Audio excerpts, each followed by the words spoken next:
Run that up, Rico.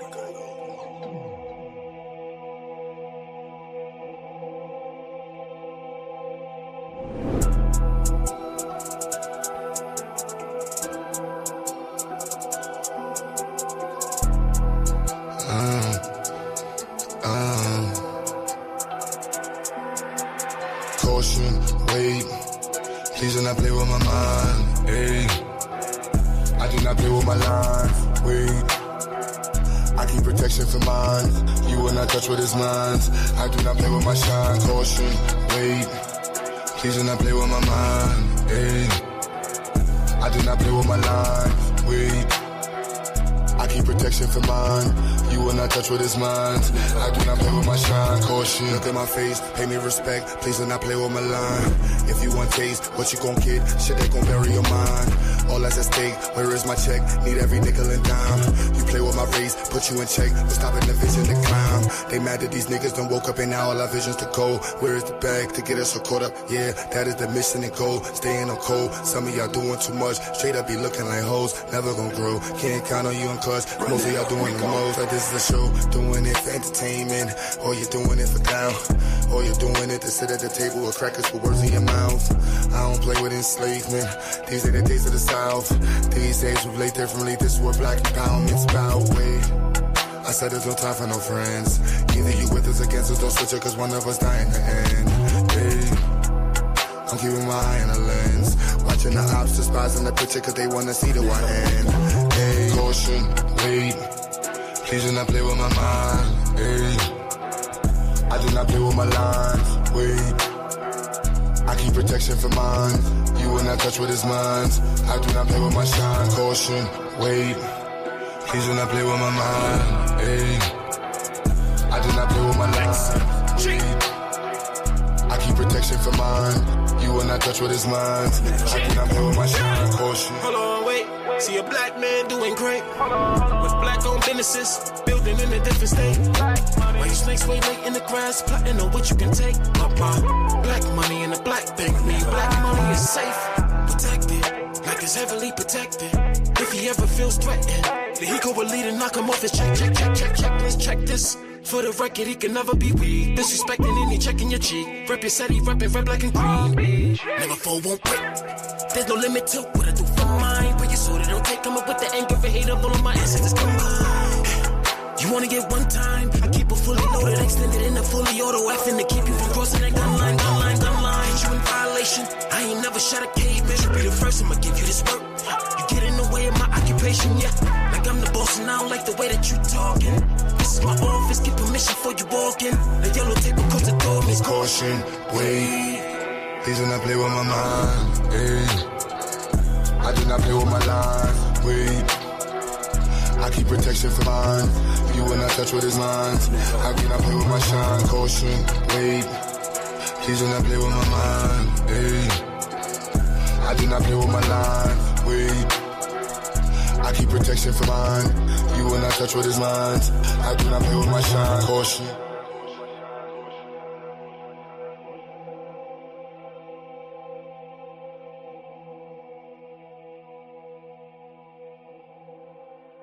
Run that up, Rico.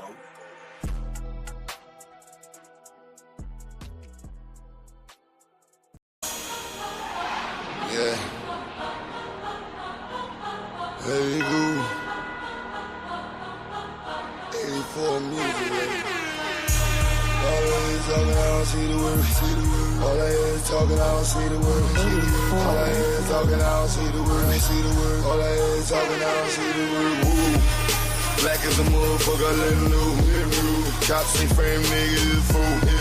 We paper chasing, if not we catching zoos. Day to day, we take it, let it go. Yeah, we let it go. Yeah, we let it go. Take the block from his knees, take it and let it grow. Get the block what he needs, leave him watching like woo. You know I'm on the river with a painless. Coast to stepping, watching my lean shit. Building weapons and guns, you know the aim is. Living levels and smiles all on the English. As long as we keep working while the game comes. If not, break it open, take sight. One thing for certain, where the game done. Yeah, we taking over where the lanes run. Watch us break it open, make it free. Watch it take them true, watch it take the streets. Paper pie and all, yeah, we taking this. Fuck the police and law, watch me bring the heat, woo. Black as a motherfucker, let him know. Cops ain't frame, nigga, this fool. We paper chasing, if not we catching zoos. Day to day, we taking let it go. Yeah, we let it go. Yeah, we let it go. Lift the block from its knees, take it and let it grow. Get the block what it needs, leave him watching like woo. No matter where I go, I see the same shit. Cops kill another with the same clip. And all I see is movies, about them slave ships. We wonder why we struggle just to make it. Preachers giving sermons, but we don't see the work. Another body down, they gon' need a hearse. Cops playing games, take his body search. Play out to the grids, everybody hurt. Whoa. Watch us break it open, make it free. Watch it take true, watch it take the streets. Paper pie and all, yeah, we taking these. Fuck the police and law, watch me bring the heat. Woo. Black as a motherfucker, let him know. Cops ain't frame, niggas is fool. We paper chasing, if not we catching zoos. Day to day, we take it, let it go. Yeah, we let it go. Yeah, we let it go. Lift the block from his knees, take it and let it grow. Get a block what it needs, leave him watching like woo.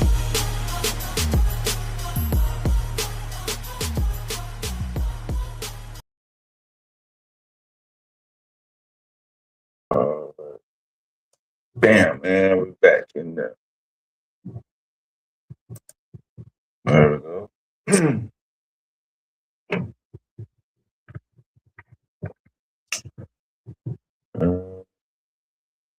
There we go. All right, what's up? We back in there. I don't know. I think they're still trying to have a convo from the last stream. But we on the new stream. I did put the link out. So late night crew.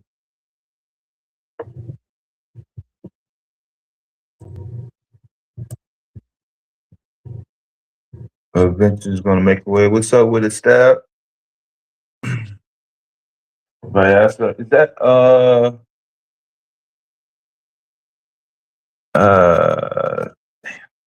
I'll be changing your name. I don't know who that is. Is that Pure Black? Joe?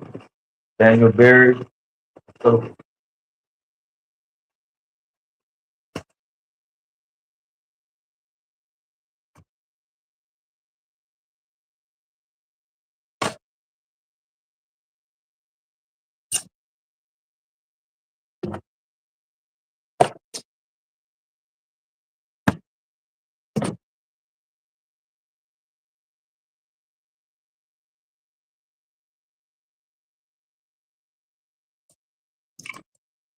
I was talking about video games, and I knew when that topic come up, but that stuff was never gonna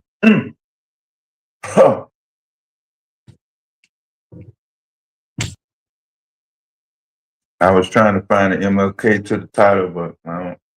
Y'all can change the title if y'all want. Y'all can edit.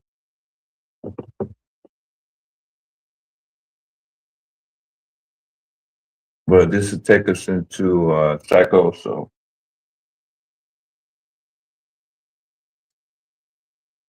We just had the last stream on the record. For those who missed that.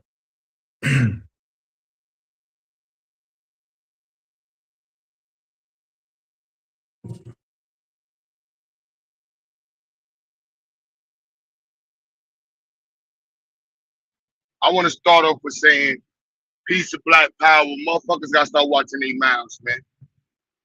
2026, the year talking crazy and not crashing out properly is over, man.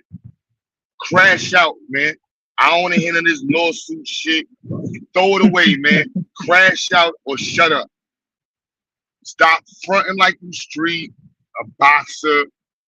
Just shut up. Stop it. Stop the fronting and stumping. Stop the pump faking. Or crash out, man. We're looking for new artists this year, man. Crash Out Records, more than a label, man. It's a lifestyle, baby. Throw your life away. Fuck their lives. He said, throw your life away. And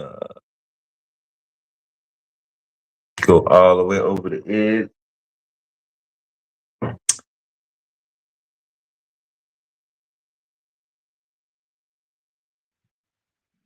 Yo, Taz, will the Democrats come back gayer than they were in the past? Yeah, it's yeah, we looking at the gayest moment of all time when they get back in power. And I'm saying that on some no cap shit. I do believe that in order to undo what Trump has done, they're gonna take it through the roof. It's gonna be on some payback shit. Like you would never take these people's rights away again.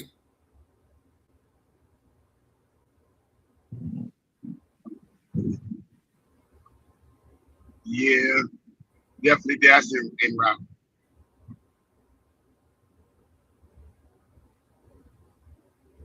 Yeah, that's what I see. They finna punish us.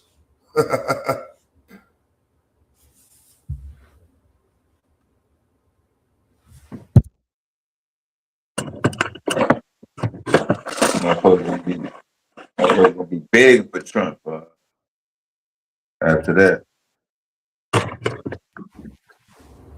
They thought training reading books to kids was bad. Watch what's gonna be coming up next, man. Full on plays. They pretty much handed the White House to the Democrats in 3 years. Yeah, I don't see no path to victory at all. Like JD Vance is like the dumbest motherfucker ever.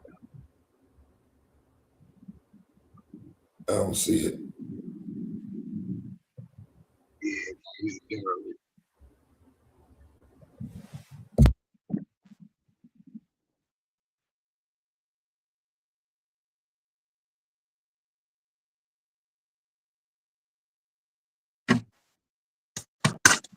Y'all don't watch South Park, son.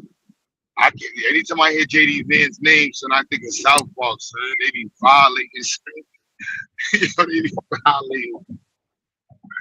Yo, if y'all watch South Park, so y'all gotta see the new episodes and they got JD Vance, man. So they be killing me with it.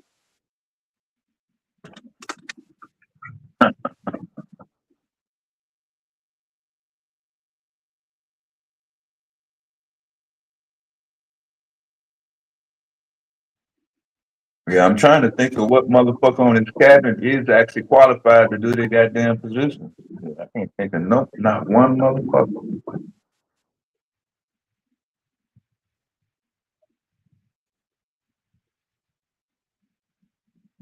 Y'all tuning in, man. Welcome to the intellectual dark side, baby. Where you get yourself learned and cooked at the same time, baby.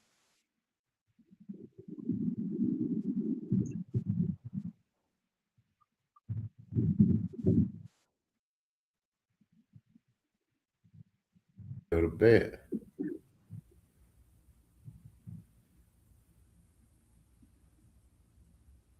Yeah. Mike, you got your you don't have a camera hooked up? Hold on a minute. Yeah.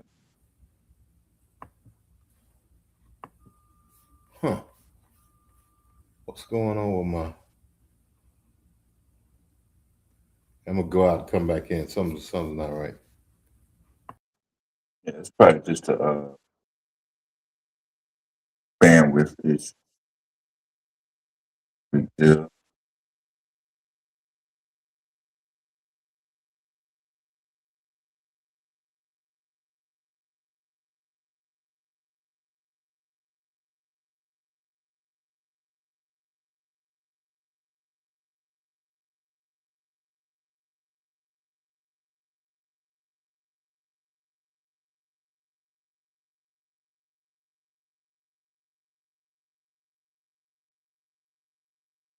It's what you call in the art.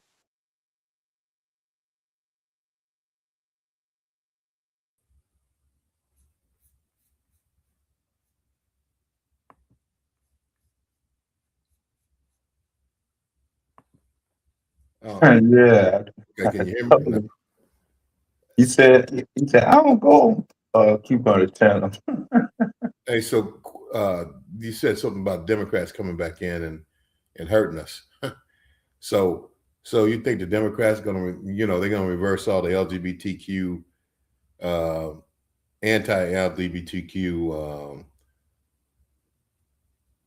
executive orders? I don't think there's any laws have been passed, but to hurt them. But executive orders.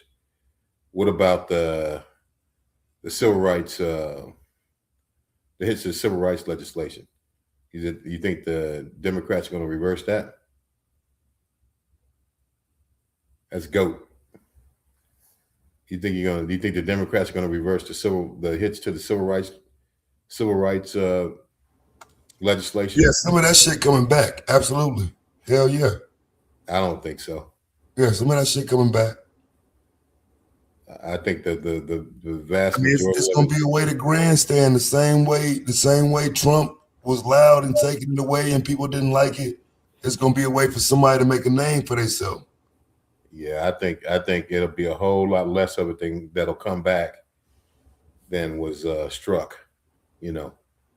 Like that whole DEI, that's probably gone forever, especially in corporate America, which it never existed.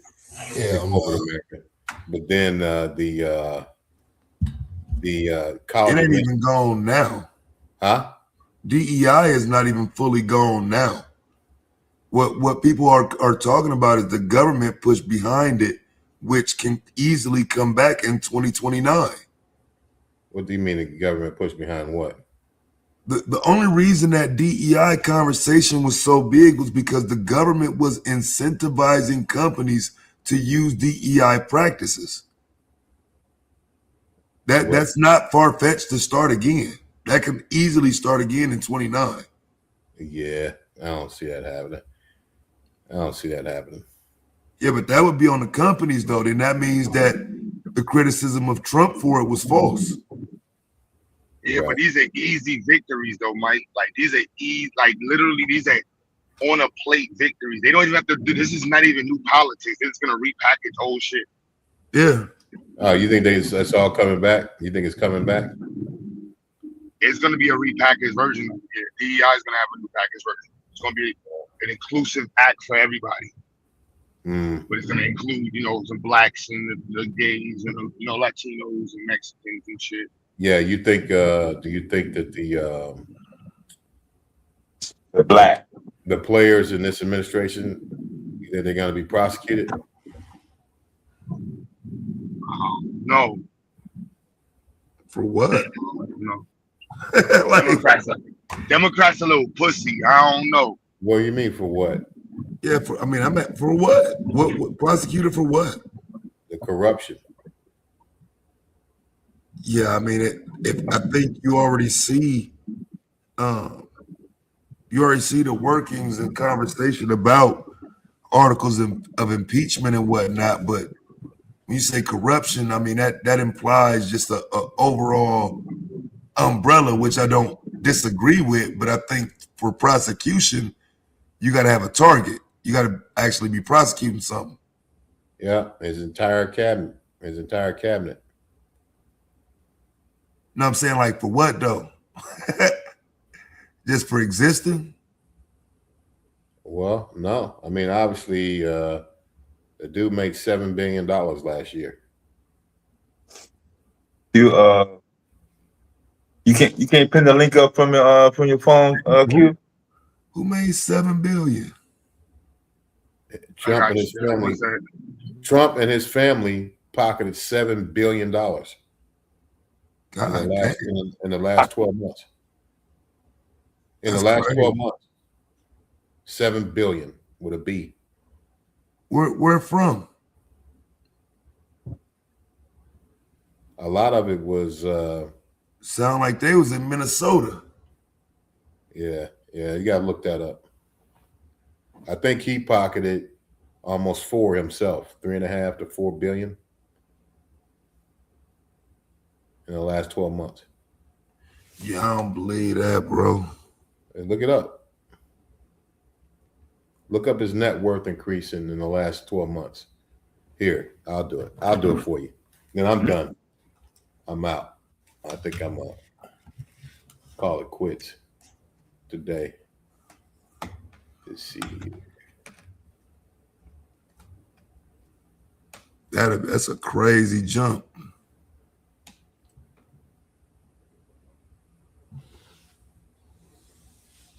That's damn near like Ilhan Omar.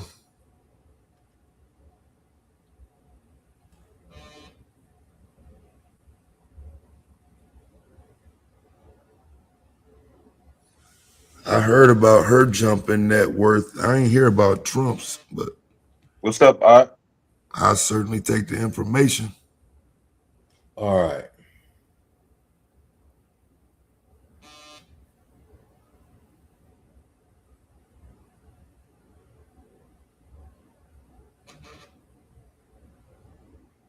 Go ahead. Oh, go ahead. I'm not in that topic. I'm trying to avoid it.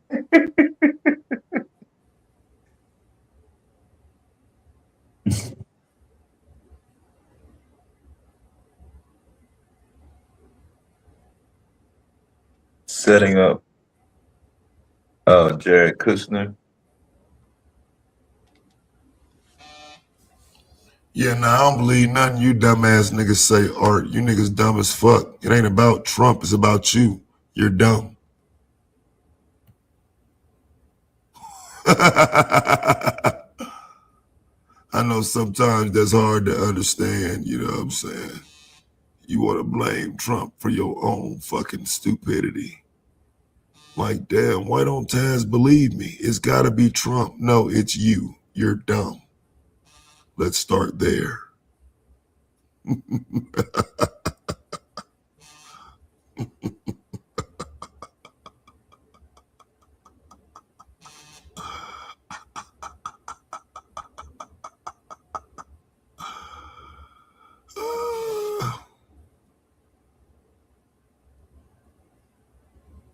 Say I protect whites at all costs. Oh. Yeah, so Donald Trump just had the most lucrative year of his life. The president is now worth $7.3 billion. I don't like calling him president, but $7.3 billion, up from $4.3 billion in 2024 when he was still running for office. The $3 billion gain vaulted him to 118th spot on the Forbes 400, where he lands at number 201 this year. Hey, so where did the boost come from? No president in the United States history has used his position of power to profit as immensely as Trump. His primary vehicle for enrichment, cryptocurrency, as an asset full of hype and vulnerable to regulators. Teaming up with his three sons, Trump announced a crypto venture in September 2024 named World Liberty Financial, which initially struggled to gain traction. Then he won in the White House and talks about how he basically flipped that into like about $7 billion for his family and put over $3 billion of that in his pocket. So what's the corruption?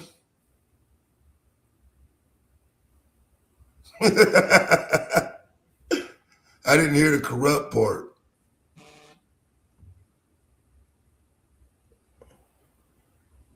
He used the presidency to make that money. I mean, obviously, there's other things that have happened since he's been in office. I mean, again, so when that's why I say none of this stuff new. Like Barack Obama's net worth shot up like that, and I don't think it should. No, it didn't. Huh?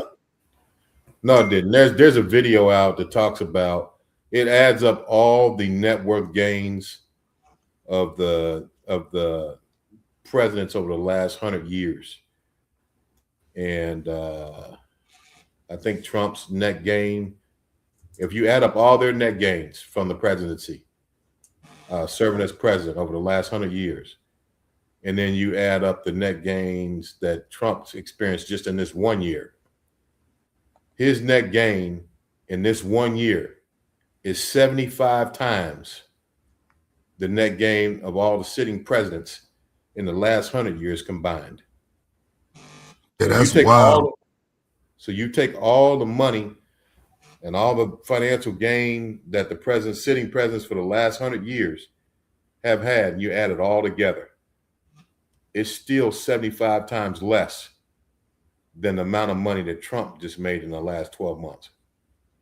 Right, and I get, again, those kind of talking points, but we just have to deal with the facts. Obama was not a millionaire.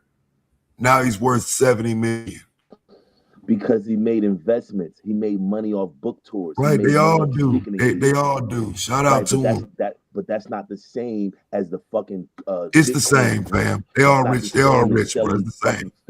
Fake shit that don't never. It's not the same. See, you goofy ass nigga always trying to fucking. It's all the same, do fam. False equivalency of saying this is what Trump did and Obama did the same. Nigga wasn't even a millionaire. Now he up 70. Just explain to you that his riches are more than the last fucking any president combined, all of them together. He was already richer than all of them coming through the door. Goofy Trump balls juggling ass want to ignore it and wasn't he richer than all of them coming through the door? That's not normality. And nigga, I bury you on these. Obama didn't even have him, dumb. You say the dumbest shit in the world. People to listen to that. Obama wasn't worth an M yet, bro. You gotta relax. But his presidency allowed him to use M's because he was allowed to charge crybabies, bro.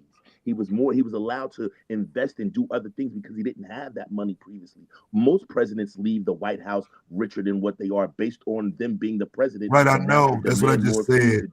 Shut up.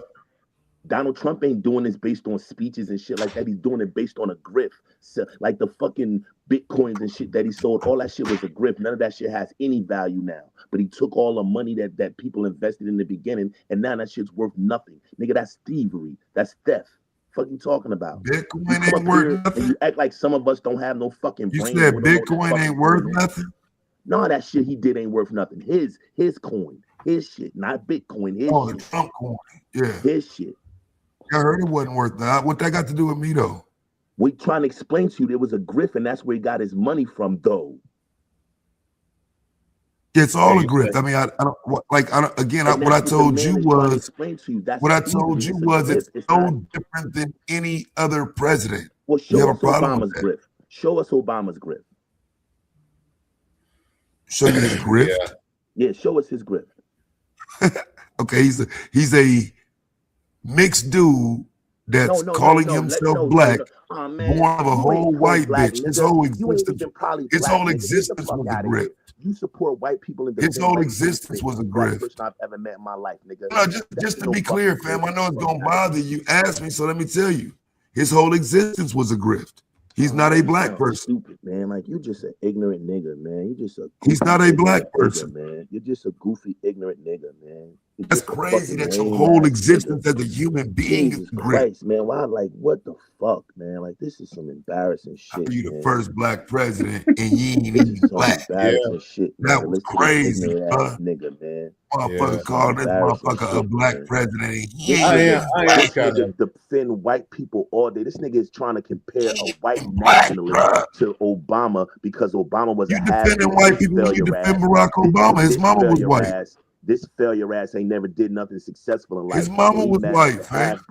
He mad at the half-breed because the half-breed became his president. Mama was white. He the president of juggling Trump's balls, and now he mad at Obama because he was literally the president of something. I'll never be mad at Barack Obama. You a Trump ball juggler, my nigga. I don't have to be mad at Barack. Shame that niggas gonna call you out on that. So, yeah, you do support Trump, right? Yeah, you support Trump. He's a fucking. If you say so, I didn't vote for him.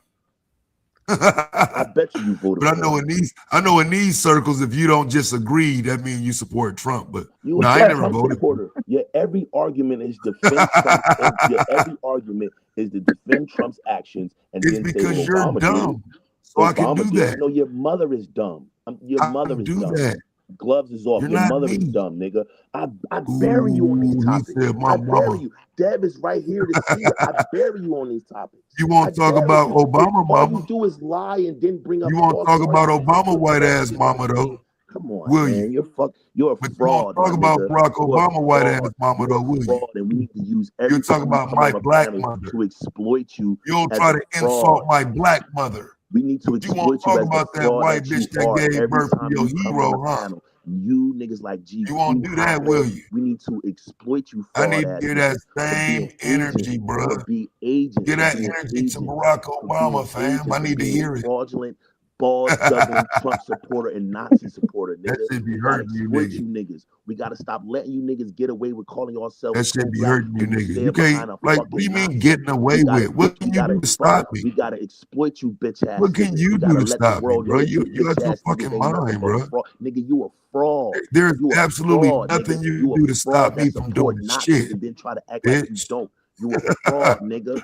You a fucking There's fraud. nothing You're you not as can do. intelligent as you think you are. Nothing. You're a fucking fraud. Every argument you make is some Nothing. false equivalency bullshit. You move the Nothing. goalposts to suit your fake ass arguments, and then when you lose the Ain't argument, nothing you you try can to do, say, fam. that's what I said in the beginning. No, nigga, you're a fraud. You're a double talker. You're full of shit.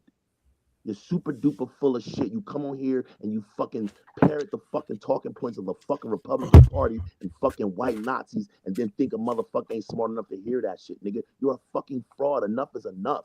Nigga, you a Trump supporter. Stop acting like you not. You a fucking Trump supporter.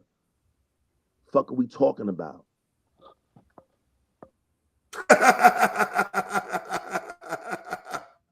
Fucking goofball. Nigga, you're a fucking Trump supporter.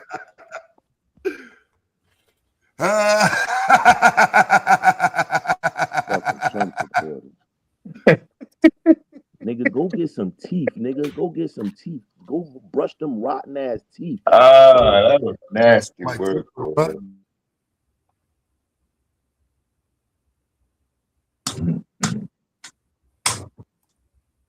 Now let's check yours out.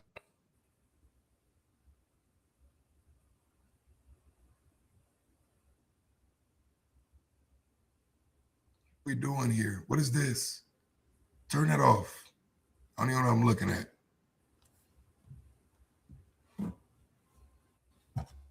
At Niagara Falls? Nah, these niggas weird as hell.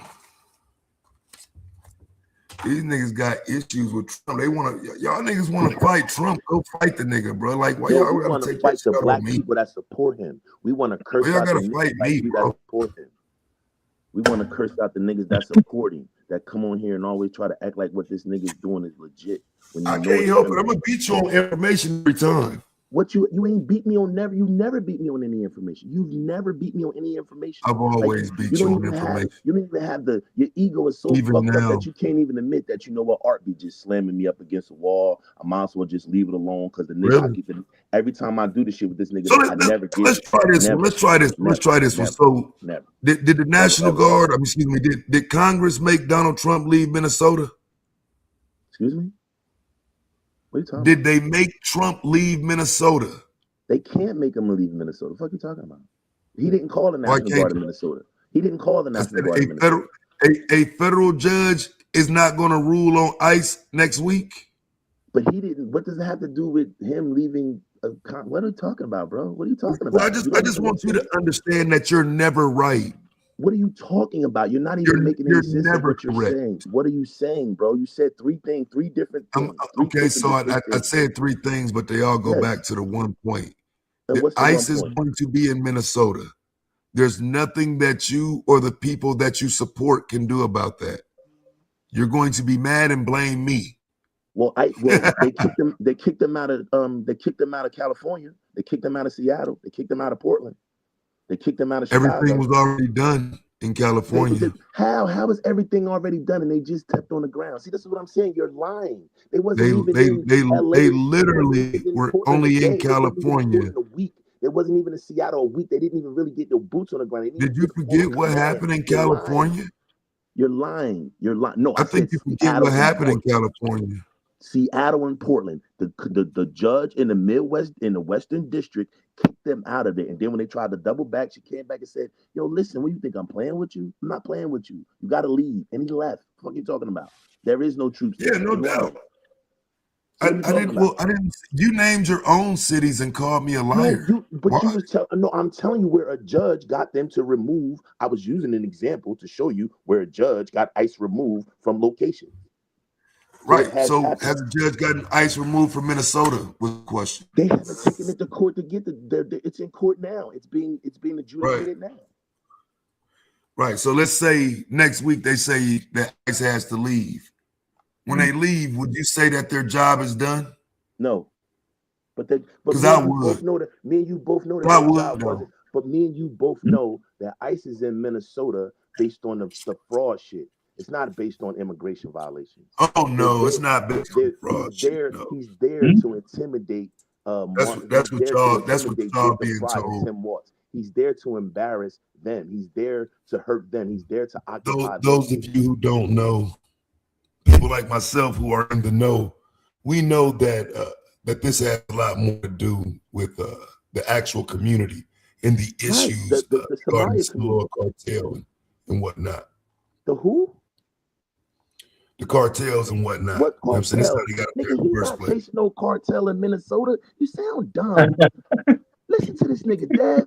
The nigga just said he's in Minnesota to chase drug cartels. Listen to this dumbass nigga. What you don't think no drugs up there?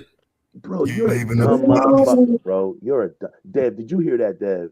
Did you just hear that I mean, shit, I can Dev? show you. Did you just hear? Listen, bro. But I don't think you'll believe me even if I did. Listen, first and foremost, Trump or his administration or anybody in ICE, NOM, none of them have said we're in Minnesota to deal with drug cartels. Not one time. They've literally said, right, of course they're not. They told you what they're there for. Told you what they're there for, but you don't support it. So I'm just telling you, Operation Metro Surge is just a lot more than just, oh, we finna go snatch up some Somalis. You sound like a fucking you wouldn't know that because you haven't done any research on it. You sound like a fucking fool right now, my nigga. Like, you sound like a fucking fool. You sound like a fucking dumbass fool to say that the Trump administration sent the ICE agents in to deal with the cartels in Minnesota. This nigga is dumb as a box of rocks, yo. I swear for God. This nigga will make any straw man argument. When do you think this operation started? Dog, this nigga is dumb as a box of rocks, dog. I swear, this nigga just said. No, seriously though, bro. When do you think this started? Minnesota to deal with drug cartels. God damn. God damn. I'm just asking, when do you think it started? We jumped the shark, bro. We jumped the shark, bro. I mean, because I'm having fun with you right now, right? Shark, bro. Like, this is nuts, bro. Like, this is nuts that you can't even be honest and admit that the only reason ICE is in Minnesota is to embarrass the governor and to go after Somalians. But we don't do the same content, bro. I do content about everything that's happening, not just show me the Somalian drug gangs. Show me the Somalian cartels. I didn't tell you Somalian cartel. Somalian cartels. Show me where they're actually going after Latino people in Minnesota. Most of the neighborhoods that they're in are either Somalian. Why are you making this about Latinos? Man, come on, man. This is embarrassing. Why are you making this about Latinos? It's about crime and drugs and the cartel, not necessarily highlighting one group of people. Bro, you're embarrassing yourself, bro. The entire world outside of you knows why this man is in Minnesota. The entire world. No, y'all assume. The entire world knows why this man is in Minnesota. Y'all watch only in Minnesota because those Somalians. Y'all agree with CNN, bro. Are mad at those Somalians for getting that money in the fraud in fucking Minnesota and to embarrass Tim Walz and Jacob Fry. Because they're sanctuary cities and a sanctuary state. Tim Walz is already embarrassed. 99% of the world who's paying attention to this fucking thing knows why he's there, except your goofy ass who's trying to justify and defend the indefensible. You're a fucking Trump supporter. You're a Trump. I'm sorry, what's indefensible? What's happening that's indefensible? Action is indefensible. He sent 3,000 ICE agents into a place that only has 600 police officers. So you need 3,000 ICE agents, and they're not even locking up immigrants. They're locking up American citizens, and most of the people that they fucking lock up, they gotta let go because they're not illegal. Just a fucking idiot, man. You're a fucking agent, man. You're a fucking fraud. And we gotta start exposing you for who you are, bro. You're a fucking fraud. Like, Dad, you laughing, nigga, but the other day he was cussing this nigga out for the same reason I'm cussing him out. You can't be whining and shit, bro. Like, this ain't gonna get the job done. That's what I'm saying. This is why. The same shit that I'm saying to him now is the same shit you said to him the other day, Dad. And you know bro, y'all niggas don't be knowing. Man, You even know what's going on, bro. Talking about, man. You don't know what the fuck you're talking about. And now Man, you got you ain't say no energy for later today, man. What happened?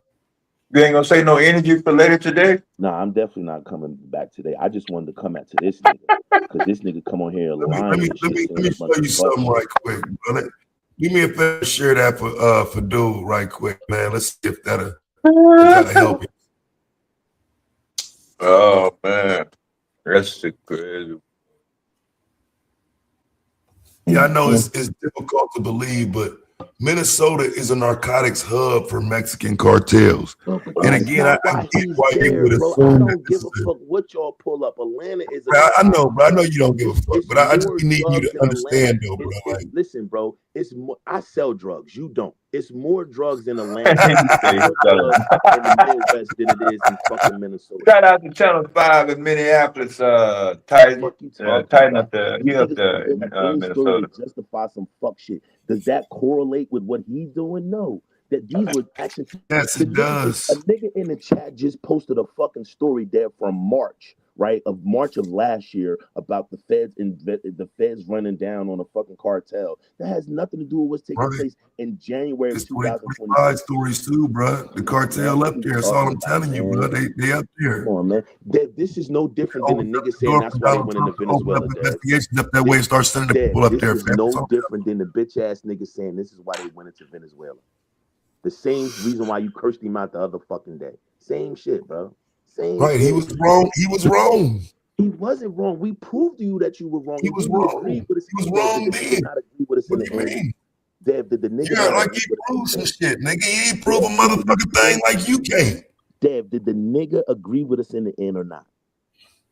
Did the nigga say, well, y'all might be right. The oil, it might be for the oil, but he just used the drugs as a pretense. And now I say the same thing I said that day. You don't get to the oil without getting to the drugs. You don't need the drugs to get to the oil. Right, so why didn't he just run up in there? Just go take the oil. You don't need right. I agree. So he should have just went and took the oil. It shouldn't have been about drugs at all. It shouldn't have been about drugs at all. Right, but it was. It wasn't. Because now we're not even talking about drugs anymore. See how easy that is? This is how dumb you are. Right? See how I walked you down that quick, bro? That's how easy it is, man. How ignorant you are. Hey, when the last time they talked about drugs, Dev? What is he talking about every day? And Dev, what's the funny part, Dev? When Psycho showed the nigga that the nigga had Dev can't help you, nigga. What he's gonna do with the oil? What did this nigga tell I ain't changed shit I said. I said it again. Do I need to say it again? That's some crazy shit right there. You cannot get to the oil before the drugs. Like I ain't even know he said all that. Like that's crazy right there. I ain't even know he said all that. I didn't know he said all that. That's crazy. Because he ain't that change anything? Does it change the point? He ain't talked about no drugs in Venezuela since then. I think your comprehension is fucked up. Since then, it's fucking oil. That's what I think. I think your comprehension fucked up. Fucking invaded Venezuela and took their fucking president. It's fucking oil. He ain't said not a motherfucking thing about stopping drugs since then. Yeah, because they stopped. About, nigga. The drug shit was a ruse. It's over. They stopped it. What? They didn't stop shit, nigga. I bet you it's a nigga on a boat. Ain't no drugs coming out of Venezuela. Like that, you don't even believe that. They found 40 tons in the cave. You don't even believe that. Wow. He don't even believe that, Dad. He don't even believe that. He don't even believe that. No, I was just fucking with you with that one. But as far as trafficking up there, though, real shit though. I mean, I do content on this shit. That's how I know they're definitely up there. Not just what y'all said. The Somali shit, it make it easier.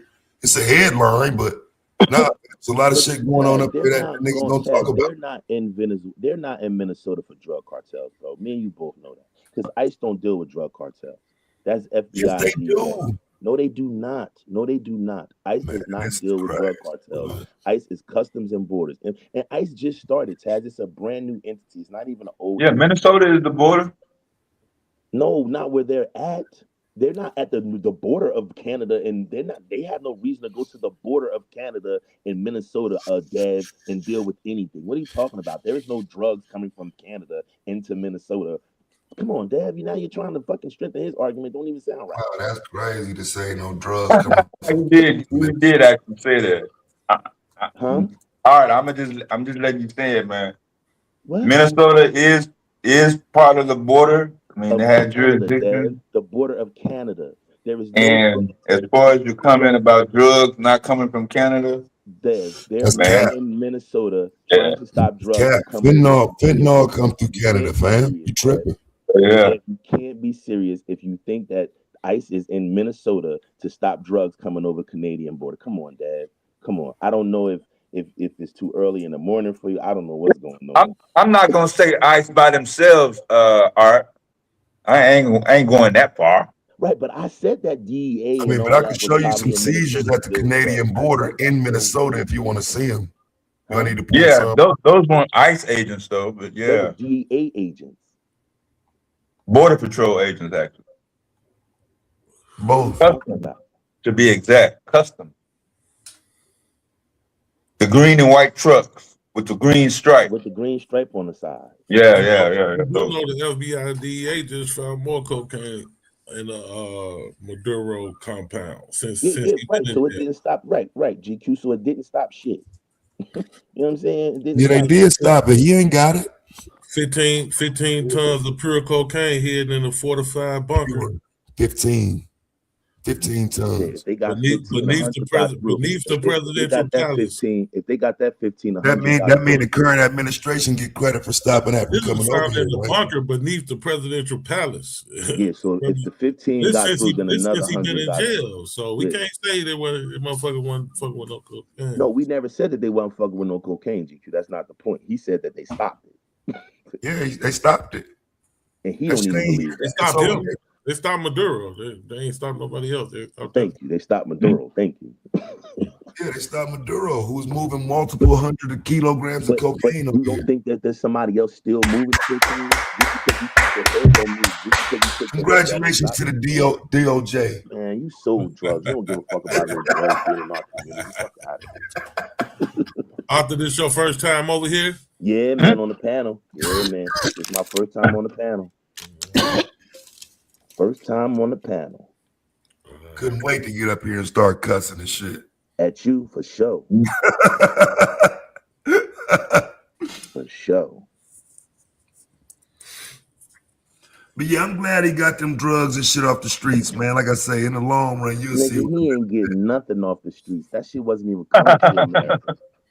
That shit was destined for arrival, fam. He That stopped. shit wasn't coming to America. Venezuela don't provide us with no drugs. Our Venezuela drugs goes to Europe and Asia. 200 tons a He year. said destined. 200 tons a year come from Venezuela. Can't Can't say believe none, though. these niggas, man. These niggas would defend Trump till they die, man. They would defend any illegal action, anything that they think getting at immigrants or Latinos with they fake pro-blackness. They stand next to a Nazi. Venezuelans too. They stand next to a Nazi because they don't like Latinos. This coming from a nigga who lived in Mexico. This coming from No a nigga doubt. who lived in a fucking Latino majority state. That's my first home. What the fuck are we talking about?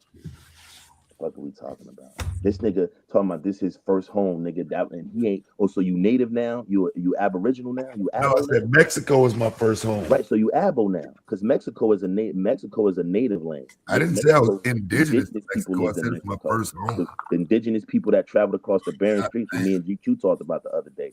That's their land. So you I'm not native now? aboriginal to Mexico, but it You is. indigenous? You indigenous to Mexico now? No, So what are you talking about? That's your first home. What are you talking about? it's my first home, nigga. That's where I live at. You from Ohio, nigga. You from Lima, Ohio. You So grew up with what? my man Greg and them, I dog. have You to grew up live with in the Ohio niggas I was in the forever, army bro. Like, with, what do you nigga. mean? You grew up with the niggas I was in the army with, nigga. Like, nigga, make it seem like I gotta live in Ohio forever, bro. You grew No, up with bro. Greg Simpson and them, my nigga. What are we talking about? I am a Mexican / American. What do you mean? It's not your first home. It's your second home. You was an No, it's my American first home. I You was an live American there. first. I live there. I'm just here again. Right, Like, I'm but you going back home, bro. You going back to their country. You going back to the Latino country that you hate. The people No, that you want my out of the country. my home. You want the people out of your nation where you live at, but you want to go to theirs and occupy theirs. Right. That's how this Right, works. so that's It's hypocrisy. called colonization, modern colonization. And you won't colonize anything.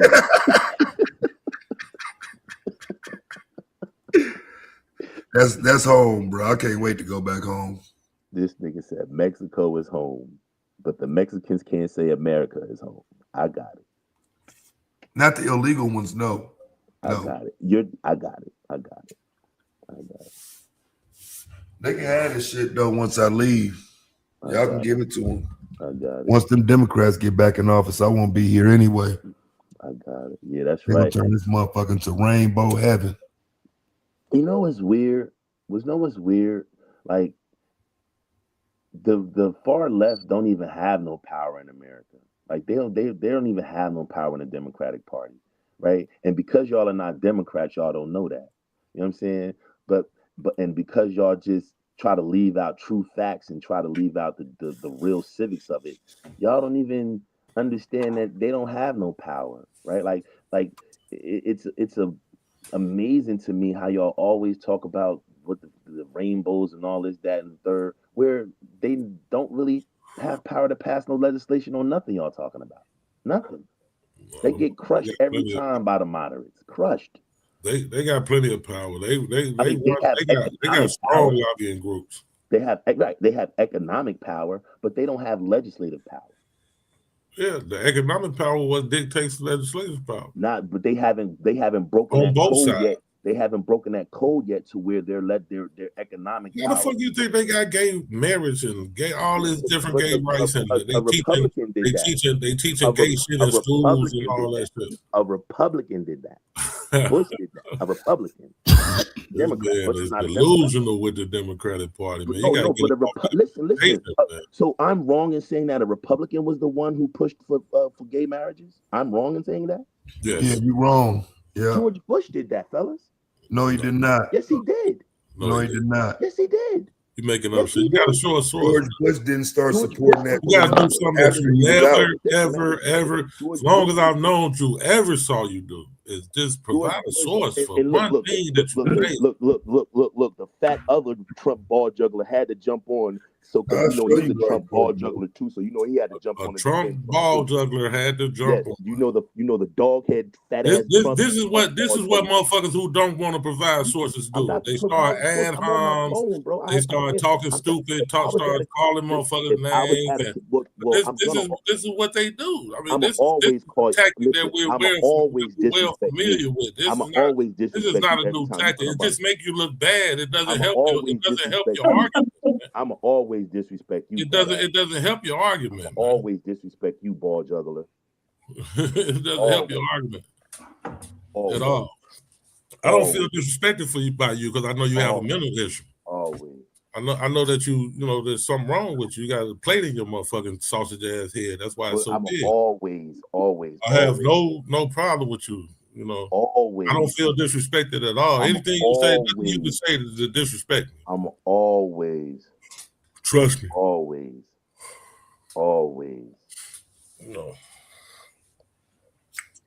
You got a whole motherfucking always, bro. But I understand. I know where it stems from. So that's dude turned the White House into a whole rainbow. You want to talk about anybody but him? That's crazy. Oh, he love him. He on their plantation, man. Always. Yeah, Joe Biden, Bill Clinton ball juggler. Always. I'm a Democrat. I'm proud he to be sucks the dick of Barack Obama. I'm always. What do you do? Always. Always. I'm a strong Democrat because I understand. I don't listen to dickheads who you fucked up in the head. Don't understand. That's problematic, man. Never. Ever. Be a strong Republican, a strong Democrat is probably problematic, man. So so uniparty, they both the same. They both anti-black. What you got? You anti-black too, nigga. It's nothing. Banging at the ballot box. You anti-black too, nigga. What you talking about? You super anti-black. Your stupid ass is anti-black. You're for Trump. You're for this nigga. You will stand next to this Nazi. Your stupid ass is anti-black. Get immigrants out of here. That's what you gotta understand. What are we talking about? You put Democrat before black. I put my blackness before anything. No, you put your but Democrat I understand before your black. I understand civics. You'll support anything long as it's attached to Democrat. I ain't gonna let no ignorant ass niggas on the internet try to put convince the me to think Democrat else before because black. they don't have That's any what idea how the Democrats function and they don't That's have what any you idea do. how You put legislation Democrat is before created. black. I'll never let no fat goofy nigga and no cornball dirtball nigga tell me how policy go when they never talk about policy. They just talk about what's not happening. Nigga, you never provide a source. All we do is provide sources with policy. All you do is run your mouth. No, y'all provide. All you do is run your motherfucking dick suckers. Y'all provide Republican all you do is run your cocksuckers. That's all you do. That y'all think don't benefit. All you do is run your cocksuckers. Y'all don't present policies that show that Democrats do. That's it. That's all, man. You ain't gonna show no. You ain't gonna provide a source on nothing ever. You'll do is run your motherfucking mouth thinking you know something and don't know shit. Yeah, I be having fun. Dumb as a box of motherfucking rocks, bro. You don't know shit, so it's kind of funny to fuck with. Neither one of you niggas know anything. The only thing you definitely don't know is what Republicans do to hurt other people. The go-to Trump supporter. That's fun for me, my nigga. If you ain't caught on yet. Yeah, that shit don't move nobody. That's how you this fat motherfucker. Yeah, but that's when you know that you don't know what the fuck you talking about. That's when you start doing that. You just talk. First of all, you two niggas don't do nothing but present shit that show what Republicans do. And then act like that's not what I present shit that show when Republicans fuck up and when what shit have you shown when Republicans fuck up? That's what you gotta understand. Please show I do it all the time. Like you said, it's your first time over here. Please show me what like you said, presented. Like you lying and saying it's your first time over here. I know you that's your Republican. Please show me what you have always lying. This is my first time. And 2 weeks from now, you'll still be hollering. I've never been on Q Butter's panel. Never in my life. I've never been on Q Butter's panel. You'll be lying again next month, motherfucker, like you ain't never been over here. Please show me where you sold something. We let you get away with that shit last week when you said that shit over there, Psycho. I've never in my life been on Q Butter's panel. Get your stupid ass out of here. Republicans did something wrong. Show me lying ass, narcissistic, lying, retard ass motherfucker. Please show me where you said Republicans did something Internet wrong. Tough guy. This has nothing to do with tough guy. Please show me where you said Republicans did something wrong. Please show me. Please show me any video, any live, anywhere where GQ says. You show me any source on anything you've ever said. Just show any source on anything you ever said.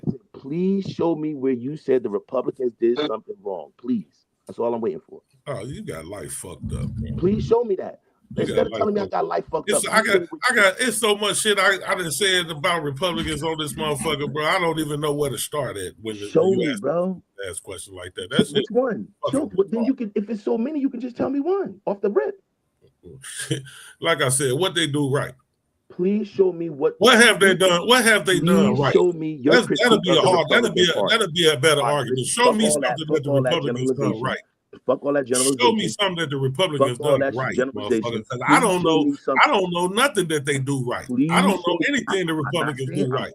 Just like I don't know shit the Democrats do right. This is the same fucking thing. They all together. They all one big government uniparty that's anti-black and against us. Instead of talking and trying to deflect, please show me one time where you critique the Democratic Party. I mean, the Republican Party like you critique the Democratic Party. Please show me. Please show me just one time, and I'll shut the fuck up. If you show me one time, I'll shut the fuck up. Just show me one time where you can just shut the fuck up. He ain't even a content creator though. I am. I'm a content creator. I'm not talking to you. I'm talking to him. Hey, but Taz, even though I'm not a content creator, it's so many motherfucking videos on this channel and Psycho channel. Why this is? Well, show me one of them then. Republicans, but I'm not finna go through on the file one. Oh, look right here. This is where I said that the Republicans did this. What's wrong with that? Show me one time you've ever provided a source. Times where you said the Democrats show me one time that you've ever provided a source on anything. I can show you plenty of times where you went out of your way to pull up what the Democrats did wrong. Now what they say on the screen right there? GQ don't discriminate. He talks shit about them all. Please show me where you talk shit about the Republicans. You see that right there? Please. GQ don't discriminate. He talks shit about them all. I want to see it then. I want to see it. I want to see it. About what you want to see. Every time I'm up here, you go pull up something and show me where the Democrats went wrong. Fuck what you want to see. Republicans went wrong. Fuck what you want to see, nigga. Please, thank you. I thought so. I thought so because you're a fraud. I thought so because you're down with the Republicans. Nigga, I can show you a million times. I'm not down. Come on, brothers. Come on, Pete. You never critique. Your dumb ass out of here. I'm not down. Now shut my dumb ass up because you've never. Grand rising to both of you brothers. Grand rising. Shalom. Good tidings. Shalom. I say. Nigga has never critiqued party. Never. Him or Taz have never critiqued the Republican Party. Never. You said Taz that time, bitch. Niggas have never critiqued. Yeah, this nigga crazy. Something wrong with him, man. Never. I just want to be ever. This nigga don't never talk about the Republican Party. I ain't never seen GQ pull up anything and say, well, this is where the Republican Party was wrong. But that nigga the other day, well, wait a minute. Didn't Joe Biden? You fucking crazy. Joe Biden. You slow, man. You slow. If I'm so slow, show me where you did it at. It's not hard. I just got through telling your dumb ass I'm not about to go through all these. It's been plenty of time that I critique the Republican Party. I only asked you for one. I was talking bad about the Republican Party before I started talking about the Democratic Party. I only asked you for one. I'm talking about in recent times. I only asked you for one. That's how dumb you is, man. I'm only asking for one. They always do shit wrong. They don't do shit right to me. I don't think the motherfuckers is right. I don't think Donald Trump is no good president for America. No stupid ass shit, nigga. Is you fucking crazy? So just show me where you critique their policies at. Then you the one dick suck the motherfucking party, bro. Not me. I'm not on this. Man, all I'm asking you is to show me where you critique. All I'm telling you is I'm not about to go through all that, nigga. Like you always up with Democrats looking for videos where I critique the Republican Party. You always talk about what Obama did in his administration. You have a problem with Biden on the border. You bring that up. Now show me that you have a new president, a Republican president. I got for you to show me what the Republicans are doing wrong in this president administration. Yes, I do. Oh, in the president administration, that's so easy, nigga. Show me where you've done that. They fired all the motherfucking black folks from the motherfucking government jobs, nigga. Show me where you critique that. That's first and foremost. That's easy. Show me where you critique that at. Show me nigga, I've critiqued it a million times. I've said it. I did. I've said it on here and I've said it on Psycho Channel, nigga. This is not what the fuck is wrong with you? I'm the only one that supported that. He didn't support that. You gotta know. I didn't say he supported it. I just never heard him critique it. No, he called that shit out. I called that shit out. Okay, I wasn't there. I'm the one that was cool with it. I wasn't there. I was never cool with it. I still ain't cool with it, nigga. What the fuck is wrong with you? I'm never gonna be cool. I'm the one that never gonna be cool with black folks losing jobs. What the fuck wrong? Okay, but what I'm about the one that said that shit was fake. All right, so but the Republican Party didn't do that. Donald Trump did. What showed exactly of the Republican Party? Donald Trump. Republican Party, nigga. I don't fuck with no Republican Party. Now you'll do better hollering at Trump support than the Republican Party shit, nigga. I'm so far from the fucking Republican Party. You got your whole life. All I'm asking you to do is the same way. All I'm asking you to do. That shit is crazy. Republican Party, nigga. All I'm asking you to do. What do the Republican Party do right, Arthur? What is wrong with you? What are you talking about? You had a better chance with the Donald Trump supporter shit than the Republican Party. So why are you so adamant about? I don't like anything about the Republican Party. So why are you so adamant? Like I don't like shit about the Democrats. Because I think that they both the same, motherfucker. I know, but what I'm saying is, all I hear you do is complain about the Democratic Party and pull up what the nigga, because that's what the conversation is always about. Especially when you're involved, it's always a one-way conversation. When we talk about what the Democrats are so great and they're so powerful, they're so. When we talk about what the president administration is doing, that's your argument. So that's always the pushback against what you. If you was saying how great the Republican Party was, I would be providing the sources to how bad they is, motherfucker. Right, but you're not. We're talking about how good the Democratic Party is. Just answer. No, we don't talk about how good the Democratic Party is. We talk about how they're not like you do every time, bro. We talk about how they're not like the Republican Party, and they don't make legislation that hurt black people like the Republican Party. That's what we try to prove. You got on your whole Democratic. That's fucked up, man. That's what make me good. That's what made me go that route when you say Go the stupid shit whole like way this. to the Democrats Democratic don't make plantation. legislation that hurt black people. That's They fucked don't. up, Name man. me the legislation that Democrats make that hurt black people. Man, Name me the goddamn. legislation 3 that strikes bill right off the top of my head. 3 strikes bill. What? 3 strikes law. What the fuck is you talking about? That was a bipartisan bill. What are you talking about? Bipartisan bill. You gonna defend them people to your death, man. It was a bipartisan bill. You gonna defend them people to your death. Yes, it was a bipartisan bill. It was a bill that the 3 strikes law. You know what? I'm gonna give you bipartisan because they are the same. They are the same, motherfucker. Like I always tell you, and you always try to argue with me about. They both are the same motherfucking party. They both the same party. So yeah, I give you. I agree. I give you that. I give you bipartisan because you're right. They both the same party. So yeah, all the same. So show me a Democratic legislation. Yeah, because they all the same. But all right, so we got that out the way. Now show me legislation, a Democratic legislation that hurt black people. Because they're all the same, bro. No, come on, just answer the question. Show me the legislation that the Democratic Party has enacted that hurts black people. I just did, dumbass. That was a bipartisan bill. That was all bipartisan bills. Every one of them is bipartisan. Every one of them is bipartisan. Now you want to play a game of semantics. Yeah, every one of them. Show me if you guys have a all of them are Democratic Party, right? All of the bills are bipartisan. Legislation that the Democratic Party enacted that hurt black people. If you ain't accept, you're not going to agree. You want to accept the 3 strikes bill, then I'm not going to waste my time. There's no need to go Democratic legislation. There's no need to go bill was a bipartisan legislation. No, there's no need to go further. But do it matter at what point in time? Hey, wait a minute. Do it matter at what point in time Democrats? Oh, we only talking about modern Democrats. It was written by Joe Biden and Bill Clinton. Who asked them to yeah, modern Democrats, or we talking about historical Democrats? Because I can get okay. Cool. So show me, and the crazy part about it is the 3 strikes bill and the crime bill was something that black civil rights leaders and community leaders lobbied to get done. Because they're on that same plantation you on. It wasn't plantation. That is the danger. That is the danger of being on that plantation. You will ride with anything those people do, no matter how detrimental it is to you. You will ride with whatever those people do, no matter how detrimental it is to you, because you on that fucking plantation. So crack the same civil rights leaders' kids and grandkids is the one who was mass incarcerated behind that motherfucking bill. All right, so drugs and crack because those motherfuckers is on that plantation and was riding with whatever them people said, whatever that white daddy was telling. We hear your propaganda. Riding with whatever the white daddy was telling. We hear your propaganda. Exactly like you do. Propaganda my ass. Tell me, you guys hate the Democratic Propaganda my ass, nigga. That's reality. That's not propaganda. The Democratic Party is not for black people. That's a reality. In modern times, in the last that's a reality, man. That's not legislation that the Democratic Party enacted that hurt black people.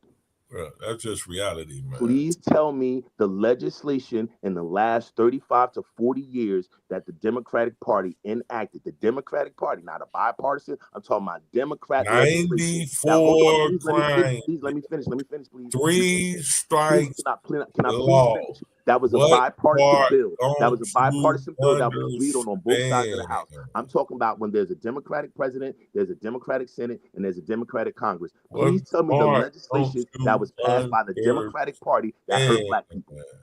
Please tell me the legislation that was passed by the Democratic Party that hurt black people. I just told you, man. That was a bipartisan law. Yeah, they all bipartisan. They're not all bipartisan. There's some laws that Republicans. They're not all bipartisan. There are some laws that Republicans don't agree with. It's a uniparty, man. It's not. See, this is what I'm all saying. Big government, man. This is my point, Dad. This is my point.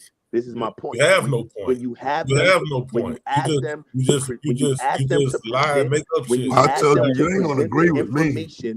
This nigga just said that if you just lie and make up this shit. Nigga just said that all legislation is bipartisan. He just said that. Yeah, because it's one party. Like it's not how bipartisan is both parties. Yeah, it's one party. Bipartisan is both parties. It's one party. It's just a lazy thing. You believe that it's 2 parties. You are under that. Bro, listen. You are under that misconception. They got you fooled. You are tricked by the party. You can sit on here and use your tricked by the party. And you're saying it because you have a problem with the Democratic Party. You tricked by the party. You're not saying it because you have a problem. I have a problem with the Republican Party and the Democratic Party. What the fuck? I have a problem with the government. I'm asking you talk about they both anti-black. I'm asking you just making up shit and just anti-black. The majority of the how is the Democratic Party anti-black and the majority of the leadership in the Democratic Party is black? The majority of the leadership in the Democratic Party is black. The power brokers in the Democratic Party is black. The power brokers in the Democratic Party are black people. They're not white people. If the majority of the leadership in the Democratic Party was black, Jim Clyburn has more power than any white senator. There would be no Democratic Party. You believe stupid shit that you say too. I think you actually be believing that. Hakeem Jeffries is the fucking minority leader. What are you talking about? Hakeem Jeffries is the minority leader. Jim Clyburn is the fucking OG of the entire Democratic Party. What are you talking about? Yes, sir. What are you talking about? What are y'all talking about? That man believe that stupid ass shit he be saying. What y'all talking about? But again, you're not answering my question because your argument is lazy and you're. That's how they set you up for failure too. Your argument is make you the face of some bullshit. Your argument is lazy and you're a Republican. In the middle of midnight crash out. This ain't a crash out. Like why when I'm having a conversation, it's a crash out? It seemed like he didn't took his Ritalin today. He took his medicine today. That motherfucker, he's way calmer than what you talking about?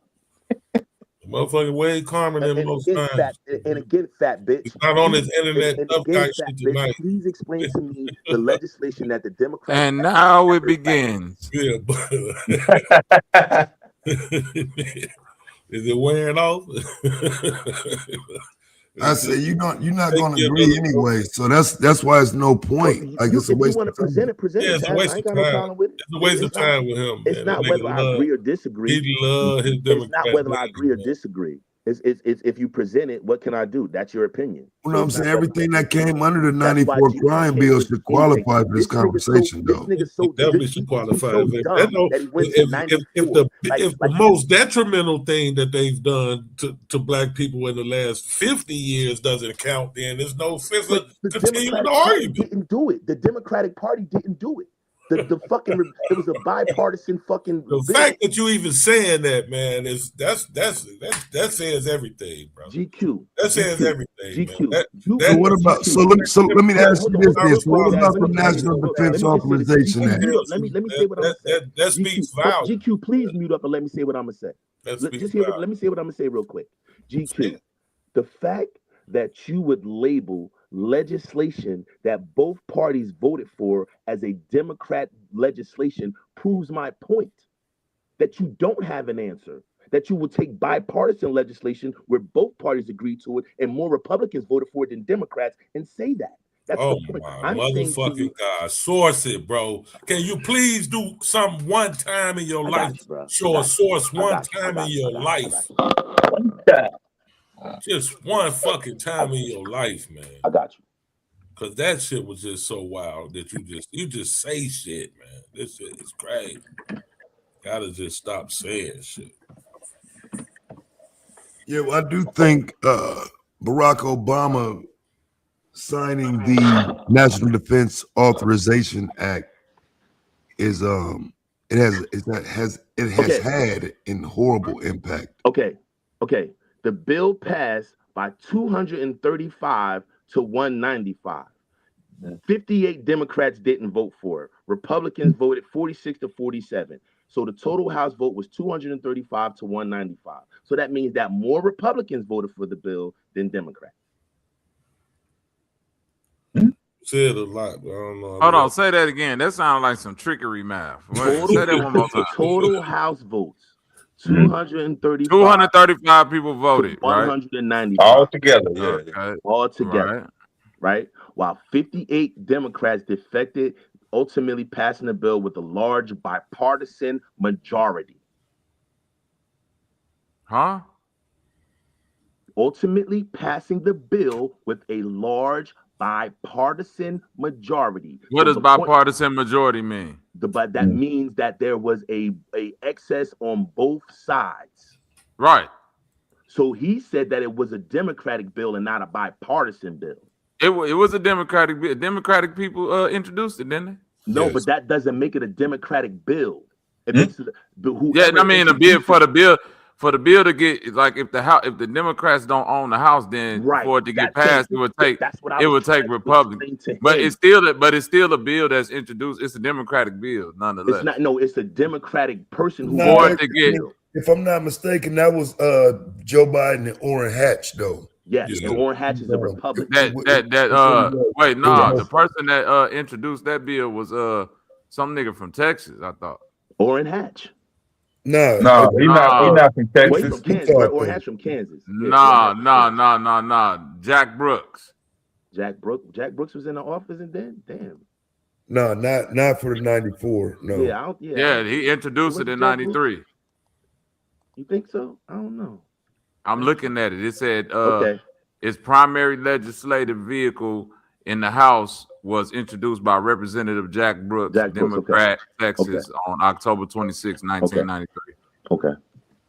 But Biden was the one who took it up for the Senate. That's not the same bill then. Another Democrat. Wait, that's not the same bill then. Yeah, the Violent Crime Control and Law Enforcement Act of 1994, often called the crime bill. It's the same thing, brother. Often called the crime bill. It's the same thing. It said it has a complicated legislative history involving multiple sponsors, but its primary legislative vehicle was Representative Jack Brooks. Whose name is on the bill? Clinton. Jack Brooks. Well, I think it was. I don't know. It's Jack. I think it's called the Clinton bill. Yeah, it would be two. Yeah, it would be because you would have to have somebody in the Senate also back it. So you have one person in the Congress back it, then somebody in the Senate has to back it, and then it goes to the desk to be signed. Let me see who the sponsors on this. Yeah, Orrin Hatch is most famous. It's Mormon Land, Utah. Yeah, Orrin Hatch might be the most famous as far as like publicly, but what I'm looking at, it says Jack Brooks was the chief sponsor. So the bill was a bipartisan bill, and y'all can't say because a Democrat presented that it's a Democratic bill. Ain't no hold on, nigga. You just joining the conversation. You definitely. I just wanted to finish saying what I was saying. It says Democrat Jack Brooks was the chief sponsor and instrumental figure in passing a 1994 crime bill. Though the bill is also heavily associated with Joe Biden and Clinton as chairman of the House of Judiciary Committee, Brooks introduced the bill, which provided funding for police, prisons, blah, blah, blah, and gun control. And all the people who I'm seeing as primary sponsors of this bill are Democrats. But that doesn't make it a Democratic bill. That is a bipartisan bill. It needed a bipartisan. Hold on, bro. Republicans vote. It needed a bipartisan vote. I agree, but it's still a bill, but it's introduced by Democrats, so it's a Democratic. It's not bill, a Democratic bill. It's a bill. In my opinion, it is. It's not. I'm looking at it. It is a Democratic bill. It's a Democratic bill, bro. In your opinion, it ain't really my opinion. It's what I'm looking at the major sponsors. I'm reading it. Bobby is right, bro. It is a Democratic bill, man. He ain't even saying that, but I'm just looking at it. Yeah, that's what I'm saying. I'm reading, nigga. I'm not. I'm reading too. I'm only giving my opinion based on what I'm reading. And the context of what I'm reading is saying. So you just lied. More Democrats. I actually thought that Orrin Hatch was more in on this because they put a ban on assault rifle. Just right quick though. So what it looks like? Bill because they put a ban on assault rifle. So but what it way more like Democrats voted for it. You just lied. How way more Democrats voted for it and the Republicans had the House? What are you talking about? What are you talking about? Republicans didn't have the House. Way more voted Democrats for it. What are you talking about? The Republicans had the House. Yeah. What are you talking about? It say right here the amount of Republicans were significantly less because they were against the assault on ban rifle, on the ban on assault rifle. So I don't know what you're talking about. So yeah, Orrin Hatch initially opposed that bill. So like it really is kind of bullshit to call it bipartisan because the only reason he ended up supporting it at the last minute, bro. He was talking about filibustering. I'm reading the shit right now. I know, but that it's still a bipartisan bill. Both parties voted for it. It wasn't. You know what I mean? Nigga tried us right there, boy. Both parties voted for it. What are we talking about? No, he made compromises at the end. He fought the bill all the way up until the end. But what does that mean? He still voted for it. It means that he didn't. I was under the impression that he was a sponsor. He was never a sponsor. Oh, yeah, I didn't. Jack Brooks and Joe Biden. I didn't present. Jack Brooks and Joe Biden were the sponsors. Those are two Democrats. Yeah, I didn't present. The bill passed with 177 Democrats and 38 Republicans and 1 independent voting for it in the Senate. Sound like a Republican bill. Showing a blend of support from both parties. 177 to 38. This nigga just sat up here and lied in our motherfucking face, man. This you got to stop, man. You got to stop, man. This shit's crazy, bro. 177 to 38 is ridiculous for you to say more Republicans voted for. Yeah, they was against this shit, bro. Yeah, because it was fucking with their motherfucking Second Amendment. You know the Republicans don't play about the motherfucking assault rifles. If nothing else, not saying that they were against locking niggas up. They was definitely for that, but they wasn't against banning their motherfucking assault rifles. They wasn't for that. Okay, including all right, all right, right here. Yup. You're right. Yep. Yeah, 177 to 38. Yeah, based on what you said, the second because they denied they was against the automatic weapon ban. But see, I always thought Orrin Hatch, and that's it's presented as if it was bipartisan. Though it is kind of sold that way. Right. That's what I thought. That's how I looked at it. Yeah, they do consider it bipartisan because at that time. Yeah. They do consider it bipartisan. Well, I would consider all the shit bipartisan, but they specifically consider it bipartisan because at the time they would have been able to get a whole 38 Republicans to vote on a Democratic bill. Okay. But by the fact of the matter, they was able to get that many Republicans to side with the Democrats. It was considered a bipartisan bill. Damn, Chucky Schumer was in there on that motherfucker too. Yeah. Schumer was there at that time. Yeah. A lot of the names I'm looking at on here still is in Congress. I'm like, damn, these motherfuckers still around. All these motherfuckers.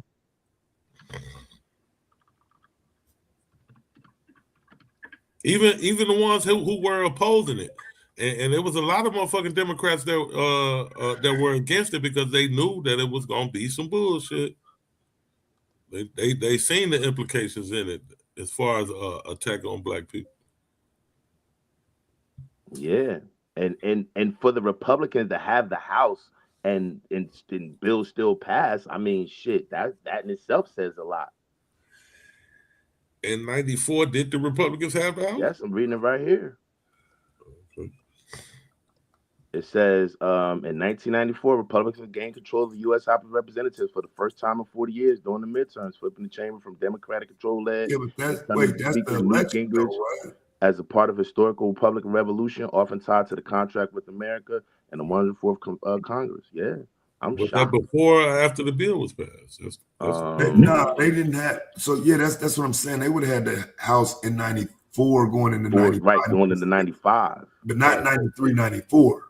Right, so they didn't have the House then when the bill was passed. Yeah, man, nobody ever. This is the first time ever anybody, Democrat or Republican, even Domo, that I've ever heard a motherfucker say that the 94 crime bill was not a Democrat bill. Well, no, I'm saying just show you how hard you were going for them. I'm not saying that. What I'm saying is when I say it's not a Democratic bill, what I'm saying is the Democratic Party found like bipartisan what's the name for the bill. I'm like that's what I'm saying. Like it was a bipartisan bill. That was my point. That is a bipartisan. I don't look at that as a Democratic legislation as much as I look at it as. I understand why you don't, but you know I mean, it is what it is. It is a Democratic bill, man. You can't. I mean, you got to. That's a pill you got to swallow. That's just the L you got to take, man. Yeah, I didn't look at it as a Democratic bill with a bipartisan. You know what I mean? Because see, in our lifetime, you rarely find if there's a Democratic bill where you get any fucking Republicans to vote for the bill. So the fact that you get 97 and you get 40-something senators to vote for it at 97, you rarely ever get that. You have some Democratic bills where there's no Republican support of the bill. Well, we know why, because it was talking about locking up niggas. So Republicans was for that. You gonna get you 30. Right, that's why I said it was get you 38, 40 Republicans to ride with locking up niggas, even if it impeded on their precious Second Amendment. They y'all talking about locking up niggas. Y'all talking about locking up niggas? Oh, I'm in on that. Fuck that Second Amendment. Just lock them niggas up. Yeah, I looked at it as they all. Now, do you hear me critiquing the Republican Party and telling you how happy they were to lock up niggas? You see, think about this, G2. Do you recognize what I'm saying to you? Yeah, and think about this. If they didn't think about this, I think the Republican Party. No. We're just gonna keep it solely on this. Just think about it like this: if they didn't have the fucking Second Amendment shit, come on up, Renee. Let's talk about it. You right. He did want to execute the Central Park 5. Yes, he is anti-black, like the rest of the presidents that we. No, what I'm saying to you is, you guys. We've never had a pro-black president in the United States ever. Listen, bro. This is what I'm saying to you. You guys always pull up legislation that shows somehow where the Democrats did black people wrong or this. And when I ask you to show me Republican legislation, it's crickets. We know they bad. Well, what's the difference? Why wouldn't you have? We're going to critique the so-called Black Party, but it's not the so-called Black Party because the Republican Party is not. It's not even It's not. We don't even have to wonder about. We know that they anti. No, we know that they not. Okay, we don't try to give them the label of. But you talking about a crime bill? But you bringing up a crime bill. Like, listen. We say shit like. I got you. But the crime bill is the only thing you can bring Democratic up. leadership is black people. I got you. You bringing up the crime bill is the only thing you can bring up. And what I'm saying to you is the crime bill was created by people going to these people and saying, "Hey, yo, deal with the crime in our community." It didn't come out of nowhere. That's what I'm saying to you. So it was people on the ground that lobbied for the bill to get done, that advocated for the bill to get done. So I'm asking you to show me outside of this where there's a Democratic legislation that hurt black people. Because in essence, using this is to also critique black people. What Democratic legislation help black people? Sure. Let's go that route. What do they do to help black people from the Democratic Party? Plenty. Because I'm not talking about symbolism. I'm not talking about false hopes and lies. Because what they do is everything they do promotes economic inequality, promotes unfair Obamacare. Lack of prioritization for black folks, even though they always, and when it's time to vote, that's the only time you see them motherfuckers, bro. But that's all the Republican Party. No, you're right. They ain't shit when it comes to black people. Well, listen, they don't act like they are. They don't come. This is my thing with y'all, right? This is my thing when y'all say that. They don't really even campaign. This is my thing that this is my thing when y'all say that, right? Like. What you got, you guys think the federal Democratic Party or the federal Democratic apparatus is to help black people when it or should create laws to help black people when the actual laws and things I saw the gold post. Now that motherfucker is going all the way to the railroad tracks. What are you talking about? Let me go get my binoculars. Let me go get my binoculars so I can see this shit. You didn't even hear what the fuck I said. This shit is moving. I see the goalpost moving. No, I'm saying to you. No, I'm trying to put in context everything. From what you were asking me to what you're saying now is a totally different thing, bro. But it is what it is, man. No, what I'm saying to you is this. You guys talk when you say the Democratic Party, you're talking about the federal Democratic Party, right? No. You're talking about the entire Democratic Party. About the entire. So you're talking about local. So you're talking about state. So you're talking about statewide. You're talking about county. I'm in a Democratic city. I vote Democrat, bro. I have no choice but to vote Democrat. Everybody in my city is Democrat, from the mayor, the attorney, from the motherfucking my alderman, my motherfucking state's attorney, everything. So nothing that they do benefits you. I'm at town hall. I go to town hall meetings at least once a month. So nothing that they do benefits you. Democrats. So nothing that they do benefits you. Nothing that the Democratic governor did, aldermen, councilmen, state representatives, none of that benefits black people. No, I did not say that. Oh my God, you did just say that. You said that the Democrats don't do anything for black people. I said all the government is anti-black. I didn't say that nothing that they did benefits me. Because you just said that. My point is that the Democratic Party does things to benefit black people, and you told me that they don't.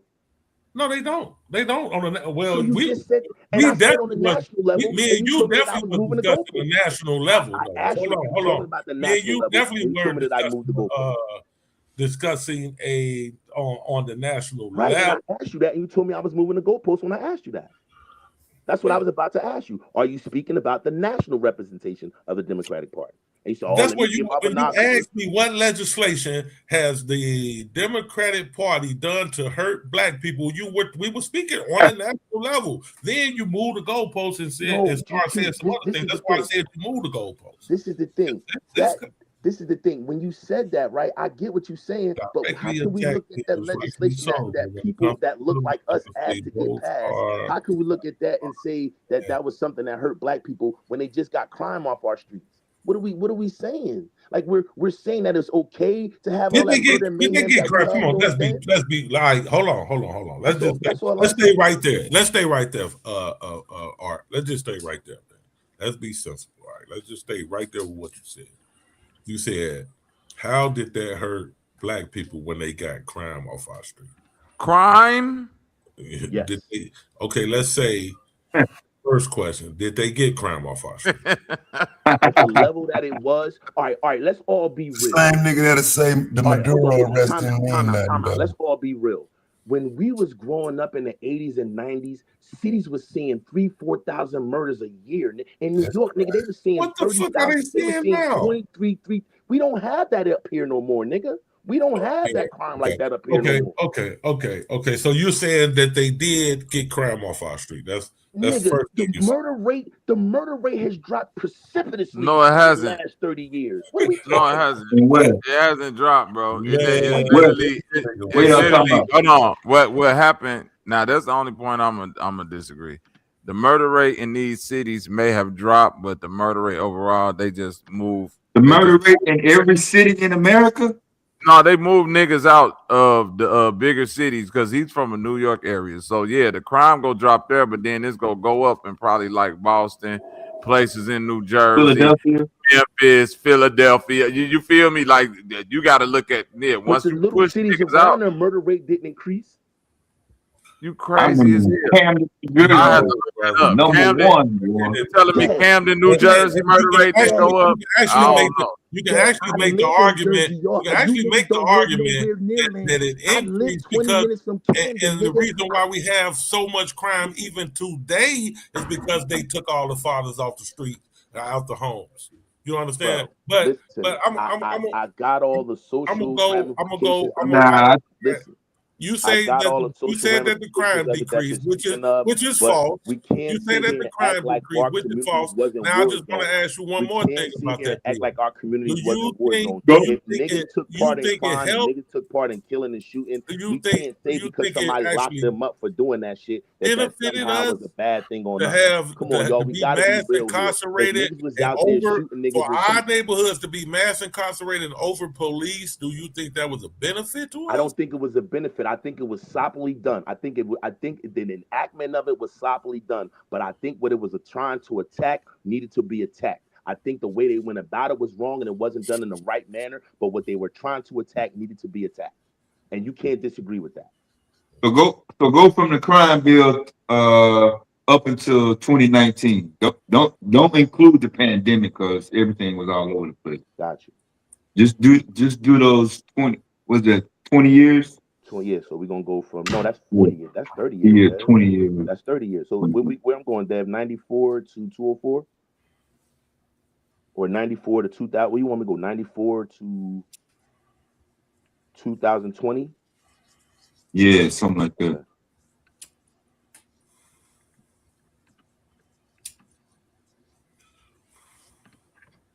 Okay.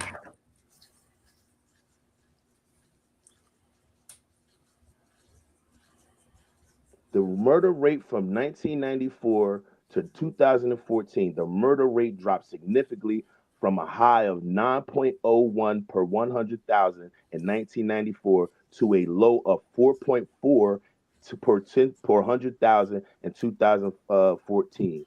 Then there was a rate increase between 2015 and 2019 where it went to 4.9. And then it was a surge from 2000. Well, you said don't count. You don't want to count that. So pandemic, everybody got crazy. Yeah, you can't count that. So it was the 94 crime bill for that? Huh? Yes. And you credit the 94 crime bill for that decrease? I think you can. I think you can because most people got 20 to 30 year sentences. Think about it, 1994 to 2024, that's 20 years. And most people got 20-year sentences. The sentencing was ridiculous. It was crazy, and we know it. And that's your point. So I don't disagree with you that the implementation of it was very. So they got the super predators off the streets. I mean, the implementation. She came afterwards, bro. Didn't she? Didn't she come afterwards with that? Like, didn't that come like 2005 or 6 when she said that? Hell no, super predators is 94. No, I thought super predators was when she was running against Obama. Her and Joe Biden said it in 94. I thought it was when she ran against Obama.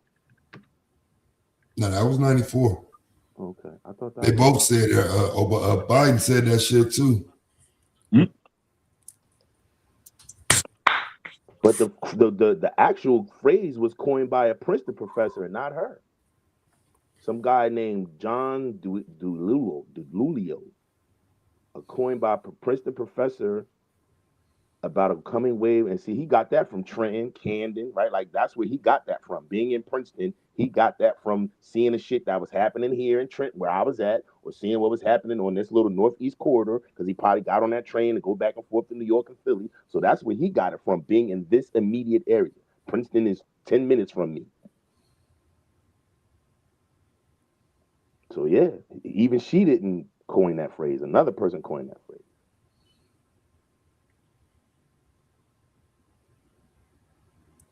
The decline in the crime rate is often contributed to a combination of factors, including economic improvements and demographic shifts.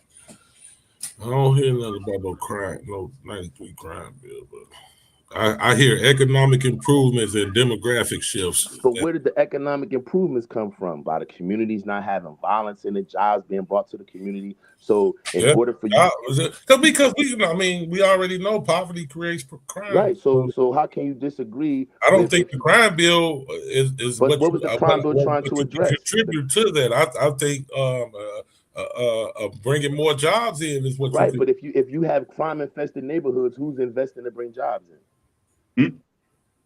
Say it again. If you have crime-infested neighborhoods, who's investing to bring jobs in?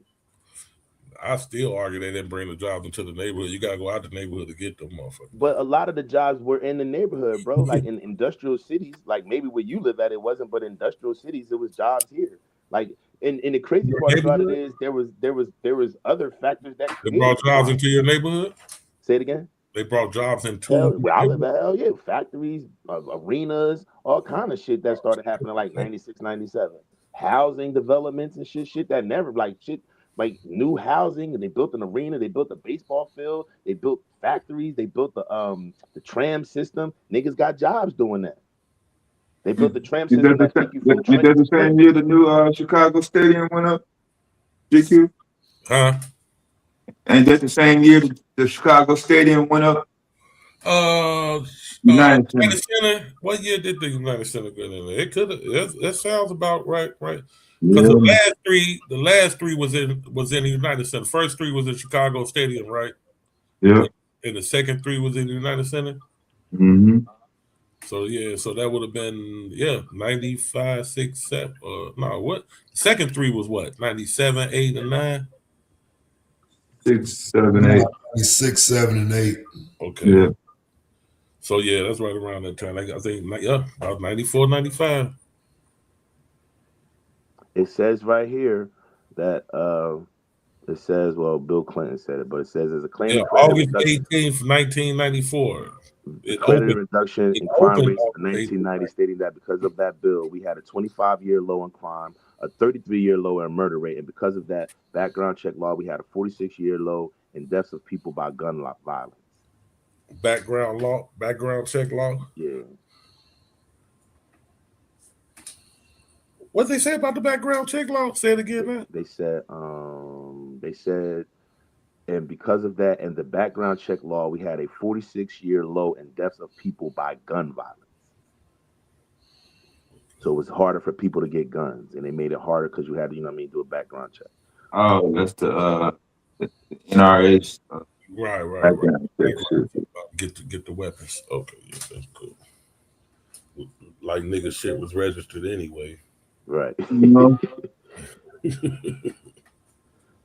That and when you asked me that, first thing I thought GQ was like, that didn't stop niggas from Indiana bringing guns to Illinois. Like, what the fuck? You know what I'm saying? Like, that was the first thing I thought. Exactly. Like, what the fuck was that? Yeah, they got the same background check law now, and these niggas still got the motherfuckers flooded with these motherfuckers. Oh, yeah. So they do attribute it to it. They do say that got me saying, like, how the fuck? Where the fuck are these little niggas getting all these guns at? God damn. To be some broke motherfucker, they know they resourceful when it comes to getting a gun. Yeah, that's the motherfuckers out in California that did that Bank of America from watching the Al Pacino and Robert De Niro movie Heat. The Heat, yeah. Yeah, they said the police had to go in the pawn shop and literally get them out the pawn shop as they were fighting. What was the name of that movie? North Hollywood. North Hollywood. Like, man, we need some help out this bitch. Yeah. Yo, that shit really happened in real life though. That shit Taz just said that North Hollywood shit. Them niggas went in the pawn shops. The cops went in the pawn shop to get guns. Yeah, they were getting banked. They were getting knocked the fuck off. But and two niggas. It was just it was only two niggas, right? It was just two dudes, right? Yeah, two white boys. I think, but I couldn't hardly tell. The camera that I was looking at the shit live as it happened. No, and it was a motherfucker by a van. He popped the goddamn top. He was up there shooting out with the motherfuckers for 44 minutes. These white almost white boys from the motherfucking mountains. They weren't even really from Cali. They was from the country. That was mountain country motherfuckers. Oh, that's why they were loaded up. Wasn't they from? I thought they was from California. The California from Cali, but they was from the mountains. They was like they California. They was country boys. Yeah, Cali got country ass people too. They got out there. Yeah, them niggas was like farmers and shit, man. Yeah, they got more country than city, goddamn, that's for sure. Way more country than city out in Cali. More that's country a fact. than California, goddamn, way more. Niggas be shocked once you got in them big cities, nigga. You in the middle of nowhere, especially when you're in Northern California. With some hillbilly. Nigga, I was stationed in West Name, nigga. That shit was nuts. I was like, oh, this is goddamn. I got to get the fuck up out of here. Oh yeah, you with the real hillbillies out there. Them niggas gonna let you know too. Yeah, I was in Presidio. Fucking Ward College. That shit was, oh my God. Yeah, I'm good on that. Fuck that. I was showing a while back when all the motherfucking police, all these police stations selling all their motherfucking guns and shit. Selling their guns to motherfucking niggas on the streets and shit. And the FBI know about it, but said that they not in the business of investigating. No, these niggas are they're from Los Angeles, y'all. These niggas met at the fucking Gold's Gym in Venice. Okay.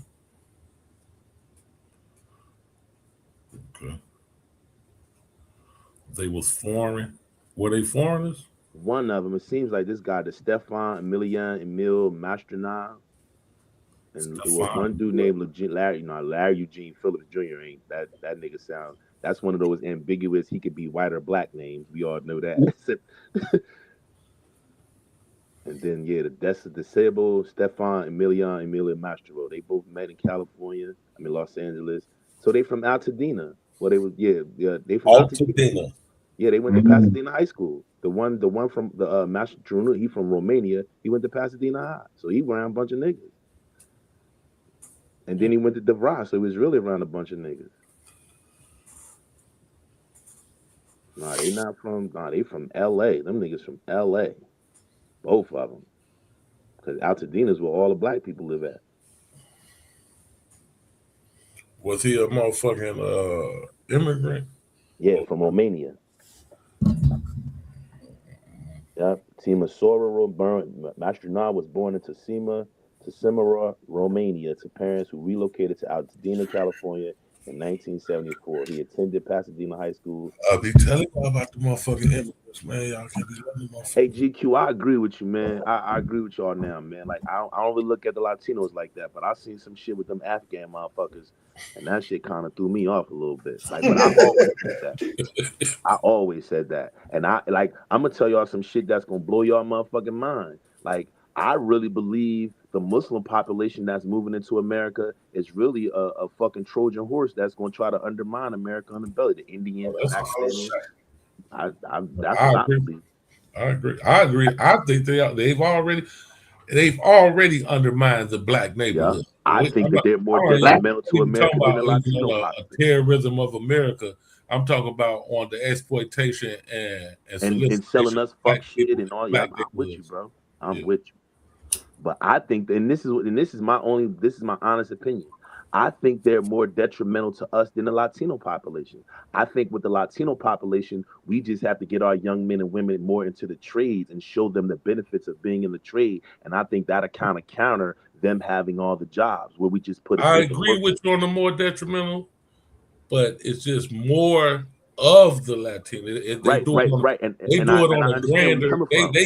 they get in our way on a Right, grander because scale. it's close proximity. I get you because we're in No, because and just the scale of them, but just right, just it the just amount overwhelms of us. when It it comes to overwhelms our those numbers. like those trade jobs you're talking about, but those factory or warehouse jobs, it's just so many. But you right about the Arabs because they come over here and set up strategic what like Q Butler was talking about earlier with that marketing shit. You know what I'm saying? And they will seek low for their second and third generation to seek high. See, we always looking at they just come to get fruits and pick strawberries. Nah, like I see But me. second and third generation, they are on the what y'all hated ICE force. But see me, I'm gonna be honest with you, GQ. Locking I up think other foreigners that's trying I to got you, but I think the catalyst to that is the corporations in our country. I don't think it. I think what happened is like, and we don't want to admit this. I don't that's know a why we fact. don't want to have this conversation about these people set out to get rid of us, to take us out of the job market. Like there's an entity that's trying to replace us with them. Like they talk about the great replacement theory. The great replacement theory is replacing us. Like they never had a traditional way of keeping us here, truly integrating us. It just got to the point where with so many of us, they didn't know what to do anymore. So now Shit, all right, bro. Hold on a second. Y'all got to hit the rewind button because I was walking out the room and I heard this xenophobic ass nigga Art say that they were coming a Trojan horse Art. yes, I'm yes, clipping this shit. I'm yes. clipping this shit. But that doesn't make me Taz, xenophobic, gentlemen. Listen, I'm time out, time clipping out, this. time out, So time out, time out. soon as that nigga get on That Psycho Channel me. holler about Listen, y'all hold on, xenophobic hold on. motherfuckers, I'm Y'all can playing beat this your shit. chests and share your pom poms. Me acknowledging a reality is not me hating on them or being xenophobic. I'm not saying get them out. I'm not When we saying come get acknowledge them the reality, why we being xenophobic? because y'all talking about getting them out.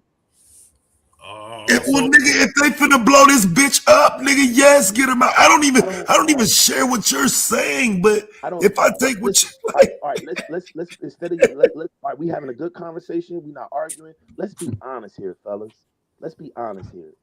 We as black people don't have nothing to do with that civilization war that Arabs and white people are fighting, right? That Asians and white people are fighting. We don't have nothing to do with that. We're just caught up in it because we were bought here as slaves. So I'm not about to join that fight when I know I have nothing to do with it. I don't. I got to let them figure that out and fight that out themselves.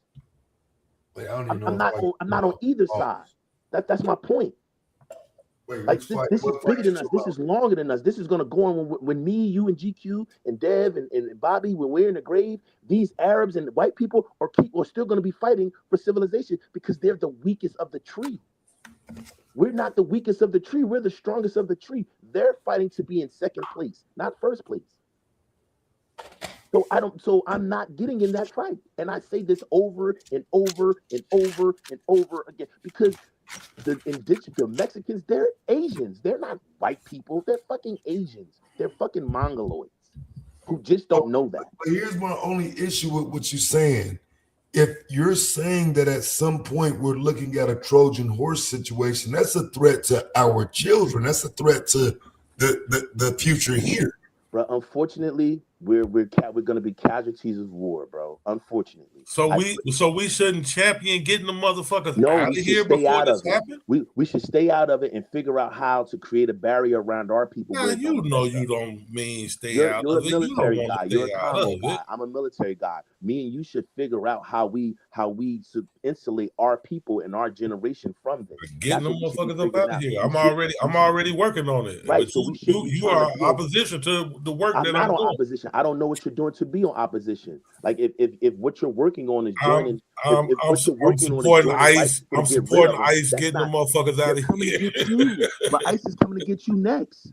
They're not gonna stop at them. They're coming for you next. Yeah. And they're showing you that. We need the Twilight Zone. We got a Twilight Zone clip in there. No, listen. And I thought about you yesterday, GQ. I thought about you, not in a negative way, but I thought about you yesterday.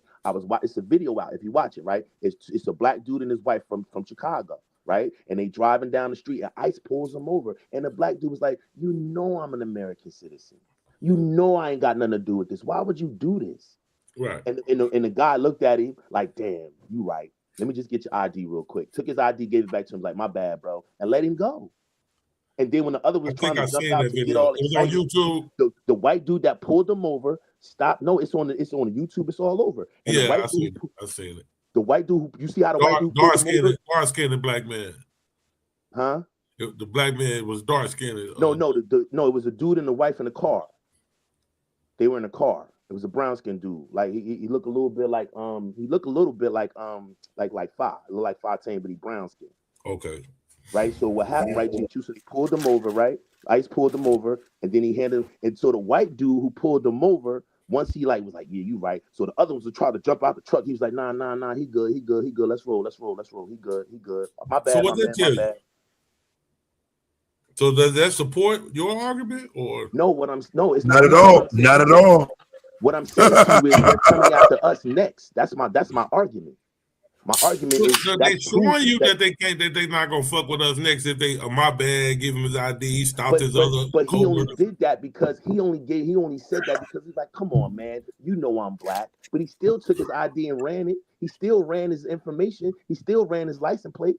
He didn't let him go instantly. He still ran his information. Even in identifying him, he was African American. So what about the black lady that they snatched out of the car the other day and locked her up, talking about she was following them and she was on her way to the doctor? So she wasn't following them. No. Let her go down the street. Everybody innocent, bro. So y'all gonna be cool with them. So y'all gonna be cool with them pulling out a black lady, even if she was following them. Y'all gonna be cool with them treating her like that. And then y'all say y'all so black. If she followed them, I tell black people right now, stop. Do not follow them people, man. Leave them. When did niggas start following the police around? This is crazy. It's based on what's happening in that environment. It's based on saying, don't bring that into our niggas is out their motherfucking mind. They run around trying to stop ICE. This is where I don't get you guys. This is where I don't get this pro-black. Man, black people, please. I know I ain't got to tell nobody in this chat because this is a chat full of intelligent people. So I know that nobody in this chat will be running around following no motherfucking police.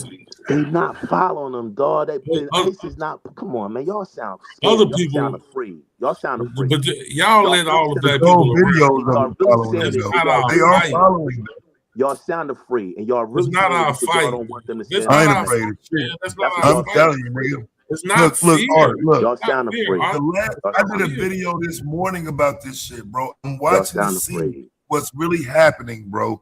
ICE is wrong in some of these circumstances. I don't mind conceding that. A lot of these circumstances, ICE is getting mad. They doing too much. But, bro, on the other side of that, these motherfucking citizens done lost their motherfucking mind. Hey, you know what the problem is? You two guys have never been in an occupied city. And that's the problem. This is crazy. Y'all two have never been in an occupied city. I was on a DMZ. But right, so you know that's not an occupied city. That's the not an occupied city. That's not an occupied city. It's not an occupied city. That the DMZ and I went from the DMZ to the penitentiary. So yeah, it's an arms that has nothing to do with occupation. South Korea is not occupied. North Korea is not occupied. So that's not the same. Neither is occupied. We're a security force, and we're a security force in South Korea. We're not there to hurt the South. No, what's the point about the occupied city? Say it again. What was your point about the occupied city? What I'm saying is, since you guys have never lived in an occupied city, you don't know what it feels like. So you're not gonna understand. What occupied city did you live in? Huh? What occupied city did you live in? I've occupied cities. I've occupied Hafu. Like I was in. What American city was ever occupied? You know what I'm trying to say, GQ. You know what I'm trying to say. I don't though. You know exactly what I'm trying to say. What city was you occupying? I'm just asking. Iraq. Okay, but what that got to do in an American city? So what I'm saying to you is you've never witnessed occupation, so you're thinking that people going out there telling the occupied force to get the fuck out of here is wrong. That's what you're saying. You're saying, hey, don't go outside, black people, and tell the occupying force that they're wrong. American cities being occupied by ISIS. Yo, ISIS, if GQ, if ICE sends in 3,000 to 4,000 ICE agents into a city that only has 600 police officers, that's an occupation, bro. If you send an overwhelming force of police into a city that already has a police department, and your police department is your police entity is overrunning everything, that's an occupation. Yeah. Black neighborhoods being occupied every motherfucking day. It have been. Right. And did you like it? Case. Did it feel good? Did you like it? Did y'all push back? It's still being occupied. And from what I understand, you niggas in Chicago don't tolerate that shit. From what I understand. It's the norm. From what I understand, you niggas in Chicago have no problem with busting at the police. From what I'm hearing. Yeah, but we ain't gonna follow them around. That's only when they come fucking with us. Just like we ain't gonna have no problem busting at the ICE agents. They come knocking on the motherfucker. But that's what I'm saying to you. These people aren't gonna bust at them. So their form of busting at them is alerting people that they're there, which is the same thing. Oh man. They're not gonna bust at them like y'all, right? So their form of pushback is, yo, they're here. Where y'all form of pushback is follow them around all day. And we're gonna let y'all know that y'all can't be here. So follow them around all day and blow whistles. That's not our pushback. fight. It's when not it comes our to fight. black people following them around, black Americans following them it's around. Not our fight. Not our fight, man. Like you said, I think we should stay the fuck out of it. Now, that was your word. So I think we should just stay the fuck out of it. I think black folks definitely should stay the fuck out of it. You know what I put on? It's this black lady GQ, this lawyer, right? And she's out there full force GQ. I mean, full force. No, you know what I wrote on her YouTube comment section this morning? I said, ma'am, I said, beautiful, educated, legal, great mind. This ain't our fight, mama. Right. This ain't our fight. Don't have our people out there getting all fucked up over this shit, and this ain't our fight. Like, don't do this. Please do more of that. Down. Because I don't want us covering stories of how the. But it's double talk for him to say that. It's double talk. But that's double talk for him to say that. You don't get both. You can't get both arguments. Nigga, you can't tell me what I get. I get what the fuck I want to get. You don't determine. Right, so you're promoting people to go protest. You're promoting people to go protest. Where did I promote people to go protest, Taz? When you defended her, when you whined about ICE. That's not, man, shut the fuck up, Taz. GQ, we having a good conversation. I ain't about to go here with this dumbass. I mean, you can get mad, but I'm just telling you, you need to be on both sides of that. Tell me where I'm watching people do what you're doing. About ICE, or tell me that I say that ICE killed that woman for no reason. Because you say we next. We are next. We're not next. We are next. We are next, dumb nigga. That's we are the boogeyman. Next. The boogeyman. And I don't want to say this to you because I got love for you, but we are next. So I'm going to just keep that what I was about to say. We are next. I'm going to just tuck that. But we are next, bro. And you know we're next. And GQ know we're next. That's why GQ said, listen, sister, stand down. Because we don't want them coming after us We'll be the next on these headlines of motherfuckers getting shot by ICE and locked up by ICE for following them around. We'll be next if motherfuckers keep following them around. But they're in black if neighborhoods. Niggas decide that they want to do that, they need not do that. But they're in black neighborhoods where the people are not. GQ, they just knocked this black dude door down, and the fucking judge was like, "What's wrong with y'all? The black man, he's a citizen, and y'all knocked this door down, arrested him. Let that man go." Think about that. No. A judge had to tell that, yo, come on, what y'all doing? I mean, because here's the thing, bro. I'm tired of the black people gaslighting too. Like, stop using these illegals and shit just because, like, a nigga get caught up in they, bro. Like, for real, it happens. Like niggas you should have a lawsuit. Like, this shit happen to you, make sure you get your lawsuit. All this other shit is like, no, bro, we don't have to support them. If you don't live to get a lawsuit, what are you going to do? If they have full immunity, GQ, they can shoot you and get away with it. So if you don't even make it to court to get the lawsuit, Tag, they can't shoot shit. What are you doing? Bro, they can't just shoot you. They cannot just shoot you, bro. Stop the line, bro. They cannot just shoot you. They do. You can't shoot you and get away with it if you ain't doing shit to them people. You never served in the military, so you don't know what the fuck they're talking about. It doesn't matter if you serve in the military or not. They can't shoot. By you serving in the military should further make you understand that they can't just shoot you and get away with it. They have immunity from prosecution, everyone. Not yet. They have immunity. Check it. You can Google it, fellas. If y'all don't believe me, just Google it. They have immunity, y'all. They have full immunity. ICE does not have no fucking full immunity. Oh my God, man, this is fucking crazy. And they not gonna even if they were to get immunity, it won't be from cold-blooded murder. Bro, I'm telling you, bro. House and shoot him dead, and he ain't doing shit to the ICE agent. That nigga said ICE got full immunity. That's crazy, bro. All right, I'm okay. I'm sorry. They're not gonna fly. They're not gonna get full immunity for cold-blooded murder on the motherfucker. Full immunity is crazy, bro. Okay, bro. I would be against that. You wouldn't even hear me saying the shit I'm saying right now if they had full immunity. You sound crazy, nigga. But what I am saying is if y'all keep celebrating motherfuckers fucking with them and shit in the streets, they will get full immunity. Listen. On technicality, what me and you are saying is true. They don't. But listen to this. No, ICE agents don't have absolute immunity from prosecution for crimes, despite claims by some officials like VP JD Vance, illegal. So what I'm saying to you is the Trump administration is going to see to it that they have full immunity and are not. So based on what? Based on what? Listen. Because when it happens, nigga, make sure. When it happens, nigga, make sure you. I say when it happens, nigga, make sure you understand that the GOAT said it first, nigga. It just happened when she got shot. Make sure you understand that the GOAT said it first. When you niggas was running around, when you niggas was running around here crying for that white bitch, I told you, shut up. I can't wait until it comes to you now. Now I'm gonna say it. I can't wait until it comes to you. I can't wait. I can't wait till it's gonna come to me when that motherfucking bill get passed. I can't wait till you face it, and then you gotta shut the fuck up. Nigga, if I face some ICE agents, nigga, I am not going to be concerned.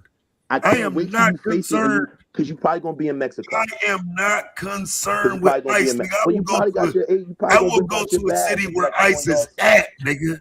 Do you hear me? Badge and be like, I'm on their side. Do you hear me? I'll go to a city where they at. I don't give a fuck about ICE. I ain't did a motherfucking thing wrong, nigga. What are you talking about? It doesn't have anything. That's you niggas got people scared. Let me ask you in GQ this question. Let me ask y'all this question. If you niggas know that these motherfuckers been on our heels forever, what makes y'all think that they're not gonna do it now? What makes y'all think that this is some benevolent thing that they're only gonna do to Latinos and we're not gonna be swept up in it? What gives y'all that impression? Why do you think somebody going to sleep on them? What makes you think they ain't on our heels right now? So what are you talking about then? Who's falling asleep? With me, what are you talking about then? How do you sound? Because I don't agree with you. I say they have local police to do that already. But what I'm saying, so GQ, you don't think we're next? We first. So what are y'all disagreeing with? Talking about next, nigga. We was first because they bring in the federal. Do you not? You're not gonna like this, bro. But I'm gonna tell you anyway. They only bring in the federal government to get these motherfuckers because local governments protect them. It's a fact. All right. Well, answer this question.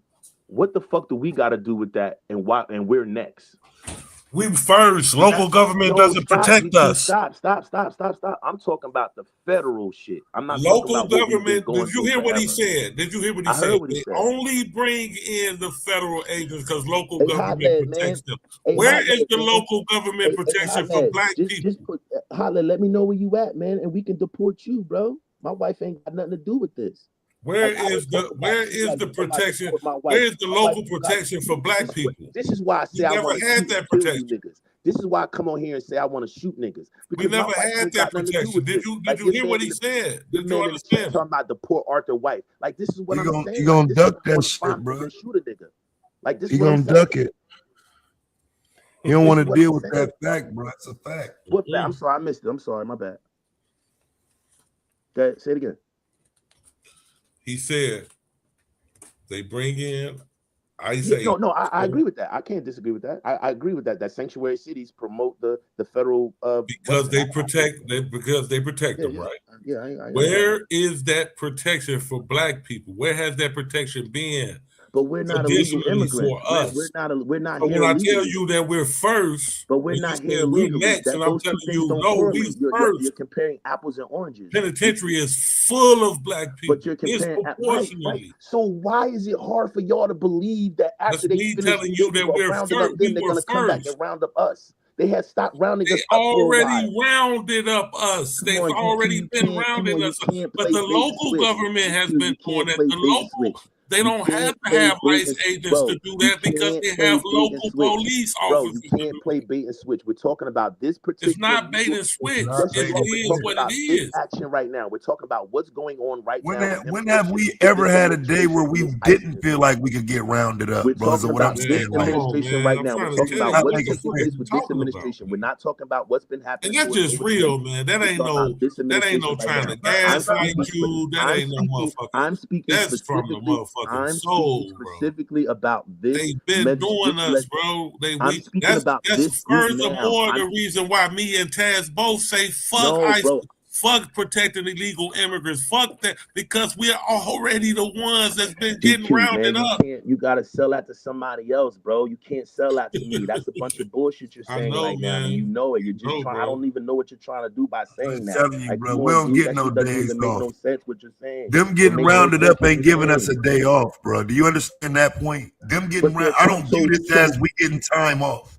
I don't view it as they getting rounded up. Now we good. That's not how I view this, bro. So how do you view it then? Because every week it's still a nigga getting shot dead in the street. They're not covering it because they're too busy covering ICE. But every fucking week in America, another unarmed black man is getting shot dead in the street. But what's the difference in what I'm saying and what y'all saying?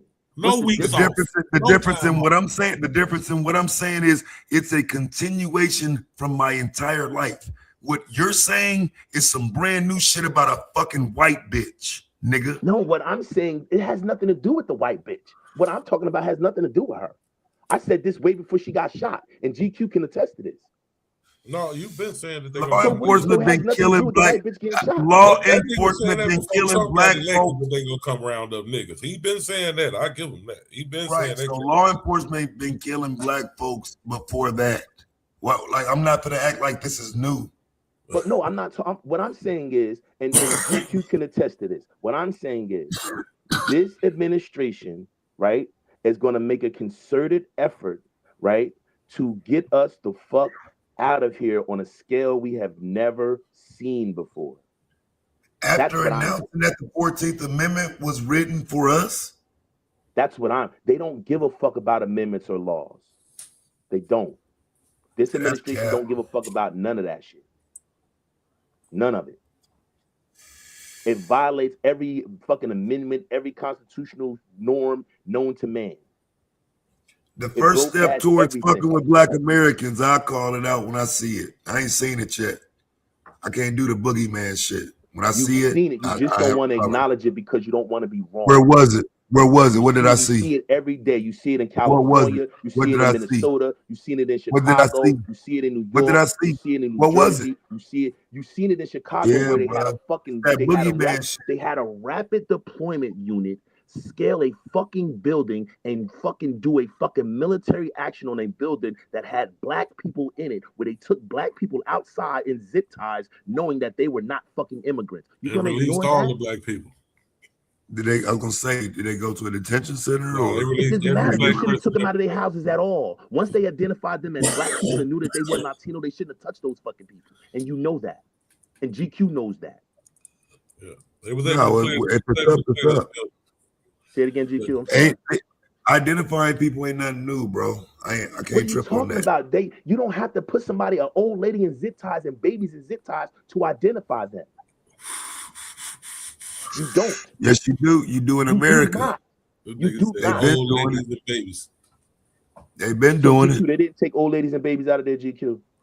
They've been doing it. I'm not too familiar with the old ladies and babies, man. I remember Obama was doing that shit. Did nobody give a fuck? Old ladies and babies didn't get taken out of that apartment complex, and you're Obama had babies. Obama had babies in zip ties, bro. Like illegal immigrant babies, illegal immigrant babies, not black American citizen babies. There you go with your fake ass Obama bullshit again, and that's what I'm saying. It's not, but just making it seem like it's just this idea of making it seem like we've never seen people get it to black people. He didn't do it to immigrants. Obama did it to immigrants. He did it to illegal. Stop trying to loop black people into this shit, black bro. Like in Chicago were not illegal immigrants. They were your grandmothers. They were your nieces and nephews. Y'all trying to loop black people in this to support them. That's what this is. This is looping black people. You're just trying to double talk and say some dumb shit instead of acknowledging that they violated black people's rights that had nothing to do with the immigration raid, and they knew that. Yeah, and they did that's a lawsuit. And that's a lawsuit that they're not going to get any money for, and they're not going to fucking win. What makes you say that? They're not. Okay. They're not. Because he runs the DOJ. That means it wasn't wrong then. I mean, you have to make up your mind here what you're doing. They're not going to win because if they allowed to do it, then what you complaining about, trying to get relief from is the people who determine whether they get relief. Hey, fam, I'm telling you, they're not allowed to do that. So put in a lawsuit. You're telling me they're doing it and they are allowed. They're putting a lawsuit against administration where the federal government that they're trying to sue and get the reprieve from runs the place that they're trying to get the money from. What are we talking about? They're not going to give it to them. We're talking about your rights as a citizen, fam. And they're not going to give it to them, and they was violated. And if the Civil Rights Division of the DOJ has been gutted and is ran by a racist white lady who always wanted to gut the DOJ and gut the Civil Rights Division, what reprieve are you going to get? Yeah, these people are going to be going in 2.5 years. In order for your civil right, in order for you to get reprieve, you have to go to the Civil Rights Division of the Department. You got to stop like this is the end of the world, bro. It's not. It's not about being the end of the world. It's about your reality on the ground, bro. This is not the end of the world. They're going to be gone. It's not the end of the world. Yeah, I agree. There's going to be light on the other side, but it's going to be really dark for a while. And I'm talking about the dark part. Yeah, it's not going to be dark, man. Y'all trying to make it. It's dark now. It's dark now. So, for example, again, they're occupying an American city. You telling people they ain't got no choices, bro, and I'm not willing to tell people that. If they violate your motherfucking rights, no choices. If they violate your rights, nigga, that they don't have no choices. I'm telling people that the choices that they violate your rights, that's a lawsuit. Right, but if there was a normal Civil Rights Department in the Department of Justice, I would agree with you. Like, you're right, Taz. They can get their reprieve on the other side. But me knowing that this present Department of Justice Civil Rights Division is gutted and is not seeking to do this is a motherfucker that just said that civil rights hurt white people. He just stood on a fucking panel and said that civil rights hurt white people. Right. So you're gonna get justice from him? Yes. How? Yes, because it's not him, bro. Listen, this is what I'm saying to you, man. And this is why we think you're a Trump supporter, and this is why we say that he does not control the government. Do you hear me? He does control the government. What are you talking about? Like, oh my God, this is nuts. This nigga said he does. He does not control the government. This is crazy, bro. That he's saying this. So GQ, you don't think Donald Trump controls the government? GQ, you believe that as well? No, I don't. Thank you. You know I don't, Arthur. Thank you. I don't even know why you asked. You're right. I'm sorry. I don't even know why I asked you that shit. I'm sorry. You're right. And that is insane. Say one person controls Donald the government. Trump don't control the government. Okay, got it. Duly noted. One person controls the whole government. Duly noted. Yes, the executive.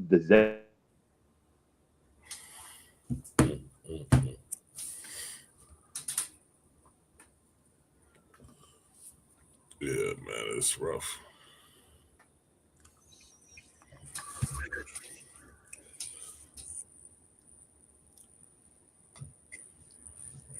Living in America.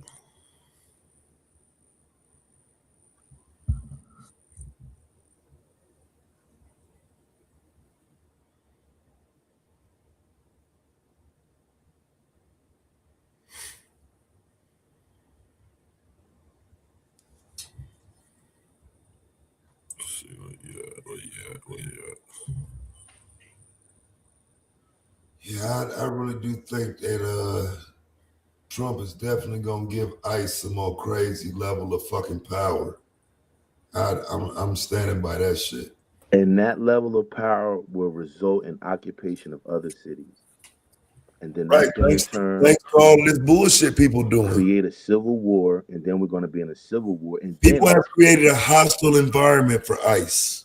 This is why I'm starting to think that shit by design too. I'm thinking they really, these motherfucking organizations these people that's organizing these, blow the whistle and follow ICE. I think this, they being tricked, man. I think this shit is by design. Yeah, it's a trick.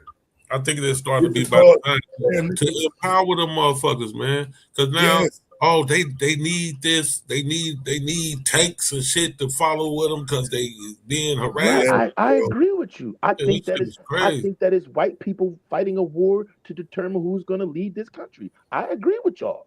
That's why I'm saying stay the fuck out of it.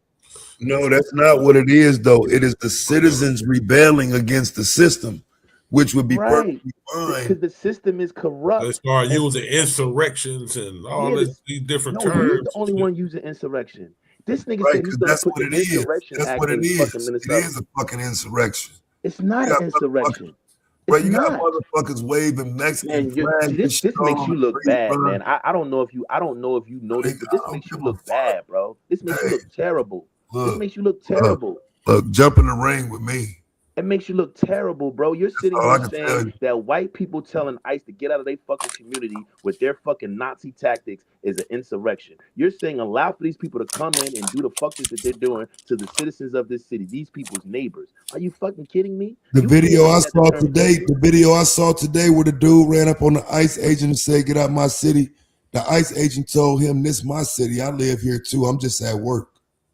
Yeah, I seen that one. I seen that the other day. He said, "I live here." I seen that. He was cool. Nigga, I live up the street from you, nigga. He said, "I live here. I'm at work." But 90% of them motherfuckers he shitted on him with that one, though. 99% of those motherfuckers there don't live there. Yeah, he shitted on them, and most. How can y'all defend this shit? Before motherfucking ICE came to Chicago, black citizens was at the town halls every week. Praying and hoping and wishing and asking for ICE to come to this motherfucker, right? Because to get these motherfuckers out. Because y'all have beef with them. Because y'all have beef with them, and y'all want these white people to come solve your problem. No, because we wanted the motherfuckers out, and our mayor refused to do it. Refused to lock the motherfuckers up and get them out the motherfucking way. So because he's a humane person, and he knows that he's gonna lock up people who lived here long before he was born. He's gonna lock up people that has a history here before people that look like him even came here. He's a very intelligent man that understands bro, that's not true, civilization. He understands how civilization works. He understands he understands that the conversation me and you was having the other day about the people that crossed the Barren Straits 20,000 years ago are the people that live in your city. This is their shit. Nobody in Chicago would say that about Brandon. That's wild, bro. Y'all mad at some people coming back to their fucking home. This is their shit, y'all. This ain't our shit. This ain't the white man's shit. This is their shit. Those Mexicans that y'all get mad at and Venezuelans and this is their shit. You sound crazy. This is their shit that was taken and they was pushed back, pushed down into Central and South America, chased away out of their own shit. This ain't no happenstance. They weren't chasing to Central and South America. They was already in Central and South America. They was chased there, GQ. No, they would chase, like, read a history book, dog. Exactly. That's what we do on here. You don't read a history book, because if you this is what we do. We do history. So where did all the people go that lived here, GQ? Where did the millions and millions? They went into reservations. They went into reservations. GQ. Everybody didn't go to reservations. We can track them people. We know where they at. We know where they at. GQ. They're not black people that look like us. GQ. Now niggas will tell you that that's us. GQ in the 14th, 15th, 16th. These niggas that will tell you that's us. GQ in the 14th, 15th, 16th century, there was no fucking reservations. Fuck are you talking about? They were they were being murdered then. They wasn't That's being what I'm pushed. talking about. They wasn't being pushed into Central and South America. No, they was not. They were. You can look. You need to read a history book, man. You can look it up. You need to look it up. You need to read a history book. I've read a history book, plenty of them. Yeah, because they were not pushed into Central and South America. Okay, all right. The motherfuckers ain't go nowhere. They motherfuckers stayed here, fought, died, and the ones that remained were put on reservations. That's not true, bro. Do you know how many of them people left here and migrated to the South? It's true. America? Only motherfuckers you talking about is the Mexicans that gave up Texas, and half them motherfuckers still in Texas too. Dog, do you think they just took over? Like, do you know how big Mexico is? Some shit they just came up with. Like, this is what we're missing here. These lands that we call Mexico, Guatemala, that's not what they were named back then. We ain't back then, though, my G. But we're talking about the people that come from back there. That goalpost that went further than further. That motherfucker goalpost getting further and further away. It was at the railroad track. Now that motherfucker about a mile and a half out. Oh, y'all just don't want to acknowledge that. It's hard to keep this motherfucker. Y'all want to act like this is our shit and we've been here and those people wasn't here before. And that's blasphemy. Man, they lost, my nigga. I ain't saying they wasn't here before they lost. But that don't make it ain't they shit. It don't make it. Yes, it does. When you lost in Vietnam, don't make that this ain't America. That's why Mexicans and Venezuelans don't get along, because when you lose, it's not yours anymore. The Venezuelans ain't they shit. They from South America. They not from. And what did Trump say? Trump said, yo, that's our oil. That's American oil that Venezuela got. That's our oil under your land. It is now. Listen to you, bro. Is now. No, he said before. He ain't talking about what it is now. He said, I'm going into Venezuela to get our oil and stuff that they stole from us. That's what he said. Same thing OJ did in Vegas. Oh man, you fucking sound. When you go get his shit, get my shit back. GQ, you ain't going. You find that logical, huh? That makes sense. That makes sense to you, GQ. Give me my shit back. What you think I am, nigga? That makes sense to you, GQ. Okay, let's read this. Okay, y'all ready? Y'all ready? Here we go. And y'all always tell me to present sources. Yes, European colonization and subsequent American expansion forcibly displaced many indigenous populations from the ancestral lands across North America, pushing them into more remote areas, including parts of Central America, leading to significant population decline and cultural disruptions through conflict, disease, forced relocations like the Trail of Tears, with many seeking refuge in silence. While migration was also part of the pre-Columbian history, the massive violent displacement by settlers fundamentally changed the indigenous demographics, which forced them into South and Central America.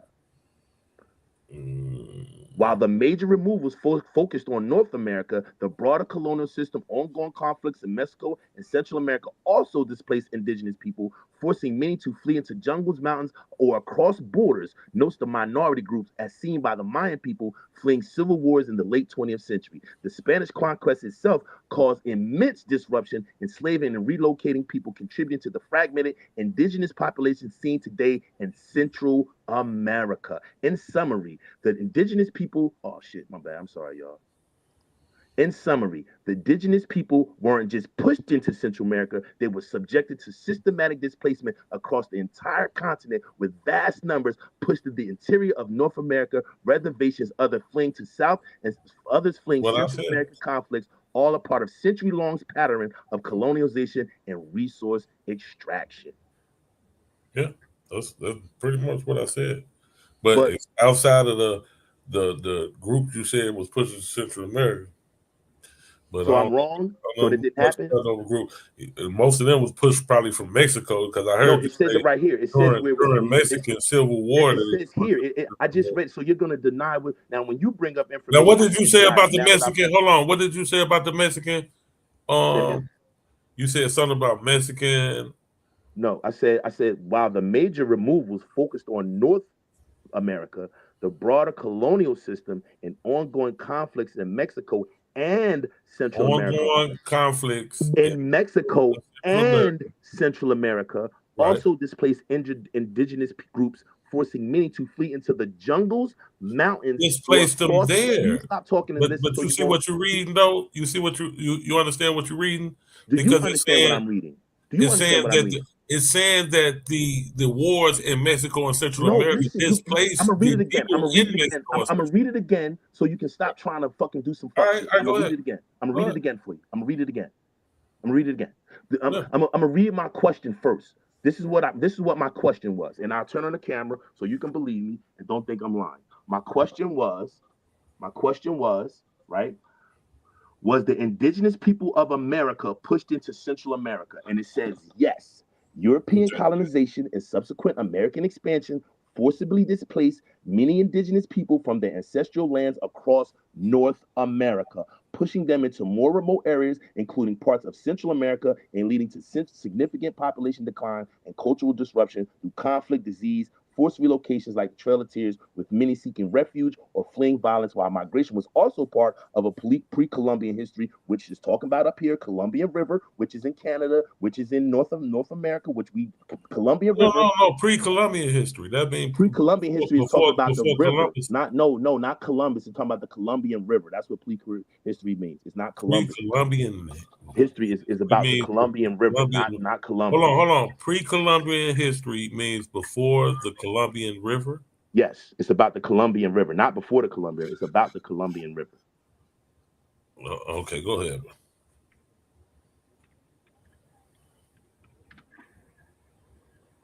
So where am I wrong at in this? Where am I wrong? I thought you were still reading. Oh, okay, so what more do you want? You want me to go back down to what we were talking about, or what? What do you want me to do? The massive violent displacement by settlers fundamentally changed indigenous demographics and territories.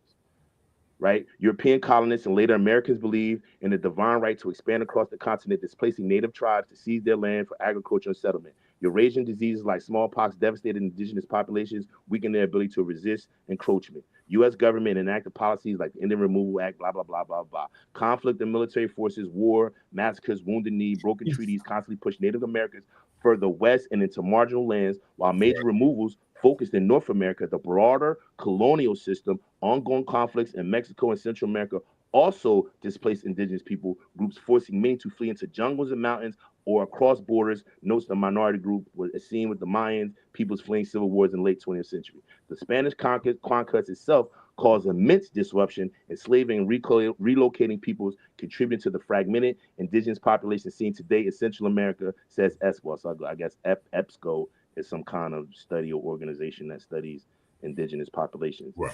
In summary, indigenous peoples weren't just pushed into Central America, they were subjected to systematic displacement across the entire continent, with vast numbers pushed into the interior of North America, reservations, other fleeing Central American conflicts, all parts of the century-long pattern of colonialization and resource extraction. Right, they were not just pushed into Central America; they were displaced all over. Okay, but the point is, they was pushed into. And in history, pre-Columbian refers to the era in the Americas before Christopher Columbus' arrival in 1492. Not anything to do with the Columbian River. I don't know what that was. Pre-Columbian means before Christopher Columbus got here. That's what that means.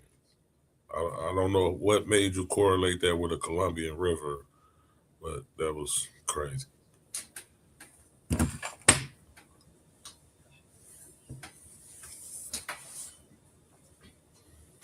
So like I said, man, yeah, they was displaced in Mexico and Central America by the French that were in Mexico and Central America. They were displaced in So what you're saying is they wasn't, so even after me reading that, you're still not going to agree that they was pushed from America into South America?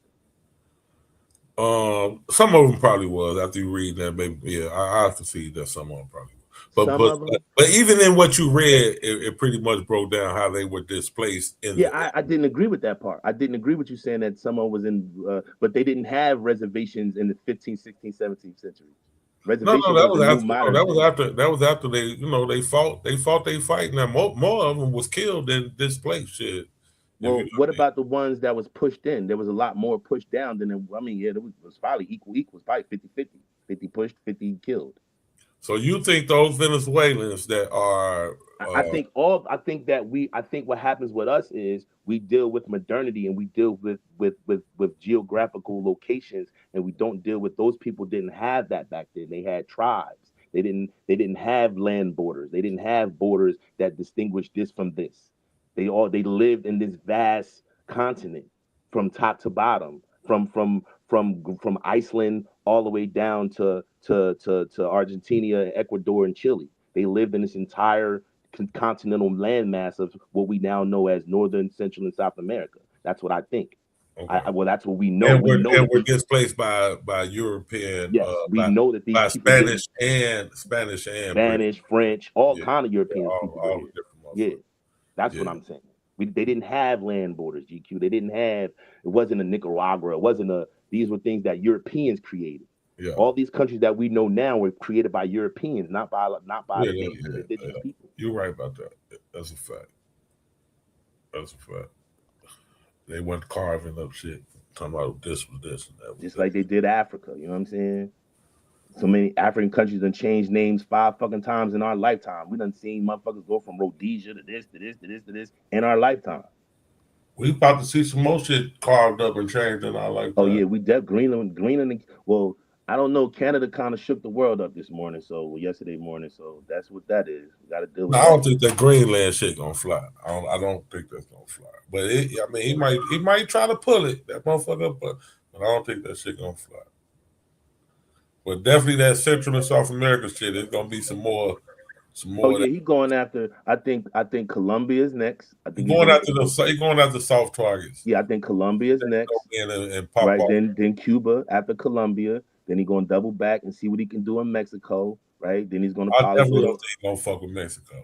They already pretty much got them motherfuckers part of American economy and everything else. So I don't think he's gonna try to snatch that up. But all the other them little small enclaves. So he wants Mexico too, bro. Like y'all, like why we don't believe this man word? Like why when he tell us what he gonna do, we don't believe him? Because I don't think he can do everything that. Did we think he was going to go? People didn't think he was going to go to Venezuela. Most politicians lie, bro. You told me that he wasn't. Y'all told me that he wasn't going to go on Greenland. You know what he told Greenland yesterday? You know what he said yesterday to Greenland? He said, I'm gonna take it either way. I don't think it's gonna fly. That's all I'm saying. I'm not saying that he may not try to take Greenland. Right. May not try. He's already trying to. Right. That's all I'm saying. I'm not gonna say he's going. I didn't say he's successful. Yeah, so don't get me wrong to say that's successful. That's what I said. That was my point. I was like, I don't think it's gonna fly. I can't. I'm gonna say I'm neutral on that. I can't say yes or no, but I know he's gonna try. Yeah, he already tried to get that motherfucker. That's what all the conferences and shit about right now. He already trying to. And the Denmark Prime Minister said that after talking to him the other day, he realized that it's a serious situation and Trump is not moving. He's calcitrant on it and he's not moving. So if a person tell you that and that's the leader of the country, what that lets you know? Bro, they just sent in special forces. Trying to take them. Think about this. They just sent in fucking special forces from Germany, Italy, France, Sweden, and Britain. Britain is the shit that is our father almost, the motherfucker who gave us life, and now he got to come put his foot in our ass to stop us from stealing some shit. Yeah, bro, like we're in a different world. Like that's what I'm saying. I understand what y'all are saying, but this guy ain't playing by the same normal rules that we're used to, whether geopolitically or domestically. Speaking of that different world, Taz, that motherfucker. When Mike was saying about that white bitch, right, which I was talking about, I think that is kind of moving us into a different, like. When they just start whacking white bitches and you hear the white folks talking about fuck that fucker, we don't give a fuck about all that. We moving into some different space for real. We definitely moving into some different shit. When they not trying to protect Becky, goddamn it, is something. You got more But why niggas. when I say I'm so wrong, like and y'all fight me tooth and nail? You got more niggas trying to protect Becky than the motherfucking crackers trying to protect that motherfucker. How? Where you got niggas protecting Becky at? In all these spaces No, we're not protecting her. What we're saying is the same thing you're saying. You have more white people saying "fuck that white bitch," you have more right-wing white people saying it. and that's why Right-wing. man, we're You don't moving have into a liberal different white people saying space. it. You have more When you got right-wing that people type of saying shit it. going on. That's just wild. It's like, man, these motherfuckers don't give a fuck about they white bitch no more. Right-wing white people. Great. This is a battle between liberals and right-wing. That's what I'm saying to you. Right-wing white people don't care about her, but liberal white people care about her, and liberal white people are out in the street en masse. No, man, it's just shocking to hear the white folks say that shit. But when did right-wing white people care about liberal white people? That's what the whole argument between Anton Daniels and Corey Holcomb is about. Motherfuckers have traditionally stayed on code. That's a fact. No, if a white person went to help black people, when it came to that white bitch, it wasn't a politic. It wasn't a politic over Becky. If a liberal white woman helped a black person, right-wing people always jumped on her case for doing that shit. This ain't nothing new.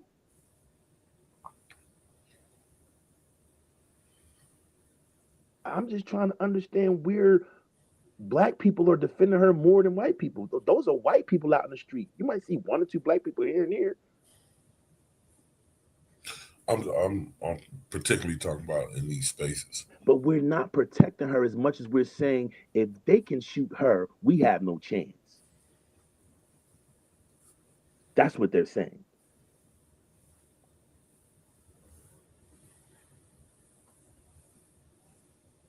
You don't agree with that? Yeah, I can agree that that's what most black people said, but they still, are in defense of her over that motherfucker. The motherfucker who shot her. But I'm seeing in these little cracker spaces and the niggas, so-called niggas who placate the cracker spaces, that they're like, fuck the white bitch. The white folks saying that shit. You know what I'm saying? So that's what's funny to me. Like, God damn, these motherfuckers going hard with this shit. They was having a conversation about that earlier, but I wasn't up here, so I couldn't chime in to like, that's where it's coming to with, and some New World Order shit now. That's some Civil War shit in my mind. That's just the prelude to a new Civil War. So that they should have, where the motherfucker Union should have hung and fucking got rid of the Confederacy, but they didn't. So if you don't get rid of a virus, you let it metastasize and you let it grow, and now it's back to bite you in your ass again. Now you got to rearm yourself and fight again. And the crazy part about it is him occupying D.C., him occupying Chicago, him occupying Minnesota is the same shit they did during the Civil War. But let's go occupy DC. Let us go occupy Richmond. Let's go. You know what I mean? It's the same shit. We're right back at it. And what I'm saying is, black people, we need to fucking stand down. We don't need to be on the side of ICE. We don't need to be on the side of Becky. We need to be on the side of us. That's a fact. That's a fact. Definitely need to be on the side of us. Fuck the rest of them. Do you think that there are Democrats working for ICE? Yeah. Based on the money that they offer, hell yeah. All right. Hell yeah. You can't turn that down. If you have like those who are in that position, yeah, you can't turn that down. Yeah, I'm glad you kept it 100. Yeah, you can't. Glad you kept it 100 on that. Yeah, you can't turn that down. You know what I'm saying? I think when I be hearing these arguments, it be sounding like a lot of people don't think that Democrats even work. Nah, you see some young brothers that's just trying to get that 200,000 that's out there. You know what I'm saying? Like, and yeah, you know what I mean? They not there. But I mean, I think the preponderance of them, the overwhelming number of them, are right wing people. But I do think there's some Democrats in the ranks for sure. If the motherfucker paying you $120,000 a year and giving you a $50,000 bonus and fucking excusing your fucking college loans and all that shit, yeah. and you got a clean record. You know what I'm saying? Yep. Yeah. And the fucking the pathway to doing that shit is 47-day training, half-ass background check, half-ass drug. Hell yeah. Yep. No, GQ, I seen the video where it was an African agent and this motherfucker could barely speak English. This motherfucker tell the lady, get away from my car. Back up from my. I'm like, what? Yeah, that's you said that the other day. That's crazy, that's wild. Get away from my car. Back up from my car. I'm like, what the fuck, yo? That's wild as hell. I know. I always point out that 30% of ICE agents are Latino. I make a point of making Facts. sure. Facts. White Latino. There's a lot of them motherfuckers collecting them. It's a lot of them collecting them. So. Because they think it's a benefit to it. I mean, me and you both that's know. That's further why I say niggas just stay out there. Stay out of it. That's why I'm telling you. They own people is collecting them. Niggas just stay out the way. Get the fuck out the way. Let the people do their job. Man. I know, not let them do their job. Don't say anything. I don't say let them do their job. Don't say anything. That's why my point is don't say anything. Don't cheer them on. Don't support them. Don't blow the whistle. Don't do none of that shit. Smoke you some weed. Stay the fuck home. Mind your motherfucking business. Yeah. That's what I'm saying. I'm See, you know what I mean? And like I said before when we had this conversation, I can't tell you guys not to feel that way because they're hybrid competition for y'all and y'all communities. It's just not like that where I'm here. Like I'm here, like where I'm at, motherfuckers don't give a fuck because most motherfuckers ain't trying to get a job. Like if you want a job here, you can go get a job. It's up to you to get the stuff together. Like bro, Amazon, it's all kind of jobs around here. Dog, it's so many for hiring signs around here. And see, the double thing is, dog, Home Depot be empty. Yeah, empty.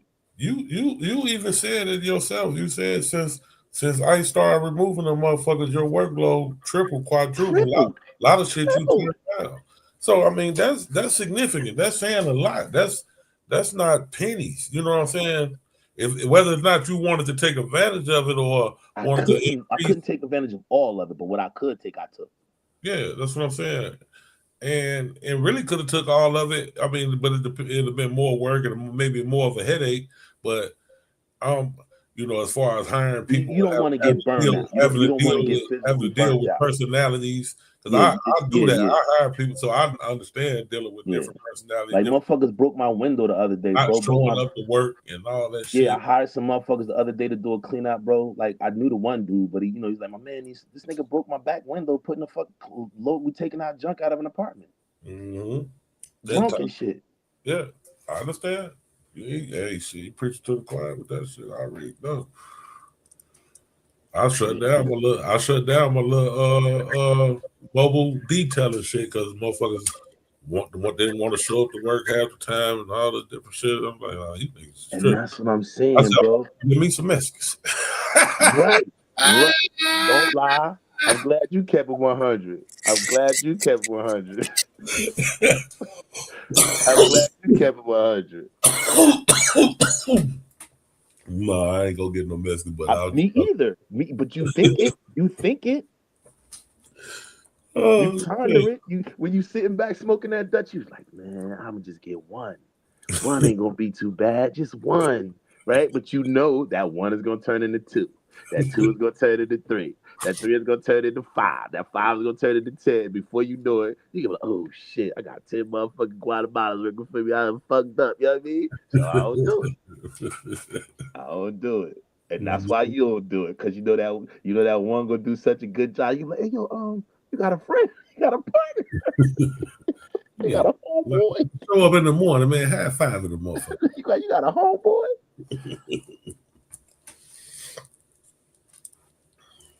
Yeah. It was nice talking to you, my brother. It was real nice talking to you, man. Oh man, god damn, boy. This is pretty cool, bro. It was pretty cool. Pretty cool. I'm still looking for that Republican critique, but I guess I'll catch it another day. Y'all be safe, man. All right, in a minute. All right.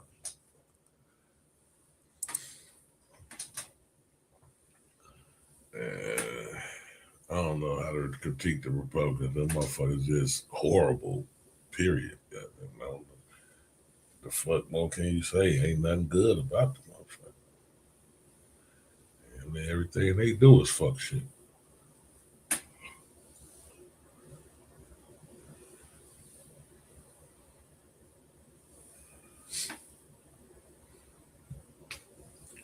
That's both of them, though. I don't know. The motherfuckers just big government.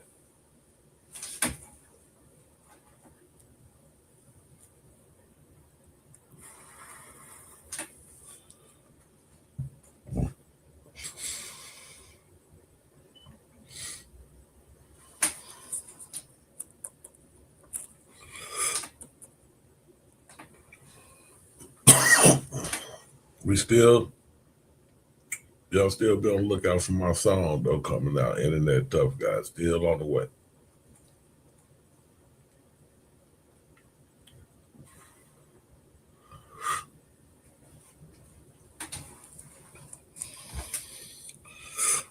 It's the link pit. Shoot.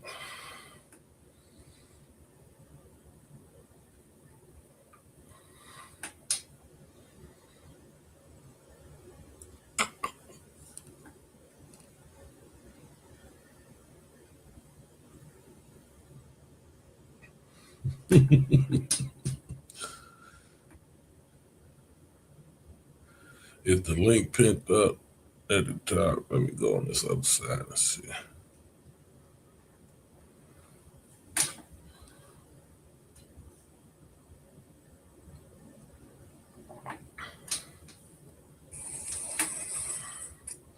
Oh, yeah, it's pinned. Okay, cool.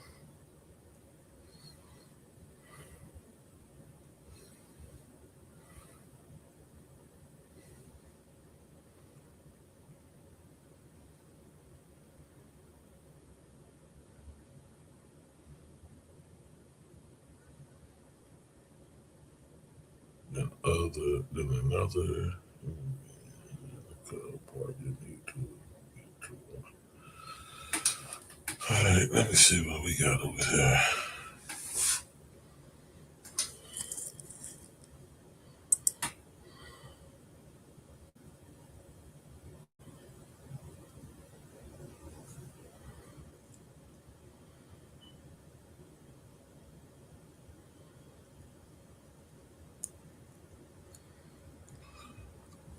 Oh shit, that motherfucker did accept that lady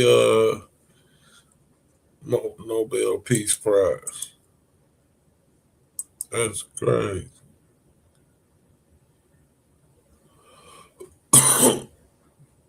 Mike was right.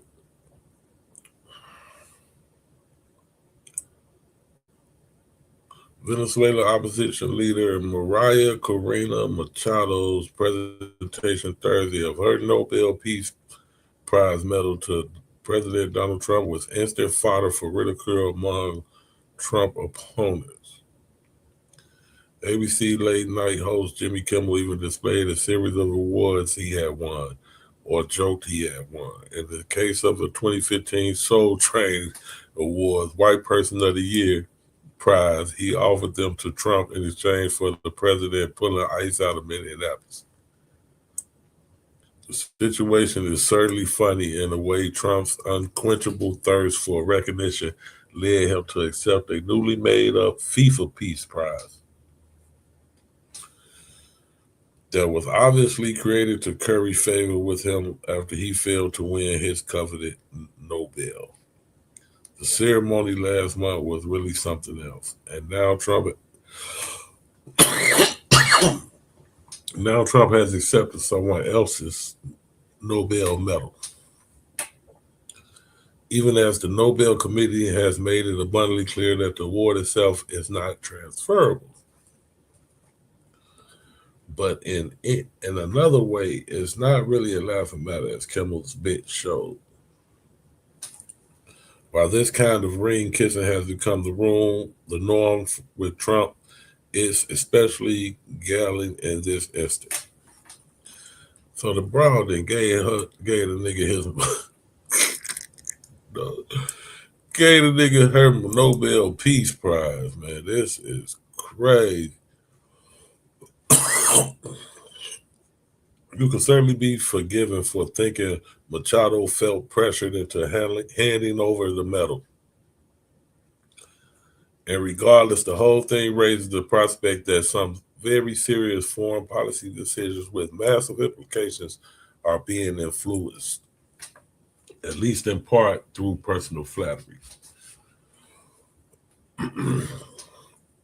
That shit is amazing. Man, he done gangstered the lady fucking Nobel Peace Prize. This motherfucker.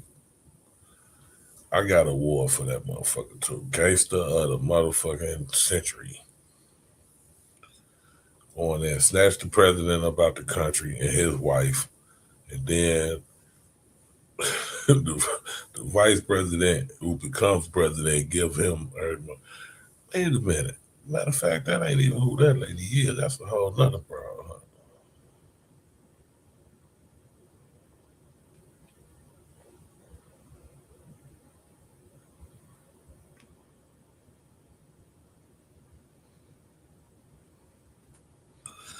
Huh? Oh, okay. She was against Nicolas Maduro. The saga began last year when Trump began engaging in an extremely unsubtle effort to lobby for a Nobel Prize. When the award in October instead went to Machado for her efforts to counter Nicolas Maduro, she seemed to sense an opportunity.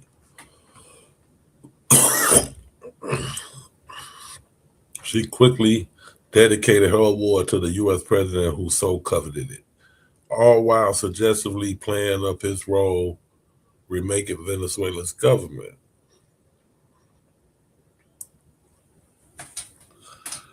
We are on the threshold of victory, and today, more than ever, we count on President Trump, the people of the United States, the people of Latin America, the democratic nations of the world as our principal allies to achieve freedom and democracy. In a later interview with CNN's Christiane Amanpour, Machado again spoke of why she dedicated the war to Trump, but this time with a more explicit request that he help end Maduro's war on Venezuela. Okay, so she wanted Maduro to fuck up out of there. And she didn't get Trump a motherfucking Nobel Peace Prize for getting him out of there. Okay, that makes a little more sense. I'm thinking that was the vice president that one.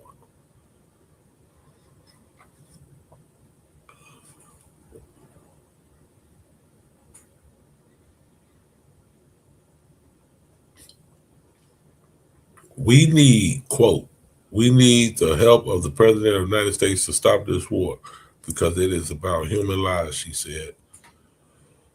I don't know, man. They say he was wrong for going to get that motherfucker, but it seems like the people of Venezuela is real happy that he went and got that motherfucker Maduro out of there.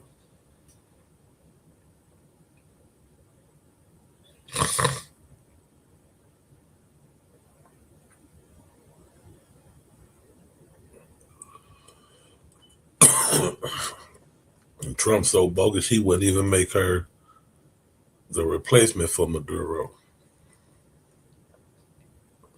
The people wanted her to replace Maduro. But that may be coming out down the pike. She didn't coax his ego with that prize.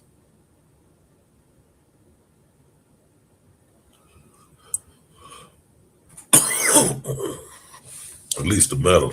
He didn't get the Nobel Peace Prize, but he got the medal from the person who actually won the motherfucker.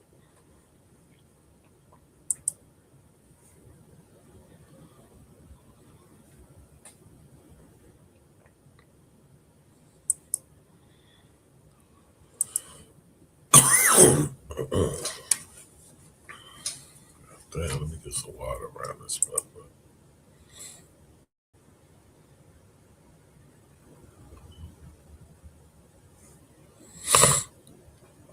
I got you, Stab. Let me find it.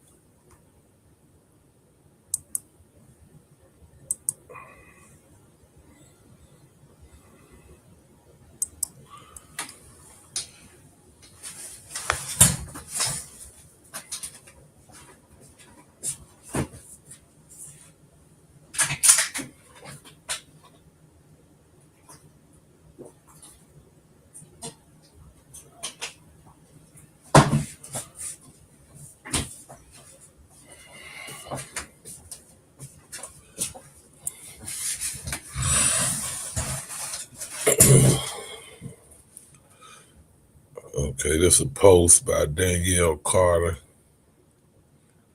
from Chicago. Chicago Flips. Where's the outrage, Black Chicago, Black Americans, liberals, Democrats? Where is the video or statement from Chicago mayor like the one you rushed to make for Renee Good?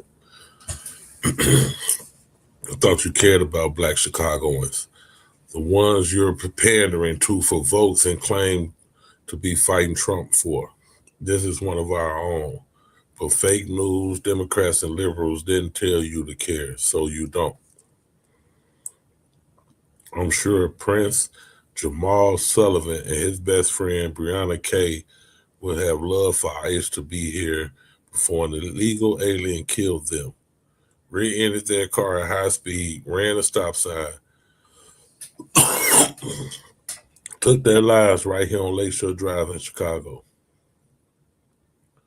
I'm sure they wouldn't have been out blocking ICE or protesting, fighting law enforcement. This could have happened to any of our kids. So where's the outrage? This is a young Black man right here in our community, and his mother, Yabra Petty Stephanie, who also lives in our community, is mourning with no answers. This is in our backyard, and yet silence. You've been so brainwashed that you won't even stand up when one of our own is killed by someone who was not supposed to be here in the first place. You'll protest and repost for Renee Good. Where are the posts for justice for Prince Jamal Sullivan? Where are the reposts? Where's the demand for justice for his mother? Oh, that's right. Nobody told you to care. That's how messed up this is. Prince Jamal Sullivan did everything right.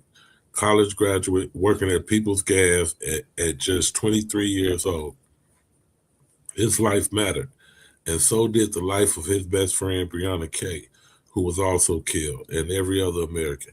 An illegal alien, someone who should not have been here, took both of their lives, and that illegal alien is being protected. So we're just supposed to move on. This is sickening. His picture should be everywhere. There should be justice for Prince Jamal Sullivan posts all over this city. We should be calling CPD. We should be demanding answers. We should be standing with this family. But instead, you hate ICE, not the failed politicians who are protecting criminals and allowing this to happen. Say his name, Prince Jamal Sullivan. Superintendent Snelling. Email Justin Wilson at chicagopolice.org. We're demanding answers. Oh, yeah. See. Thanks for that, staff. I wasn't even helped, man. That's in my city. Nobody's talking about it. Nobody's talking about it. Everybody talking about Renee. I ain't heard about Prince Jamal. Killed by an illegal alien in Chicago. No charges, no justice, no nothing. I'm not giving up. Damn. They ain't even charged the motherfucker.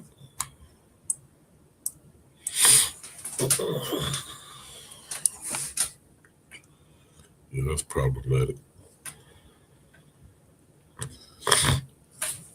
Let me look this up, man. Prince Jamal, what's his name? Prince Jamal Sullivan.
Arthur, you don't think that's crazy, bro?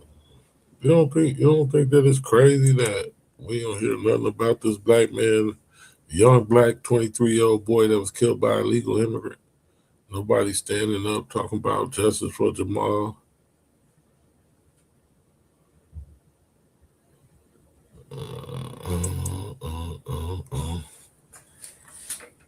Let's see.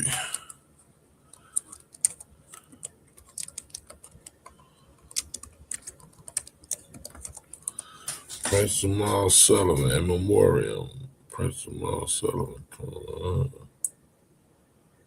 20 hours ago, Prince Jamal Sullivan did everything right.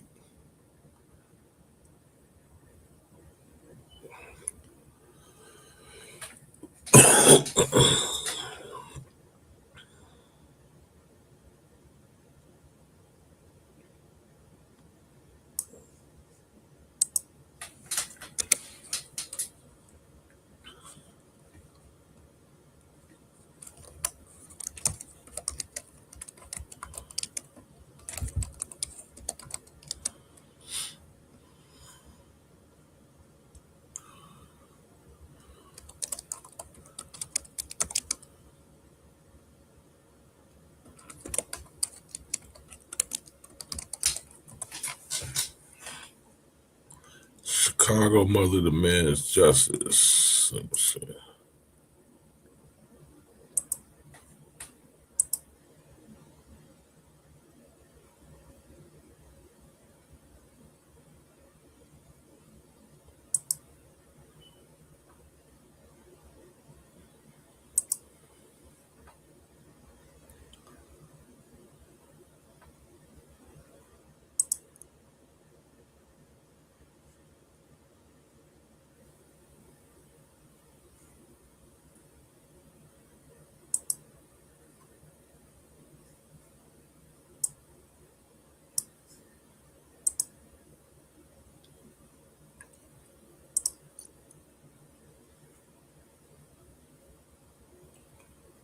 Prince Jamal Sullivan, Chicago mother demands justice after deadly Lakeshore Drive crash involving migrant. Chicago mother Stephanie Hartley is demanding accountability after her 23-year-old son, Prince Jamal Sullivan, and his friend were killed in a fiery crash on South Shore Lakeshore Drive, saying police miscommunication and lack of follow-up have added to her pain. Police say a speeding Kia Forte ran a stop sign and hit the stalled Malibu the victims were in. The Kia's owner claims another man who later died was driving, but Hartley disputes this and believes bias and immigration issues are affecting the investigation. Hartley, remembering her son as a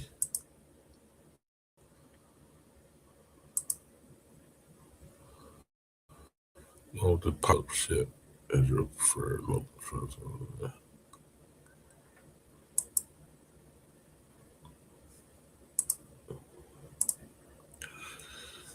Hartley, remembering her son as a hardworking NIU graduate with a promising future, vows to keep fighting for justice as authorities review insurance claims and investigate the Kia owner's license status.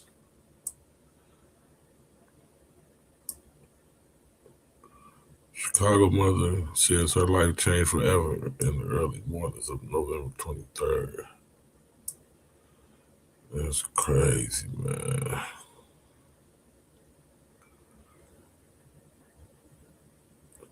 Stephanie Hartley is now demanding answers and accountability after her son was killed in a fiery crash she believes should have led to immediate arrest. When you saw that name on that police report, Hartley said, the first thing that comes to my mind was, he's a fucking immigrant. He's an immigrant. That's the only thing that came to my mind. I just can't believe my baby's not here. Hartley said she woke up around 4:30 that morning with a feeling she couldn't explain. I just woke up coughing. I didn't know why, she said. By sunrise, her worry turned to panic. I just couldn't take it, Hartley said. I just got up and something drove me to 39th where the accident was. Looking at the tires, I felt that was my baby's car. Police initially told her the burnt-out vehicle was not her son's. Hours later, officers arrived at her home.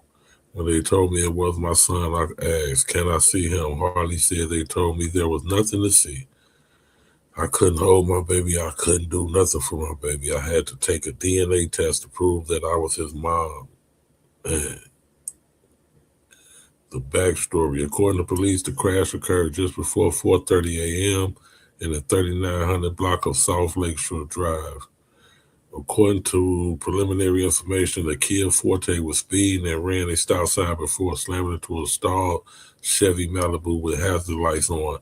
The impact sparked a fire, killing both occupants of the Malibu, Prince Sullivan and his high school friend, at the scene. Superior Ambulance EMTs witnessed the crash. Dang. The registered owner of the Kia is Miguel Angel Navarrete Polishos. Police say he told investigators he was not driving at the time and claimed a friend, someone he said he had just met, was behind the wheel. That man, later identified by the Cook County Medical Examiner as Isaiah Rodriguez, was unconscious at the scene and later died at the University of Chicago Medical Center. Rodriguez had been staying at a hotel in Burr Ridge, authorities said. Harley disputes the account given to police. He's claiming he wasn't the driver of the vehicle, she said, which I believe he was the driver, and he's trying to put it off on the person that died. Harley believes her son's case is being ignored because of who her son was and who she believes the driver is. Since he's a young black man, they probably think he had no education, no family that cared. She said they just going to throw it under the rug and think I'm going to let it go. She also believes the driver's immigration status is affecting how the case is being handled. They're protecting him, Harley said. I won't trust it. Just in case he tries to leave, that's not right. To bring somebody over here and let them get a slap on the wrist, my baby deserves justice. Prince James Sullivan is the man that fought. He is not a statistic. Harley says she had received little to no communication from detectives assigned to the case. The detectives don't even call, don't reply back. She said it hurts because why is he getting a slap on the wrist and my baby's not here? He has such a future and it's unfair. Because of the fire, Harley says her son was unrecognizable. The only physical reminder she has left is a necklace recovered from the wreckage. So that necklace around your neck is all that you have left of your son, she was asked. All I have is the old burnt on it. Harley said, that's all I have. Prince Sullivan was a 2025 graduate of Northern Illinois University, earning a degree in business management and human resources. He had recently begun his career at People's Gas and had just moved back home. He excelled, Harley said. He joined BBSA, BIMI. He was on top of it. He would get his syllabus and do his work way ahead of time so he could still work and still come home. He was the perfect son. Harley, a single mother of two, says her son's success did not come easily. I worked 3 jobs to get my baby back to school. She said 3 jobs. What's next? As the investigation continues, Harley says she will not stop speaking out. For her, justice means accountability and making sure her son's life is not reduced to a line in a police report. My baby was somebody, she said, and I'm not letting them forget that. Fox 32 learned that Miguel Angel Navarrete Palacios is insured through Campers Insurance, a Chicago-based company that offers coverage to drivers who are undocumented. According to sources familiar with the case, Palacios attempted to file a claim with the insurance company covering Prince Sullivan's vehicle following the crash.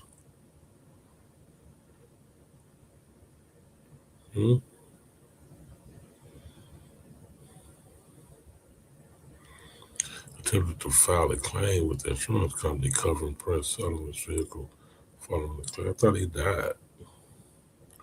Fox 32 reached out to the Department of Homeland Security for comment. DHS requested police shows age, which he told us he is 34 years old. Oh, that's the one that stayed alive. Also, it was his car.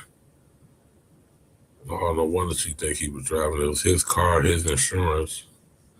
But he trying to say the other boy was driving, who died.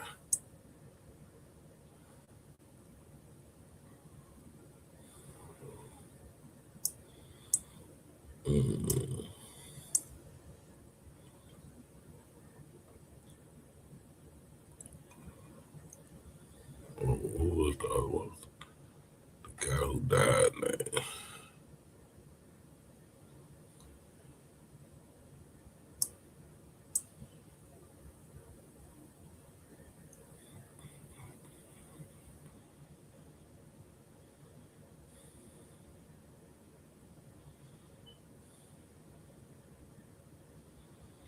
Miguel Angel never apologized. He told investigators that he was not driving and claimed a friend, someone he had just met, was behind the wheel.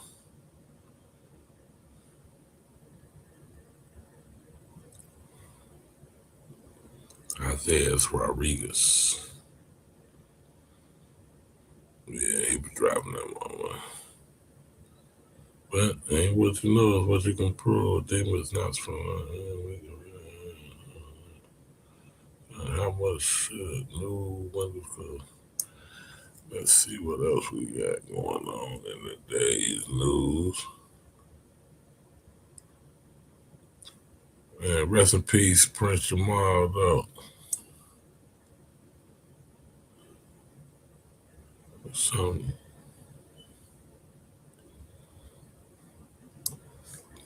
Jamal Sullivan.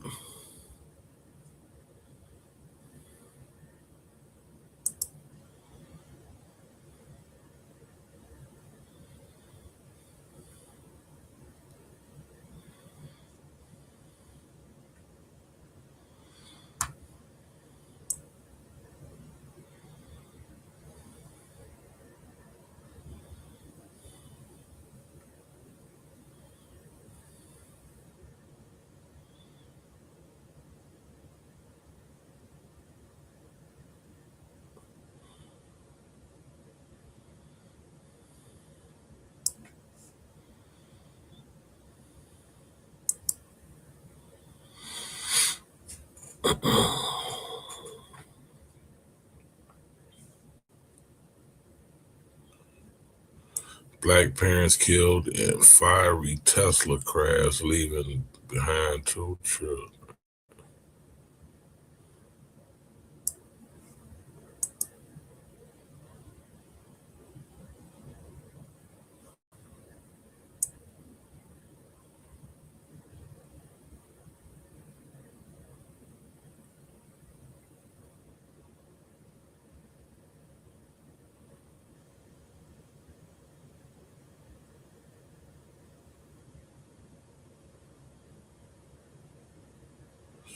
Okay.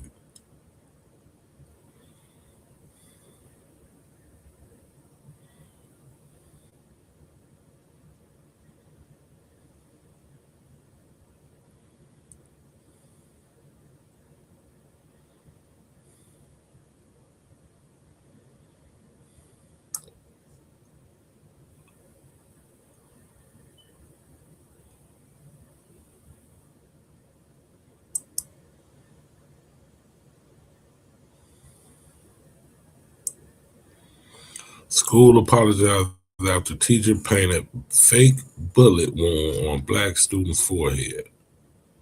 The fuck? Birmingham, Alabama. The mother of Aiden Jackson, a 7-year-old black student from Alabama, is upset that her son came home with what appeared to be a gunshot wound on his forehead. Apparently, one of the teachers painted it during his drama class. It looked so real in person that it looked like something happened.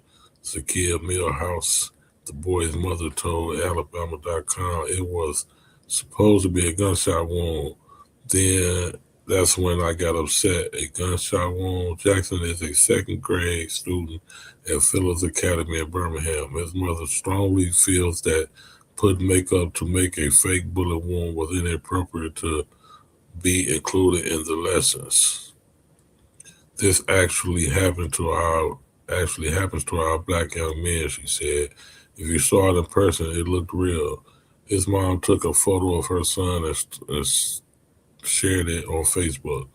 The principal then called her to apologize and said that it was indeed unacceptable. The teacher who put the makeup also spoke with her. She said he didn't think it was a real big deal. He said he did paint on different kids, such as black eyes. He said was going to take it out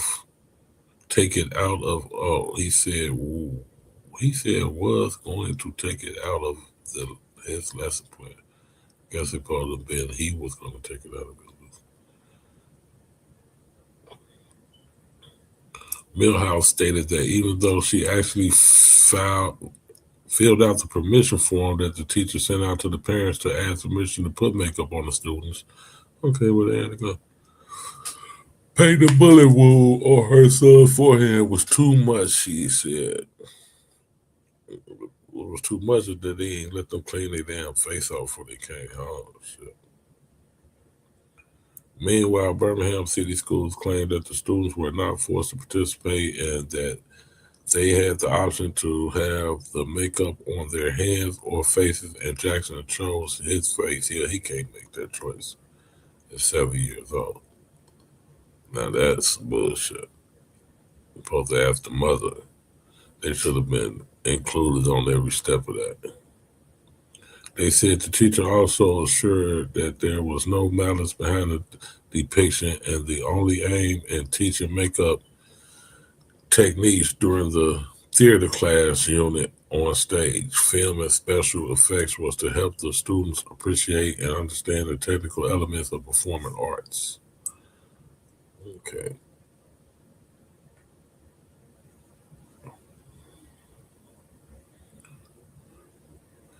Did he still busting moves? He sold his jet for $30 million.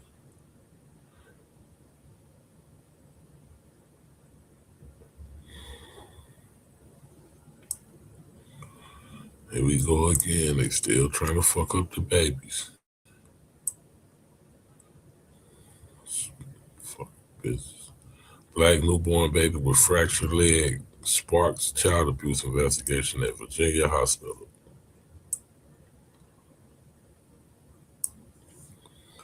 Noah Hackey, a newborn African-American baby from Henrico County, Virginia, suffered a fractured tibia while in the NICU at Henrico's Doctors Hospital in September 2023.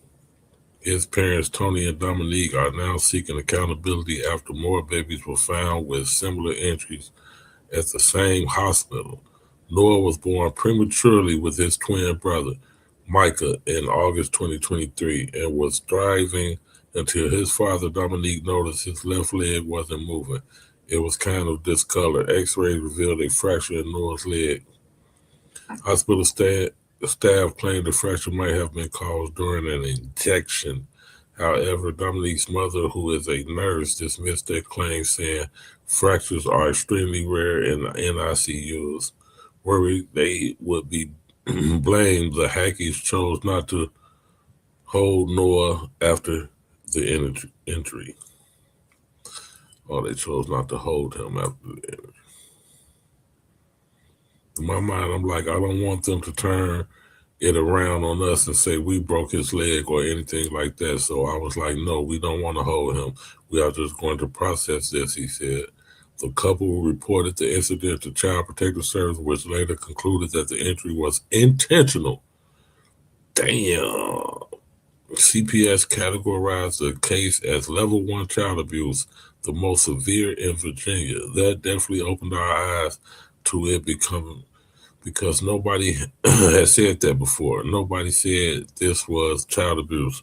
This was intentional, Dominique said. You do anything to protect them. You vow that as a father of my son, I vow to protect them, and do everything, and I am helpless. Damn. How the fuck they figure out it was intentional?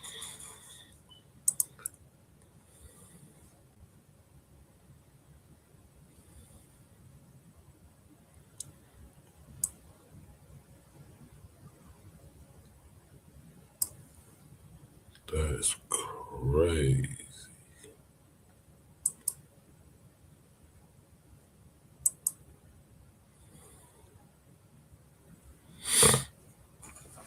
In October 2024, police informed the Hackies that other NICU babies suffered similar injuries despite the hospital's reassurance of safety measures like cameras and staff training. The couple's trust was shattered after learning that 3 more babies experienced unexplained fractures between November and December 2024. We couldn't believe it. Instant anger, instant tears, because it's not supposed to happen again. It's not supposed to happen in the first place, Dominique said. He regrets not speaking out sooner, feeling it could have prevented more injuries. The hospital has since paused NICU admissions. Henrico County Commonwealth Attorney Shannon Taylor confirmed that her office reopened the 2023 investigation to hold those responsible accountable. Thankfully, Noah has fully recovered and both twins are thriving at home, but the Hackies are determined to seek justice for Noah and other affected babies, hoping to prevent further harm to more babies.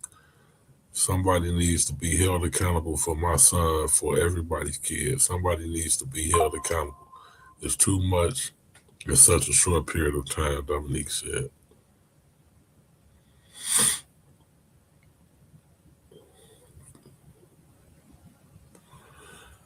That's amazing, man. We know about the white nurse that was around there breaking arms and legs of babies and shit, black babies and shit. And now we got a whole nother case of this shit happening. Felicia Rashad, she still looked the same way she looked 30 years ago.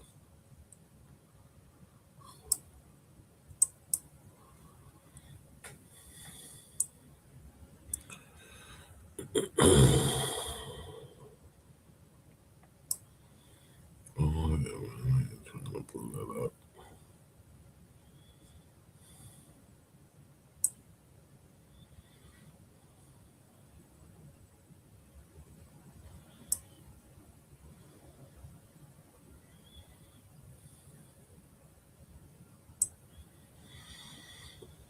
Keith Porter killed by off-duty ICE agent.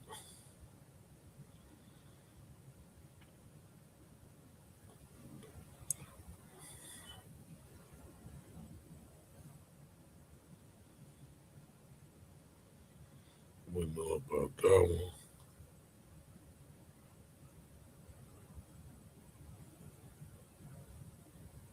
John Forte dies at 50.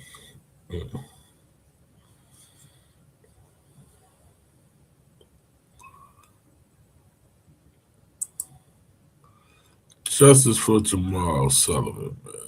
This shit is out of control. What are we doing here?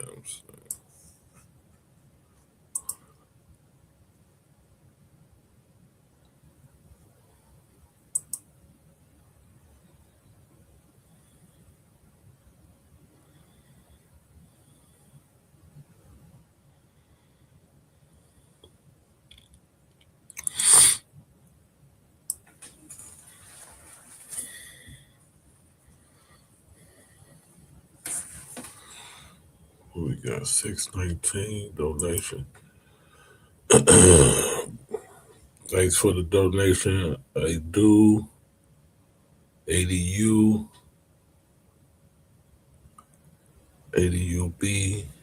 ADUB, 99769. Thanks for that donation, brethren.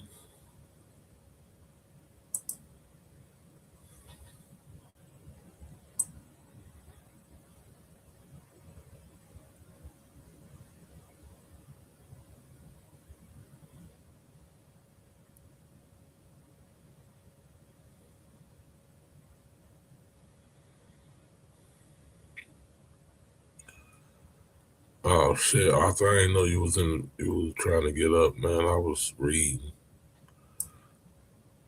My bad.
I missed all that. I missed all that action in the chat right there, bro. I was on the other page reading.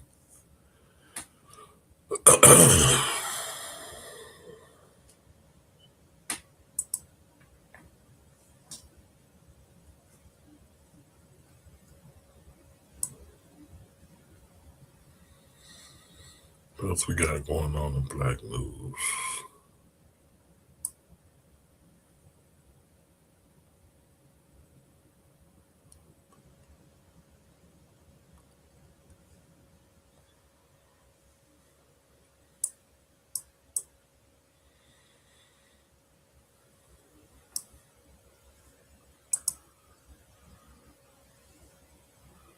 Family shocked after HBCU college student dies suddenly at Tuskegee University.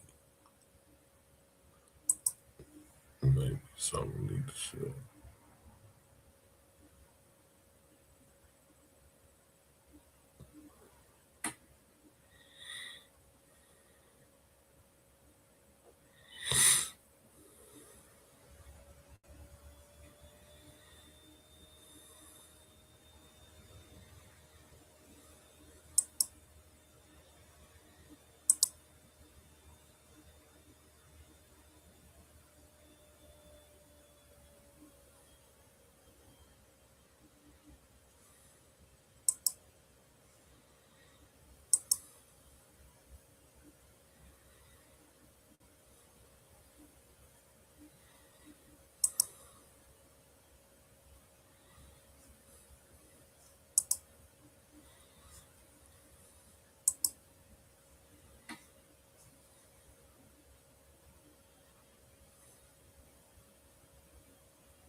Black Panther Party is protesting ICE? Yeah, that's it, crazy.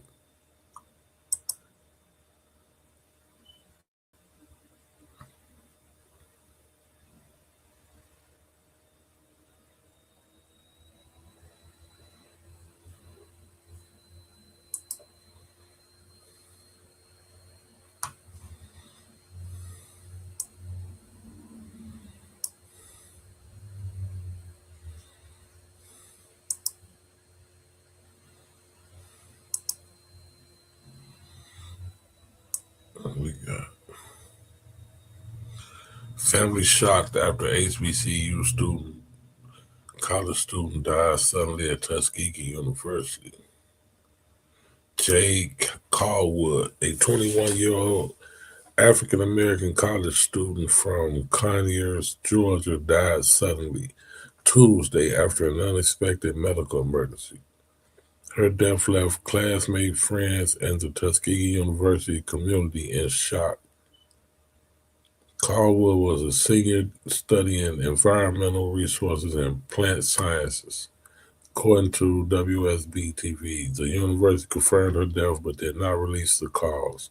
She was known for her commitment to academics and active involvement on campus. And what's that?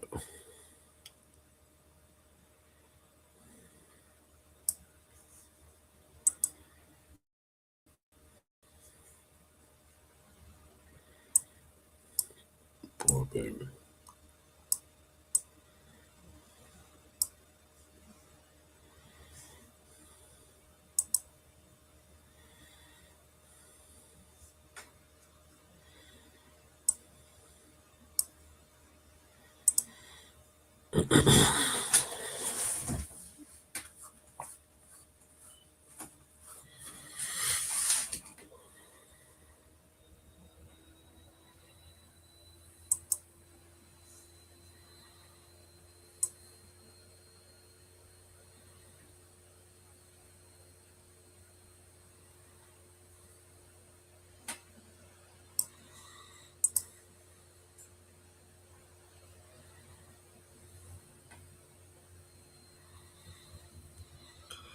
Black police officer shot 10 times by a white officer who thought he was a suspect.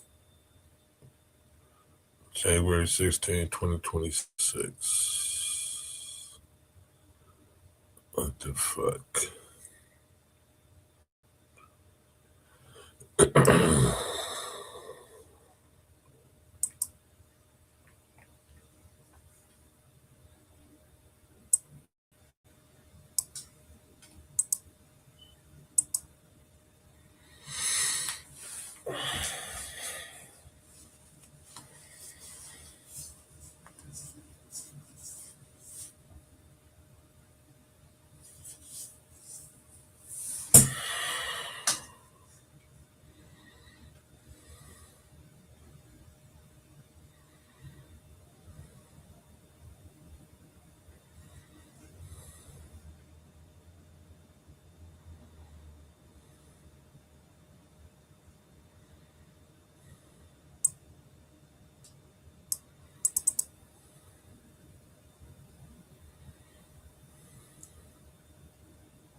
I'll read that one down. Let me check this out real quick.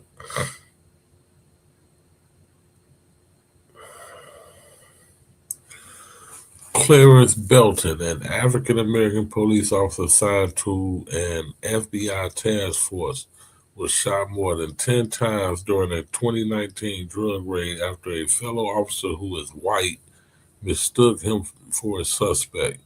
Belton survived the shooting, but the incident set off a long legal fight that is now approaching a key decision. Belton was the only black officer on the FBI Safe Streets Task Force during the early morning raid in Gastonia, North Carolina. He worked for the Gastonia Police Department and joined local and federal officers to serve a search warrant connected to a meth trafficking investigation, according to Atlanta Black Star. As officers arrived, the suspect, Larry McConaughey, briefly stepped outside before running back into the house. 4 Gastonia officers then moved into the open garage after forcing entry.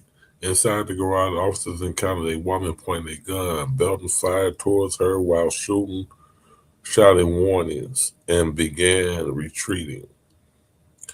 During the chaos, another task force officer accidentally shot Belton in the arm. Belton dropped his weapon, fell to the ground, and tried to crawl out of the garage to safety. At that point, Charlotte McKillenburg officer Heather Loveridge opened fire, shooting Belton more than 10 times in a matter of seconds.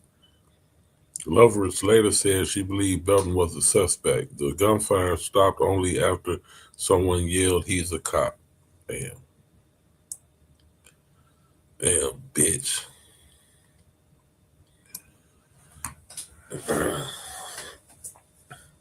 While he on the ground, you just shot him 10 more times. That's an assassination attempt. Belton suffered serious injuries to both arms and underwent multiple surgeries. Court records say the injuries are permanent and force him to leave law enforcement. He now works as a real estate agent. The Charlotte District Attorney declined to file criminal charges, though Leverage was fired from the police department in 2020. In 2022, Belton filed a civil lawsuit accusing Leverage and the department of violating his constitutional rights, along with claims of negligence and assault.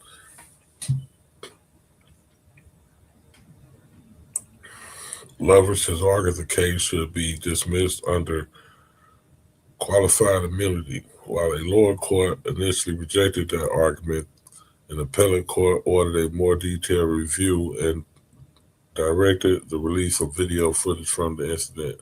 The video was made public in October and renewed attention on the case. More than 6 years after the shooting, the lawsuit remains unresolved as the court decides whether Leverage is protected by qualified immunity. A ruling could come at any time.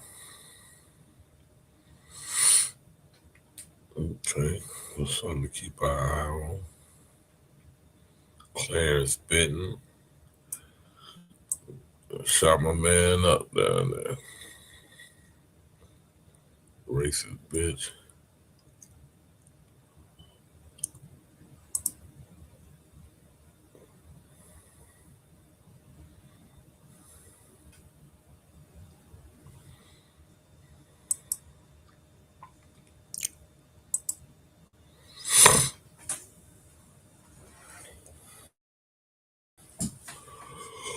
Let's see what you got, Stat.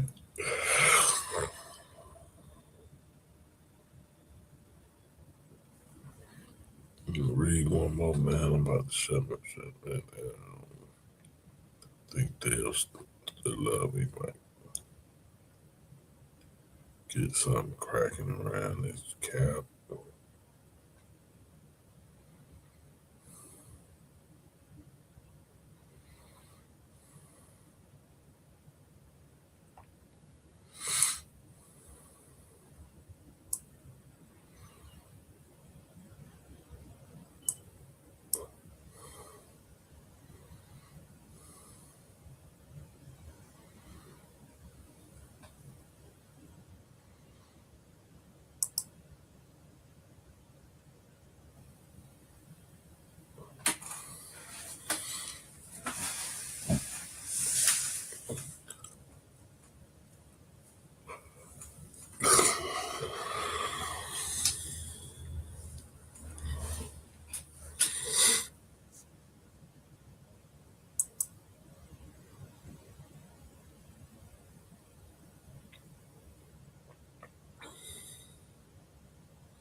Oh, goddamn.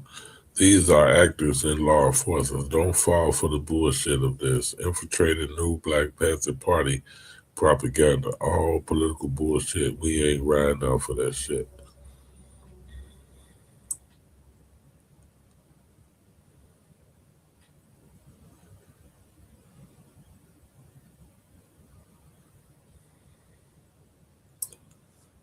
Chairman who?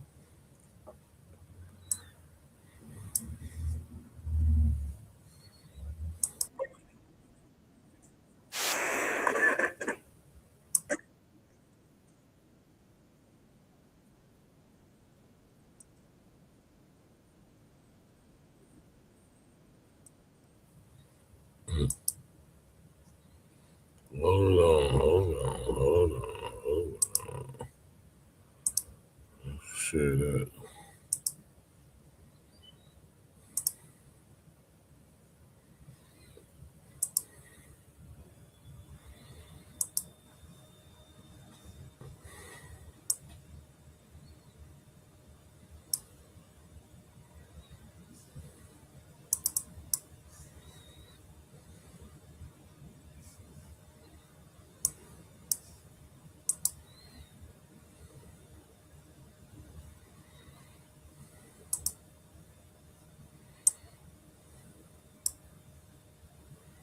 Yeah.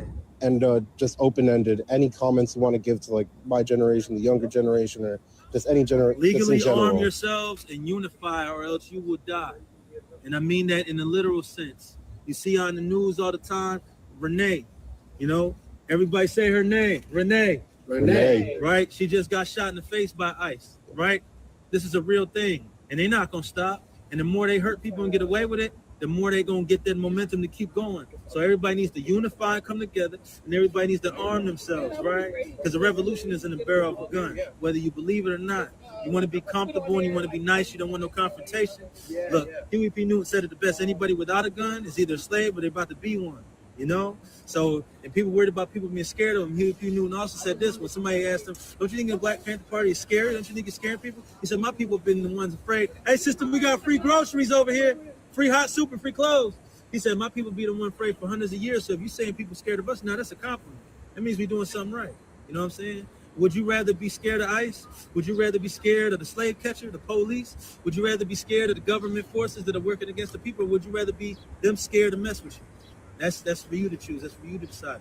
Unify and arm yourself and keep this mentality all the time. All power to the people. All power to the people. Where can people find you? Like on social media? I'm Chairman Paul Birdsong on Instagram. You can find the Black Panther Party for self-defense on TikTok and Instagram. Black Panther Party is split up by chapter, so whatever state you are in, if there's a chapter there, type in BPP and the name of your state, and it should pop up. Awesome. Thank you so much.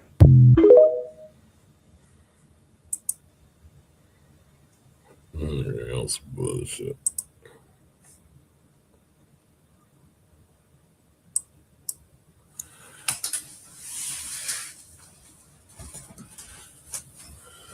Easy to say something right, man. Arm yourself, man. Protect yourself.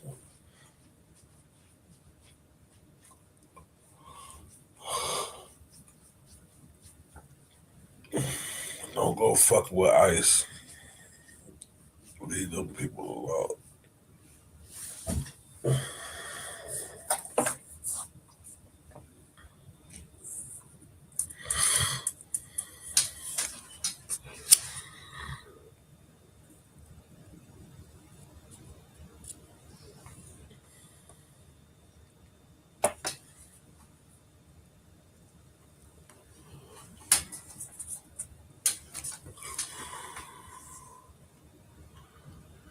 I'm not really surprised at no stab. I think,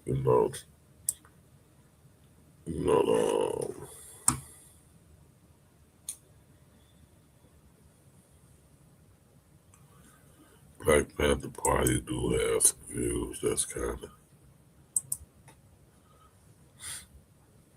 out there when it comes to protection of these freedoms and dealing with all these different people.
Yeah, I think he might have been Latino. That's the Black Panther Party in New York. Probably Dominican.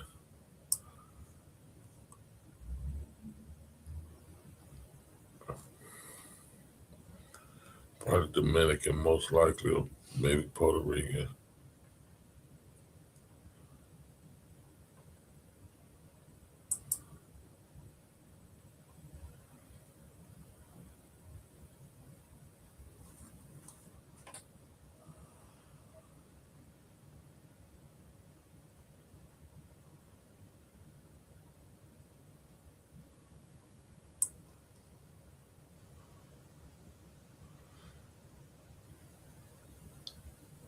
Yeah, we watched that one yesterday.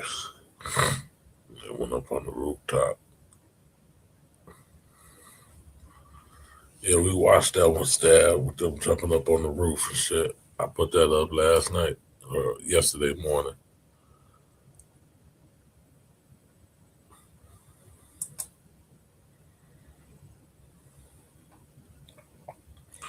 To keep up shit, for who's that? Flat Earth Society. To keep up shit and try to act like we concerned with motherfucking shit that we not concerned with, that we ain't got no business concerned with. A trick, some more COINTELPRO shit, infiltration shit.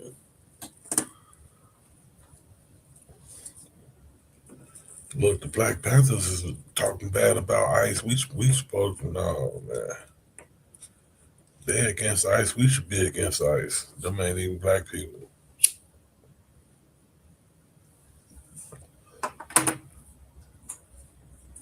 It's the new Black Panther Party shit.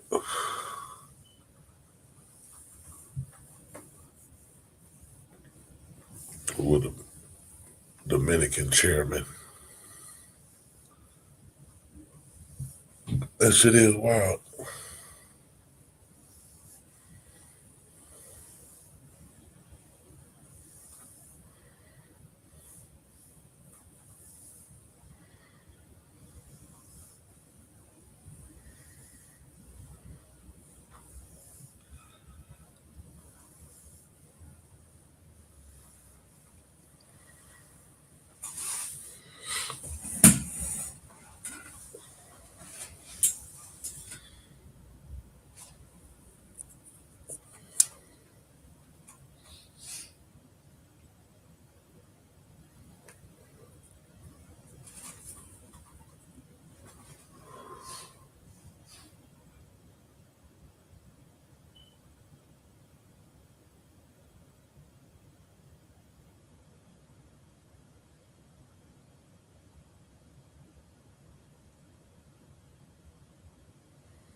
Black.com.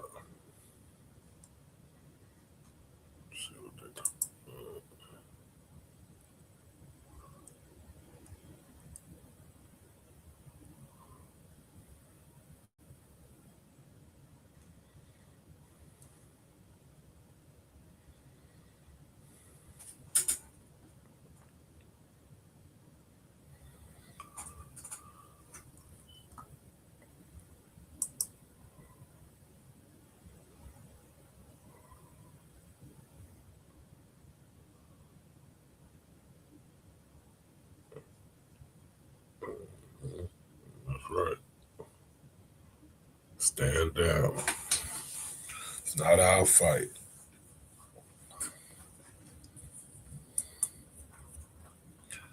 Got no shit. We already in the war. We gonna fight everybody else's war. How you gonna do that?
Okay.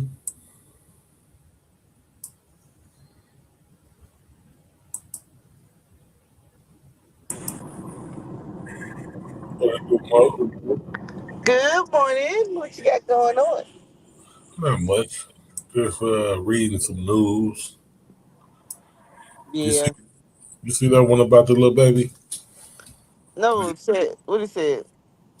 Uh, she was the twin was suffered a fractured leg in the NICU in the hospital, in the NICU unit. And let me see if I can find it. But they found that it was intentional. So somebody in there did Oh the my shit. God. Yeah, there was more cases of it up in there. The black baby. You remember when the nurse was going through there breaking bones of babies and shit? The white nurse. Oh Yeah, my God. that story last. No. Yeah, that was last year, but this is some recent stuff right here. Yeah, that's Oh, crazy. somebody gonna whip that butt. Yeah, You you know if know. they release that name. That butt. That's crazy. But they always messing with it's something that has to do with either birth or the babies for our kids. Like in a half mile, turn right onto 2 Notch Road. Mm-hmm. Oh, sorry, my little GPS. It's okay. Trying to go get my little box on, child. Mm. Trying to go get what? In a quarter mile, My little turn right box. I'm onto going 2 Notch boxing. Road. Oh, okay. Okay. Oh God, That's boxing. what's up. Funny. You Mm. you ready to kick you ready to kick the ass for real. Turn Yeah. right onto 2 Gotta keep, Notch Road.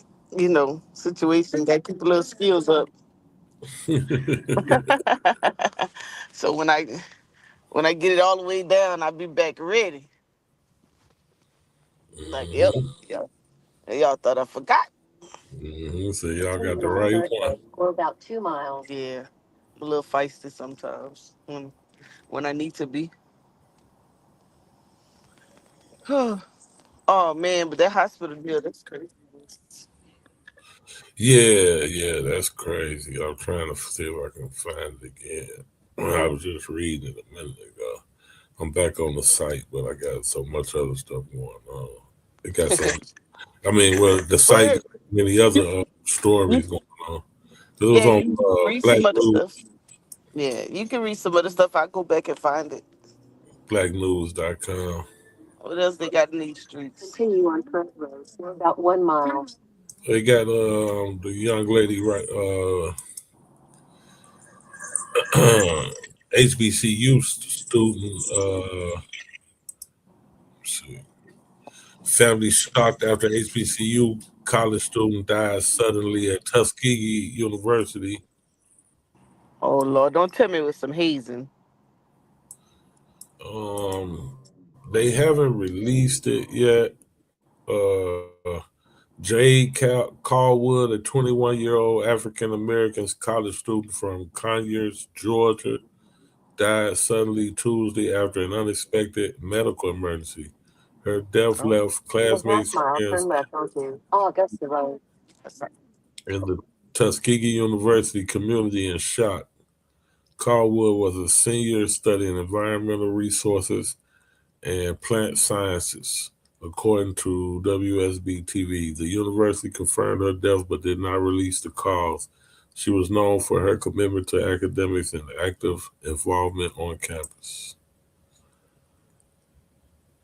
Tuskegee University President Dr. Mark A. Brown shared condolences, saying the grief we feel in this moment is shared across our campus community and by all who knew her, both here and at home. We extend our deepest condolences to Jade's family, loved ones, classmates, and all who were touched by her presence. To help those affected, the university offered expanded counseling courses. Funeral and memorial service details have not yet been released. Mm-hmm. Damn, hold on. Let me see about this one right here. This is crazy.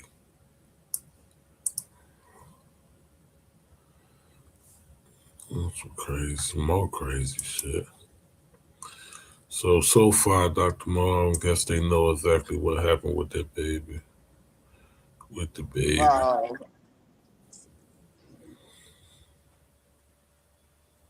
I'm like you. I hope it wasn't no haze and shit either. Shit. No bullshit. Yeah. You know how they do a unexpected emergency. She's into Yeah. environmental studies. That's a whole nother issue by itself. Hope she didn't uncover some BS Mm. that came after. Sound like she's pretty involved.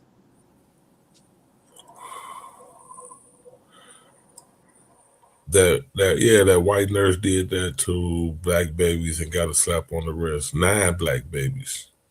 And got a slap on the wrist. Yeah, that's what I was talking about. That was last year. Go ahead and release that name so they can get In it. a half mile, turn right onto North Lake. Of the white nurse.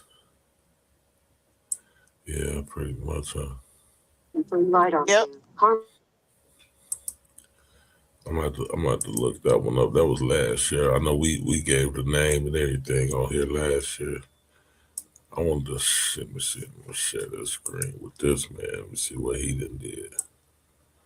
Why he was ordered to get his money back. Let me guess. What she say? The babies. Continue. It was newborn babies. Yeah, she worked in the maternity unit. Yeah, it was big news last year. Matter of fact, let me go. I'll wait on this this other one I was gonna read. Let me find that one.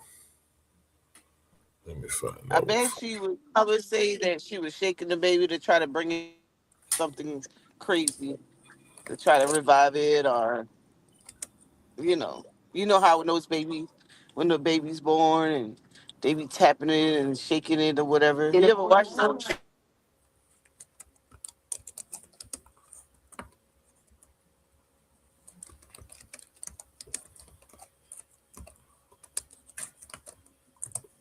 Oh shit. Oh yeah, look at this crazy looking Probably broad. shaking the baby upside down while the legs.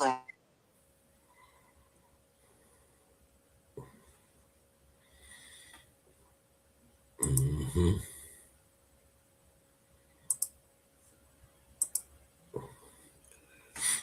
And this wasn't the story I just read about. That story was new. This one was a while ago. So let me see which one I'm gonna read. That's her. Let me see. Am I even sharing it? Nope, I'm not sharing it. She looked like she got Down syndrome or some shit. Crazy looking broad. Okay. So with this lady,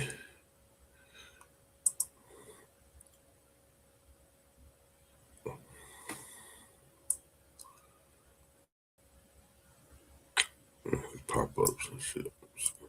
Former NICU NIC unit nurse accused of breaking bones of several infants at Virginia hospital faces 3 years after sweetheart plea deal. A judge has found a Virginia nurse guilty of felony child abuse for fracturing the bones of several infants when she worked in a neonatal neonatal intensive care unit at Richmond Hospital. Aaron Strothman, 27, pleaded no contest on January 15th to 20 charges filed against her, including malicious, wounding, and child abuse for several incidents between 2022 and 2024 in which she injured 9 babies while working at Henrico Doctors Hospital. When Man, hospital administrators launched an internal investigation in 2024, they said that 3 babies at that time were found with unexplainable fractures. A criminal complaint stated that surveillance video showed Strawman abusing a 5-month-old infant in November 2024. The footage reportedly showed the former nurse taking the infant by his legs and pushing the child's legs to the point his feet reached his head. Oh my God. That's crazy, man. This bitch. The hospital noted the incident looked similar to another case in 2023. That year, Strawman was placed on administrative leave but was allowed to return to the hospital in 2024. After the criminal investigation was launched, more developments emerged that linked Strawman to cases involving 9 wounded babies in total. Probably was more than that. Shit. You know what? They should have went after the hospital, not her. Yeah, the family. I don't. Well, let me see. I'm not sure exactly what route, but you know, the lawyer's gonna go after big pockets anyway. So. Yo, what's going on? What it do? What it do, y'all? Hey, what up, Marley Marl? Yeah, Molly Moore in the building. So, how you doing? How you doing, Dr. Mo? What's going on? What's up, Marley? What's the I'm word? all right. I'm all right. I'm all right. You know how I do. Yeah. We love it.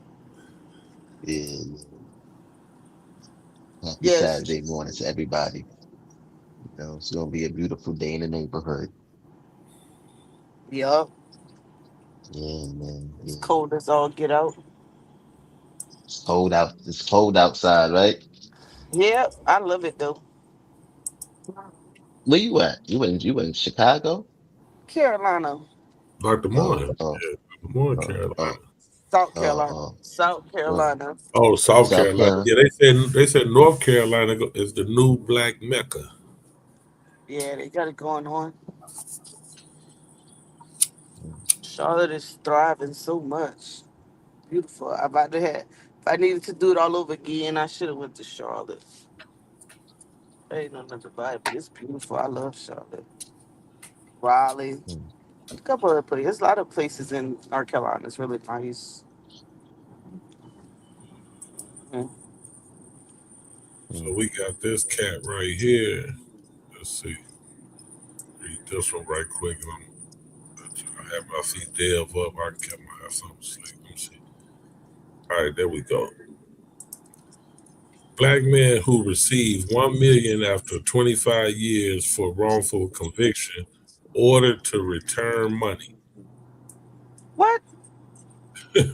Yeah, they caught my attention too. That's why I was like, hold up. That's the one I was going to read at first. I had to get back to that one. Like, wait a minute, what's going on? So Desmond Ricks, an African American man from Detroit, Michigan, spent 25 years in prison for a murder he did not commit. After his release, he received more than $1 million from the state, but a court has now ordered him to repay that money following a separate multi-million-dollar settlement. Oh, okay, that makes sense. Oh, okay, it's a bigger one. Yeah, they clickbaited me right there. Reeks consistently Oh, maintained his innocence while serving decades in a Michigan state prison. When his conviction was overturned, the state compensated him under the Wrongful Imprisonment Act, Compensation Act, which pays about $50,000 for each year someone is wrongfully incarcerated. The payments totaled roughly 1.2225 million. His attorney Wolf Mueller said the amount failed to reflect the scale of what Ricks endured. Desmond Ricks endured the worst harm and suffering you can imagine. Mueller said, according to WXYZ, 25 years in a cage for a crime he didn't commit. The compensation under the state at $1.25 billion doesn't come close to the harm he suffered. Ricks later settled a civil lawsuit with the city of Detroit for $7.5 million. The case accused the city and two police officers of falsifying bullet evidence tied to the 1992 murder investigation that led to his conviction. After that settlement, the state demanded repayment of the other funds. yeah. Michigan, You Michigan better law, subtract it. yeah, they have to be subtracted. Michigan law requires people to return wrongful imprisonment compensation if they later receive money from a third party connected to the same case. Ricks challenged the rule, but the Michigan Court of Appeals I'm ruled. asking. Oh, he didn't even want to give it back. He challenged that shit. Like, hold on. Yeah, he probably spit it. But he get this 7.5, he can go again. But the Michigan Court of Appeals ruled that the repayment requirement still applied. Okay. Well, Yo, Amin is up. Amin, you up, bro? They could have. Because your ass wasn't on the panel earlier. I know you weren't sleeping.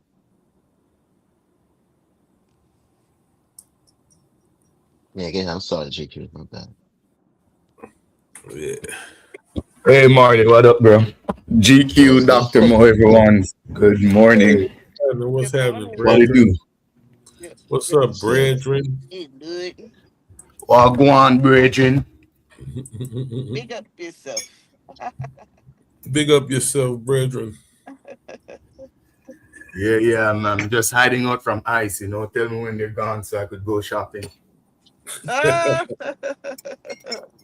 Y'all got what y'all immigration service doing in Canada? Is anything similar to what's going on here? Not a damn. Canada is very liberal. Very liberal. So it goes just like it goes under Obama and Biden. It happens, but no one talks about it. It's not extreme and it's not tyrannical. So it's just regular shit. Politics, law.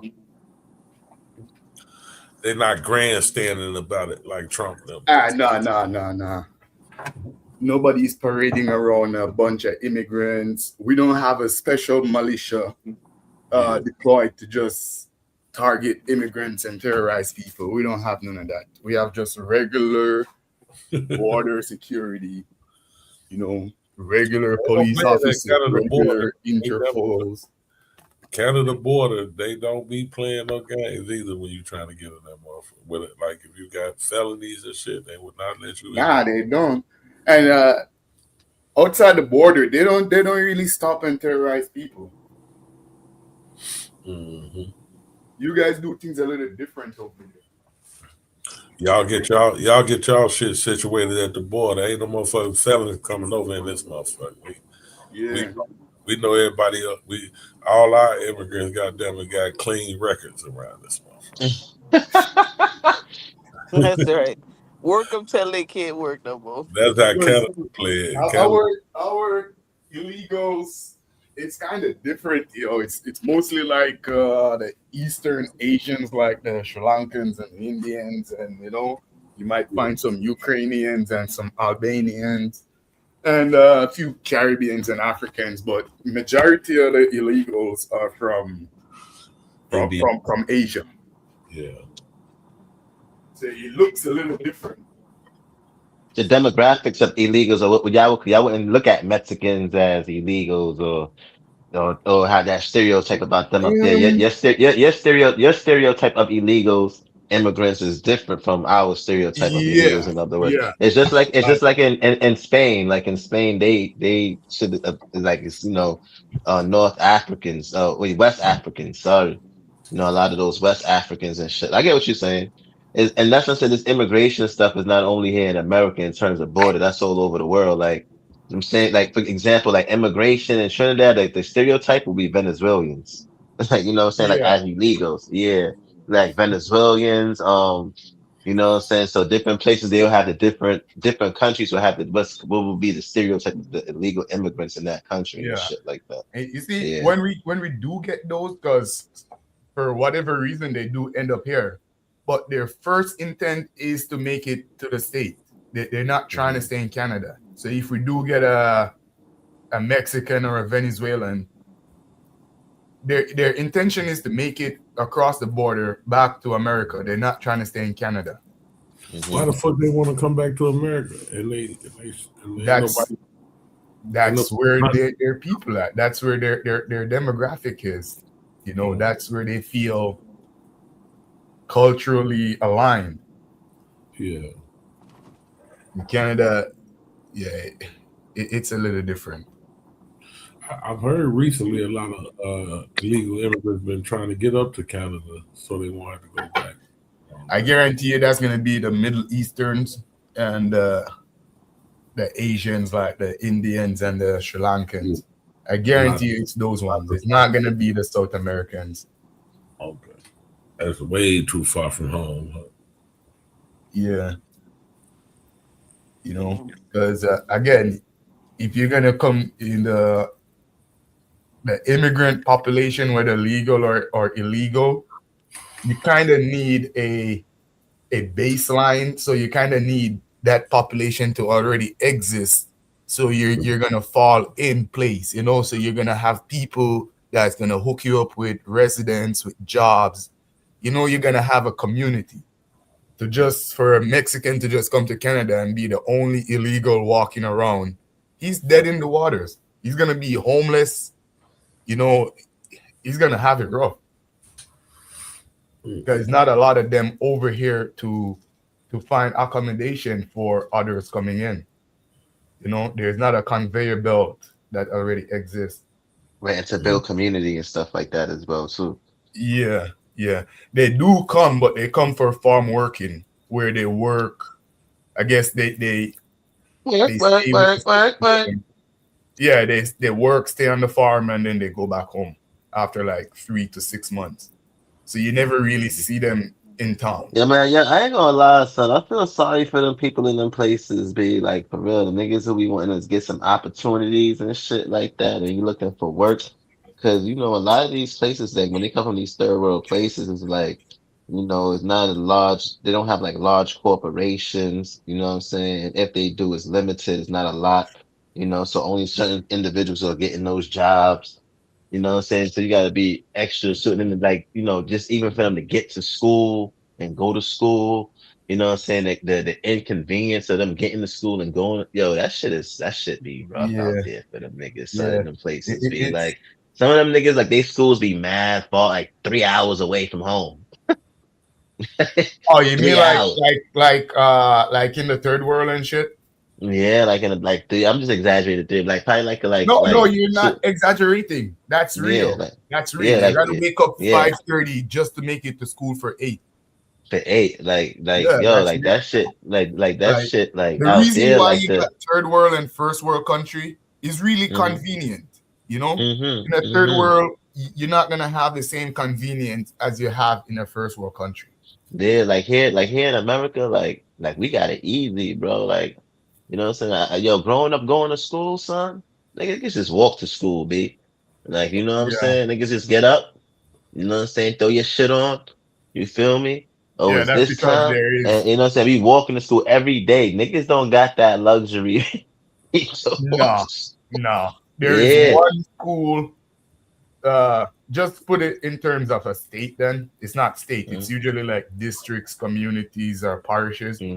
But usually one, say, high school or 2 high school serves the entire state. So if you happen to live close by, then you got it easy. But everyone else, you got to travel to school, and it's gonna take you at least an hour and a half in the morning. And that's regular. That's pretty easy for people that live that life. Right. So, yeah, man, that shit be tough for the niggas out there. So I'm like, yo, I'm glad you know what I'm saying? Like, especially even in New York compared to these other states, New York got more better resources. I'm glad that I was born and raised in New York, son. Like, the resources here compared to other states like Mississippi, Alabama, some of these other places, and you know what I'm Yeah, saying? Like, niggas got it good with the resources in New York and the and with the accommodation for certain things, that the convenience of things that's in our area in the city. Yeah, we got it. Yeah, we got it good, man. You Like, guys have yeah, niggas might be complaining about shit like rent and homeless shit like that. shelters and And shit. yeah, niggas might complain You got about shit like rent and shit. YMCA's. Yeah, niggas might complain about shit like rent and shit in New York, but niggas like in third world countries got different type of complaints that niggas wouldn't even be there to handle. Like, you know what I'm saying? Yeah, Yeah. like, yeah. So, Yeah, for instance, a squatter. a squatter in America, I would assume, is someone who take over an abandoned house and live in it, right? Mm-hmm. All right. A squatter in Jamaica is someone who found a piece of land that is probably owned by the government or unclaimed otherwise, and choose to build on that piece of land. That's a squatter. Right. Yeah, squatter. Right. You know, so one person is squatting in a house and one person is squatting on a piece of empty land with 4 sticks in a cardboard box. But when I say Yeah, build that on it, shit. the reason why they even have to squatting on the empty land is because they can't afford their own to begin with. And when I say build, they're not building any permanent structure. They're gonna build a shack, a tent, something that could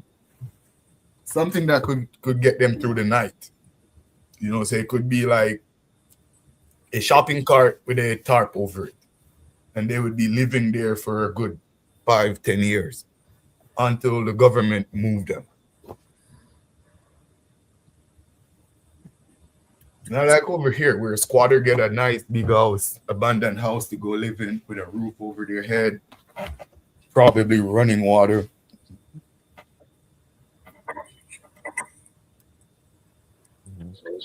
Right. It's crazy, but America, the way you guys look at even the immigrant situation, it's a bit unfair still. I understand, like, for no, it is because the citizens living over there, you're looking at it like, oh, all these foreigners coming in my country, taking up space, taking up opportunities, blah, blah, blah, blah, blah. But the only reason why they had to do it is because your government go in their country and fuck shit And up. exploit that. Your government go inside their country and take everything that is worth shit and bring it back to your country so you could have the convenience of living. A lot of these like European and first world, a lot of the European and first world, a lot of the European and first world countries exploited a lot of these Central American, uh, African, Caribbean countries and shit like that in terms of having people going inside of these places and you know what I'm Yeah, saying, corrupting shit and all of that, and then these people like the people who's coming over here from South America and all of that. And yeah, these third world countries was exploited by like first world countries and shit like that. You know what I'm saying? Exactly. Yeah, a lot of times, yeah. America usually plays the biggest part in demolishing these countries, have them living in a state of poverty, forcing those who can to find better, to migrate, to move and go to other places where they could find more opportunities. And unfortunately, that other place is America. Especially when you talk about the Caribbean and South America. Just proximity alone, the opportunity is America. All the wealth, all the resource that you guys steal from other people, from other places, and bring it to America. Other people are coming to America to enjoy those resources too.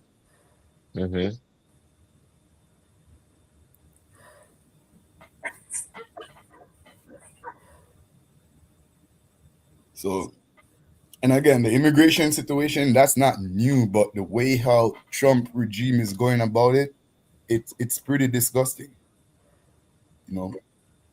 Every country have border laws and stuff, and to deport illegals, that's normal. That is normal. That is a part of life, to deport illegals.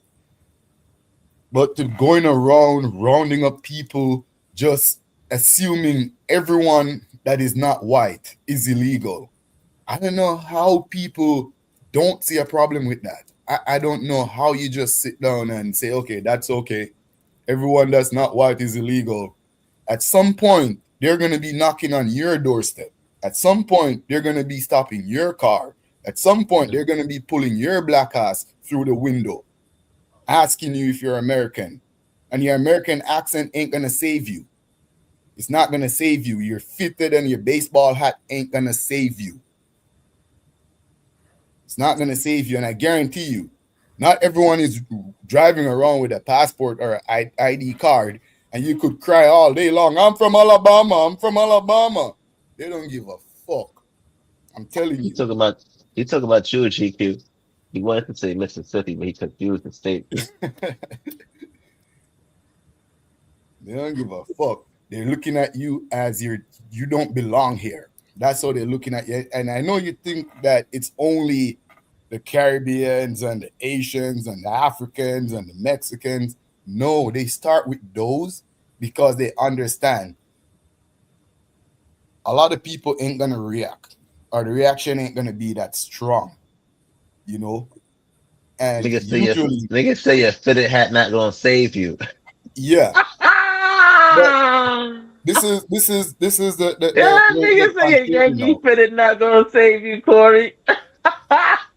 Well, this is where it get twisted now. Yeah, after they get rid of the Caribbeans, the Africans, the South American, they're getting rid of people that would literally, not everyone, but most of those people that you're getting rid of are people that would stand in solidarity with Black Americans, especially when the system start doing their bullshit to Black Americans. Now, they're getting rid of everyone that aligns with Black Americans. What do you think they're going to do to you guys when it's just you and them? You think it's going to be tea parties? You think it's going to be barbecue, we having ribs, and we're playing redneck music, we're jumping the buckets, and we're spinning the excavator, we're doing the mud flaps? No, it's not going to be. It's going to be outright lynching. Daylight lynching. They'll be dragging you niggas out the house, out your cars, out your workplace. You could cry all day, I'm American, I'm FBA, my ancestors said. No. You're gonna be out. You're gonna have to be walking around in your own country with your ID printed on your forehead. No, where Taz at, son? No, Taz can wake up and get mad all he want. I heard the fucking Black Panther. Where my nigga Taz? Where my nigga Taz at, son? Yeah, Taz can wake up with all the rage. He wants to wake up with foaming from his mouth. Where my nigga Taz at, son? Wake up all you want to wake up this morning. I don't give a fuck. I heard the Black Panther said this morning that white woman that got shot in her face, that was wrong. The Black Panther stand in solidarity with the white woman getting shot in her face. And they weren't defending the white woman. They made a valid point. If they can do that to the white woman, what do you think they're going to do to us? If you make police murder, ICE going around murdering people become normal. Yeah, that's crazy, What do you think is going to happen to the rest Corey, this nigga's talking crazy this morning. Yeah, who wants to wake up foaming from the mouth, foaming from the nose because I'm talking the truth? Let them do it. I do. I do. I want to start foaming right now. Oh, shit. Michael, what up, bro? Hey, I'm joking around. But nah, if Michael foam, I listen to Mike. Me and Mike, we on a different level now. So nigga me got mad humble. I kind of feel like Michael understands a lot of what I'm saying. He maybe doesn't understand the tone of what I'm saying it in, but he does understand a lot of what I'm saying. I'm not saying he agrees, but nigga Michael said, I got some shit to say in your fucking ass, nigga. Go ahead, Mike. No, I actually agree with what you were saying, man. I agree with what you're saying. The only thing that I got an issue with is, when you talk about the solidarity of some of the foreign groups that are here with African Americans, and what I'm talking about, those of us who are descendants of chattel slavery in this country. Now, obviously, in the diaspora, there's a lot of other Black people that are descendants of that same slave system, but they were just in different countries. But here, descendants of slavery here in this country, we've had an issue with having a general sense of solidarity with other groups that come here. I think one of the, and this is basically, I'm just going to say this. I think one of the, it's almost like a prerequisite that when, other ethnicities that are, that were not born here, do not have a lineage here, when they come here, it's almost a prerequisite that before they can get their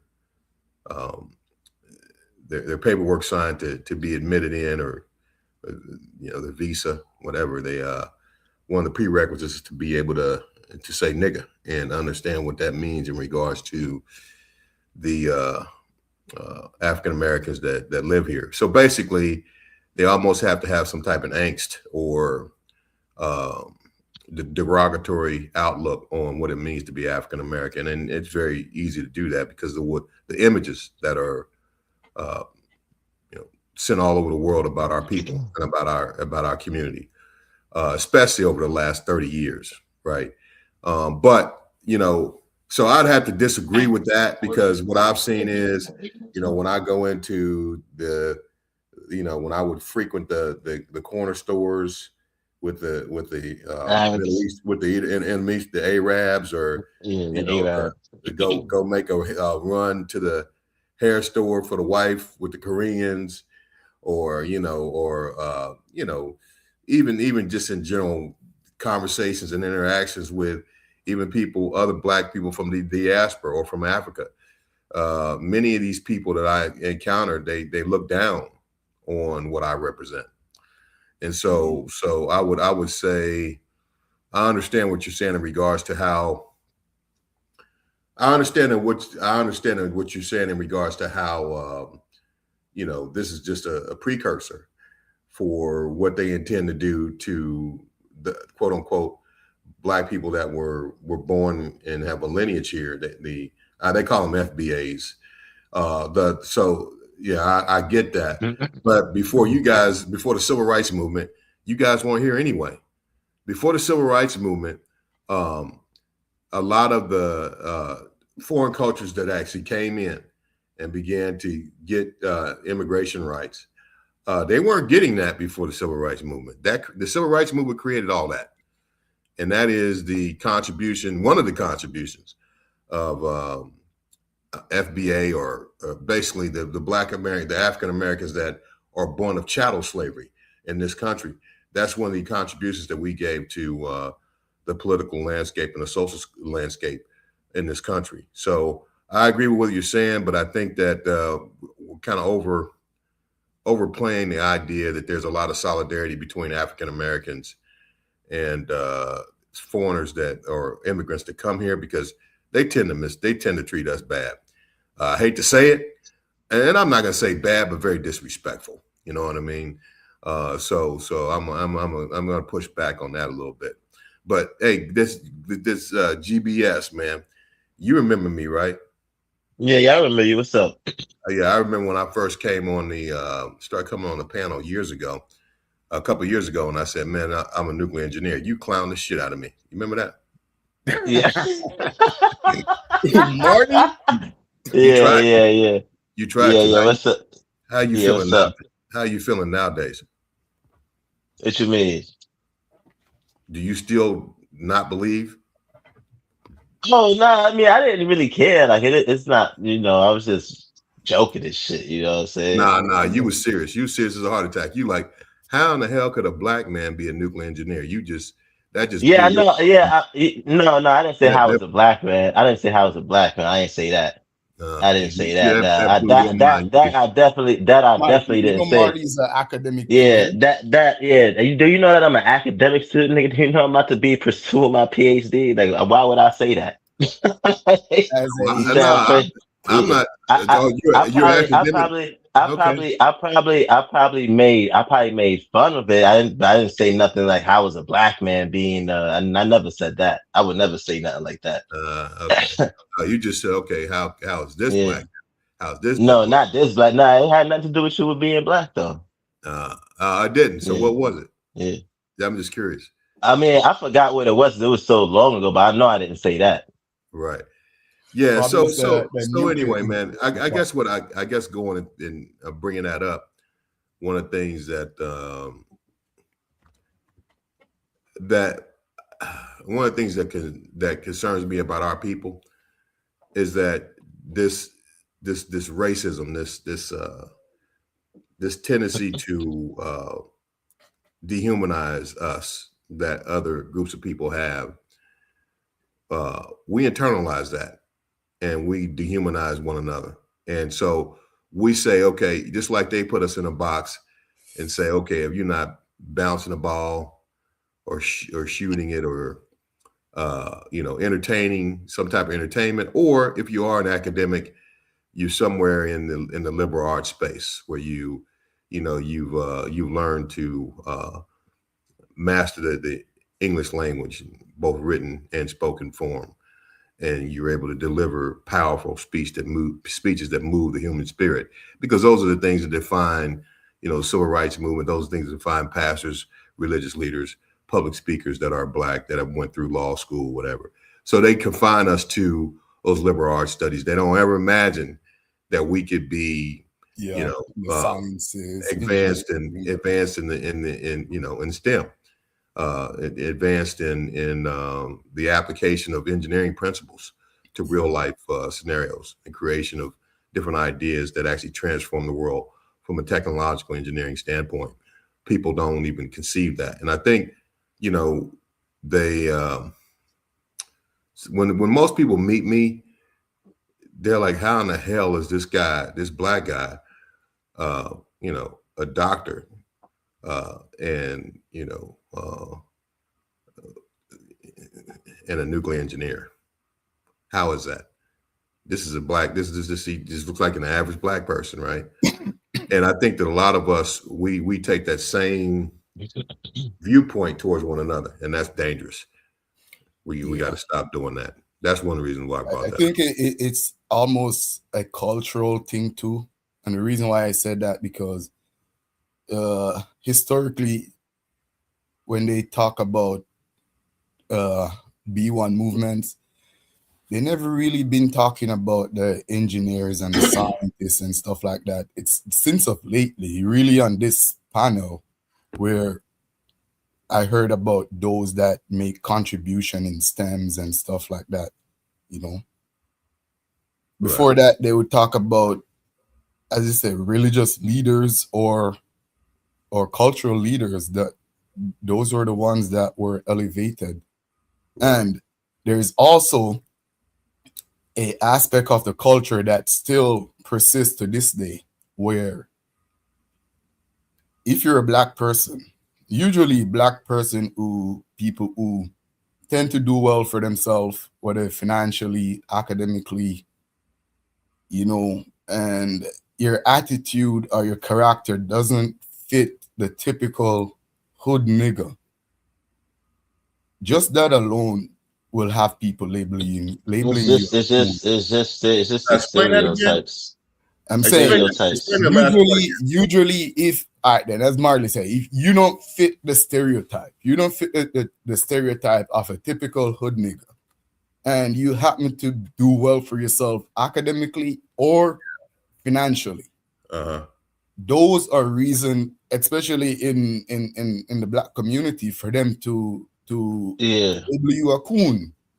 A coon. They coonified you just because you don't fit the stereotype of what stereotype. Right.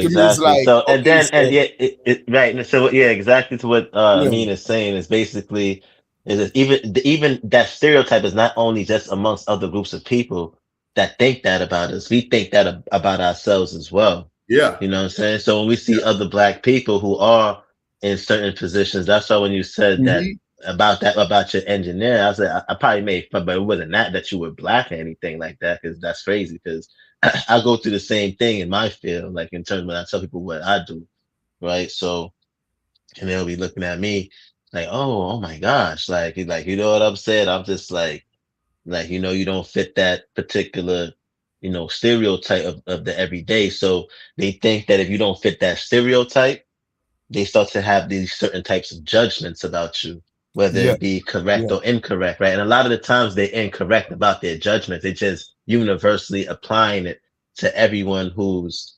either excelling that's Black or doing good that's Black. And sometimes they do it too, to even in that form of fashion, to even validate their own failures or validate the narratives and the talking points that they have. So in order for them to validate the talking points that they have against those types of Black people, they have to find a way to try to condemn those Black people in certain negative aspects that fits that negative stereotype of why they're successful and why they're not. Now, hey, don't get me wrong. I think that there are people who are playing the role of a coon or a gatekeeper, you know what I mean? That have been let in certain positions or locations, not really based on their qualifications, but based on things that are outside of that. Very few and far between. But I think the difference between ultimately the acquisition of knowledge, the continual acquisition of knowledge, is just a way of life. That needs to be a way of life. Life is a progressive science in itself, and you should always be learning, always.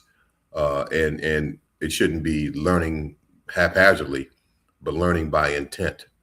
You're focused on increasing your knowledge space, your skills, knowledge, and abilities in order to deal with this world. But as a Black man, but what I would say is that when you do that, what makes you a coon or not is how you use that information. To use that information to liberate yourself, liberate those who look like you. And I'm talking about liberation can just be financially, being liberated to some degree financially, or being liberated to some degree mentally or psychologically, where you the power of the assumptions of white supremacy no longer chain your mind and your psyche, your emotions. You understand that is all a lie. It's a fabrication. So when you get to that point, you begin to liberate those aspects of your person, and that's different. What a coon is going to do, he's going to take that and use that as a weapon against those who are the least of these, the marginalized population, and even if they look just like him, the marginalized population of the world and of the society, and actually encourage the things that promote inequities, that discrimination, the dehumanization of others. So that's the difference. The acquisition of knowledge that's pure and is based on just principles, and the drive and the will to do something better, to be light in a world of darkness that we definitely live in right now. I mean, we got people that are in charge of the United States government and are openly pedophiles, raping kids, man. You got to be a devil. You know what I mean? You got to be talking about the president himself. Well, yeah, not just him, though. And his circle. I mean, it's coming out now that there's people actually coming out and mentioning not only did he rape them as children, and this is a guy, the guy's name is William. He came out this week he said when he was 10 years old, he was trafficked. Hold on a second. He was trafficked by Trump. I don't have his. I have to look his name. I think it's William. I don't remember his name. I think it's Wright. His last name is Wright, but I have to look that up. But the point is, the guy said not only did he see Trump. Yeah, I said William Sasha Wright. Yeah. Not only did he see Trump, what Trump was raping him as a 10-year-old, but he saw he was on the Epstein Island or something. Yeah. He saw Trump be involved with those snuff films of children. You know what a snuff film is, right? Mm-hmm. That means they were murdering these children. Yep. So man, that's why I'm saying, don't take lightly the things that are going on in the world to cover that up. Because I think a lot of that was going on in the world. I'm talking coming out of the Oval Office is to cover that up. And unfortunately, we have a person that has a personality and characteristics that they will burn the whole world down and destroy the entire planet to save themselves. Period. That's the mentality of this individual. There is no limit. There is no boundary that he won't cross to save himself. Even if it means losing half the population on the planet. I don't think people get how serious it is. They don't really get it. And a lot of times because it's not affecting them directly. Yeah, directly. Sometimes too people don't care because it's not affecting them directly. A lot of niggas, and I say niggas purposely, who voted for Trump would still voted for Trump again if it was Trump versus Kamala.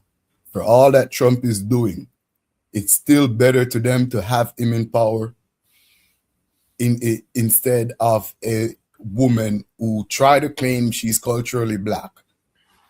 A woman who try to be the president of America. They're still not ready for that. That's still too much for them.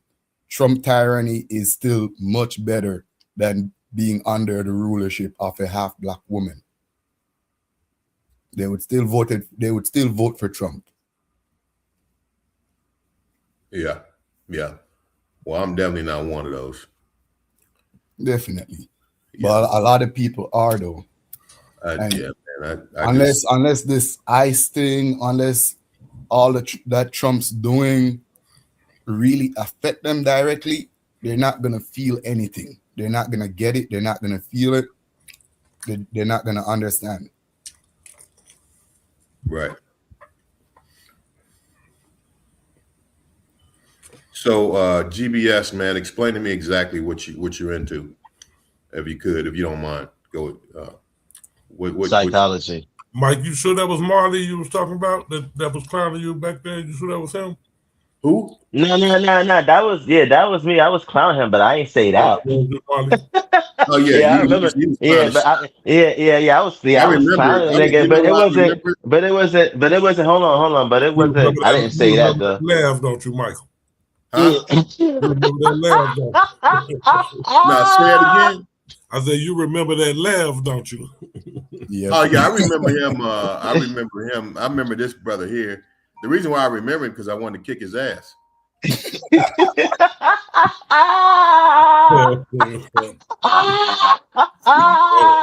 be honest. You sure it wasn't Sabio? You sure it was Marley? Nah. I wanted to fuck him up too. I ain't gonna lie that time. When he first came over here, he was on some other shit. You know what I'm saying? I remember. He was on some other shit, and me and him had got into it because I was trying to give him a perspective about. I forgot how the conversation. I forgot it was so long ago, but I know it has something to do with about the culture. I don't think it was about. No. It had to do. I think it had to do with something he was hip-hop, talking about. Maybe something about hip hop or something because Michael came in strong against hip hop. No. It was something about. I was trying to give him the psychological breakdown of I got my wife. All right, go ahead. All right, go ahead. All right, now what's all that shit you was talking earlier? My nigga Taz here now. Taz ain't here. He not here? Who's that? That's the goat right there. Nigga, who's that? Yeah, Taz he's been there since the stream up. He's he been there? Oh, I thought he just came. He just came. No, he been here. Nah, but he was before it was you, Bobby, and for that crash out, yeah? Nah, it was you, Bobby. Nigga, when I first came on, it was you. Me, Bobby, Taz, and Dev been up there. Taz been up there before me. Oh, my bad. My bad. Yeah, he wasn't. My bad. Let me. Silent. Yeah. This is how I think the conversation started. GQ with me and Michael. I think it started when he was talking about how he feel like he said I think so. That he believed that Black Americans are like hated or Black people like all over the world. He saying Black people. He wasn't just specifically saying Black Americans. Yeah, the most based off of his experiences here. And I was trying to tell him that his experience is not always true. And basically the analogy that I always give you too, GQ, in terms of. I was going to say, that sounded like one of me and your arguments. Yeah. It was one of my arguments. Exactly. Right. You know how I always say is, because we the weakest group, and it was along that line. And then me and him got into it about the perspective alone, that I was giving him. And then he started to say some other things. He was in the military and shit like that, and he said he's a nuclear physicist or some shit like that. I think I started making fun of him, like, nigga, you ain't or whatever the case is. But it wasn't. Y'all both Navy boys. Yeah. I don't know if he was in the Navy too, right? He was in the Navy like you. Yeah. Oh, okay. Yeah. So yeah, he was. That's what I was saying. I was in the Navy because I was in the Navy. I was like, oh, I think he said he was a nuke in the Navy. And I was like, nukes, that's their title, like their rate, but they're not like physicists yet. Like, you know what I'm saying? But they're, they just, that's their rate. It's just like someone who's let's say a mechanical engineer. They're not like a mechanic. They're not a mechanical engineer. They're just like a mechanic. Like, so they don't do like the engineering aspect of it. Okay. So okay, so he was questioning his abilities. Yeah, but I didn't say it because he was black. He added that shit in there. That nigga did that Achilles shit. You said that I was black. Yeah, he added that shit in there. Like, I'm like, nigga, I ain't say that, nigga. You don't do that. I ain't say that. Come on, son. I ain't say that.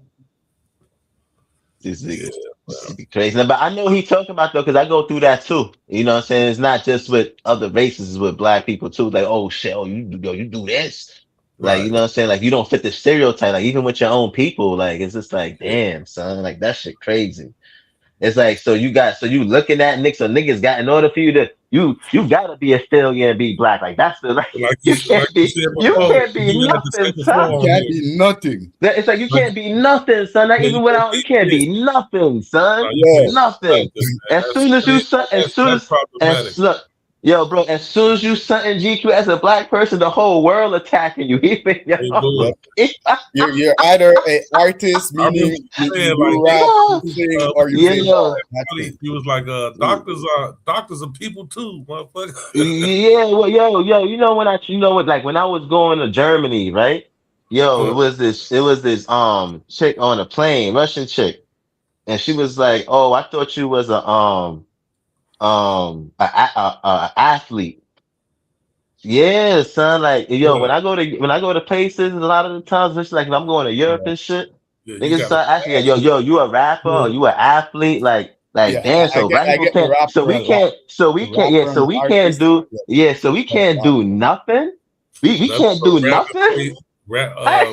Entertain and play sports, nigga. That's it. They play sports, right? Yeah, that's something. Yo, we can't do nothing. So as soon as you you got this profession or you got that profession, them niggas is looking at you like, oh, and you got black people gonna be looking at you like, and then creating all of these stereotypes and narratives. I'm like, that shit crazy, son. They got them it's like you start to make and what happens is that other black people start feeling like that, like they feeling like exile, and it kind of like subconsciously make them not want to even get into those things.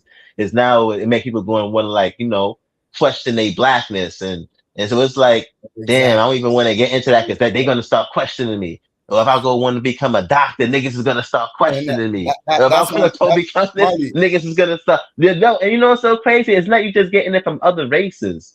Marley, that's why I bring up the thing about the coon shit, because a lot of people will deny themselves opportunities because they think they're talking points, right? I'm gonna be labeled a coon. Right. Or the talking points, right? They're gonna question my blackness. So blackness, I'm not gonna take this opportunity. I'm gonna stay in poverty so I could be a real nigga. Y'all need to cut that shit out. Yeah, that's real though. That's some real shit. That's what I'm saying. That's what I'm saying. Is a lot of the time is the narratives, and the narratives is what holds niggas back. Those narratives, and if you're not following those narratives, it's just like, damn, son. If I name 10 successful black people right now, I guarantee you, all of them would be labeled a coon. All of them would be labeled a coon. And the reason why they're labeled coon is either some unproven propaganda or some shit that doesn't even make sense. Some unreal expectation. Oh, they're cool because they didn't come back to their neighborhood and save everyone. They didn't come back to their neighborhood and build a school and a museum. So they're a coon. Not a museum. No. Nigga said school in a museum. Yeah. They're a coon because they didn't even say the school in the Niggas like that's all black people need. Yeah, school in a museum. Yeah, if you make it in life and you didn't come back to your neighborhood and build a school and a museum, you're a coon. That's crazy. So nah, so it's that pressure. Niggas get that pressure. Like these are independently outside of white supremacy. These are some of the things that we can improve on. Yeah, because like those talking points is what hold us back too. You don't have to have those talks. So black people, we can't do nothing in this country. Nothing. Nope. And it's based off of those talking points. It's not even based off of like laws. You know what I'm saying? That it's not even based off of laws that, you know what I'm saying, white folks created. It's just based off of just narratives and stereotypes. Like that's crazy. And you can't blame white folks for that. No, that's a fact. Yeah. That's our shit. It's not based on no laws. That's a fact. Yeah, it's not based on no laws. Like you can't, like niggas saying you can't work this job. That's us saying that we can't do that because we black. And we the most intelligent motherfuckers on the planet. That's the crazy part. That's the really the irony of the shit. You know, just like Mike being the nuclear physics, like. To say that because he's black, he shouldn't be one, that would really be insane. Because see, I went to, when I lived in Chicago, I was never around white people, right? Because it's so segregated. So I hardly ever seen white people. It was always black everything. My school teachers was black. All I seen was black people in my neighborhood, and even in the. And when I say my neighborhood, I'm talking about a large area. You know what I'm saying? Like it's like a borough. Like say for instance, like I'm from the hundreds, and you could compare the hundreds in Chicago to maybe Queens. You understand? So just imagine if Queens was all black people. You know what I'm saying? So that's how where I live at is. So yeah, so when I moved to moved to Mississippi. And I started going to school with white people. It was amazing to me how dumb they were. You know what I'm saying? like I'm talking about like dumb than a motherfucker, bro. So like, Jiki, you left Chicago and went to Mississippi? Yeah. When I was 11. But when you're back in Chicago though? Yeah, now I'm back in Chicago. Okay. When I was 11, I had to move. Okay, so you went down south when you're younger. Yeah, I went to Mississippi when I was 11 and stayed with my great grandmother and shit, right? So I was going to school down there, but it was an integrated school, and they were still going through a lot of bullshit, racist shit with segregation and shit. Yeah, segregation. Even this late 80s, early 90s, they still was the white people in the town were still mad that black people were going to school with the white people, even then, and this 20 years after school integration, you know what I'm saying, 20 plus years. But I'm just saying, like, people had a stereotype that white people are smart, and I'm like, and when I hear that, I'm like, you must never went to school with no white people. Yeah. It's true. It's true. That is a stereotype. And I found that out when I started to go to school with white people in high school. When I first started high school, when I moved from the city and I started going to school upstate, I was like one of the smartest niggas in all my classes. Yeah, me too. Amongst the white folks. Yeah. But a lot of the times though, but hold on, a lot of the times though, when you go to school amongst ourselves and we in the hood, that's what we around, and what we see on TV is these white people in these superior roles, and we got white teachers, we got white that. So that's why we have that perspective in the inner cities, right? Yeah. But if you go on the outskirts, like how I got that experience, somebody like Psycho as well, he also mentioned he had an experience of being able to go to school amongst predominantly white. Hold on, amongst predominantly white people, and being able to be exposed to knowing that, oh, you are smarter than a lot of white folks, or you are getting better grades than a lot of white folks, and that could be the bigger difference too, because in how you view the world, especially as a black man or a black person, because now it's like, oh shit. The stereotype of what I've seen on TV is not true. Like, you know what I'm saying? Or what we say is bullshit. Like, this shit is not real. That's how I be saying our experiences is not always true. They could And just I be mean, illusions. even the black people, even the black kids that when I went to Mississippi, even the black kids in Mississippi were way smarter than the white kids. You know what I'm saying? So it wasn't like just because I'm coming from Chicago, I was smarter. I'm saying because it was black kids that went to that school that was way smarter than me. They got way better grades than me. You know what I'm saying? Right. But the white motherfuckers was, man, them motherfuckers. Now you might have had one or two out of I say 2 out of 50 that were like had good grades and were smarter, but like the majority of them motherfuckers, bro, and they had to work extra hard to get good grades. And they get all the help they need, the tutoring, the extra lessons, tutors, and all they get all the help they need. Counselors and tutors, they needed everything to pass and get over the ACT and the SAT. Like, well, we were just getting that shit naturally. Like, we just go to class, listen to the teacher, and now we know what the fuck is going on. They was having to really, do extra shit to get good grades. You know what I'm saying? I know that for a fact. I'm just like, man, them white people are not superior as far as intellect to us. Not at all. And then when sometimes it's just the opportunity.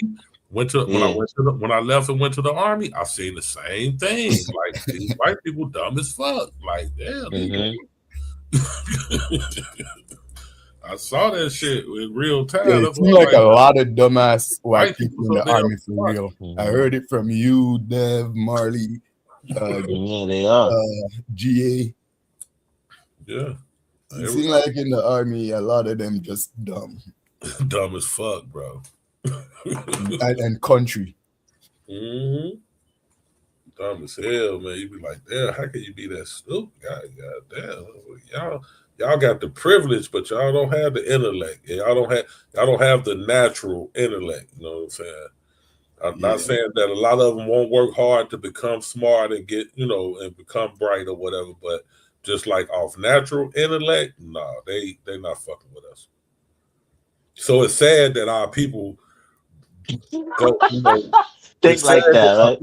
That our people pigeonholed us to what we can't do, like y'all was talking about earlier. Yeah. It's just like as soon as you start doing it now, you start getting you start to get these stereotypes in the other black people, like, oh, you're gonna be this, or you know what I'm saying, or you gonna do this, or like, you know what I'm saying, like that should be annoying as fuck, bro. Because it's just like, it's like you gotta fight these niggas too. You already gotta fight the rest of the world, how the rest of the world looking at you. Now you gotta face your own people now when you looking for support. Yeah, that's sad, man. And our people not even knowing how the abilities, don't even know their own worth, self-worth and shit, man. It's just crazy.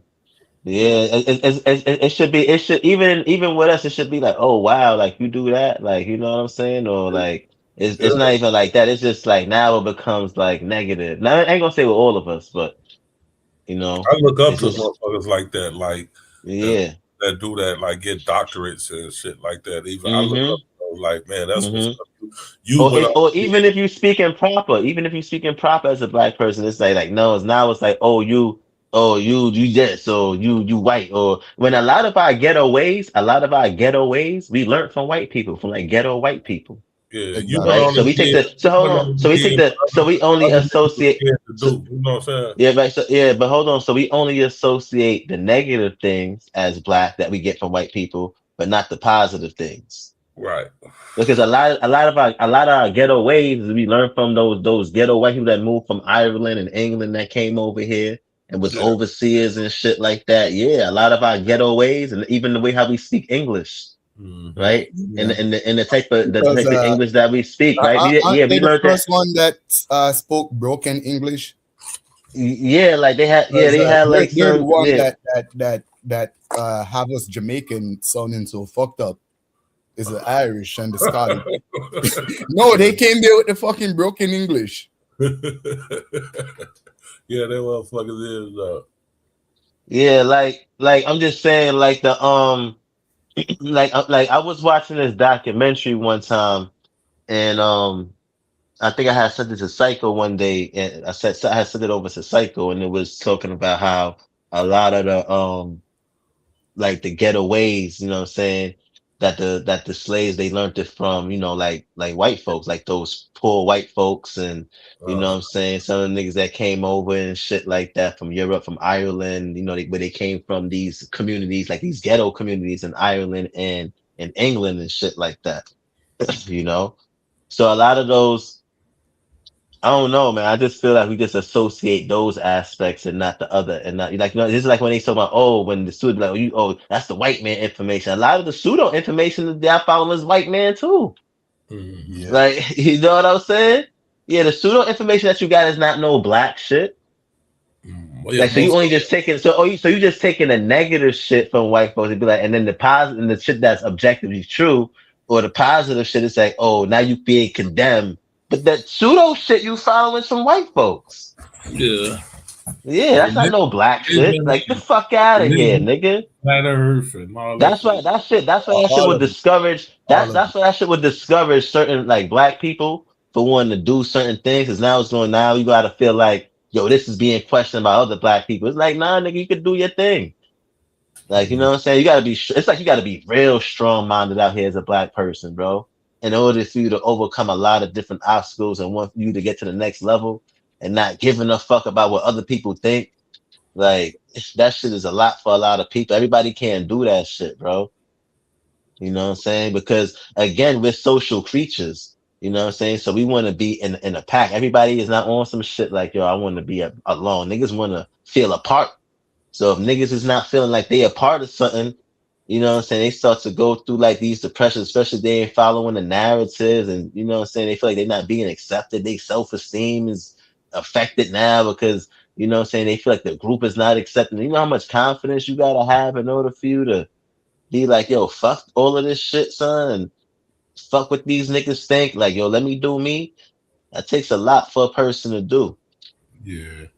Yeah, that shit is not easy. And we make that shit hard on ourselves. And that is why y'all need to respect immigrants and their success in America, because they had it 20 times harder than all y'all motherfuckers. They have to fight through the cultural war, the social war, the legal system. You know, you got to go to a fucking job interview with your accent, and hopefully that your performance and your knowledge is gonna overshadow your accent to get the job. You got to fight through the system. You got to fight to fit in amongst your people. You got to fight to fit in the country. It's not easy. And then to make it from the bottom, from nothing, to make it to the top, and then have your own people hating on you, nah. Yeah. It's disgusting. And I know that people think when immigrants come to this country, especially black immigrants, the government give them support. No, that's a lie. The government doesn't give them no support whatsoever. None, unless you come as a refugee. Yeah, unless you come as a refugee. Yeah, because I be trying to hear about what support my moms and shit got. I said, these niggas ain't get no support. From the Caribbean, there ain't no refugee coming from the Caribbean. Right, that's a fact. Unless it's coming from Haiti. I mean, not Haiti. What's this? Haiti. Sorry, Cuba. Yeah, and Cuba back in those days. You know, they're not the majority of the immigrants. The majority of the immigrants are people who actually paid for a visa or pay their way to come to America. They're not the poor people in those countries. The poor people never get the chance to leave. You know, the poor population never get the chance to leave Haiti, never get the chance to leave Trinidad, never get the chance to leave Jamaica, never get the chance to leave Nigeria. They can't even afford the plane ticket. Right. They can't even afford to get the interview. Exactly. To go to the and embassy.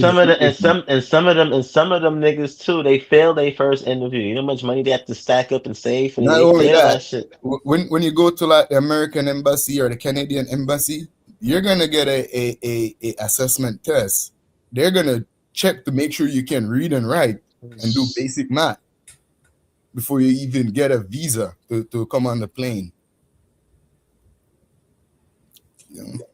And when you finally come to these countries, all your troubles just start.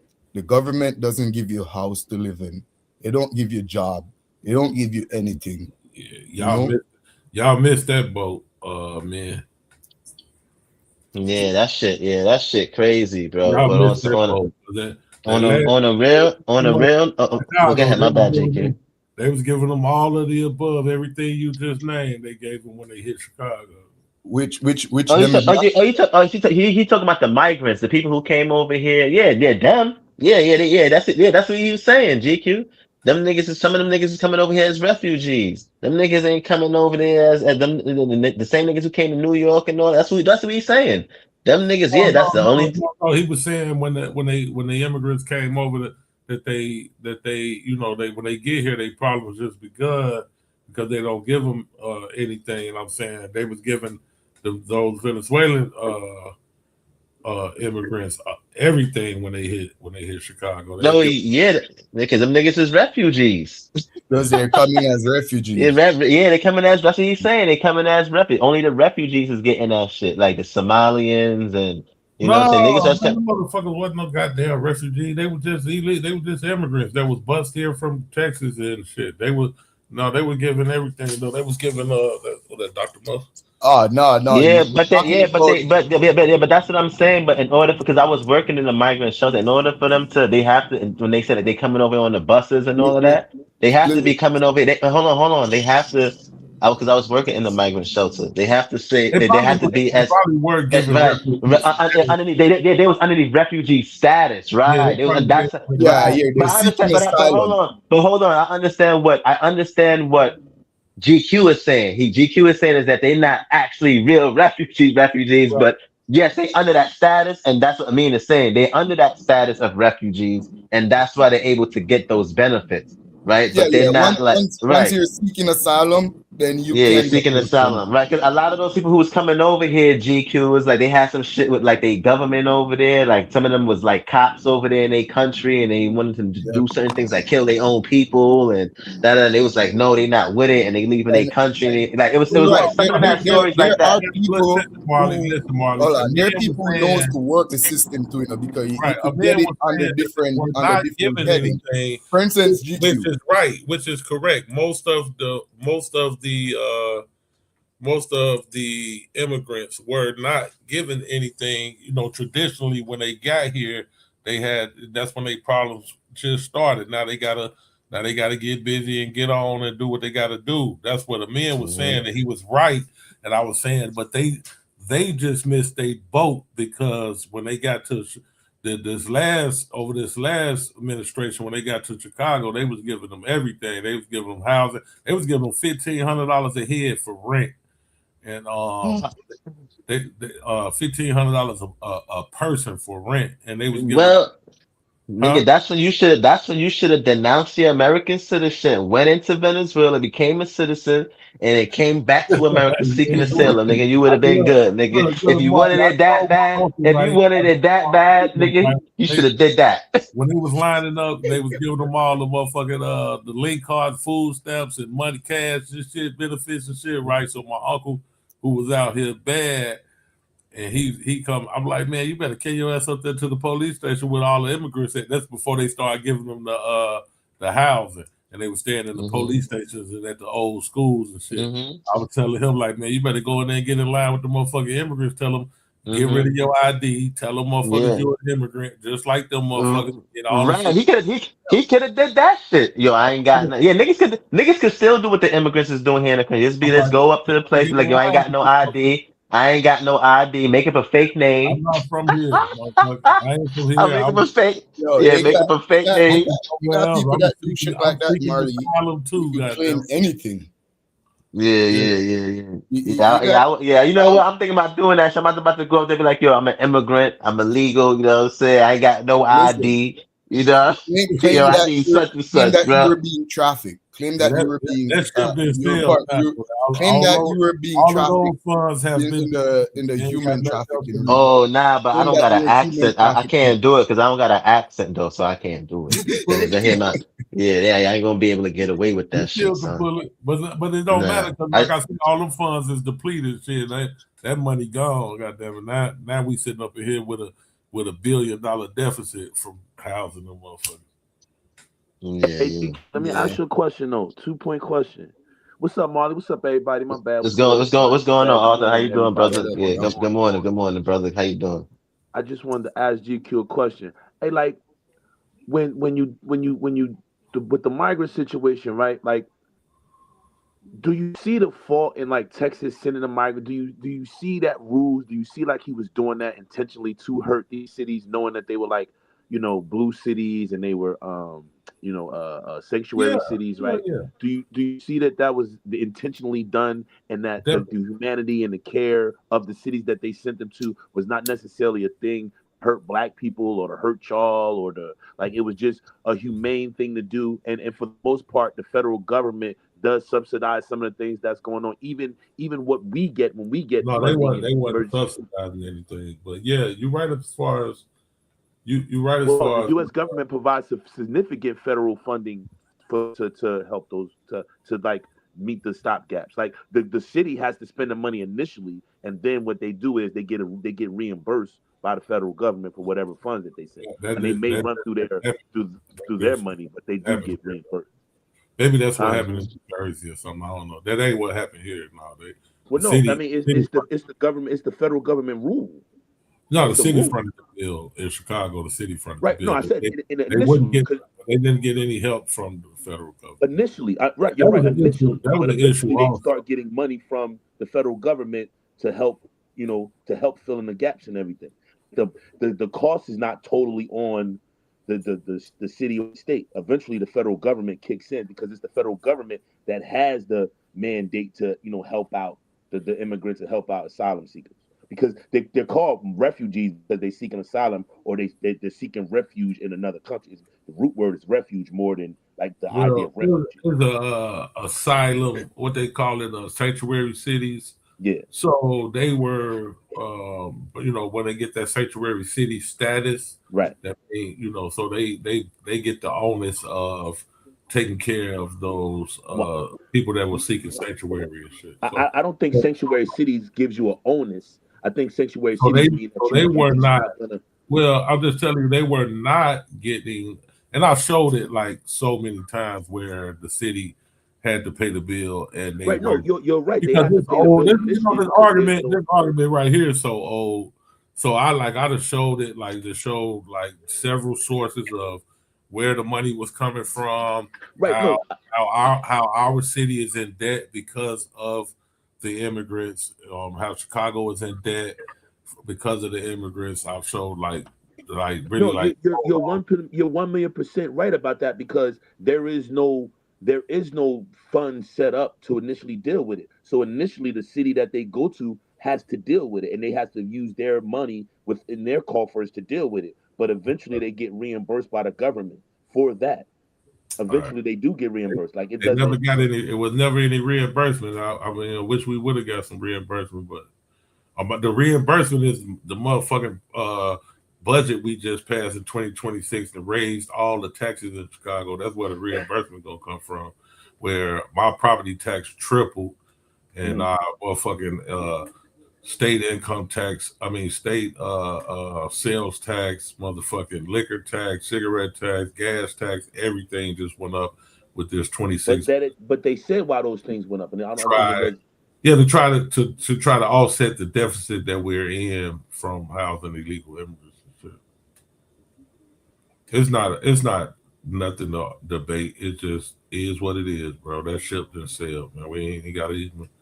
Well, no, I mean, because like for me, I just feel as though that's what y'all harbor on when y'all say get the immigrants out, because y'all think they're siphoning services, which I mean they are, but I mean it's just based on what America's always done. Like America's always helped immigrants, that's why we're a nation of immigrants. So it just seems like when it was white immigrants, nobody had an issue, and now that it's non-white immigrants, it's like they're a problem. Like that's all I'm saying. It just seems like, the country lives on the fact that they're a nation of immigrants. Like white people always talk about when we talk about slavery and paying for reparations. First thing white people say is, "Well, my family wasn't here." We just came here from Germany 5 years ago, 50 years ago, 2 generations ago. It always was a problem with white immigrants. That was the original. That was our original problem. We didn't have any. We didn't have any like Mexican immigrants to compete with. It was always the white immigrant, the Irish, Italians. Right. The second wave, the second wave of white immigrants. Documented.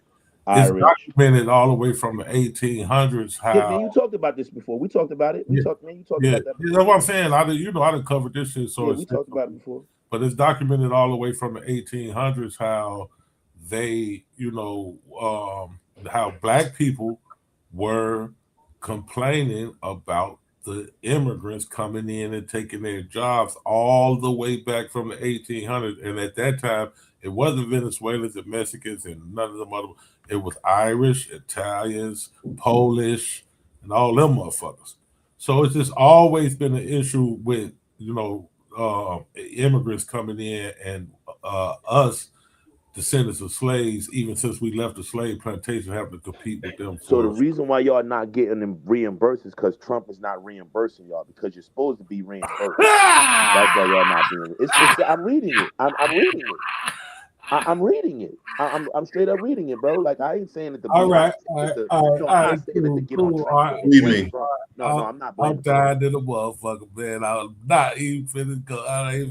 No. Listen. I don't want you to think I'm blaming Trump. I'm not blaming Trump. I'm just saying, like, the reason why y'all having a lot of problems getting the money is because he's not sending the money there. Like, he's putting it in other places. Like, that's what I'm saying. I'm not saying he's right or wrong. I'm just saying one of the reasons why y'all not getting reimbursed. You talking about reparations? Is that what you're talking? No, reimbursements for the money that they're spending on, because they spent $1.6 billion on migrant health care in 2024. Between 2023 and 2024. Okay. Yeah, I missed the discussion. So they're having difficulties getting reimbursement, right, from the federal government, which is supposed to, help out, but seeing how the issues between the blue states and Trump, he's not going to make it a priority to get these people back their money, because he kind of did it to bankrupt them and to put them in that position. Yeah. Yeah. So, yeah. Oh shit, man. God. Hey man, GQ, you been up all night, bro. Yeah, man. That's why my battery down, man. I can't even deal with the and bullshit. Y'all niggas missed a part of the show when me and this nigga didn't argue for about an hour. And y'all missed that. Yo, GQ, you gotta go get some rest, bro, because you need to sleep, bro. Yeah, you don't want to be deprived of sleep and shit like that. Sleep deprivation is a big. I'm real big on sleep. I was just napping a minute ago. I was just, I tell you, I can't nap all motherfuckers. Yeah, that's a sign of it. No, but you need to get some good sleep. GQ, they not giving out no more sleep apnea money, so you better go get some sleep just in case. For the VA? Yeah, you ain't get that money on the sleep apnea. I get it now. What the fuck you talking about? They about to take. Hey, listen, I'll be on Capitol Hill next month. I'll let y'all know. They about to take it. They about to take it. Hey, they say y'all could be treated. Y'all need to go get y'all some medical. They about to snatch it? Dr. Mo, I ain't see that. Apnea, high blood pressure, cholesterol, all that PTSD, they say it's treatable. Y'all about to get that. Wait till Trump finish with y'all in a second. I'll let you know. I'll be in Capitol Hill February 21st. Dr. Mo. Yeah, I definitely I already get my sleep apnea money in front of VA. I've been getting that shit for 6 years now. Hey, go read that study that guy did. He was private military. He done turned on us. He done did a study and compared the vets to the regular people and see. It took them 4 years. It took them 4 years to give it to me, and I ain't been getting it for 6 years. But when they gave me that motherfucker first check, the retroactive pay was crazy, right? Yeah, that shit was crazy. Nigga, let me get $1. So you say they about to snatch that, huh? Yeah, they propose it. Ain't that some shit? let's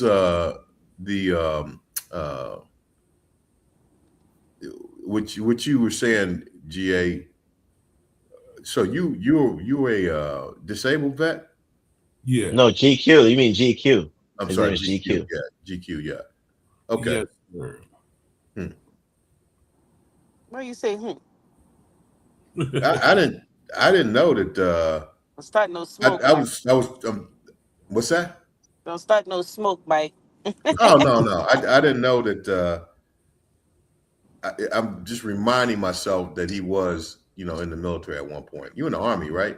Yeah, regular arm. It's the only way to They're gonna go. take y'all shit from 50% to I 0 to told you. I 10%. knew Art was gonna go look it up. I knew Art was.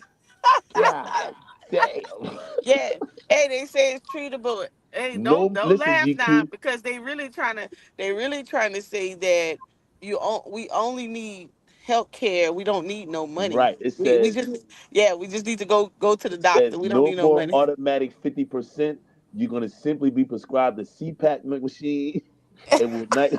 it says I'm it motherfucking will dirty, man. focus on objective sleep data that will promote better ideas of life oxygen levels. Wow, and Yep. showing how well treatment works. Yep. Yeah, they dirty for that. They some But you'll dirty. be grandfathered in, so you'll be fine. I just Yeah. wanted to scare you and tell I left that out. You'll be Yeah. grandfathered. By the time they make that So you all decision. right, fat nigga. You get to keep your little 50%. All of you deployed. You deployed, GQ? Yeah, nah, I don't. I get more. Nah, I'm If What you percentage? deployed, What percentage of disability you get? 80%. what? Oh, if You you need to if you call me. deployed, you can claim PTSD. No. Yeah, No. yeah. I'm working on it. I'm working on 100. Trust me. Yeah. You gotta get that. You gotta get that 100, Y'all baby. You got gotta get that something. I'm 100. working on Y'all 100. You got gotta Goddamn. get something. that 100, You got baby. 100, Hey, Molly? Yeah. secondary, I only got secondary, 70. You only got second. 11. 70, 11%. 70, Why y'all don't? 70, Oh, Why 70, y'all don't 70, never 70, listen to 70. me? What you I'm say, sorry. Dr. I'm Mo? sorry. Why y'all don't never listen to me? God dang. No, I'm Hey, sorry. You He know, was pop your ass Arthur was and asking. talk second. over your No, ass. Arthur Listen, was asking me something. That's why. I'm I sorry. know. Secondary. Go look at your meds for your the claims that you already have a percentage for. Go look at your meds and look at the side effects. If any of your side effects, these is the easiest way, especially if you have a deployed one. If you have any presumptive ones, and you have IBS as a side effect, or voiding, or anemia, something like that as a side effect, then you drop the claim secondary to that claims medication. It's a easy. Y'all will be 100% in 6 months. How you know all this stuff? Wait a minute, I'm a Dr. damn Mo. Wait a vet. minute. Shit. Oh, Wait. really? What you Okay. You what? mean? I'm a vet. Okay. I'm a vet just like you. Yeah, this is Oh, Dr. okay. Mo. All right. Retired Army strong. Are Then you served retired deployed. Army? I deployed twice. Nigga. What you mean? You I did. You know. deployed. See, y'all don't be giving women their props. We be trying to help y'all. You know So I I got a do. You know question I now. do I all got of a that, question. Dr. Mo. You know I know you was a You retired. were. How long was you in the army? When I got injured, 17 years, so I got injured in Iraq. So I took a medical You out. were in the army for 17 years? Yeah, Really? I Why should you have did sounding 20. so shocked? God damn it! Now you Yeah, talk shit about niggas. I was at When a Fort nigga sounds Bragg. shocked I that you a joined in fucking 99. nuclear physicist, you think it's a problem. You sound Yeah, shocked that a nigga was just even in the army. I No, joined no. 90. Right. I didn't. Right. I didn't Right. know. And you Yeah, talking about other people. Now, I no. Now, I mean, no, no, no, no. I No, that's joined completely. in I That's joined in that's completely 99. different Yeah. from what you did. Nah, Yeah, That's nah, completely nah, different from nah, what you nah, did. nah, I nah, just nah, didn't nah, know. nigga. I I joined Nah, just in didn't nah, know 90, that you nigga, was a. nah. 99. I didn't even I I know know you joined it's was a in vet. I know it's shit. completely different from what I did, but you try to accuse me of doing that, but you doing it right now. No, no, That's what I'm not. GQ. I'm That's what not. Niggas was in GQ the army. said.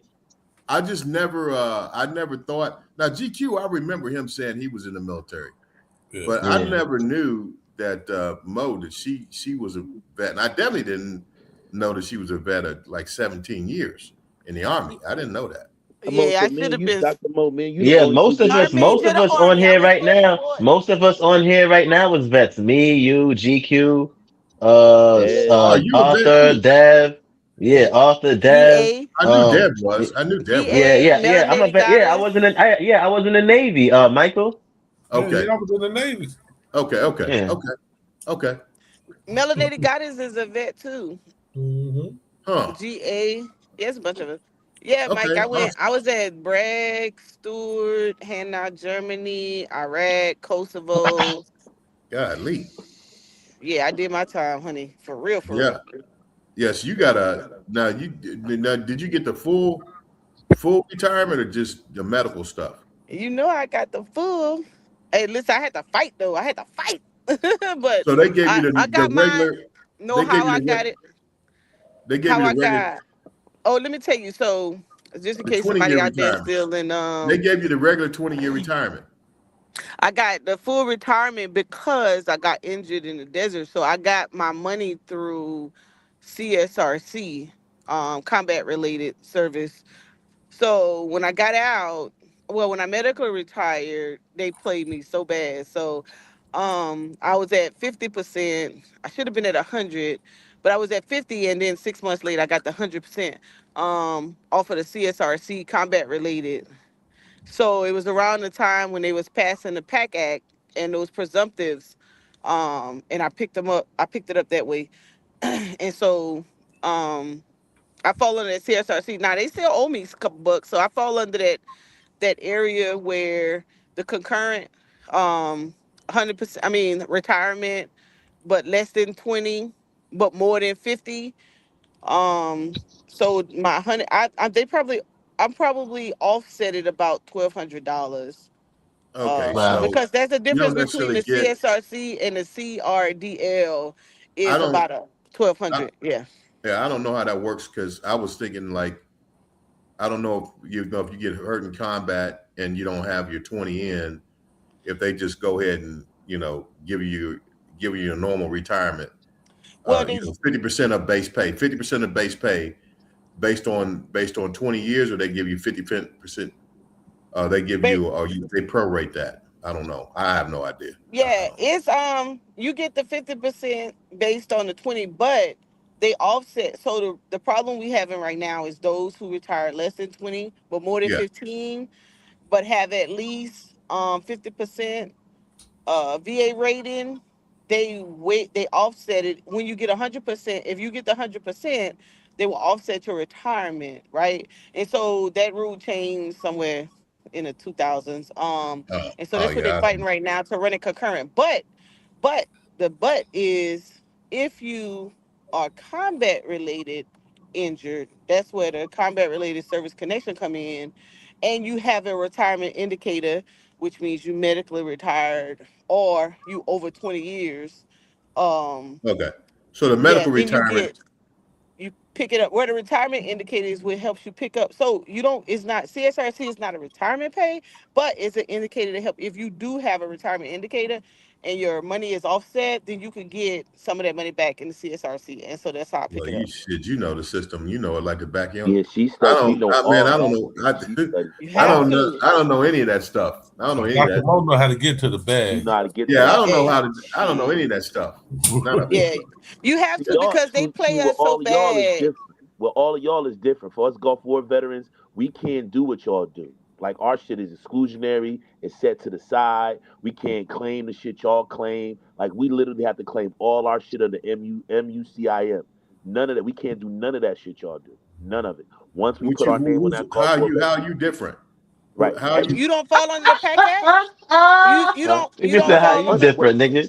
funny, or Mo? you don't What's fall under funny? the PAC Act? Well, I mean, yeah, I got a couple Go dollars from the Pack Act, but that was just because all of us got something from the Pack Act. What? But When you say not as far as us, how we, what not service? everybody. I mean, you know What what I'm service saying. you You know, talking those of about? us who took advantage of it, and those of us He who was already in had he it. was in the army. Oh, he's in the army. Okay. Yeah, I Yeah. Yeah, was the in the PAC Army Uh for huh. 8 years. yeah, the PAC Act and wait a minute, Navy, you got Blue Water Navy. I mean, but I mean, I'm an Army, so I couldn't. You know what I mean? Like like most of the people that was in my unit suffer from something, whether it's cancer, multiple sclerosis, um, um, Oh yeah. um, What's the Blue Water atherosclerosis, Navy? the shit, you know what I mean? What's that? ALS, right? Because all, you know what I mean? All our shit is based on at vaccines, right? So they're trying to Yep. deny the vaccines is what's giving us all these Yeah. autoimmune diseases because we all struggle with autoimmune response diseases. Where y'all Yeah. talking about legs and feet and sleep apnea and all that shit, where Oh, all our shit is autoimmune. I think mine came from that anthrax, so I'm right there with you. Yeah. Yeah. Like, see, y'all But got to remember, but the shit we took was never researched. It was all, nope. fresh batches. Do We that was getting shit our with shit us. in the office before we got deployed and shit like They that. We Yep. wonder wasn't why doing niggas didn't want to take the jab. Hell yeah, 6 shots. I had 6 shots my first deployment. I was mad as Yeah, hell. Yeah. exactly. But you know what? You hear that, But Fateh? the easiest, the most, the probably the unspoken deal is what I just told you guys is the secondary. So if you had 70, 80, 90, you could secondary your way and be at 100 easy because you've already received the claim and approved, and the medication they're getting you is causing something else, and you always go for the simplistic piece of it that they can't really put their hands on it, and it's usually That's crazy. IBS, Lord, Yeah, see, and y'all thing. like y'all get that. We don't get none of that because the shit we take, we took and they give us antibiotics, they give us CoQ10. Like, they don't give us that shit. Like, I mean, and if you have some Are you illnesses, saying that the antibiotics meds don't cause any side effects? it's not that. It was a trial thing, right? So you can't, like, they stopped giving it to us as a form of care, right? So now No, it's I'm saying CoQ10. no, I'm saying right now, right? You say you 70% right now, right? Hmm. Hmm. So you're 70%. The claims that you have, you're saying that you don't get any medication from any of Nope. those claims? We get CoQ10. We get a prescription of CoQ10. We get high volumes of vitamin D. We get high vitamin. We get vitamins and shit like that. Like, because what they're trying to do is strengthen our immune system. Because what we suffer from, like, we suffer from autoimmune diseases, right? So Gotcha. their whole thing with us is how to fix your system, how to fix your immune system. Because our immune system is searching for an invader, right? And Right. there's no invader. We never came in contact with anthrax. We never came in contact with sarin. So the things that's in our body is actually searching for something and is overworking our immune system. So our immune system is failing in other areas because it's being overworked searching for a threat that's not there. So I'm they a pretty much put us in a you box where, that I'm give me a sorry. day. Give me a day. I'm gonna find you a secondary. You just wait. I'm gonna contact one of my friends. I'm almost sure you. I bet that because you deploy, right? So Yeah, I all of went to those I I went to just Bosnia and Gulf War. right. So all of those I just named are presumptives in those areas, and if it's presumptives, you don't have to really put your hand on an event. And so we just gotta bag it back in. Right, right. I got you. I got you. I You see got what I'm you. saying? I got I'm you. not I got sure you. about this, but if you get 100% disability, you can't work anymore. Is that No, correct? that's not true. Nah, Yes, you that's not true, can. nigga. I No, work, if you nigga, I work. if you get I got two 100% jobs. You get total two and verbs. permanent. Wait, You use the get two context verbs. right. Yeah, Oh, you you get got two Yeah, 100. verbs. total You and got a permanent. Yeah, You can You got work if total you and yeah. permanent. Yeah, I if got you permanent is 100. un where you can't work no you more. got 100% yeah disability, Yeah, yes You can and still work. you work. Yeah, as you can much as still you yeah, work. want up to yeah. 125K. But Yes, mine's is 100% permanent disability though. total and permanent is the How'd key you Yeah, get right there total and 100% permanent. total? How you get 100% Nigga, permanent disability? No, nigga, I not just permanent. did. because you No, can't. mine's is permanent. No, mine's is permanent. Because you And you can't, work. it's something that you Yeah, can't cure, that you can't, it won't, it's not fixable. It's not like you can put it back together and it's working normal right, again. right. So how do you? My understanding is if you get 100, you cannot work. Yes, you can. No, you If it, can't work. look Yeah, it I'm up. working, It's, nigga. I'm working. Who told it's you the, that, All it's right, the man? I'm gonna context, ask you this question, it's brother. the context, Mike. It's a Don't hundred refer percent. to me as nigga, so I don't have to like Oh, get off on okay. your ass. Don't refer to me as that.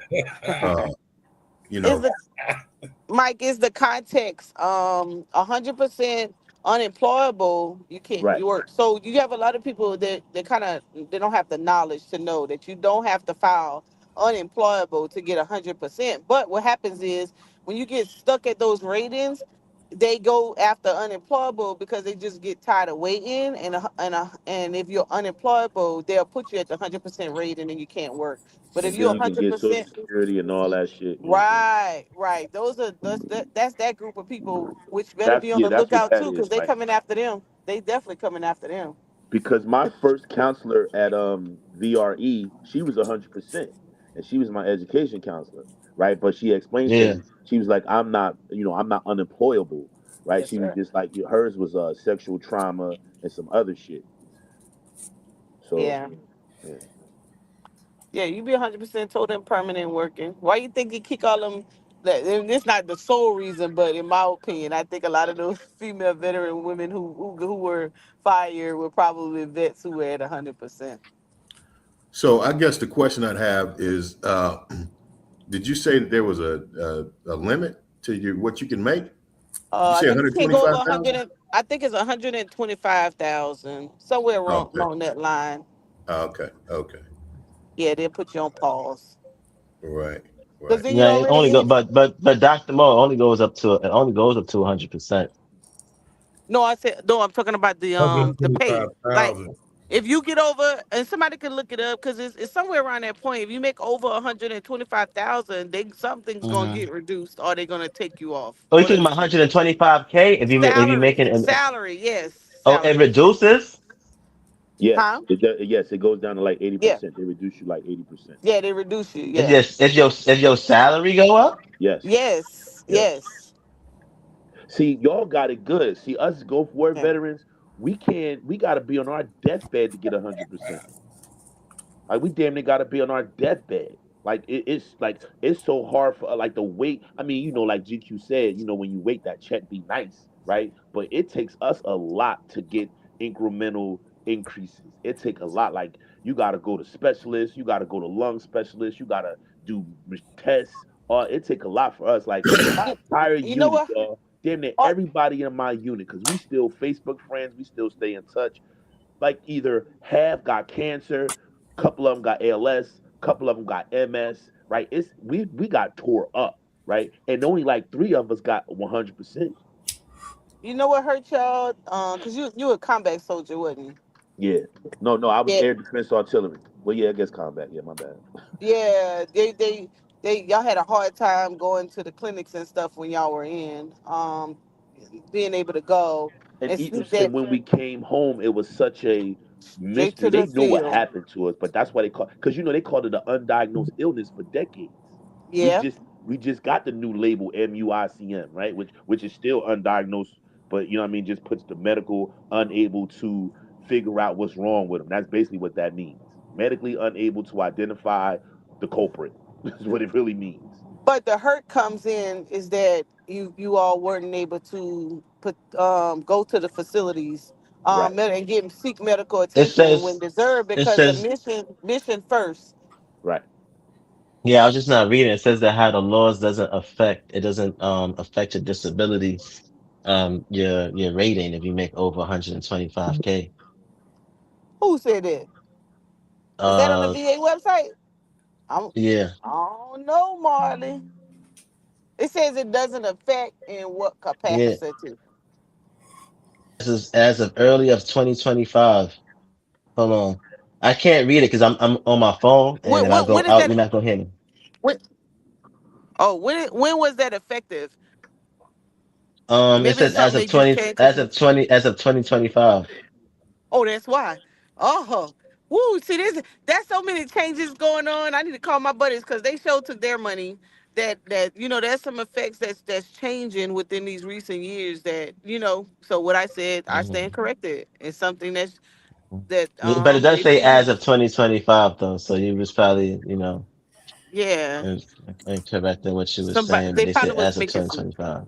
They probably were making some noise on Capitol Hill because there's a lot of them. Because it's a lot of them that got 100%. Yep, See, all yep. y'all after the Gulf War, if y'all stubbed y'all toe, y'all get 100%.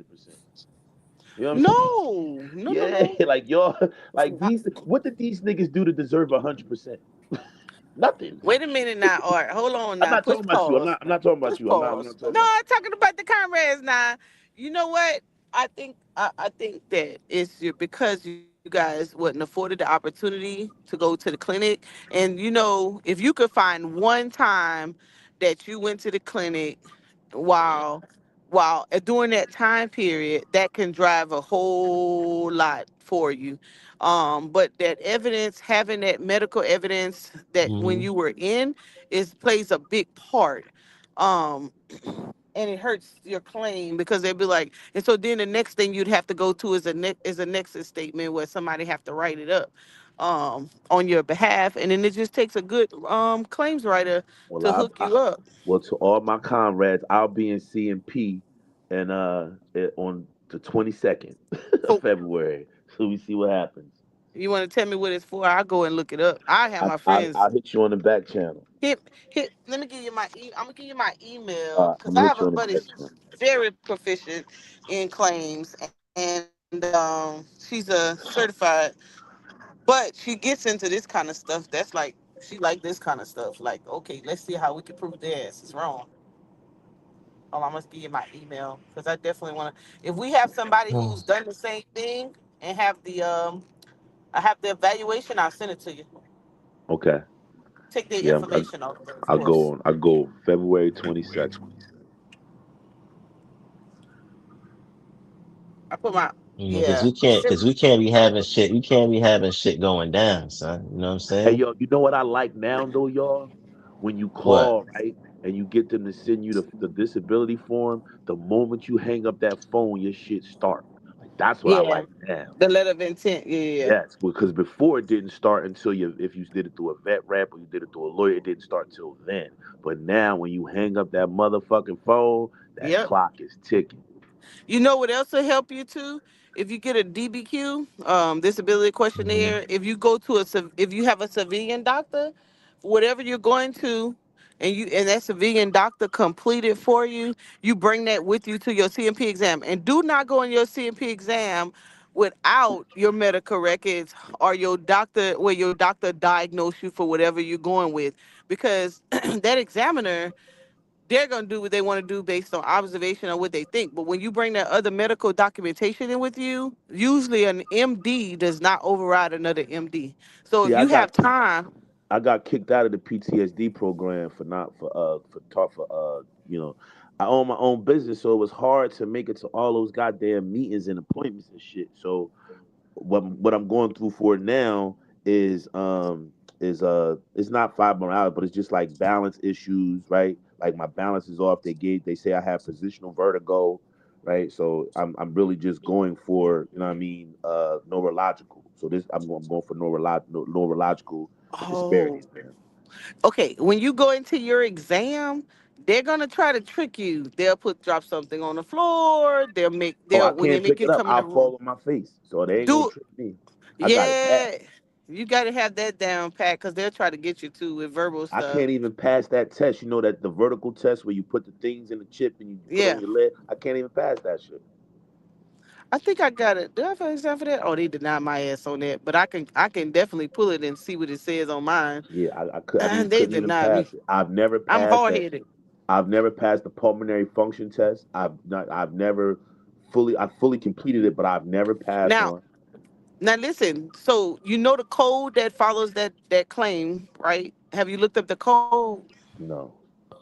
Okay, look up the code. Whatever the code is for that particular claim, look at the talking points in those paragraphs. So the code is going to tell you the 10%, the 0, the 10, the 20, 30, 40, 50, 60, 70, all the way to Right. 100, right?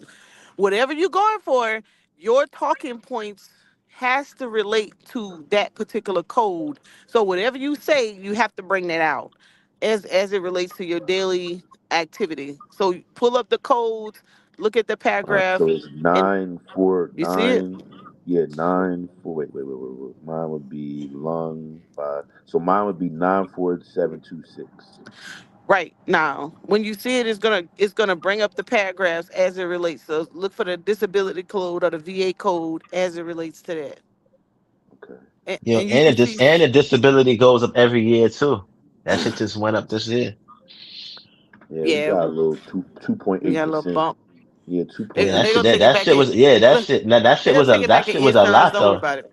They gonna Nah, take it nah, back in So all right, insurance. it don't go down. It doesn't go down. No, I all said they're right, gonna take it Doc. back in insurance. See, Doc, that's the Oh, thing. I can't. I don't have COPD. I don't. You know what I mean? I don't have So you may be looking up the wrong code. No, I'm Let looking me at it. ask. Says You it looking said, at? well, you right. No, because that's what it is. Pulmonary function testing, right? So mine is for phlegmography, determine lung volume. So mine is impeded lung volumes, impeded airways resistance. But I don't have COPD. Okay, but there has to be a code related to what you're claiming. There has to be one. So Google Google what VA codes are related to that claim you're putting in, and Okay. see what codes they give you. There's a code for everything. So you have to just, that's another thing to you veterans out there. You gotta looking up, making sure you're claiming what's gonna give you the rating. And so there's several. So let me give you an example. So when I got injured in the desert with my knee, I just put knee injury, right? And so when I went to the doctor, they just was doing all kind of stuff and did not, right? So when I Yeah, ran into my friend, she told me, she was like, the second time I did it, I did deflection, reflection, range of motion. I did four, it was like four things for that one little area. yeah. So go All ahead. Arthur got to do is just show them the video of him crashing out on GQ and Bobby. That nigga get 100% right there, boy. Right there. That video from my nigga Psycho. Like, yo, these niggas is triggering me. You know what I'm saying? You know what I'm saying? From the military and they saying shit and it's fucking with me. Boom. Y'all think that shit cute? I don't find that shit cute or funny. Yeah, I don't have that kind of Right. what's the name? I can't even That's find what the I'm, word. and art, if you gone to the and GA made a good point in the chat. It is inclusive of all your duty.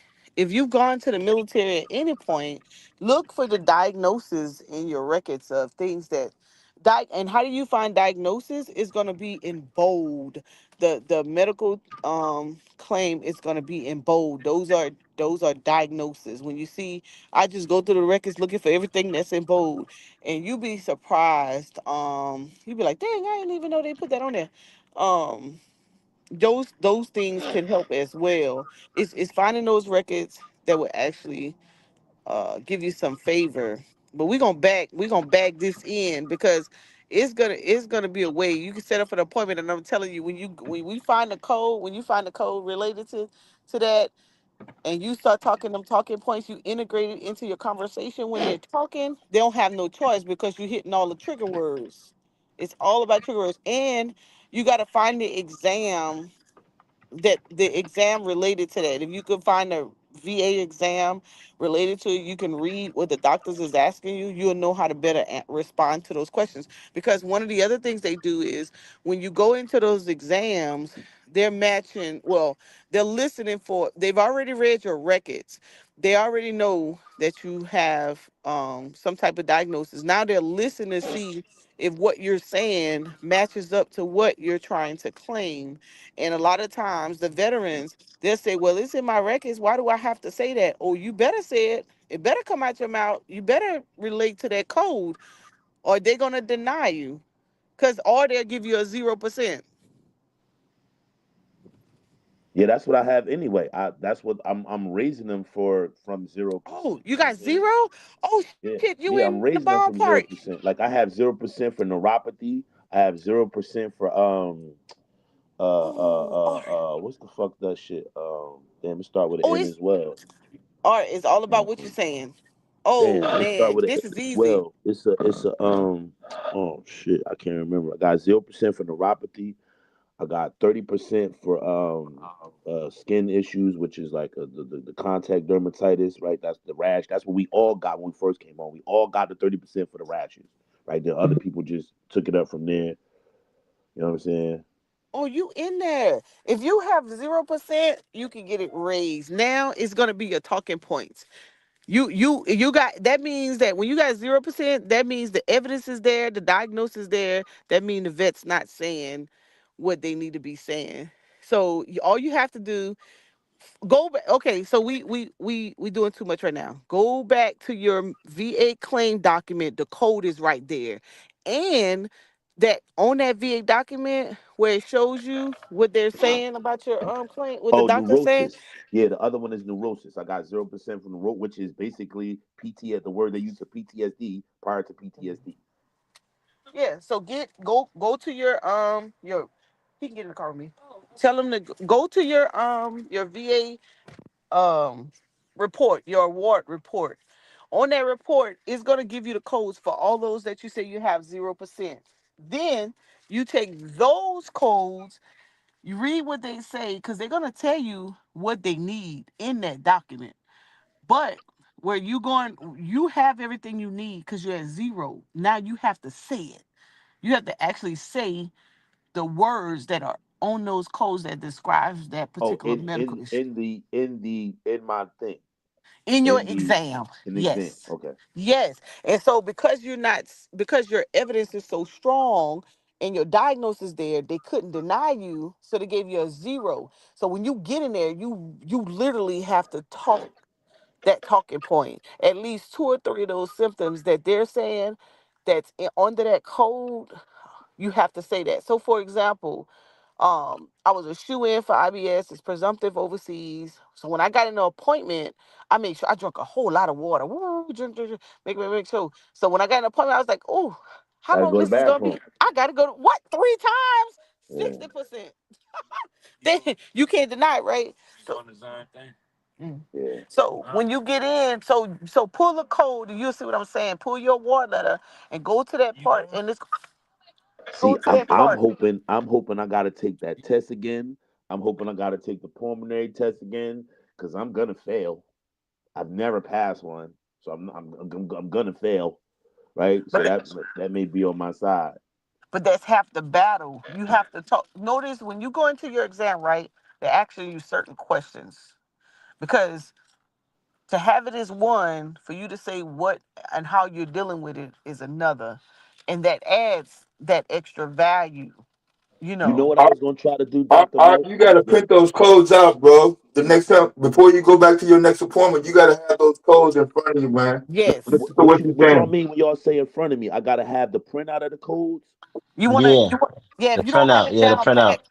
Yeah, if you don't have it down pat, you gotta be able to say it. You know, if you don't remember it. So what Uh-huh. I did, yeah, what I did was I looked at them, and I had. So for example, when I tried to get well, they give it PTSD. So what my friend did, she said, okay, we got something for them. We're gonna switch it from PTSD to major depression because Right. chronic See, that's what the pain. neurosis is, though. That's what they label my major depression was labeled neurosis. The Right. And what's your PTSD and the percentage major for your major depression was labeled depression? neurosis.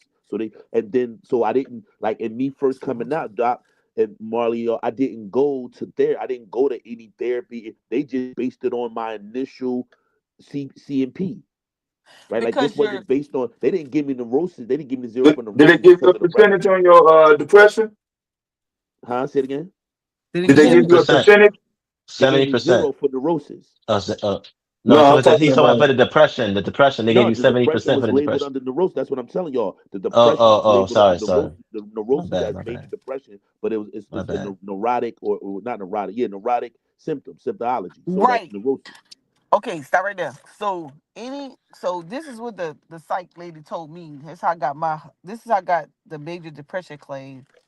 She took all of the chronic pain because Uh-huh. chronic pain equals major depression automatic, but you gotta Uh-huh. have a psychologist actually has to say it for you, right? If you have all of you have what you need, we gotta get that talking point out of you. That's what we need right there. Man, I'll outline it out. Matter of fact, I'll send you my exam, and you can see how I layered it in the conversation, because it got to be a conversation. 'Cause when I first did it, they denied me because it was like mine specifically said veteran testimony does not equal medical evaluation. Bam. Straight denial. I was like, what the hell does that mean? And when I went to one of my friends and she told me, she was like, yeah, because you in there. She said, what did you say? I said, well, she was having a regular conversation. She was like, yeah, and I bet you was talking back too. And I was like, yeah, she was Yeah, so asking me you didn't questions. so right. But Yeah. do y'all know we get rejected 80% of the time, Yes. Gulf War veterans? We have an Yep. 80% rejection rate. 80%. Yep. Yep. Because 80% rejection a rate. lot of times, because we're in there and we're thinking like, man, why do we have to go through all this? You see it right there. Yeah, You should just be able to knock right. it out. Yeah, and they're not Hmm. gonna do that. They're not gonna do that. They're not gonna do that. How you doing? So yeah. Right. A lot of the times you got to fight that shit too. I think sometimes too, Yeah, like I they give wait to up. see if people Y'all know they me. gonna give up. Y'all Right, know right. me. Yeah, that's what happens. Yeah, I think that's what happens too. People give up. I After think a lot of the times somebody's with us, life the first time, I we ain't give going up. back. Yeah, I ain't going. We get a That lot of I'll us. be totally honest with y'all. That's the only reason why I That's don't fuck with I think, and I think too, Arthur. A lot of niggas do that after they get married, and I think that's why too. The rejection rates might be a little bit higher as well too, No, because well, that. the rejection rate are high because they don't want to give Gulf War. See, Gulf War vets is similar to Vietnam vets, right? In the sense that Mm-hmm. our own country was the one who poisoned us, right? So, and them not wanting Mm-hmm. to take responsibility for that, it makes it like it's hard. Well, with y'all, it's different, right? It was a patriotic war, and it's just different. They give y'all way more opportunities post 9/11, way more opportunities than we get, way more, way more, way more. Like we have to scrounge and kick and claw and all that. Like we're now the new Vietnam veterans of veteran, disability Of the shit. veteran population, Yeah, I see what you're saying. Y'all like the new, y'all like the Vietnam vets of this right. So our generation. our Yeah, shit is a little Yeah, different. it's harder to harder, get. but I mean, they still giving them out, motherfuckers. They just making them motherfuckers work for it, like you said. All right. Yeah, yeah. Mm-hmm. Cause Yeah, Dev, man, no they, bullshit. No bullshit, Dev. It's motherfuckers in my unit, Dev, that got cancer, bro. That Same here, bro. like I got niggas from like my nigga from Chicago, my nigga Warren. This nigga he live in Minnesota now. He done had all kind of transplants, and my nigga Smitty, he just got out the hospital like 2 months ago for a cancer scare. My man Taylor, he died. My man from East St. Louis, he died from the shit, right? So like me, I used to struggle a lot. I used to be really, really, really, really sick, right? And I ain't gonna lie to y'all. Once I started like doing landscaping and being outside more, like I kind of got, I ain't gonna say I got better, but my symptoms wasn't as bad. Like I still get my rashes every now and then, you know what I'm saying? Right. But the thing with our shit is we pass that shit on to our kids and our wives and our significant Yeah, others. Our shit that's is what my uncle did contagious. in the army. Like the shit He we passed suffer that from, shit our shit is contagious. on to his kids. Now his Yes, kids our got shit is fucking cancer and shit. contagious. We're Yeah, contagion. We're literally walking around infecting our loved ones. So yeah, we kind of got to be isolated in a sense. Like it's a heavy load. It's a heavy yeah, burden to carry. yeah. It's a heavy load. It's a heavy load. Put that code in the back. Put that code I in the got you. back. I got you. I'm gonna look that stuff up. 9-7. Yeah, they definitely making you work for it, boy. Especially anything before 9/11. The post 9/11, they making them work for it too. But what we went through, art, they definitely not really trying to give us free Oh, rides so and you go shit. through it too, Dev? Yeah, I was 87 to 90, yo. Okay, okay, They was okay, training me up for the Middle East as a recovery support. okay. Because Dev, this Yeah, what happened to me. I went to yeah, I got out of basic and I got out of basic November 90, right? I went in, I mean December 90. I went in October, got out December 90, went to Germany, December 90, April 91, well January what, February 7th, left AIT 18th, yeah, February 18th, left AIT. I'm gonna say February 27th, and got attached to a unit in Virginia. Boom, we get shipped to Germany. Then from Germany, we went to Saudi Arabia. We went but like we stayed like 4 months. Came back, boom. The unit I got attached to in Germany when I got my permanent duty station, boom, go right back to Saudi Arabia. We stayed there from October to February of the next motherfucking year. yeah. So then got back from that, bro. Got back from that. What got back? Maybe got back in February.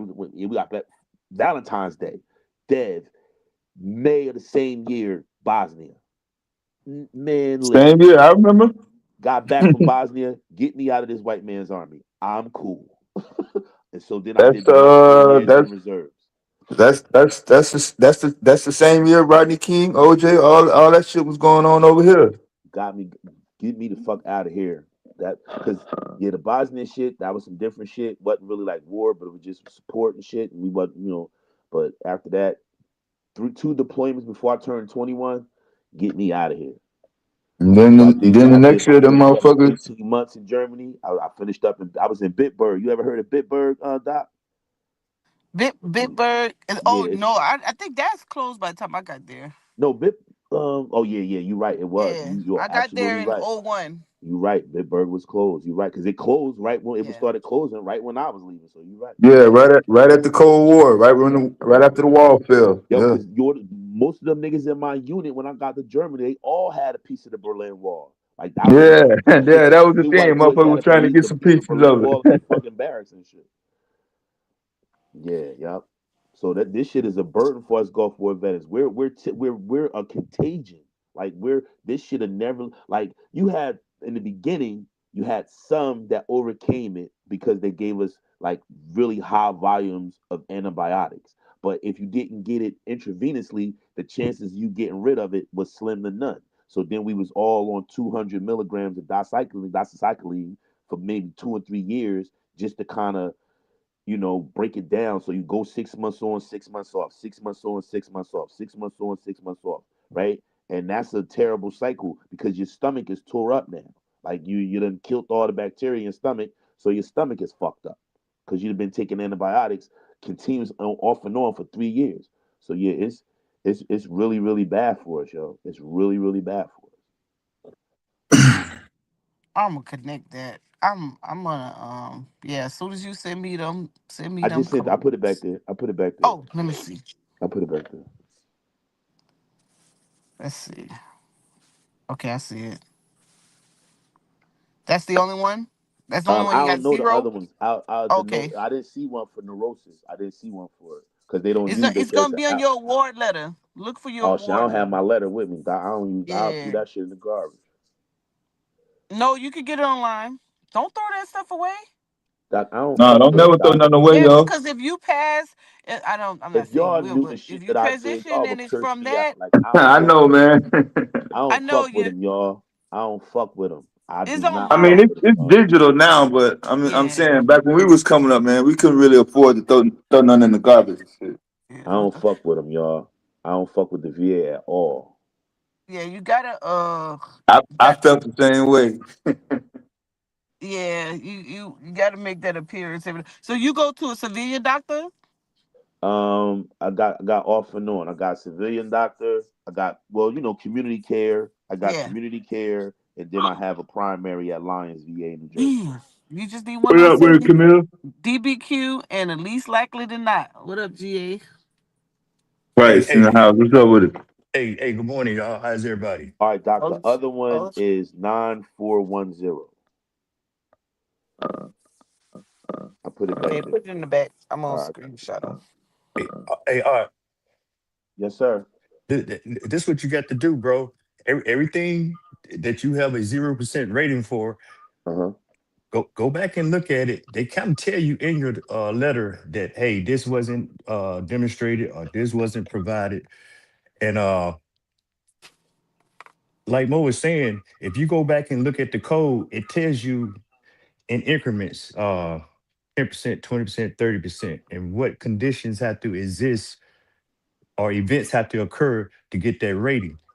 Okay. So when you're ready to couple that with your CMP exam, you have to you in your narrative you convey uh the frequency, just saying how often do these symptoms Right. You occur. you know what, GA? You're right. I remember saying that, and where I Mm-hmm. messed up at, she had asked me something about spasms, right? And I was like, it's maybe once a while, like every other month or Mm-mm. something. And I Right. think that's what fucked Hmm. me up.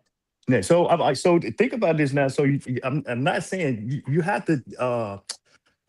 Some stuff it becomes a part of your just you just deal with it. You know what I'm saying? Right. Yeah, You daily routine. right. Yes. But so you have to be mindful and intentional to just make mental notes or document it or whatever. So when you do, it's like going you take your car to the auto shop and you trying to replicate the problem, and then the problem don't happen in front of the mechanic. So you just got to put your narrative in there.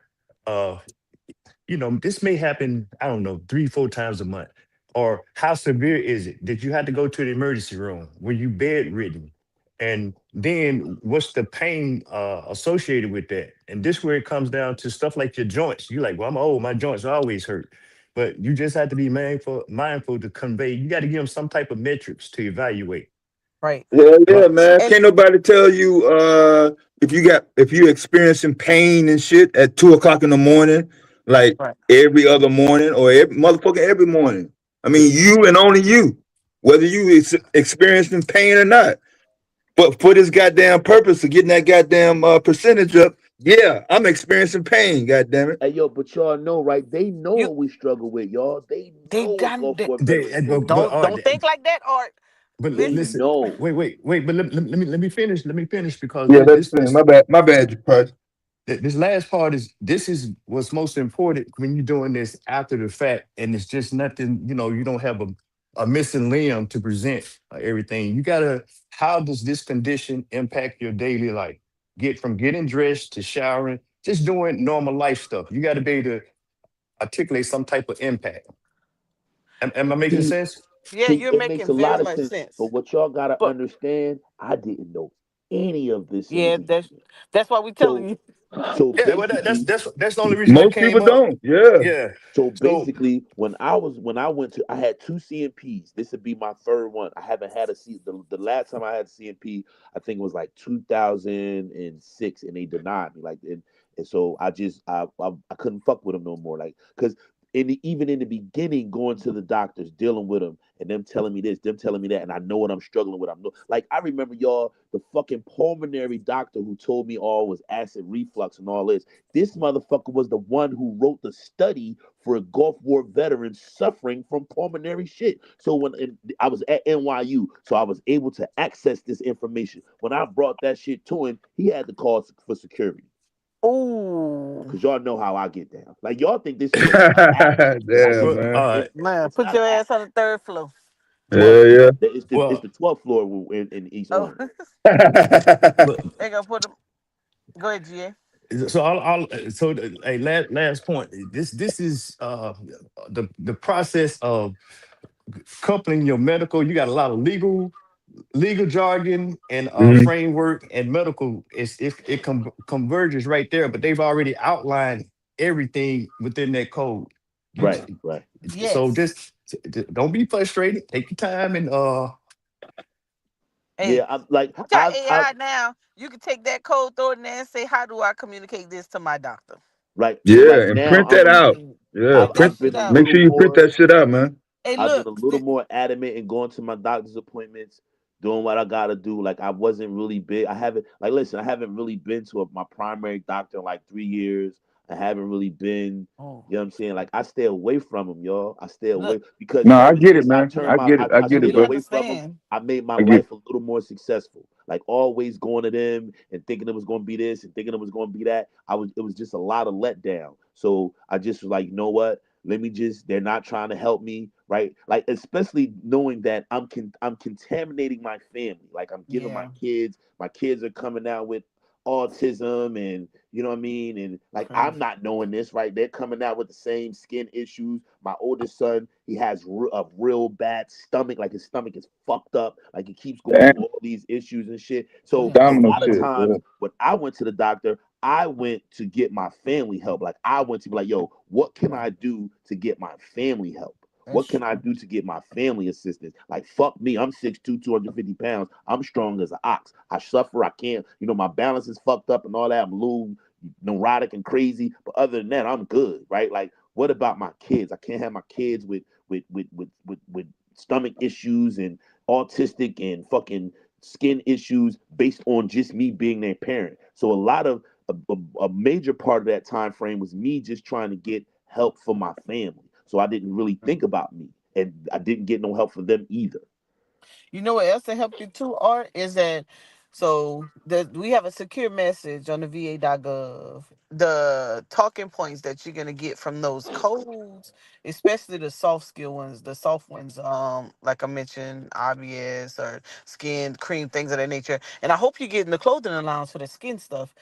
Yeah, Um, yeah, I do. Yeah, I do. Because but I got to, because I got to you wear the creams and all that shit. yeah, you could send a secure message, and you can send a secure message to your primary care and say, I need an appointment for such and such. And when they respond to the secure message, when you go in there and like GA is talking about the frequency, the number of times things are happening to you, that's what you tell in that primary care because they're going to make that diagnosis as well. in there, and that'll be within the 12 months. So you probably can get an appointment in before you get to that exam in February. So you have some most recent evidence. That's another thing they look for in the last 12 months. How many times have you gone to see the doctor for this particular event or claim? And Yeah.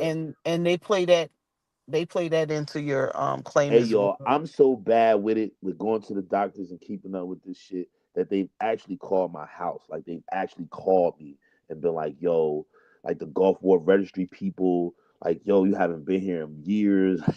Like I don't fuck with them. I'm sorry. Yeah, And maybe and that's just hurting me tell them you be in too financially, or much maybe pain. I don't fuck with them. Tell them you be hurting and you in too much pain, and when you go over there, they frustrate you so bad. Be honest with them. Shit, I be putting all that in the secure I message. do. Like I've had Man, doc. I've went to doctors doc and told them what was going on, and they, are you making it up? And then actually called me back days later, and be like, oh, I apologize. After doing the test, we see I have this shit called mycoplasma fermentis, and when I told the doctor, he was like, what are you talking about? Like, oh my god, like you guys come in and you pseudo doctors. Like he really was talking shit to me. oh, I would have wrote his He ass was up. really, like, so, come on, Doc. What you think I did? What you think I did? What Wrote you him think I did? up. A patient. I be a patient Went straight to advocate so patient advocate. fast. Went straight to patient advocate. I write. But I put it in a secure message because everybody reads the secure message. I write it in there. I go to pay. I do all that. Well, at the time, and don't let me come in there and you say something like, "Why you here?" or "Why you back for something?" Oh, I make it even worse for you. I might even get you fired.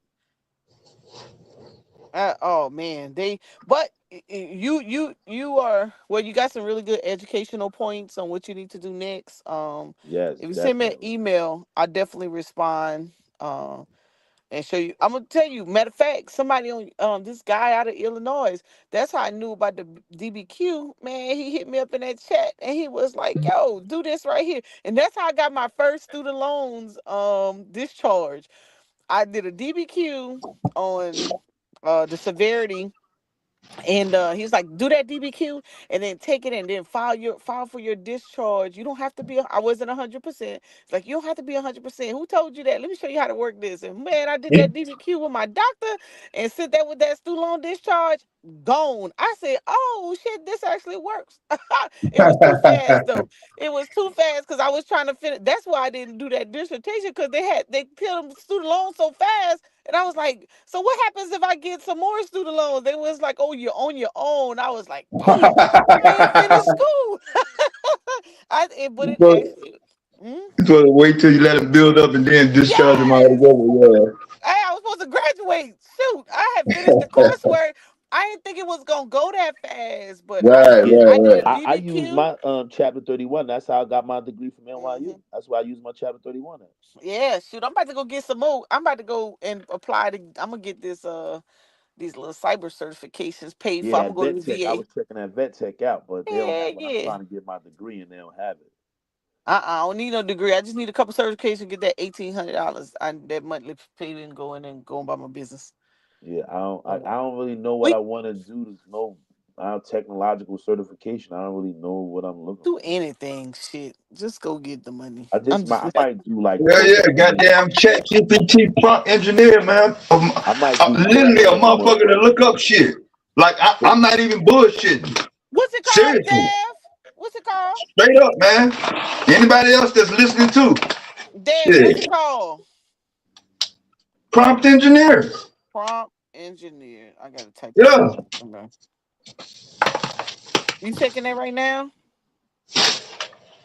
Hey yo, I appreciate all this, y'all. Hey Doc, I'm gonna email you this afternoon, man. We gonna go from there. Yeah, email me. I'll put my stuff in. I got you. I see it right Just now. give you some Troubleshooting. I ideas. got you. You could Google too. You could Google VA claims for whatever you're going for, and read what other people. You'll see cases, and they'll pop up, and you'll see how they got their claims. All Yeah, right. it's just a little minor education.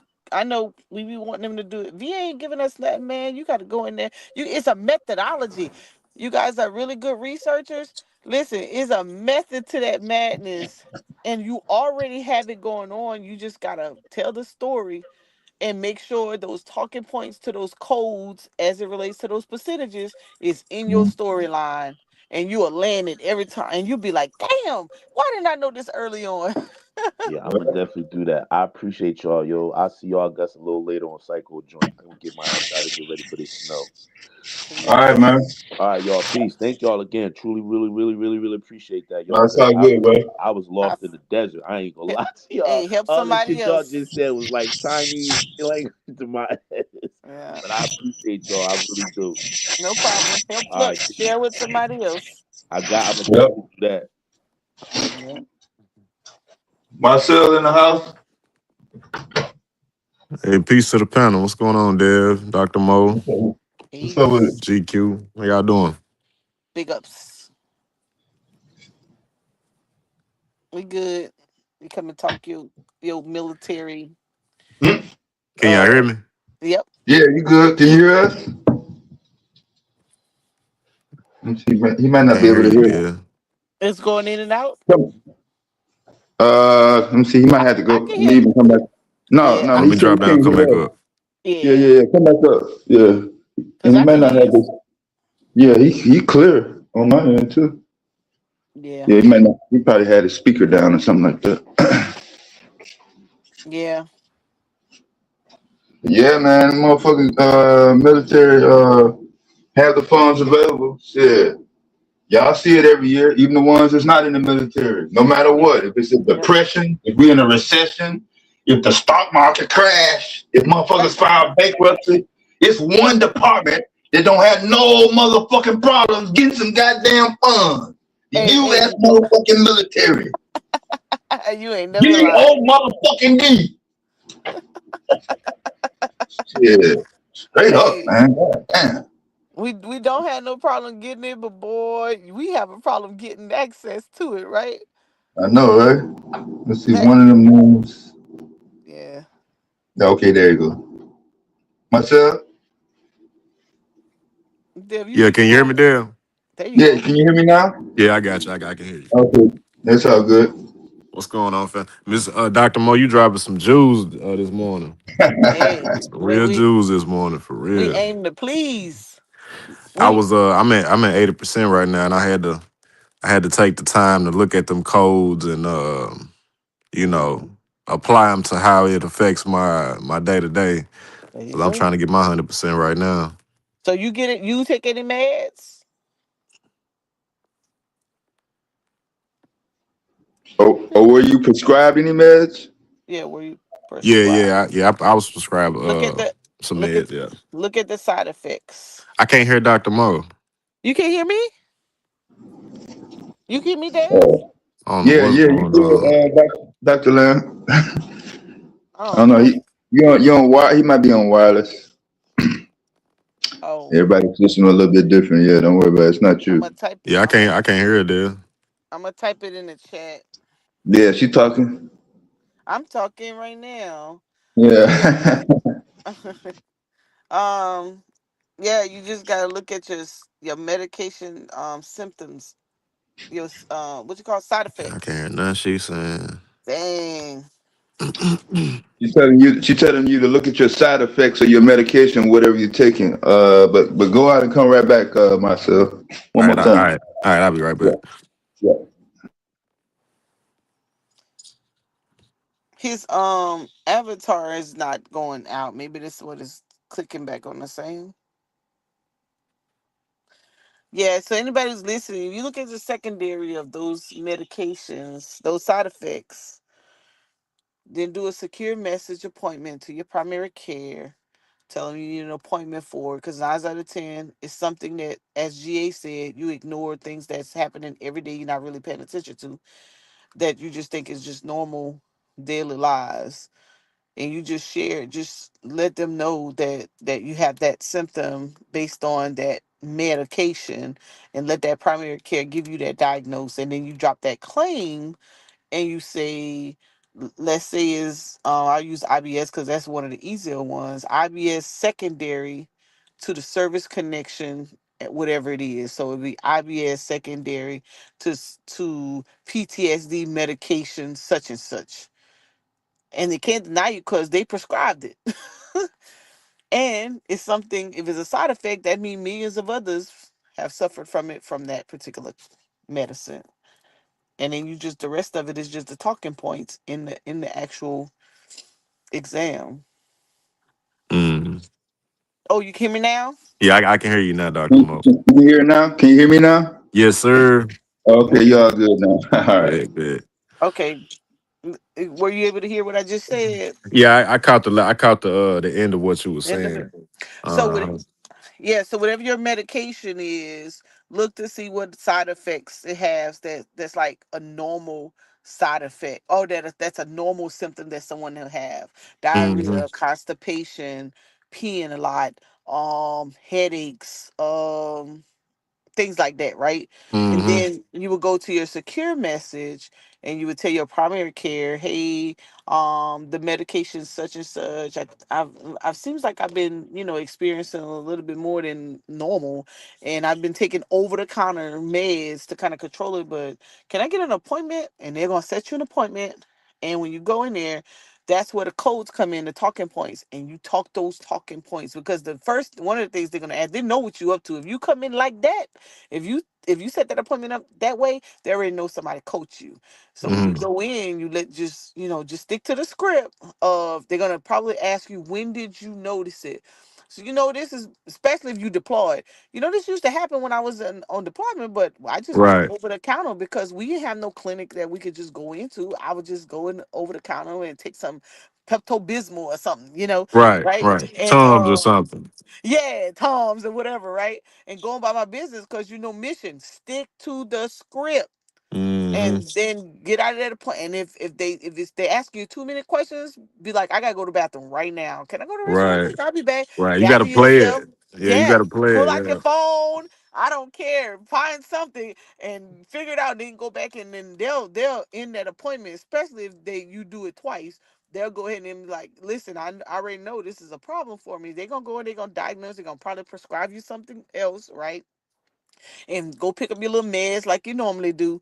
Mm-hmm. And then you drop once you about 3 to 5 days, go back and look at your medical records because our medical records are online. See what the doctor said. What did they put in there? And if they give you that diagnose, IBS, for that, because they're gonna say exactly what you said. Been Mm-hmm. happening since this time. Use over the kind of meds. Come, this is what was prescribed. Da da da. Da.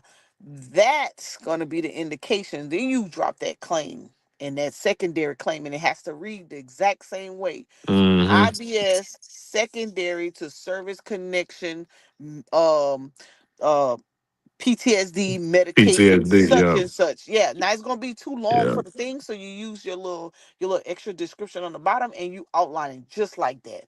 And then when Yeah. you go into that CMP exam, they're gonna say, okay, how often this happen? Oh, I go to the bathroom 3, 4 times a night, or I'm this and I'm that, and how you control it. Oh, I take this medicine, and I also take over the counter, and sometimes I just have to. It's embarrassing. I can't go to large events, things of that nature. You gotta talk the talking points that's in that code. And guess what? And if the CMP exam try to back in the corner, I gotta go to the bathroom. I'll be back. Yeah. And Yeah.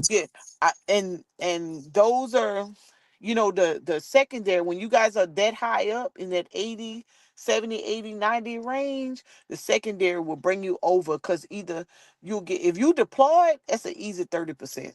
That's Yeah. gonna throw you over easily. If you wasn't deployed, then it'd probably be 10, 20, somewhere around that point. But if Mm-hmm. you secondary, the majority of those look at all the meds, shit. I go in there for all of them. But you gotta set the appointment first for it because one, that wasn't something you claim in the military. So you gotta set it up. Set Right. the appointment, let them diagnose you, get your little medication, and then boom, drop the claim. Now And you that's all. mentioned now you mentioned something earlier. I heard you say that they was trying to remove sleep apnea from the is that true? Yeah, they proposing a few things. Oh, okay, okay. Sleep apnea, PTSD, hypertension. It's a couple things they're proposing, but they do it every year. It's a matter if they get through or not. They Yeah. proposing. That's something I was adding to my claim as a secondary. to get bump me up to 100%. And I was gonna tie in the GERD and acid reflux, IBS.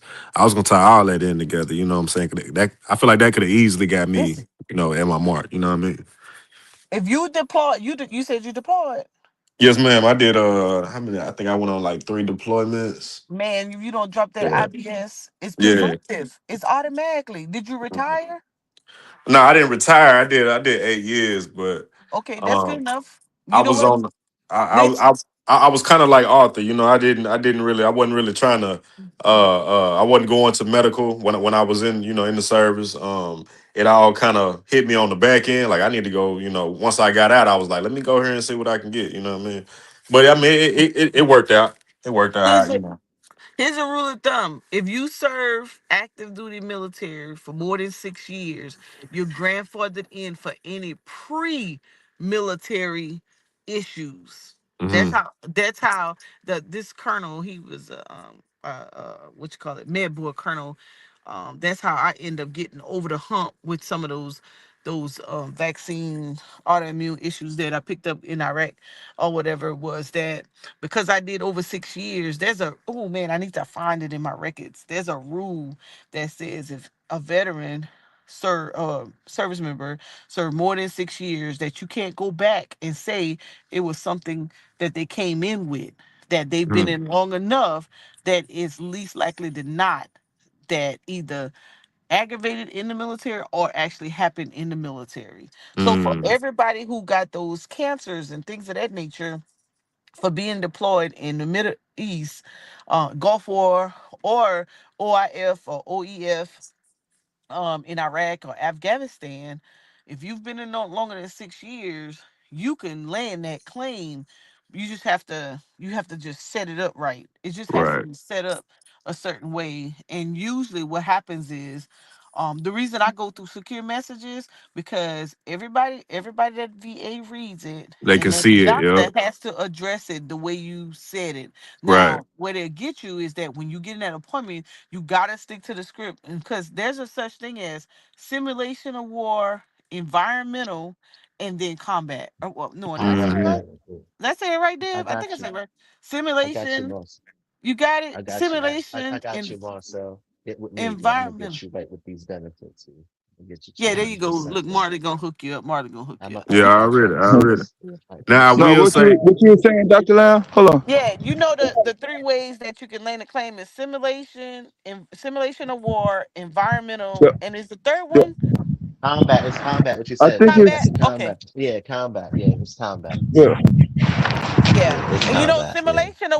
simulation of war is when you're training up to deploy, right? right, right, You're training, you're doing lanes training, you're right. preparing to go deployment. And then environmental is when you get there and all When of you the get things there. that they go, yeah. Mm-hmm. And then Mm-hmm. combat, you done got shot up and stuff. Now, I had a friend, he never deployed, but now wording is important, because we will say we were injured doing training. But if Mm-hmm. we don't say, they're gonna mention it as physical training, which does not give you favor. But if you say I was doing simulation of war training, or I was doing combat training, the key word being combat, because there's a difference between training and combat training. And Mm-hmm. they got me real good with that coming out, because I just said training. But what I should have been saying was combat training or simulation of war, because that's what we were doing. We were training up to go. And then when I got there, then it became worse. But, and we were training up when we were there. And when I went back and read the records, my friend pointed out to me, she was like, why did they say you was doing? So they made it look like I was doing PT, Mm. regular Oh PT. yeah, like you okay, like you doing push ups and sit ups and stuff. Yeah. Right. So I had to backdoor so when I got out, it's crazy, because I knew I was medically retiring, but I should have been medically retiring with the combat retirement indicator on my retirement orders. So that's how they play me. So when I backdoored it and tried to fix it, it was too late, because I had the retirement orders, but I still got the 100% as a combat injuries. But my retirement orders is what I was trying to correct, because it's certain benefits that come with certain things, and so that's why the wording got to be right. Right. So Mm-hmm. whatever you say, and it has to do with training or being overseas, say put that combat in front of it. Do not just say training, because that's what's gonna wean you out. They're gonna say everybody train. Yeah, make sure that word combat is in there, because like you said, PT is not training for combat, and training can also be in the classroom. You know what Right. I'm Right. saying? And also So, too, it also counts as combat as proof. It's like your deployment. Like if you went Yes. yeah, on deployment, that counts as proof. So you claim PTSD is yeah, your word against theirs. I So yeah. it's I already got that on my um letter, my disability letter, PTSD. I just need to get the mhm. GERD, the acid, the IBS, and I think this sleep you apnea. got If I can get this you sleep got flat apnea, feet. huh? You got flat feet. No. I don't think. No, I ain't got no flat feet. Mhm. But I Also, mean, they can. I mean, like I said, if you go through that code of regulations, you can find a whole bunch of. You know what I'm saying? They like GA was saying the percentages. You got 10%, 20%. If you can meet those the verbiage, you can get the verbiage correct while you in the in the exams. You know they gonna. I think I'm good. I think I'm gonna get where I need to be. how much is your PTSD?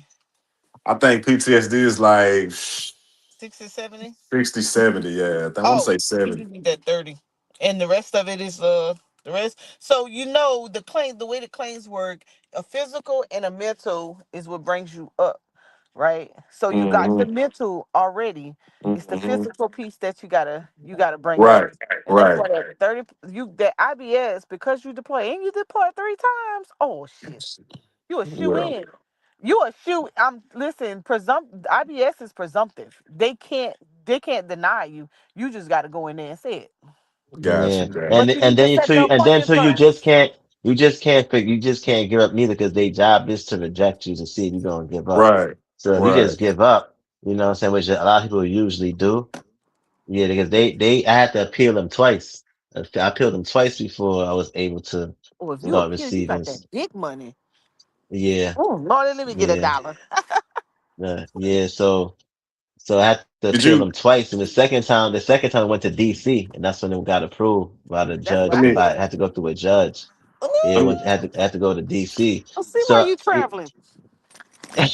Let me ask you. Let me ask you, Marley. Did you? yeah, Did you ever use like one of those? They got little companies and little businesses out there that You reach don't out to have to. veterans. Exactly. That's what I was just you gonna say. I was said gonna ask what? Marley. No. I did it myself. I fought the I case got you. myself. Like I I got did, you. but like what she said with wording and stuff, like because they tried to say that I didn't have anxiety and depression, and they said it wasn't. It's not. These are symptoms, and in psychology, anxiety and depression is not symptoms; they're diagnosis. Yeah. Yeah. So they was Ooh. wrong. So they were wrong in their wording, and that's how I Ooh. was able But clear and to mistakable error is what you yeah, got. so they made errors in their stuff, and then I had proof. I had to send them my LES pay stub.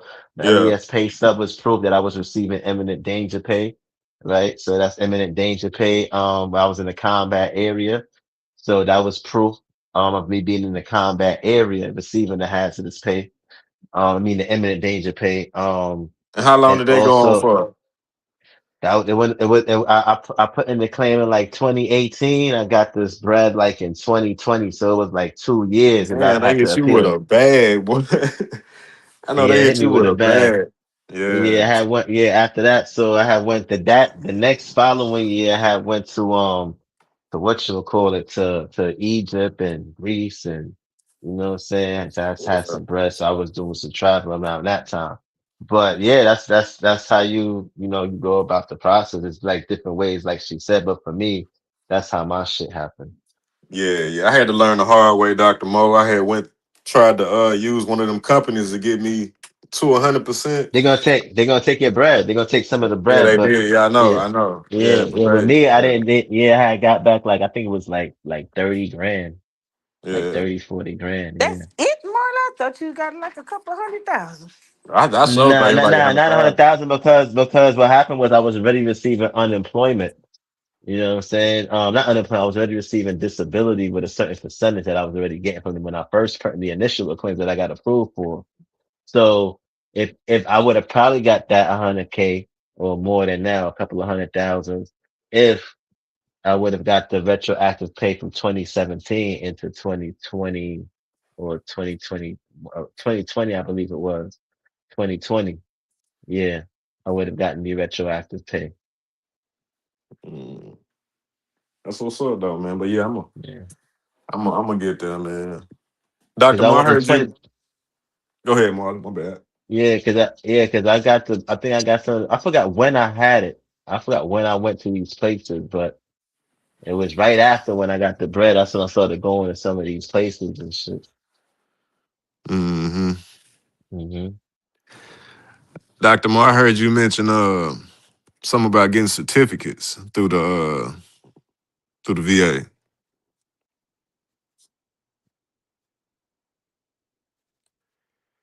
She must have stepped away. You talking about education? Yeah, education. That's right. Oh yeah, through the VRE program, vocation and rehabilitation and employment. Yeah, Now, is that yeah. offered? That's offered You through the VA, or is that like just like? yeah, through the Um, regional office.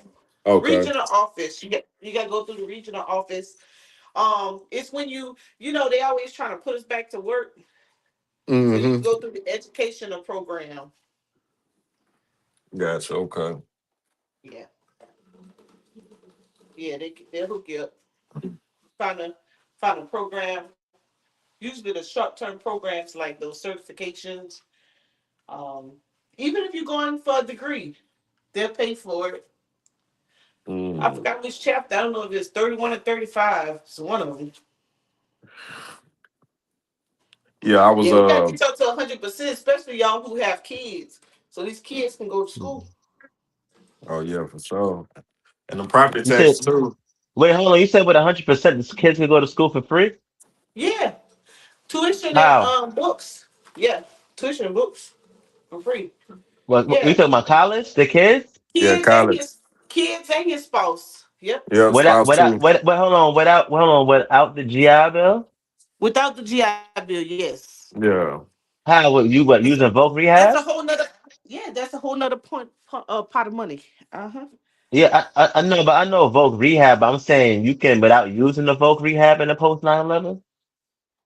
Right. Well, the vote or what you call it, voc rehab is probably the same thing, but you don't Yeah, need because the Voc 9/11. Rehab, but hold on, but Voc Rehab though is not as a 1, 2, 3 thing for the kids to just. I don't think the kids could use Voc Rehab.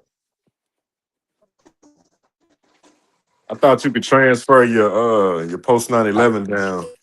You can transfer your post nine You eleven to can. your spouse, but the Voc Rehab that's for Yes. you. Gotcha. Yeah, the If Voc you're Rehab is for you. 100%, your if you're 100%, your dependents go to school for free too. Oh, I didn't know that. Yeah, Yes.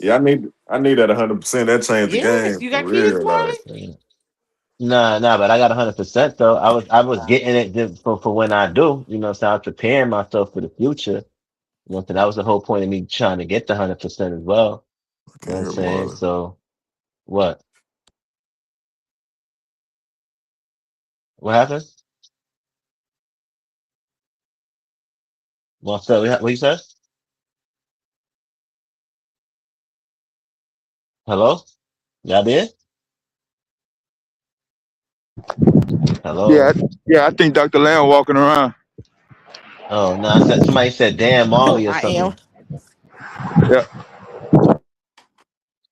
Can you hear me now? Oh, can you hear me now? Can you hear me yeah. Can now? you hear me? Yo. Yeah. Oh, y'all was walking around. Yeah.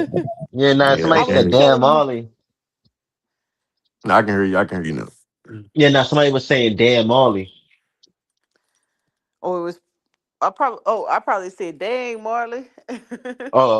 Yeah, nah, but you gotta get you want to get that 100%, man. Especially too, if you got plans on ever leaving America and going to live in another country where they may have a VA hospital.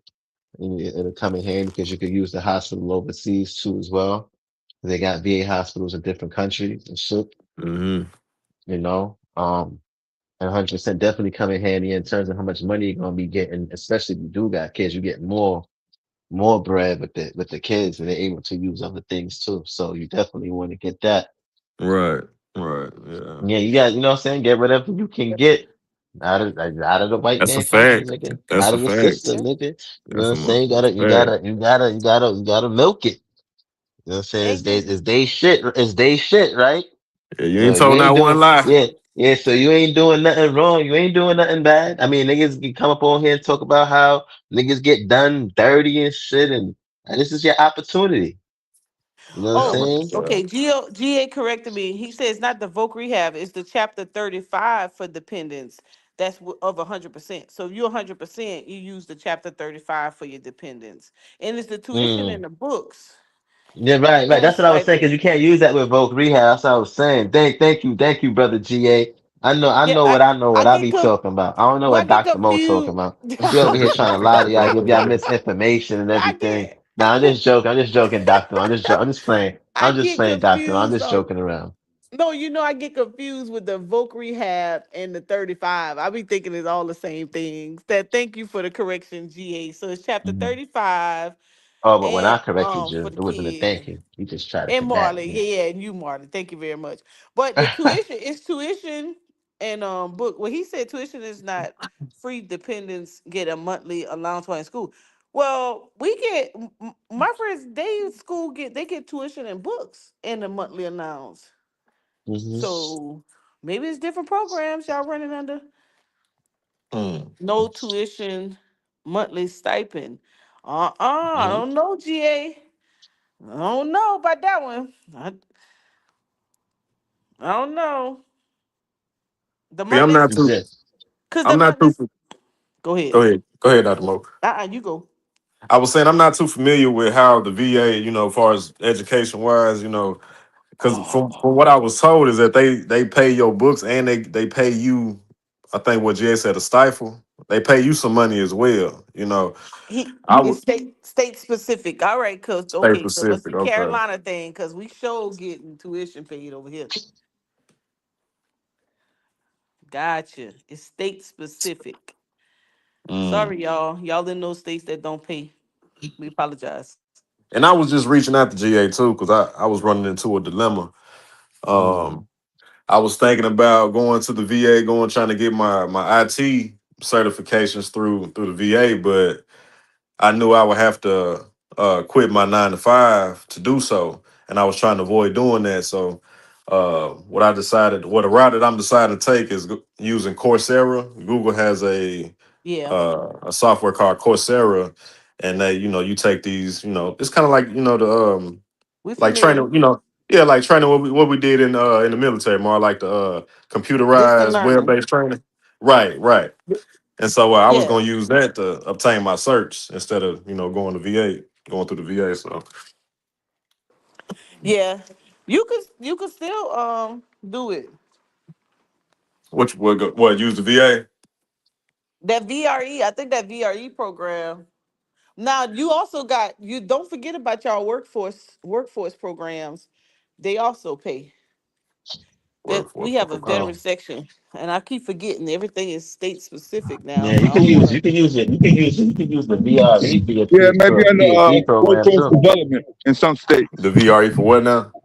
For PhD program. Too. Oh, yeah, gotcha. Yep. PhD Hmm. program. And Deb, what did you say it's called? Work. What is it called? Yeah, in Illinois, it's workforce development. Okay. That's how I got my Man, apprenticeship. what the hell am I doing with all these goddamn American soldiers? Like, I feel like I'm Here at we a go. Goddamn right, boy, Here we running up that go. motherfucking Here bag. we go. Shit. You motherfucking right. Here we go. I was waiting for Getting this it. I bread, was nigga, Dipping waiting. in that bag. hustling the system, nigga, I was waiting hustling for the you, system. Taz. That's like 4K a month. Yo, I was waiting for you, yo, Taz. I was waiting for you for the whole morning, son. This nigga, me was talking crazy. Nah, you was He like, talked to you us was for an sleeping hour though. and a half. I can't believe it. We went that long. Mm-hmm. Nah, but yeah, but this nigga Taz saying something now, but yeah, but there's definitely you trying to the white man system. You know, System. just keep on continue just milking this shit. You know what I mean? Hey, that's the Yeah, only he's place still I can pussy though, but I'm gonna take his money. I can still talk shit about him, but yeah, give me that goddamn money though. Pussy. Yeah. He sure will. He giving it to They can fuck everybody up, else. yo. Hell yeah. Hell Yeah, yeah. I need that Hey, shit. that's the only place I think we can get us a couple bucks. Right, exactly. It's from that system, right? Yep. Hmm. I know that. I mean, niggas is complaining about everybody else coming over here and doing this shit. Why not just do this shit here? Niggas is already here. Hey, I remember Hell when yeah, I motherfuckers. joined, I was with Hmm. Make a whole bunch of folks that couldn't speak English and they got through Man, niggas paying. is I'm like, complaining how this about happen? these niggas Somalians from Central scamming. America and Central America and South America and Central America coming over and getting shit in Yeah, Somalia. yeah, they collecting Nigga up do that the shit too. nigga do the same shit. You got the opportunity. You got the opportunity to do the same shit. Do the same shit. Goddamn fucking right. I mean, not Mm-hmm. just for you, not just for your individual human body, but damn, Mm-hmm. boy, if you got kids, I mean, You god got damn. kids, yeah. If you got kids, nigga, yeah, do that shit. Don't just have them niggas coming over here doing this shit. We watching them doing this shit. They complaining about them doing this shit, and we ain't doing this shit. I'm doing this shit. I ain't gonna lie though, I'm kind of conflicted, bro. I'm not gonna say I'm suggesting. I used to suggest that to like, kids, people younger than me, like, yeah, join the military, man, go and get your bread, go to school and all that. I can't say I can, suggest that to people right now. Not with the climate that we in, you know what I'm saying? It's just too much Hmm. shit going on. No, fuck that. Get your bread, I nigga. put them in. You know what I'm I put saying? them Because in the when you wasn't reserves in a there, minute. because when you wasn't there, It wasn't shit going nigga. on, bro. It wasn't Nah, really but shit going on. nobody gave a fuck about you. How many people asked you about your experiences back home when you came back from deployment and shit and A lot what of you people, went through? A lot a of lot of people ain't people, nobody asked yeah. me shit. Damn. They asked. you from They you asked from New me. York though. They I was You said, from New mad that York I went. though. ain't nobody asking. They ain't asking like yo, how you feel, what you went through. Nothing. Nah, when you come from them Niggas, when you when all you I come didn't niggas want to from said. talk about it. when you come from them small towns, bro, folks be Mm-hmm. interested in trying to see like what you. My own parents or family members ain't even ask me shit, bro. Like, yo, how's your mental state? How Yeah, was this and that? Like, that's what I'm saying. Like, shit like that. That people was asking you that where you from? Like, how was your mental? Like, what did you? Like, people was asking me shit like, yo, that like certain things like that. But I'm talking about like your mental state. How you doing? Are you good? Mm-mm. Like, what are you going through? Like, niggas ain't asking nah, none of that nah, shit. nah. It wasn't. That's Nah, it what I'm wasn't saying. that. I Yeah, ain't that's gonna what I'm lie. saying. Niggas ain't asking none of that, son. They still don't ask me. And then when niggas just start saying shit, it's just be like, damn, so you didn't Hey, know what niggas know what niggas went through, son. we were going through it too, boy. Motherfucker was jumping off Yeah. the. Folks were jumping off the ship, like y'all It tripping, says psychological shit. I ain't even talking about. man. I'm just like, damn, son. Like niggas don't give a fuck about this shit. Boy, I would have been claiming that. Somebody jump off the ship Yeah. in front of me. Yeah, they jumping off the ship at nighttime. No, they ain't gonna see. You know what I'm saying? It's hard to see you out there in the Hmm. ocean at nighttime. You ain't even Yeah, supposed it's to have hard to like see it, lights right? on. They cut all the Hmm. They lights off. Yeah, like when I said nobody, asked, like, yo, what you like, at least like what you went through, like psychologically, like how you doing? Like, are you okay? Are Right, you good? Like right. none of that, son. Nothing, nothing, nothing. We so over here trying to put the pieces of our lives back together and Yeah, shit. nothing. And then when niggas start seeing you moving a certain way, be like, yo, you moving different, son. Like niggas went through shit, nigga. Fuck. Just went through shit. That's a fact, though. I mean, some people cover it up and mask it more than others, you know what I'm saying? But yeah, you gonna come out a little bit different than what you went in there. You gonna come out different. Marley, you was over there at Mayport. Nah, I was in Jacksonville. That's what I'm saying. I was in Jacksonville too. I was at Mayport though. No, but I was in NA. Oh, I see what you said. I was in NAS Jacks. Oh, You you were, was in that's that what I area. mean. Okay. Yeah, you was in Mayport. That's the other location. Yeah. Yeah, man. That's why now I don't feel bad. I'll just be like, oh, word. I'm like, all right, I'm gonna get this. I'm gonna get that. All of the shit that I went through in there. Nah, dude. I'm getting all of this, dude. Fuck that.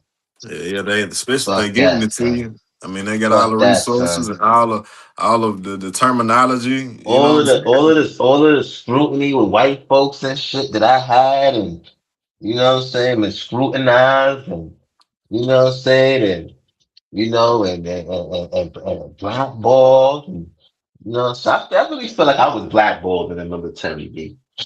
Feel like you blackballed. Yeah, yeah, I really feel that way. So I really feel I was blackballed. So Motherfuckers had it out for you, huh? yeah, niggas had it out for me, B. Yeah, I wasn't too, they didn't take too, because once you start opposing certain things and you start moving a certain way, you're not going with the culture, and it's then the niggas start looking at you like you different. Yeah, that's a fact, man. You did have Mhm. them Yeah, because that's how you emo get a ass lot of niggas up in the Navy, bro. that's how they get like a lot of niggas inside of it to just conform and be peer pressure to Yeah, the conform to certain pandering. things and the Hell yeah. pandering, right, yeah. Then you see some of the niggas doing some shit, and you be like, yo, niggas don't do this shit where we from. Like you start seeing them engaging in certain behaviors and shit like that. I'm just like, oh no, yeah, A these are whole bunch of fuck survival shit. tactics. Yeah, these are survival tactics that these niggas is doing, right? Niggas don't do shit like this where we from. Yeah, man. I had too much motherfuckers couldn't blackball me. I had too much pull on the boat. Like you fuck around and you piss me off or do some flaw shit to me. I'm Oh, liable to you was cut in your the hot. Navy? Yeah, yeah. I'm liable to cut your hot water off. You know what I'm saying? I'm liable to have your whole berthing hot. You know, I was the AC guy Mm. on the boat, so No, it was the AC dude. yeah. Yeah, man, that shit was crazy. Mm-mm-mm. Yeah, man. But I just came up, man. Holla at Dr. Mo and shit, man. She was dropping some Yeah, gems because for sure. niggas will automatically hear military and be like, oh yeah, these niggas is high. These niggas is good. These niggas Yeah. is good. You Nah, know? Taz ain't fucking with us though. These niggas is good, son. Nah, we ain't good. Oh no, y'all shit, y'all good, nigga. You know I ain't tripping. Nah, I we ain't ain't tripping at good, all. nigga. I know what Trying time to it get that is. Like bread. shit, I try not Fuck to get y'all in talking y'all about. way, so I don't want to end up in no motherfucking Guantanamo Bay or no shit. So I ain't fucking with I know y'all niggas niggas. who, yeah, I know niggas who was out there in Guantanamo Bay, and I even asked niggas who was out there because I never been there. Like, yo, even like in the middle, yo, how was Guantanamo Bay and that shit in Cuba? You know, so I asked niggas that shit who was there, who was in the prisons and shit like that, who was like watching and shit like that. Them niggas will tell you and shit. But I mean, I had an interest in wanting to know. But I'm saying for me, when I came home, I think a lot of veterans niggas don't ask you like, yo, yo, you good? Like, did you see anything? Did you see niggas die? Like, did you like, you know what I'm saying? Did you see niggas get they arm off and you know what I'm saying and shit like that? And it's just like niggas see shit like that. Or did you almost die? Like, you know what I'm saying? Did you almost die? Like, Kind of you know, ask, though. huh? Like those of us who never been and like ain't even been close to wanting to go and shit like that, we kind of just assume that it's it's Mm-hmm. um it's all combat related. I remember the first time my Yeah. motherfucker told me that the shit was no, dude, you just doing a job, dog. Like it ain't Yeah, no you are. You are. Yo, every it's site. ain't fucking Sparta, bro. Like you know what I'm saying. But I Right. think when you Yeah, don't know no Chaz. better, you just do this shit in Sparta. Like Right, Chaz. There's people when I got on my first deployment, when I first got to my first command. Right, I met this chief there who been there for 17 years. He'd never been on a boat, and he'd never been on a deployment. That was his first deployment in 17 years of being in the military. He'd never been on a deployment. Never, never, son. And I just got there, and it was my first. So they got some niggas who never even was nowhere. Like and they just sit behind a desk all day. They just cut the checks. Like the niggas in there who make sure that you get paid. Niggas is never facing anything. Like niggas ain't doing shit really. Like you know what I'm saying. So everybody is not like everybody's in combat and shit like that. And you know what I'm saying. That's not how it is. It is like a regular job. And then when you go into in boot camp, my RDCs, they wasn't white folks. I had two black, I had one FBA, one Jamaican, and the third person was a female. She was Filipino. You know what I'm saying? So it's different. Like It's not like how people think it is in their mind, like, you know what I'm saying? And what people see them. But I used to have people ask me too shit like, yo, y'all walk around with guns on and shit? And I used to be looking like, nah, niggas don't walk around with guns on and shit. And niggas be thinking shit like that. And it's like, nah, it's not what niggas think it is. So, and the shit is rap shit. Yeah, people think it's all professional and all of that. Nah, the military is one of the most unprofessional jobs that I ever had in my whole life. Yeah, it's the most it's ratchet. You know what I'm saying? We niggas do ratchet shit inside of there, like shit that you wouldn't even expect.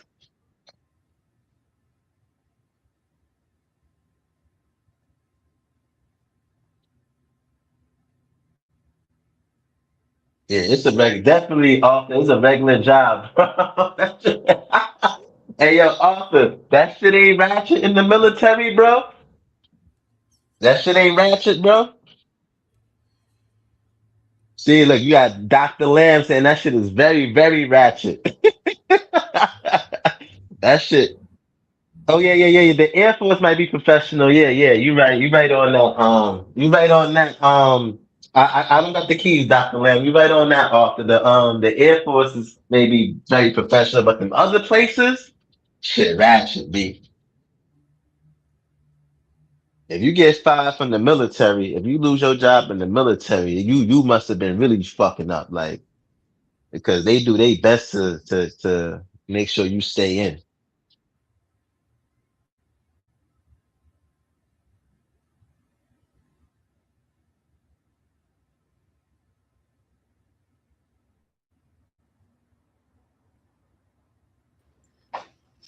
And what happened to the military reunion party? Oh, niggas left because Taz woke up. Niggas said, That's fucked up, boy. Niggas said Taz first. Niggas like, it's time to go. I made one joke. Don't blame me. Yeah, no, but I do understand the sentiments. In the country and the nations, even growing up, like, you know what I'm saying, with, in New York and Brooklyn, like, my step pops and shit, like, they just hearing, these narratives and, the government and the military and all of these other things, and, you know what I'm saying, that they've done to black people, and the black people who have joined these government agencies, the mentality that they have, and the things that in the history of what they have done, and what they, the role that they played, especially the FBI agents and shit like that. I think it's due to those narratives. It's just like, seeing black people join those organizations, niggas get condemned. However, when niggas do get condemned because of that, now it makes black people in this country feel like, yo, we can't go do this. We can't go do that in these positions, because if we do, it looks like we against ourselves. Right. So now it's like when the immigrants come over and they start taking, because they may not know the history of the country or whatever, they just, just taking opportunity. You know what I'm saying? So now when we have these talking points, it's kind of like, it prevents us or from going into these organizations. And I think that it shouldn't prevent us from going into these organizations. I think it's the mindset of those previous black people and the mindset that they had when they went to those organizations, and those narratives was created. It still exists though, Marty. It's still here right now. Yeah. Even like, I joke about this shit like that, because like 99% of the shit I say is a joke, and it is really to offset what really happens, which is if somebody says something favorable or positive about the country they live in, suddenly they're cool. You know what I'm saying? You can be a police officer, but you can't be a military officer. You can be mayor, you can be a black mayor. The country is normally separated from the physical land, the area, like you said, landscape, the people, civilians, and like you said, the administrators. And in our case, what we're talking about is, like you said, the overall government. Yeah. And it's like, damn, you can't do shit as a black person here in this country. You can't get the best we could do is work for the post office, deliver mail. Like, we can't get no black people always been associated with the government. We went through Black History the other day. Them inventors that their parents and them served and worked for NASA. Like NASA, a brand new motherfucking agency in the 40s, yo. Like World War II, that's brand new. And then, and you talk about before civil rights, these motherfuckers already got a job. Right. I ain't really trying to hear that. Huh? But that's my point, though, Dev. Is it was okay to work for the government. It wasn't some stain on you. Oh yeah, that you work. But you know where I want to you know what it is. A lot of people think that the military is like this police force, right? But no, y'all, we have offices. Like we have desks that we go to. Like it's a job. Like we just get up in the morning, we go to formation, we do a little PT, we have another formation, we go to chow, then we have a formation before we go to work, then we go to work. Right. And then we get off work after we have a closing formation before we get off work, and then the rest of the day is ours. It's not we don't carry guns. That's not what's shown on TV though. No, you're right. You're right, Taz. It's a mixture. It's a mixture of prison and a regular job. Exactly. That's what it is. That's exactly what it is. Yeah, that's not what's shown on TV. I don't look at it as prison. I don't like when people do that because we had a lot of freedom. I don't like when people. Yeah, we do. We do have more freedom than prisoners. Yeah, we do. Yeah, we do have a lot of freedom. No, you definitely got more freedom, but just when you say it that way, line up. Formation and formation, that's to give you the information for the day, though, Pat. That's not the. That's just to give you the information for the day. That's just to talk about the mission for the day and make sure everybody's there. It's more. Yeah, that's like roll call and shit. It's a roll call, Taz. It's just more like to make sure because some niggas be drunk, Taz. Niggas don't show up to formation. Niggas be all man. Shit, motherfuckers get hooked up, caught up in a hotel. Yeah, it just be to count the bodies, Taz. You know man. Yeah, I didn't know that part though. That nigga said niggas don't even show up. Yeah, bro. They come drunk. Before 9/11, I don't know, when I was coming in, motherfuckers was straight wilding out. It wasn't no cell phone. It wasn't no internet. Back, Taz, it was 50 people in my platoon, Taz. When we got back from the war, bro, my platoon was down to 25 motherfuckers from drunk driving, domestic violence, drug overdose, going to Amsterdam, fucking getting caught with hashish in the barracks, not coming to formation. The niggas, because we call it when you live on like when you live in Germany and shit like that, we say you live on a concern or you live on, you know what I mean, you live outside the barracks and shit. Like motherfuckers wouldn't be late, wouldn't show up. Like, yeah, man, that shit ain't what y'all think, man. That shit ain't what y'all think. Ratchet is on ghetto. Yeah. Yeah, that shit ain't what y'all think. When they say you go in the military for discipline, some of them actually get worse. Get worse. Yeah, it's a mindset. Yeah, no, I got out it's a because mindset. the racism was just too much for me. That shit was. I just want. Yeah, that was on my boat too. Art. I was on a small boat with a bunch of redneck Navy SEALs and motherfuckers that never been in position of supervisor before. Oh, that shit was too much. When I came on my boat, I was already E4, 18 months out of boot camp. Taz, I'm in charge. I was a corporal, right, Taz? Yep. Like I wasn't in charge of a lot of people, but I was the lead man in FDS. FDS is Fire Direct Systems, right? Like, so my job was to make sure they had all the pieces, 34 tank, they had all the pieces and all that. I didn't necessarily fire the missiles, but I was the person that made sure that all the systems worked for the missiles to fire, right? Taz, we got a new first sergeant, Taz. We in formation. This motherfucker introducing ourselves to us. We introducing ourselves to him. This motherfucker was like, "Yo, soldier, where you from?" I was like, "First sergeant. I'm from Trenton, New Jersey, first sergeant." He was like, "Oh man, when I was driving trucks back in the 70s and I was in truck driving school in Cherry Hill, New Jersey, oh man, Trenton had a real bad gonorrhea and syphilis epidemic. Do you got gonorrhea or syphilis?" Now we talking 20 years later. Lord. Yo, that's crazy. That's crazy. We talk about 1972. I remember hearing old people talk about the fucking epidemic. That shit happened in 1972 when I was born. This motherfucker was like, "Yo, do you have syphilis, soldier, or gonorrhea?" Imagine that, bro. I'm standing there with corporal on my, like, nigga, I just came from Bosnia and motherfucking, and this motherfucker said this to me, bro. Like, I wanted to beat his ass. That's crazy. And Marley, you ain't gonna be talking about finance, bro. Listen. I said you ain't gonna be talking about no finance. They just pay you. They don't do nothing. What? Who?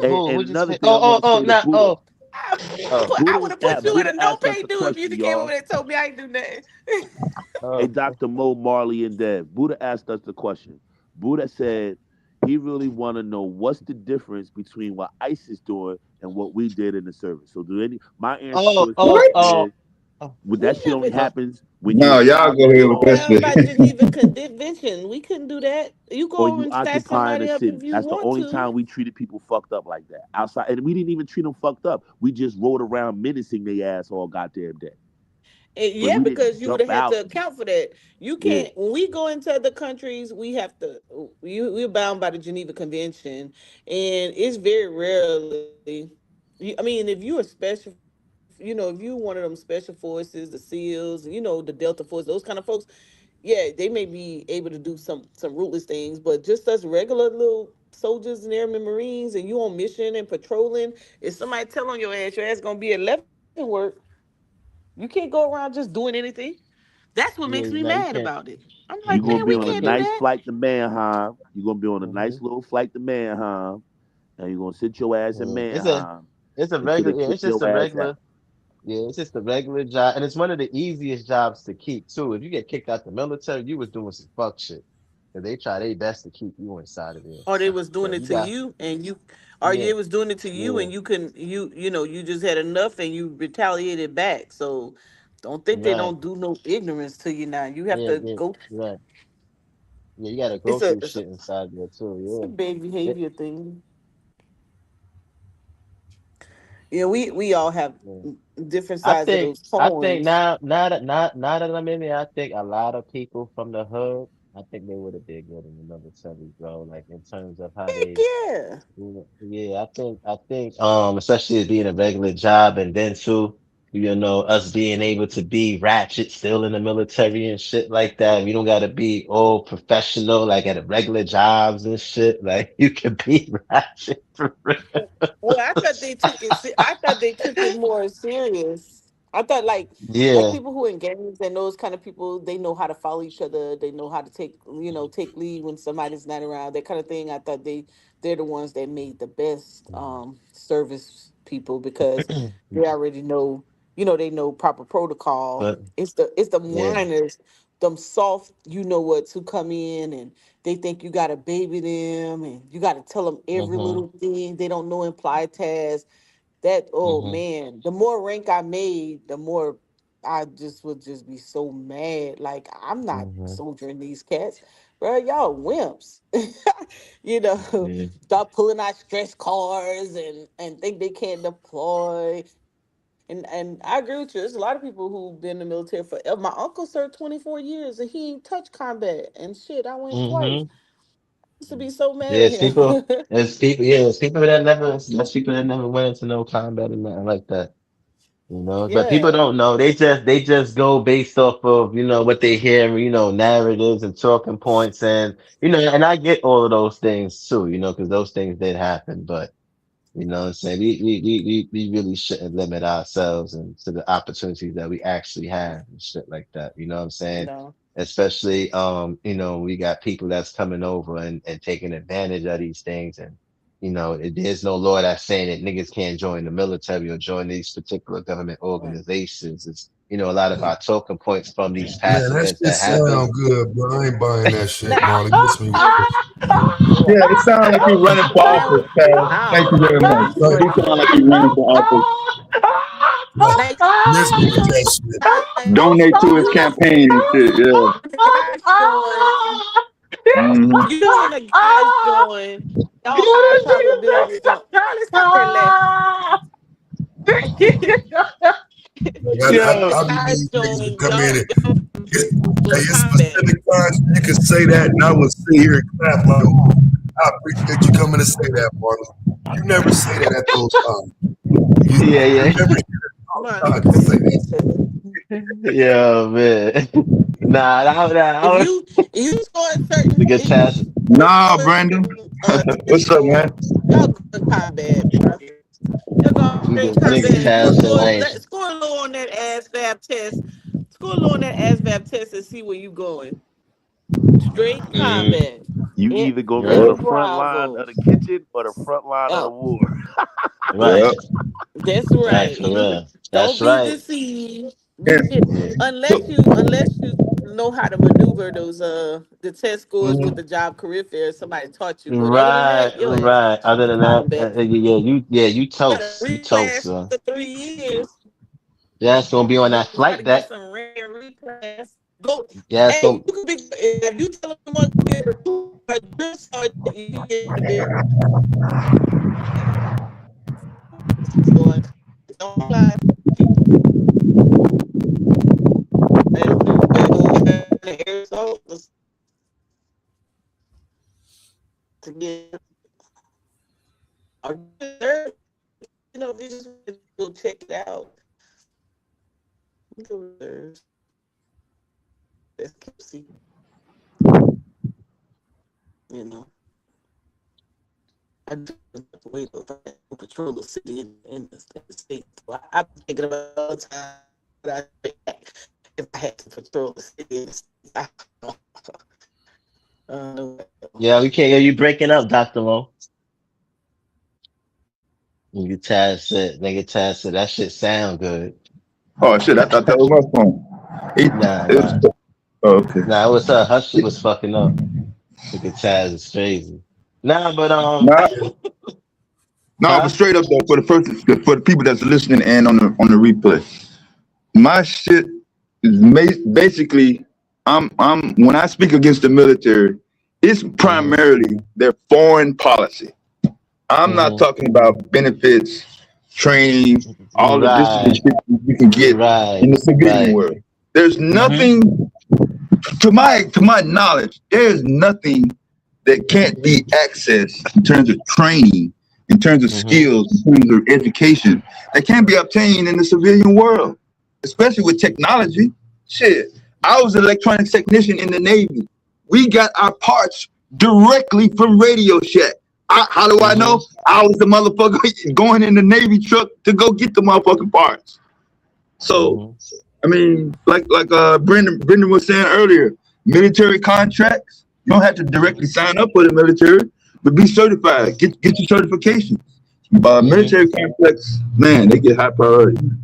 Yeah, you get priority and shit like that. So Come yeah, on, definitely. back on. Yeah, Come but back. definitely, yeah, that's true what you just now said, Dev. Like, there's the foreign policies, like niggas is against and all of those other things, but the benefits and all those other stuff and shit like, cause I've seen white people in the military, like white boys in this talk bad about the government, like bad, like, you know what I'm saying? Like, you know, when you hear Psycho talk about them pseudo white boys and shit. Now, I met a lot of them niggas in the military that's anti-America, and them niggas is right there in the military. They Go. anti-America. Yeah, their parents make them go. Yeah, they anti-America. They from Hmm. America. They FWAs. Hmm. You know what I'm That's the saying? ones that be. Yeah, That's the ones they that should be FWAs. westernized. Yeah, they the FWAs and shit. And these niggas be and they talk easy about the government, nigga. Crazy. Talking about how they want prefer communism and all types of shit. And they talk about socialism and all of that. All that shit that Damo was against. They did all of that shit. They be like, bless your heart. Do you think it's different though? Because their community they don't have the inherent issue of being anti-military, anti-government. I think our community has like an issue with that shit. We Yeah, but yeah. automatically It's not across the board though, Chad. Yeah, but it's not possible. But you hear them Taz talking. I was surprised. I was shocked, Taz, when I heard them when I got to my first command and the white boys that I see niggas was like from Tennessee, Pennsylvania. You know what I'm saying? Some of the southern states, and they'll be talking. I used to listen to them. They'll talk crazy about the government, the policies of America, and these is white people. And they talking and they talking about they prefer socialism and communism and this, like I said, I'm from New York, so and I'm just hearing it for the first in real time, and I'm shocked in this experience that I'm hearing these people talk like this. But these people exist, and white boys, and they in the military. And I've seen niggas that with Confederate flags too. I've seen different types of white boys in there, niggas with the Confederate flags, and you know what I'm So saying, and the main spark in terms of the military having this negative reputation or this, you know what I'm saying, not being able to accomplish really came after Vietnam. Once the Exactly. response That's a from fact. Vietnam, yeah, That's a fact, and and I'll be that's saying how I that too. came That's up. that. Right, that's from that Vietnam narrative of joining the white. Because prior before that, like World War II and all of that, and one nigga, I don't think niggas was haven't had those talking points. Nope, I think that not at talking point all. came from the Vietnam War. Like you know what I'm Yep. saying, what was going on back then in the 1960s during the civil rights movement at that particular time, and we carrying those talking points from that particular time and today right now. You know, so.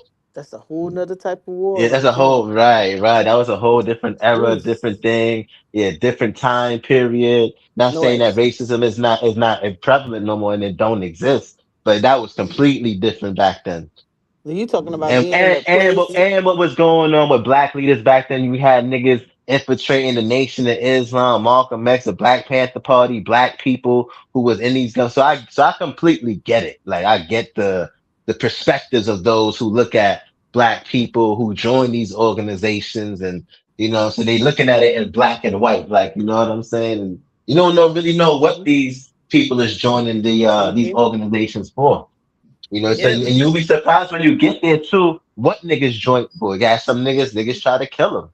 They had to get away from where they was from, and they joined the military. Some people they joined because they had a case or whatever the case is, and that was an Go to option war, for go to them. jail. Yeah, Go- right. Some people have different scenarios, and I don't think a lot of people is join. Even white boys is joining to be like, yo, we want to fight. And you might have some, but After you know, 911, probably. yeah.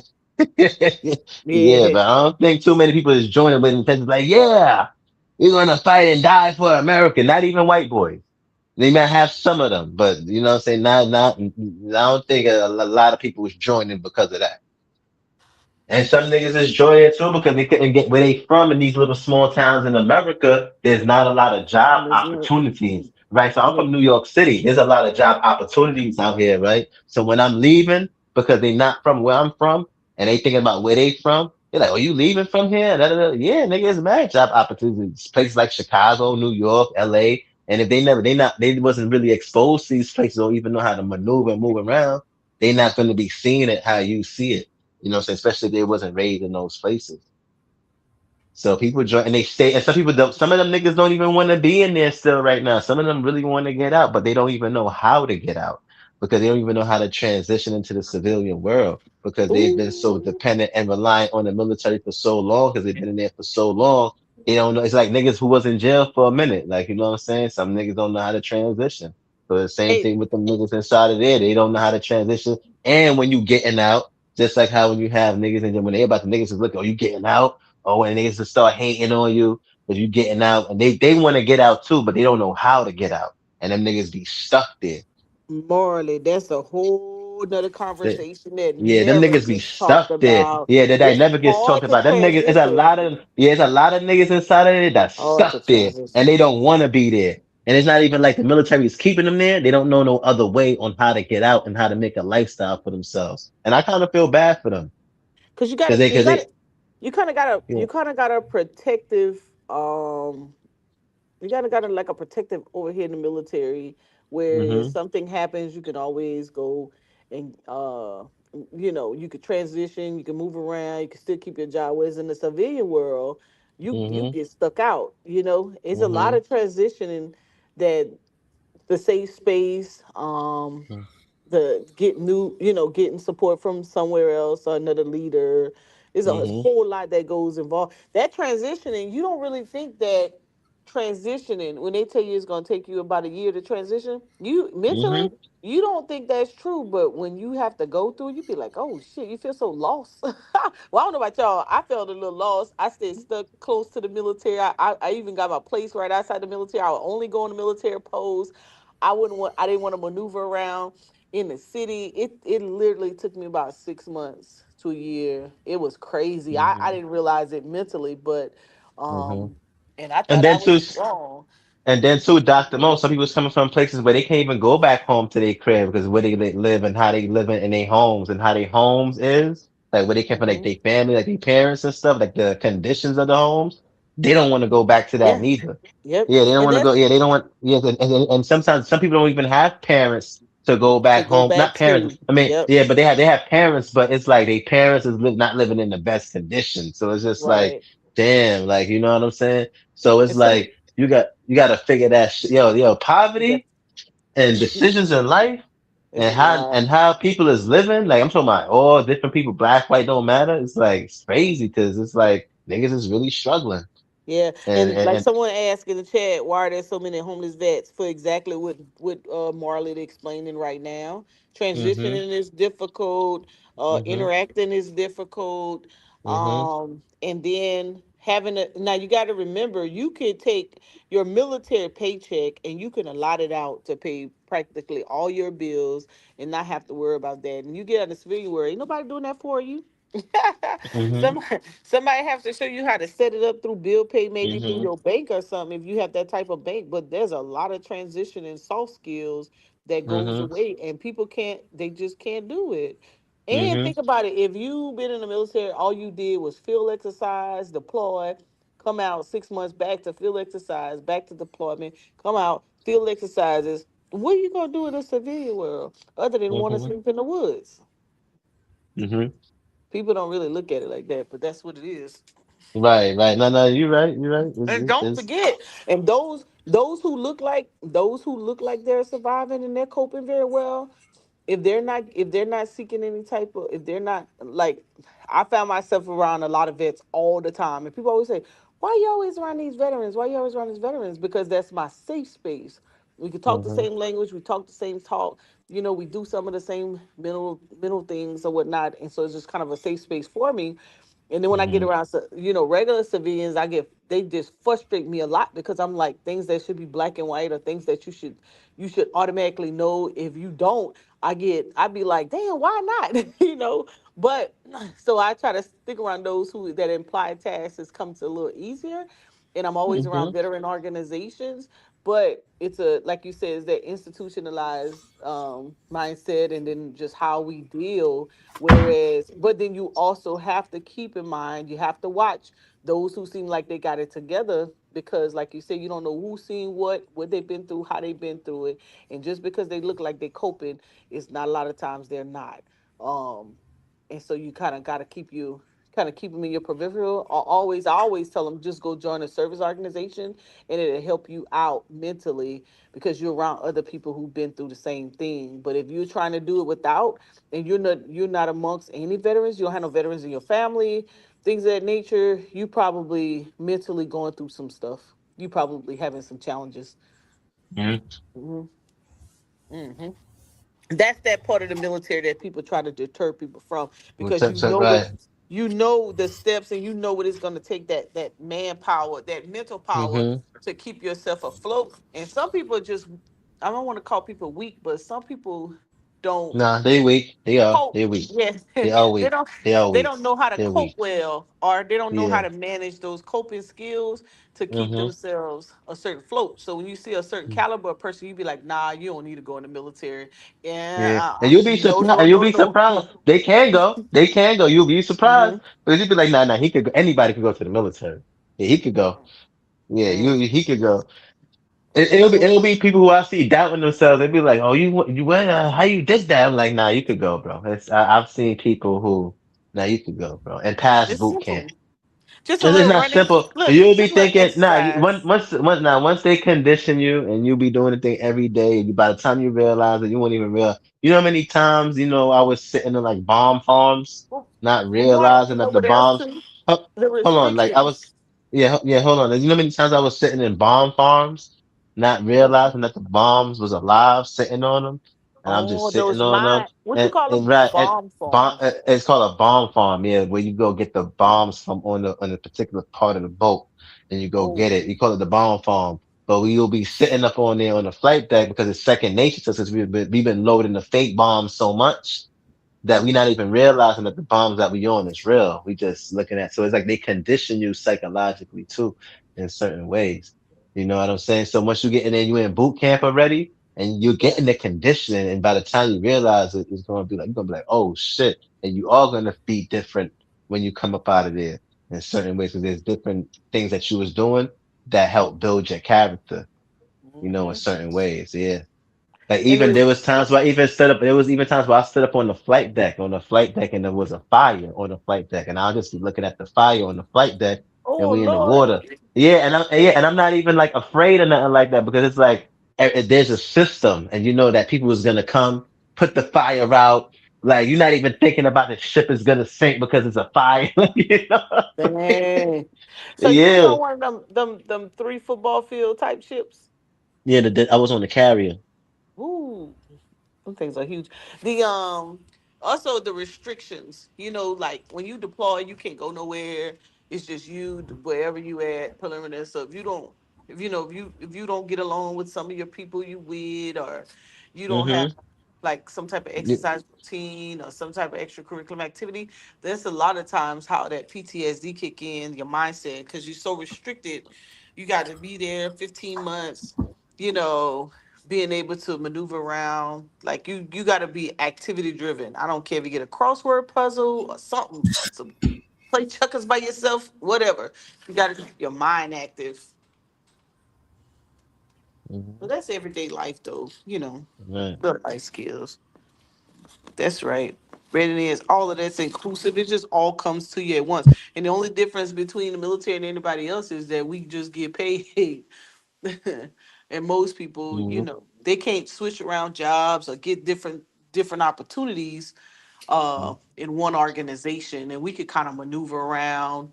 You could change career fields if you want to. You can go recruit, you can go drill sergeant, you can go retention. I mean, you can do a whole bunch of little different things to kind of stay afloat without having to miss a paycheck though. without missing a paycheck. Correct. Exactly. And that's the difference between, regular employment and going into an organization.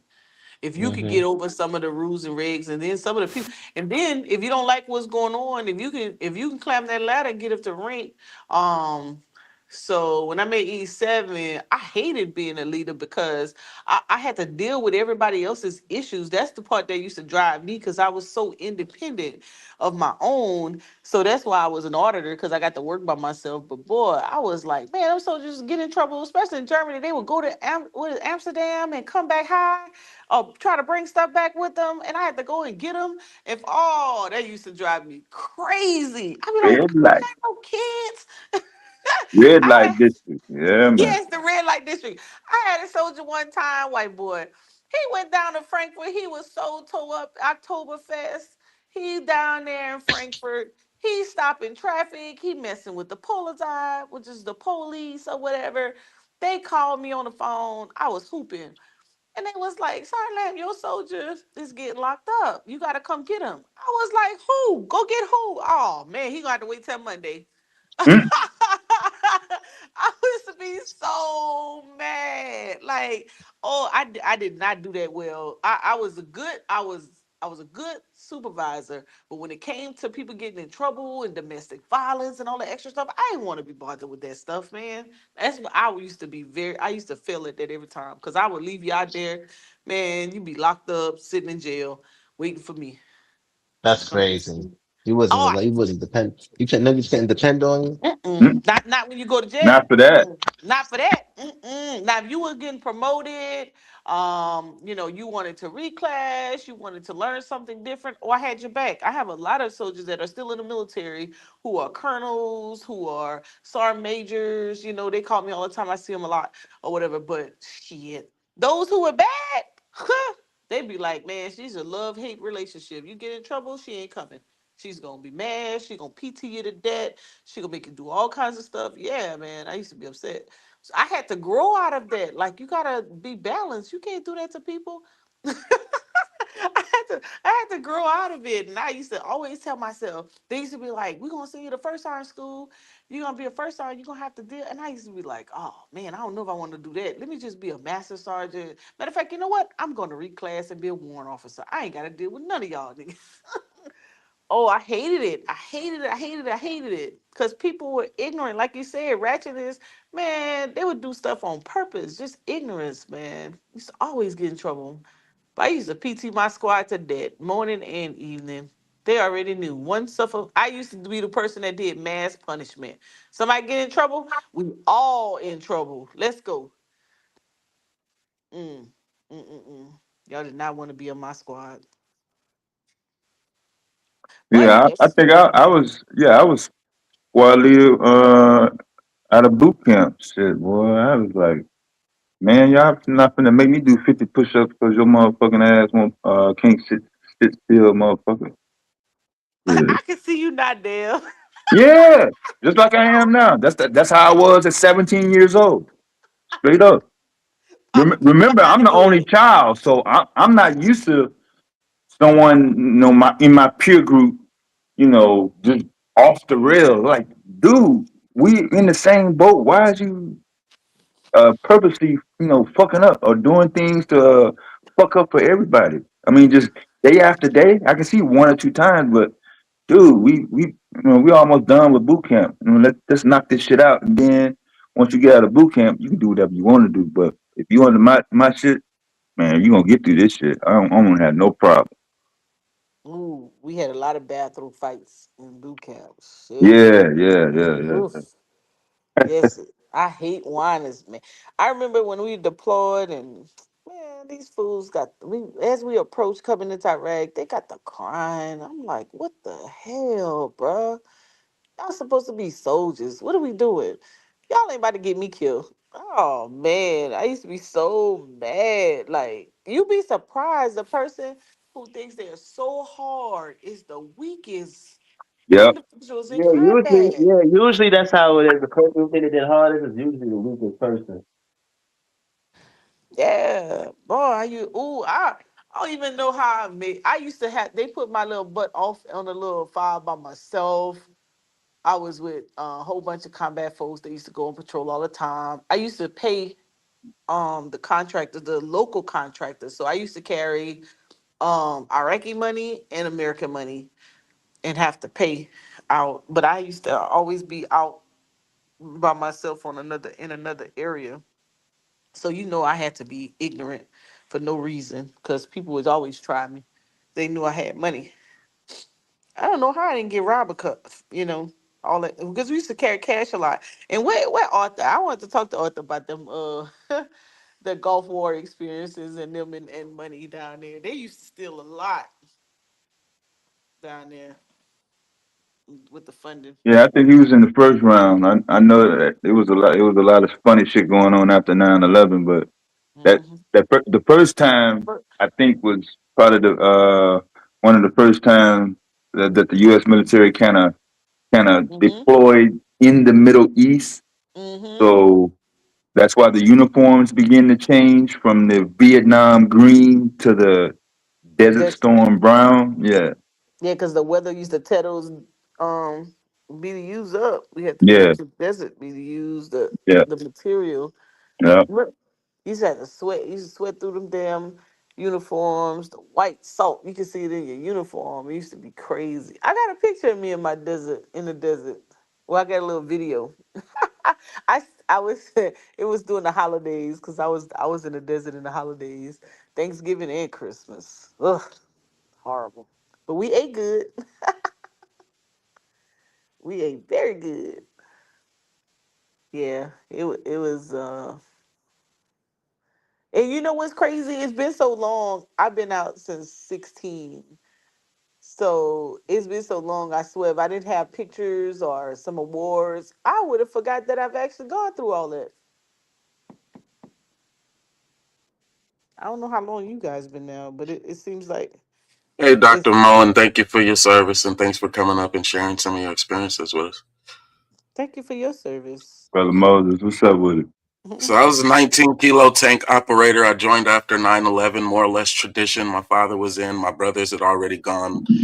One was in Afghanistan, the other one was in Iraq. My brother DJ. Um, one of them's 100% service connected, and then the other one, Willie, is a Marine, and we're still trying to help him. But his discharge ended up getting messed up for, I guess, his militant reasons. He ended up when he got stateside. I think he got arrested off base for something crazy. Like I think he had like one of his guns or something crazy like that. And so it basically gave him like a dishonorable or other than honorable. And we've been trying to work with him to help him get any type of VA coverage. But they told us, or he's been experiencing where his other than honorable. Is there ways to get an other than honorable? Upgraded. Yeah, that's what I'm trying to say. Yeah, so Yeah, in the last there's a way. There's a way. DD 215, they've in the last few years they have changed some stuff on those type of soft discharges where you can get it corrected. Is a DD wait, what branch of service? He was Marines. Oh, your form might be different. I'd have to look it up. Yeah, its codes might be different. Sometimes it's I think it's 910, depending on what the code is, and it'll be on its 214, whatever the code is. Yeah. Yeah, And look up he should focus correcting. on that one, correcting the DD 214 discharge. Yeah, you could start there. You can put it in AI or something. It'll probably give you the proper steps, and it'll tell you the website and where to send the form to. It was now all of us have had our different transition stories, so it's kind of hard to say like what could help any individual veteran. But in your experience working with a lot of veterans, what are some of the major transitions like after the service? Like how like okay, let me start over. No, Um I understand. Keep okay, going. go ahead. I understand what you're saying. Yeah, I No, understand what you're finish. saying. I understand what you're saying too. Yeah, finish your statement. Like where can we help more now, because I've actually been awarded my 100, and so I do have like I've been volunteering. I did civil engagement, like things like that in my community, but there still seems to be a need even here in Arizona, especially with the homeless veterans and then the housing assistance. But there's like so many areas, it's like I don't want to jump into a big lake and just with my little oar trying to help other veterans. It's like how do we, like what areas should we really focus in and lock in on, like specialize in, if I can say it that direct. So if you're well, let's start with the housing first. If it's a vet that actually want housing, you can start with the HUD VASH program. If you're near a regional hospital, or you can call that 1-800 number. What is it? 1-800-827-1000. And they'll connect you with the closest HUD VASH, HUD-VASH Okay. program. They help get veterans into housing, transitioning and finding a place, and even subsidizing their rent.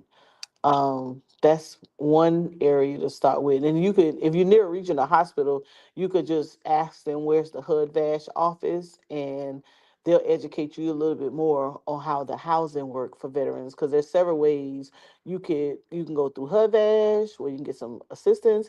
You can actually there's some people who use their provide homes who serve as a landlord, and you pay rent, or you rent out a room.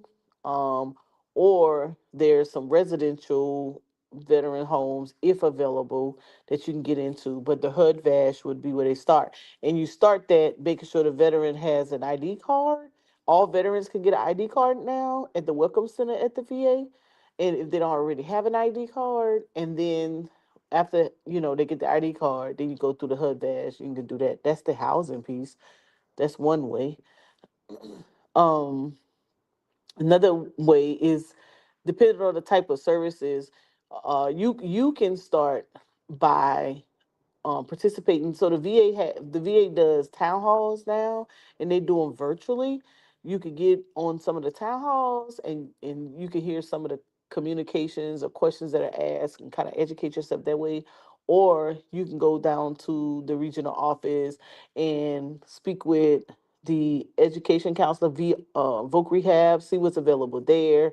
You got your state or county veteran offices. They can provide information and help you navigate. And then you also have some places they call workforce development, or they call workforce solutions, where they have a veteran section that's on the educational side or the workforce side. You can start there. That's my input so far. Oh, that's absolutely beautiful too. I like the phone call or the VA town hall that they had because that's what actually I guess compelled me to move forward because they were talking about something specifically to my discharge. And once I went through the steps and all of the process, yeah, it actually worked. And so, yeah, I definitely recommend that one. HUD Vash, I didn't know anything about that, but yes, I know that there were other resources like that. My brother he was struggling for a while, but then he ended up using some resource there in Ohio. And so he told me that the situation was similar to what you've just described, where they covered him for a little period, but it's still up to him to keep making his payments and to try to do the best that he can. And so my other brother is 100%, but he is absolutely crazy. And I think our hard part is trying to convince him that he needs to actually go get help. Like he like screams at the top of his lungs.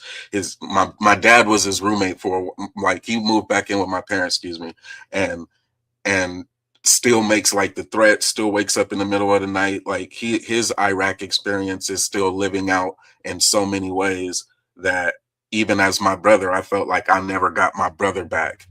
Have you experienced working with veterans and being able to help them get counseling? Yeah, so And if so, what kind of resources do you recommend on that end? Thanks. there's some out of state research. Matter of fact, I'm gonna drop off real quick, not to drop off the lead, but I need to go get a resource for you. So there's a rehabilitation medical something that's happening right now in Dominican Republic where they're paying for veterans to come down there and get some support. And then there's another organization in the mountains that does something with horses that does some rehabilitation support. So I'm gonna drop off real quick, Dev, and I'm gonna go get those links and then I'm gonna put them in the back chat. All right, cool. We'll be here waiting for you, Dr. Mo. We'll be here. Oh yeah. I'll be waiting for Dr. Mo, I ain't gonna lie. Yeah, Dr. Mo was cool. I know like the next level, since she works with a lot of positive as well, like the higher ranking folks, is the transition into actually leveraging the VA home loan appropriately. Because when I looked at it, I should have been eligible for like $1 million or like a fourplex or something like that. But instead, I used it, just for me and my own family in one unit. And yeah, the interest rate is low, but shit, I would have rather have that same low interest rate on 4 units, keep the one I'm in, and let the other 3 earn the income that I would have needed to sustain myself. But at least earn something, make the homes available for, Section 8, or make the other 3 units I'll call them, make those available for other veterans at the other end of the spectrum. But I went in and just used it, and now until I pay this one off, it's like I'm not eligible. And then I keep getting these little crazy letters from like the banking side, like, oh, you can do a home equity loan or a refi or something like that. And I'm looking at the interest rate, and it is nowhere near, even the refi is nowhere near what they offered me on the one I'm currently paying. So I was like, damn, those transitional services are needed for those who are at the, hey, my life is falling apart and I need some assistance level, as well as those who are doing well, like they move into a corporate space and now they have great income and they still have their VA home loan that they haven't used. What is the best way for a veteran to use that to be of a good value as well? And I think there was a hell of a lot of education that could have happened on that end as well. When you get out of the service, if you have the good credit score, when you build your good credit score, when you use your VA loan, here are some of your options. Be clear about when you want to use it, because once you use it, this is, those type of conversations. And I know they had some like veteran, like when you're transitioning out, but shit, that's when It's called TAPS. Now, the information is there. It's just that we got to apply ourselves. And what happens is that sometimes what happens is because you go into the military, especially if you go in there at a young age and everything is, catered to you, the people expecting, he's like, you got to take the initiative to do those things too, to go to these things and research these things. And I was getting out, they give you TAPS, right? And they tell you what's this. And I use the resources that they provided to me. It's just like I work in unemployment office, we deal with resources, and the customers will come in. We provide them with the resources. It's up to you to apply yourself and use those resources to your best ability. You know what I'm saying? And it will work out in your favor because the resources are for free. You know, so I think a lot of the times it's like a lot of the vets is not applying themselves neither. And a lot of them are playing the victim. And they not, no, you got to apply yourself, bro. And I'm not saying you specifically, not you, but I have seen veterans that's like that. Right, because I was able to use the VA education benefits to attend Morehouse College. I graduated the top of my class. Probably like 6 people were ahead of me, and it was only because of one class. It's not that I don't apply myself, it's that when the information was given, it was kind of like that assembly line approach where they just kind of rush you through it, like when you were getting all of your equipment and shit, checking the box off, check this box off the clipboard when you're out processing. And I didn't know how it applied. And then when I was getting out, it was a very emotional state. I'll just say it frankly. I was dealing with a lot. So I didn't really process anything when I was being out processed. I was like, I didn't even know I was being fired. So I said that way. I was like, oh shit, damn. I woke up and the shit was just all bad. So but yeah, once a veteran does, like some people say, okay, a sort of consciousness or an economic, if it's not an economic crisis, what is on the other end? So like there's veterans who actually go through and they say, okay, I need help or assistance. They finally go to the VA and the doctors say, yeah, you're pretty messed up. They award them a service-connected disability rating of like 60%. It's based off of, that's what I'm saying too. Like, it's based off of different things. So a lot of it is based off of if you was already pre-recording things prior to getting that, and if you have proof of it in the military, like these disabilities or whatever the case is. A lot of the times, if you wasn't recording it, unless it's like PTSD or something like that, more than likely you're going to get denied, especially if there's no record of it being historically. You know what I'm saying? You go into your medical during your service career, and you haven't been recording those things. How would they know that that's actually what it is? You know what I'm saying? The only thing they can really do with that part is just like the PTSD. If you was in some type of war or something like that, that's proof right there because you were combat vet. So, but other things, it's just like if you're not recording it, I don't cut them no slack. I know that they know, especially with our Vietnam veterans, our Vietnam era veterans, that they have been the most discriminated against group when it comes to disability. Even hold on real quick. Even now, they came out with a thing that they were saying presumptive, and they even identified the very base where my uncle is like stark blind now because of that. Mm-hmm. Like, and he was the Vietnam veteran who didn't even get his service connected until the 2000s. Right. Now the Vietnam vets is different. I was more talking about like us, our generation. That's a different domain now, right? I'm talking more of our generation and us. Like that time is different, and I agree with you on that. But right now, like nah, that's right now. That's brothers or whatever white person or whoever Asian, whoever is saying that nah, you just not applying yourself, and that's what's really going on in terms of trying to get your stuff. But but I agree with you in terms of what you mentioned in terms of the Vietnam vets and some of those people who may not be aware of certain things, or a lot of them is older too now, and it's like they don't really want to be bothered, and you know what I'm saying? Yeah. Like he's like my uncle, but yeah, him as well. His son is my age, and he served with us. He also went to Afghanistan and Iraq. He's been working. He was Air Force, so his was a different track. But his pops served multiple tours and has always done the same things. Like very symptomatic person that never, like he just never expressed it. Like he just hid it behind his ultra super masculinity. Like he'll just get underneath a Suburban, like an old school, like no reason to have a Suburban that old, and he'll just fix it for like years. And that's the way that he kind of coped.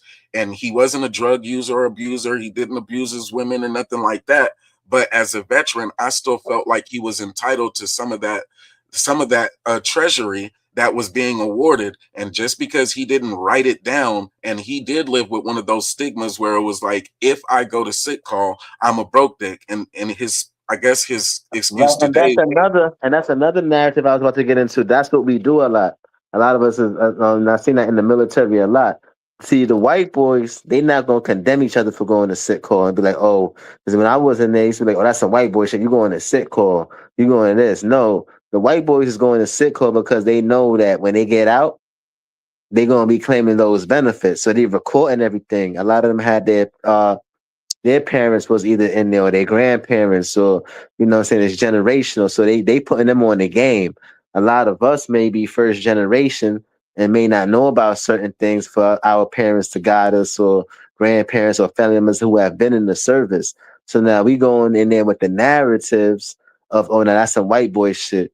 Oh, you saw We him went in going to there with medical. it. You got to work 2 times harder Right, and 2 run. times harder. Right, that 2 times harder too, and also too, not going to medical. Right, these are the narratives that we have. And Absolutely. hold on, the 2 times harder is that not really an issue, but I'm just saying that in terms No, of it was because psychologically I was there and I was like, man, I'm easily whooping these white boys. I was oh yeah, wondering why they was always sick and shit. Like, man, they ain't doing yeah, shit. We can't do right, what they meant this was a white man's army. These right, niggas are weak as shit. That's what I was yeah, feeling. sick and shit. No, I feel you, but I'm saying in terms But it was of all a mental game. They was mental playing game, weak as shit and then getting the doctor to write down that shit. And write then down once that they shit. get out, they go straight through to the Right. So that's what a lot of our shit was too. So you know, but I would record my shit. So I used to hear people saying, oh, like, yo, that only white boys going to medical, and said, nah, nigga, you better be going to medical, nigga, and documenting that shit. Because no when it's doubt time they for was you, there. They was getting their eyes, their teeth, everything. I'm like, man, they are always getting an excuse off of work or some shit. right, Like, I thought they right, were like, because it was like every stereotype that was reverse playing on us. Don't be lazy. Like, I'm like, damn, they half-ass right, do shit. They always got a piece of paper that says why they can't run, why they can't jog, why they can't carry a backpack, why they can't do right. any goddamn thing. I'm like, shit, they bodies be broke. They just got here. Like, what? It didn't make sense to me, but now it That's does. true. Now that I'm out, though, It makes and it sense. seems how hard it is. They Go always ahead, seem like, oh, my bad. Go ahead. yeah. No, I was going to say that you're right in what you were saying. Oh shit, Dev That's just sort of the posted it in narrative. the chat. Oh yeah. Oh, Lamb is Dr. Lamb. That's Mo. Yeah, Okay. she supposed to sound too. Get hers first though, brother Moses. It's Sersky. Yep. Yeah, they made some changes around June of 24, and I think it actually went into effect early last year for the upgrade. So some conditions were not being considered prior to June of 24, but those have since been lifted, especially since they instituted the don't ask, don't tell situation. Because I went in before don't ask, don't tell. So y'all kind of was in the middle of that. Yeah, I definitely was in the middle of that shit. It didn't work out in my favor, I tell you. I got fucking fired. I was violated and I ain't like it. But that's the white boy shit. And that shit is what they do. And it's like, nah, I didn't get used to it. So when you said earlier, some people were weak, I guess that was my weakness. Like if you put me around a whole bunch of faggoty white, excuse my, I am doing a lot to this morning, but you put me around it and I could not adjust socially to that type of environment at all. And Nah, it's not but that I needed my handheld. It's not that I couldn't run. It's not that I couldn't shoot. It's not that I couldn't do any of the gangster shit. To be honest, is that I would have had to kill one of my own battle buddies, and that shit was hard for me. Yeah, man. That's what I was saying. Is a lot of our narratives, is what kind of like holds us back, man. If you can change some of the narratives, because you know you got white supremacy already. You know what I'm saying? But then you got some of our narratives that hold us back too. Our own shits. Ooh, brother Moses, you ain't lying on that part, boy. Who? You talking about me? No, it's our brother Moses when he was talking about the those alternative folk and how they behave in the military. Oh, Hmm. boy, deployment. I got in trouble doing deployment. Yeah, I'll be Right, back, y'all. right, girl Appreciate you, man. stuff. Yeah. Ooh, listen. Don't ask, don't tell. You should get. You know, the biggest issue with them was the conduct or whatever. And then even when they turned, when they changed it, when they repealed it and it turned over and it became more of just a conduct thing, they just got more flamboyant with their behavior. It Ooh, only got worse. See, I think that was God saying, if you can't handle this one, then we gonna go on and take you out because it's gonna get worse, bro. yeah. And they used to try to use it against you from a discriminative perspective and say you were discriminating against them because of their sexuality, but in actuality, what they were, their behavior, it was unbecoming. If it was heterosexual, they would lock, they would do all type of things, Article 16, take rank, all kind of stuff.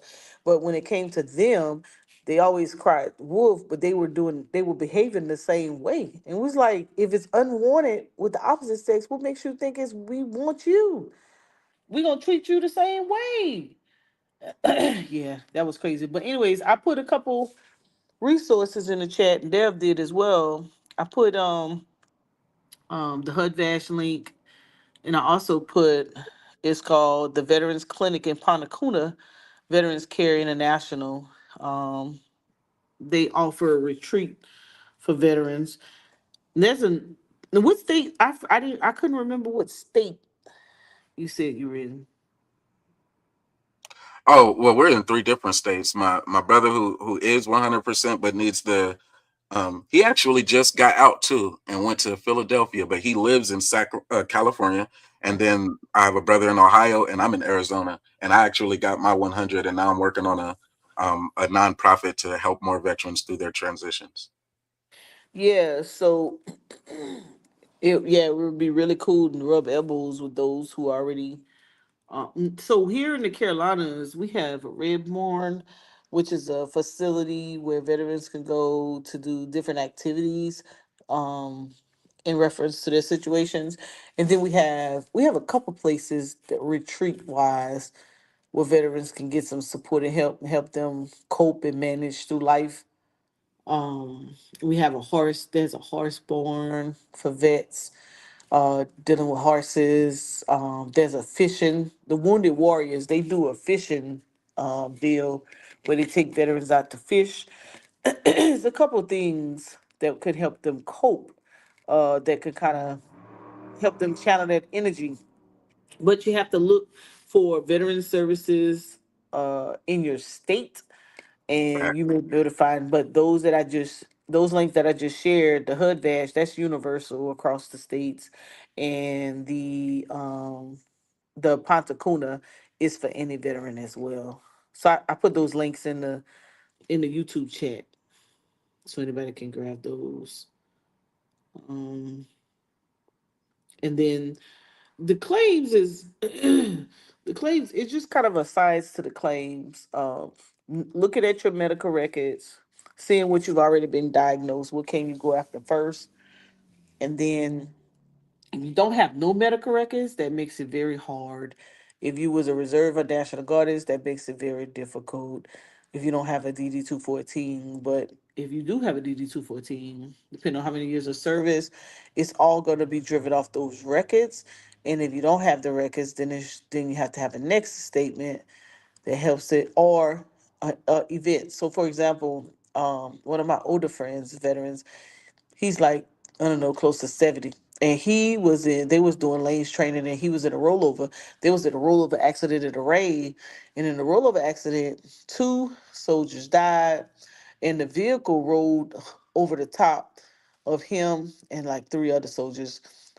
So he was knocked unconscious, all that great stuff, put in the hospital, had one of the tap pole strappers that was from one of the tents they would carry, had went through his jaw, and then he was in the hospital for a couple of days, uh, disoriented, couldn't walk, lost the balance, all that stuff. So of course it was evidence of a TBI. He gets no percentage. And so when he used to hear me talk about it, he was like, "Can you help me walk through it?" So I kind of outlined all this stuff, set up all his appointments so they wouldn't wean him out for having an appointment within the last 12 months.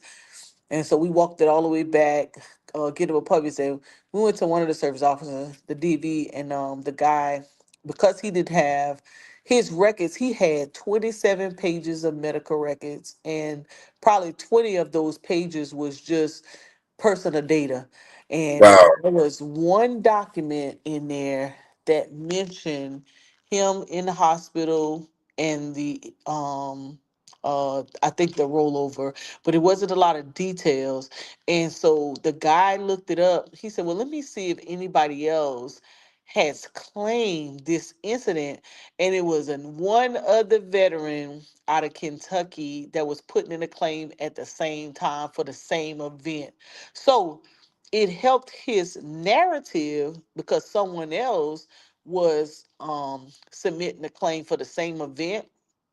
So that Wow. helped his narrative. However, we haven't been able to land him the claim because we have everything in place, but as a vet and the frustration that we go through in the process, he when he goes into his CMP exam, well, when he went in his CMP exam the first time, the guy asked him how long. He asked the guy like, "How long this gonna take? Cause I gotta go," and he just ruined the whole exam. And so, of course, the doctor, he ain't there to help you anyways. He was just like, "Okay, if you gotta go," he just put, "Hey, service member didn't finish the exam." And so No. they denied him. And so when I looked at his exam notes, I was like, "Did you leave the exam?" I said, "You knew that was your CMP exam?" He said, "I didn't know it was my CMP exam and I had something to do." I was like, "Oh my God, now we have to bag this up." So sometimes vets, when because they you're not used to sharing all of the symptoms or your daily activities. I think GA said it best earlier. There's some things that you do in your everyday life, which is actually an issue that you don't know is an issue. And because you're frustrated already, that especially if you're already going through pain for some reason, you're frustrated, you don't want to sit there and have to outline and talk that through. So what we've told veterans to do is to write it out and submit that with your claim and share with that when it feels like it's gonna put you in a space when you're talking about it. If you're getting anxiety, getting depression, it's gonna put you in some type of mental issue. Write that out and let them know. Say, "Hey," because contrary to popular belief, you don't have to tell that story multiple times. But if you tell it one good time and you document it, you don't have to keep repeating it. MST or MIT, whatever they call it, the military sexual Military trauma sexual folks. trauma. Yeah, Hmm. they have that down pat. Once they tell that story once, you don't have to keep repeating it all over. So you could write it out and submit it with your claim. And when if that person feels like, they're getting anxiety, getting overwhelmed by the questions that are being asked, they can submit it and let them know, like, "Hey," like with my situation, I'm quick to tell them that, "Listen, I didn't come in here for that, and I don't want to tell this story again." And because I'm the person that has to deal with this when I leave from here, not you. But it takes a lot for a veteran to have to say that, right? Just something as simple as, "Listen, this is going to cause me heartache and pain. I can't do it. Can I write it out? Can I, and because veterans feel like, why do I have to do all of this? And if you only have to do, my friend used to tell me all the time, she said, "Mo, listen, you only have to do it one time. That's all I'm asking you. Just do it one time, 90 minutes, one time, and you don't have to do it again." And sure enough, so if somebody puts me in a space, I'll I'll say, "Can I have some paper? Can I write this out for you? Because I don't want to have to deal with this later." And I'll write down what I want to tell them, and I'm done. I'm not talking to nobody else after that. That's a wrap. And they'll send me to mental health or something to take a class. I don't care. I'll be like, "Can I do it virtually? Because I'm not coming back over here." Like, you have, it's not playing a game. You have to protect yourself. And so if you know you already have issues and what you're talking about is going to put you in a space, write it out and send it to them. That's why I will send a secure message in a minute. And then when I get there, they'll be like, I'll be like, I've already wrote it. I've already told you what's the problem.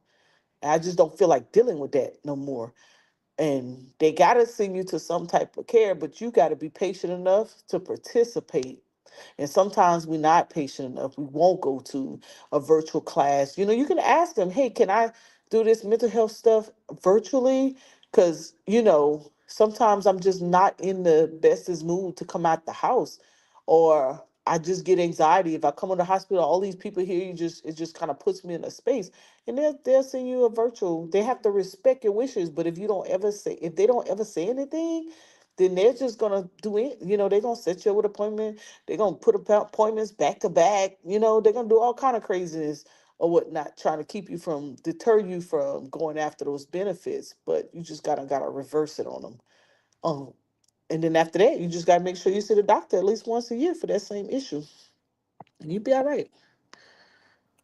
I think what we got today is gonna help my brother. That's my older brother too, and I still love him even though he did me wrong on a couple occasions. But I think we're gonna help get him right today. Yeah, and if you put him whatever, like I said, whatever state he's in. Oh, the vet center is really good. Vet centers are popping up in a lot of places. Wounded warriors are pretty. They have a lot of activity driven. Sometimes they just have to mentally. They know that family cares. They just have to know that the military people care. That somebody care enough, and that their story is not so simplistic that it cannot be heard, right? And Right. sometimes, and I have to tell this to spouses and significant others, sometimes you don't know what to say. Sometimes you don't know what's wrong with you. Sometimes it's just that bad. Like you just know something's happening, but you can't explain it. And it's okay to say that. And sometimes a lot of veterans they withdraw and they mentally cash out because you're asking them questions that they can't explain. And it's okay to say that. I'm not a medical doctor. I know something's going on because I'm different. I just don't know how to explain that. And maybe if I get amongst if you get in a group session virtually versus in person, I won't feel embarrassed. I won't feel ashamed. I won't feel like I'm someone is using my information as entertainment. Virtually, I can be on the other side of things and then let me kind of feel my way through. Because if I can talk about it, if I get to the point that I can talk about it, then I can engage. And if I can engage, I can participate in activities. It may not be for the long haul, but it's a step. And sometimes doctors they'll try to rush you into the end step when I still have to deal with being able to say something. And I'm afraid to say something to my family members because I don't want them to look at me a certain way. I don't want people to treat me like a charity case. I'm not that bad off. I don't need nobody to manage my money. You see where I'm going with that? All of that, all of that information is playing through those veterans' mind. I don't want people to I don't want you to admit me to the hospital. I don't think I need to be in a white jacket. However, I do need some help. But the help I get, I'm not a charity case. I could do some things for myself, but I do have moments. And sometimes my moments that I have, I might be happy 1 minute, and in another hour, I might be spaced out. I might not even hear you when you talk to me. Then I might come back and I might just start talking to you like normal. I don't know that that's called something, but other people will make fun of it and they'll say that I'm playing. They'll say that I'm, like I got an injury, but I also deal with joint pain. But because of my personality, I'll get to moving around, and people be like, "Girl, you sure you got an injury?" But in the same, because my injury don't define my energy, if that makes any sense. Like I can do what I do. I just have to deal with the limitation for a little bit until I get it right, right? But in the same sense, with dealing with that also comes a mental strength. And so you could easily fall into some depressive state. You know, I could easily fall into some suppressive state, or I could feel ashamed, or I could feel like nobody gonna want me, or I can this, I can that, just all kind of things play in your head, and I'm vulnerable and I'm insecure, and somebody's after me, and I can't protect myself. You see where I'm going with that? But in the same sense, if I get some support, if I'm in a therapy session or amongst other things I can do that I know, and somebody's like, you know what, you don't have to be, you don't have to think that way. This is not going on. So let me show you how to train that mindset to stay away from that so that you can be here. Because if you stay idle, this is the type of mental health issues that you may have or what may come out of it. Veterans aren't taught that. Nobody shares that with them. Nobody says that to them. You just think that you got to be the superhero, but boy, you're dealing with some stuff and you don't know how to cope and you don't have anybody. And so sometimes just getting into that kind of space kind of helps them out. And then once you tell it to them, you got to let them kind of feel their way out of it, right? Got to kind of let them kind of, let's process this. Then the next time they'll behave a little different.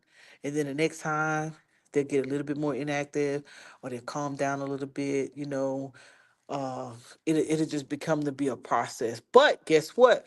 It's daily, it's consistent, it's not something you can pick up and put back down. It's some now you have to look at it like it's my lifestyle. Now, can I alter some things to have a fulfilling lifestyle? My way of life. Do I want to live this life and be limited by my dilemma? Or do I want to live this life and have some type of quality of life? You gotta process that. I should be a counselor. Where Marley at? Mm. But I'm gonna tell you, I ain't Oh start yeah, talking. I agree. I agree. Yeah, you Beyond the have to. passion, you actually have the knowledge and resources that you can shareable resources. So yeah, yes, Sirski. I agree. And I've been Oh, through it. When you've been through it softly, people, especially in being a female, a lot of times they look at us like, what? Y'all ain't do nothing, you ain't go through nothing, you ain't this and you that. And then when you start to hear them tell their story, beyond everybody's not uh um sexually abused. It's other things. It's other Art said it best earlier with the Gulf War veterans, those who've been overseas, Southwest Asia, the exposure to a lot of the environmental things that they've done over there. Man, that did some stuff to some female bodies. Reproductive, a lot of females was coming back, having to get hysterectomy, never had kids before. Like they just making decisions on you that probably didn't even have to go to that extent. That's a lot of mental problems or whatever. A lot of just different things outside of, you go through the same training, so your body go through some of the same stuff or whatever. But when you get into doctors, the only thing they think they don't even treat you like you've been through any type of training or you've been deployed or anywhere and you have to do it. I remember one time this lady in occupational therapy, I was trying to get I wanted a one level, so I was going to get the home adaptation. I was going to change the house. And she said, "Don't you have equity in your home?" And I was like, "Yes." She was like, "Sell your house and go get another one. Why do we have to pay for it?" Oh, I cussed her out so bad. mm, Oh, mm, mm. she had already, she was gonna deny me anyway. So I said, "Well, let me give you something to deny me for." Oh, I cussed her out. Mm.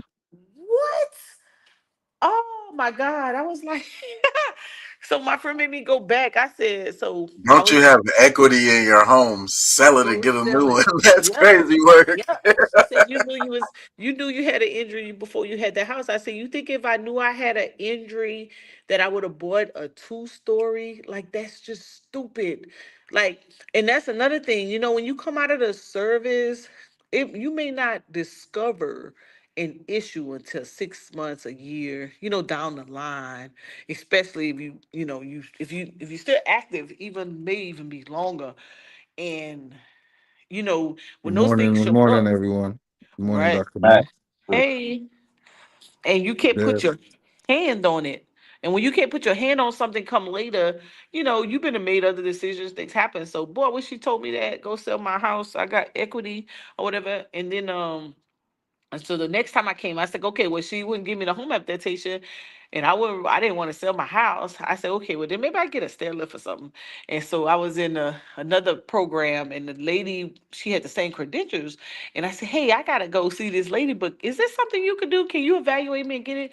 And she was like, why you don't want to go see her? So I told her, and then she called her. She said, hey, I'm gonna evaluate Lamb for this stair lift. And they were going back and forth on the phone, back and forth on the phone. Ain't that crazy? They had the fuss. And she was like, you know what? Here's what we gonna do. I'm gonna evaluate her. I'm gonna put in for it, and we'll just go from there. We just suffer. She's like, I'll just have to deal with the consequences later or whatever. The lady was upset because she was giving me favor. Don't you worry. You know I was gonna go around there and talk to her. I cussed out again. Listen, I became so bad dealing with the VA, man. Like the VA would have you going crazy, but once you know their tactics, you just make sure you always put your stuff in secure message. Make sure you go through proper protocol to do what you need to do, so that when they frustrate you, they make you mad, and you start saying some unbecoming things, you got documentation to show that where you try to work the system the proper way, and out of frustration, out of anxiety, you just say some crazy stuff. That just helps your case. Yeah, people don't understand the power of cussing somebody out. Especially in them situations, They denied me a parking placard 5 times. And I think it was right when Trump had got in office, right? And my friend, she was like, you gonna go in there and if they don't get you no parking placard, I'm gonna come see you. This is like an older female vet. So I was like, okay, I'm gonna go back over there, but I'm telling you, this time they don't give me one, I'm not coming back. And I went, so look, I rolled my little butt on in there, right? And the lady was like, Lamb, we don't have it. I said, what do you mean you don't have it? I did it like 5 times. I ain't never got a evaluation. So I thought about it for a second. I pull up the White House hotline. I said, I'm about to call President Trump. Man, listen.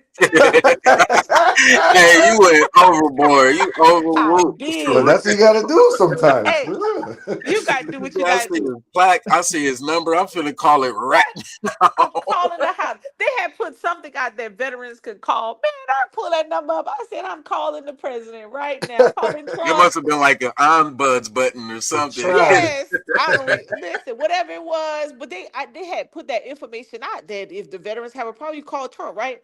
Shit, I pull that phone out. I said, ma'am, I'm telling you right now, I'm about to call President Trump. I pull that phone out. So she said, hold on 1 second. She went back to the doctor's office. She came back. She said, your paper was sitting right there, but she denied you. I said, okay, don't worry about it. I got on that damn phone. Hold on a second. Yes, I'm down here at Columbia Dorn, VA, and listen, I got that parking placard. I didn't get one, I got 2. I got it in my car, and they was like, "Did you say And they you ain't was calling expecting you to do Trump?" that. Cuss their Man, ass out, man. That's what you gotta do. For oh real. yeah. And look, Lindsey Graham, he's real good for the vets. Now he might not be good for some other stuff, but for the vets, man, you call Lindsey Graham office. Oh, they own it, honey. You have your percentage, 90 days. Well, probably earlier than that. Oh, Lindsey don't be playing with his veterans. He's Yeah. always take care of the vets. If you call, especially if you can line your stuff out, give them the paperwork, tell them Right. exactly what it is. Man, they call that VA, bruh. He don't be having.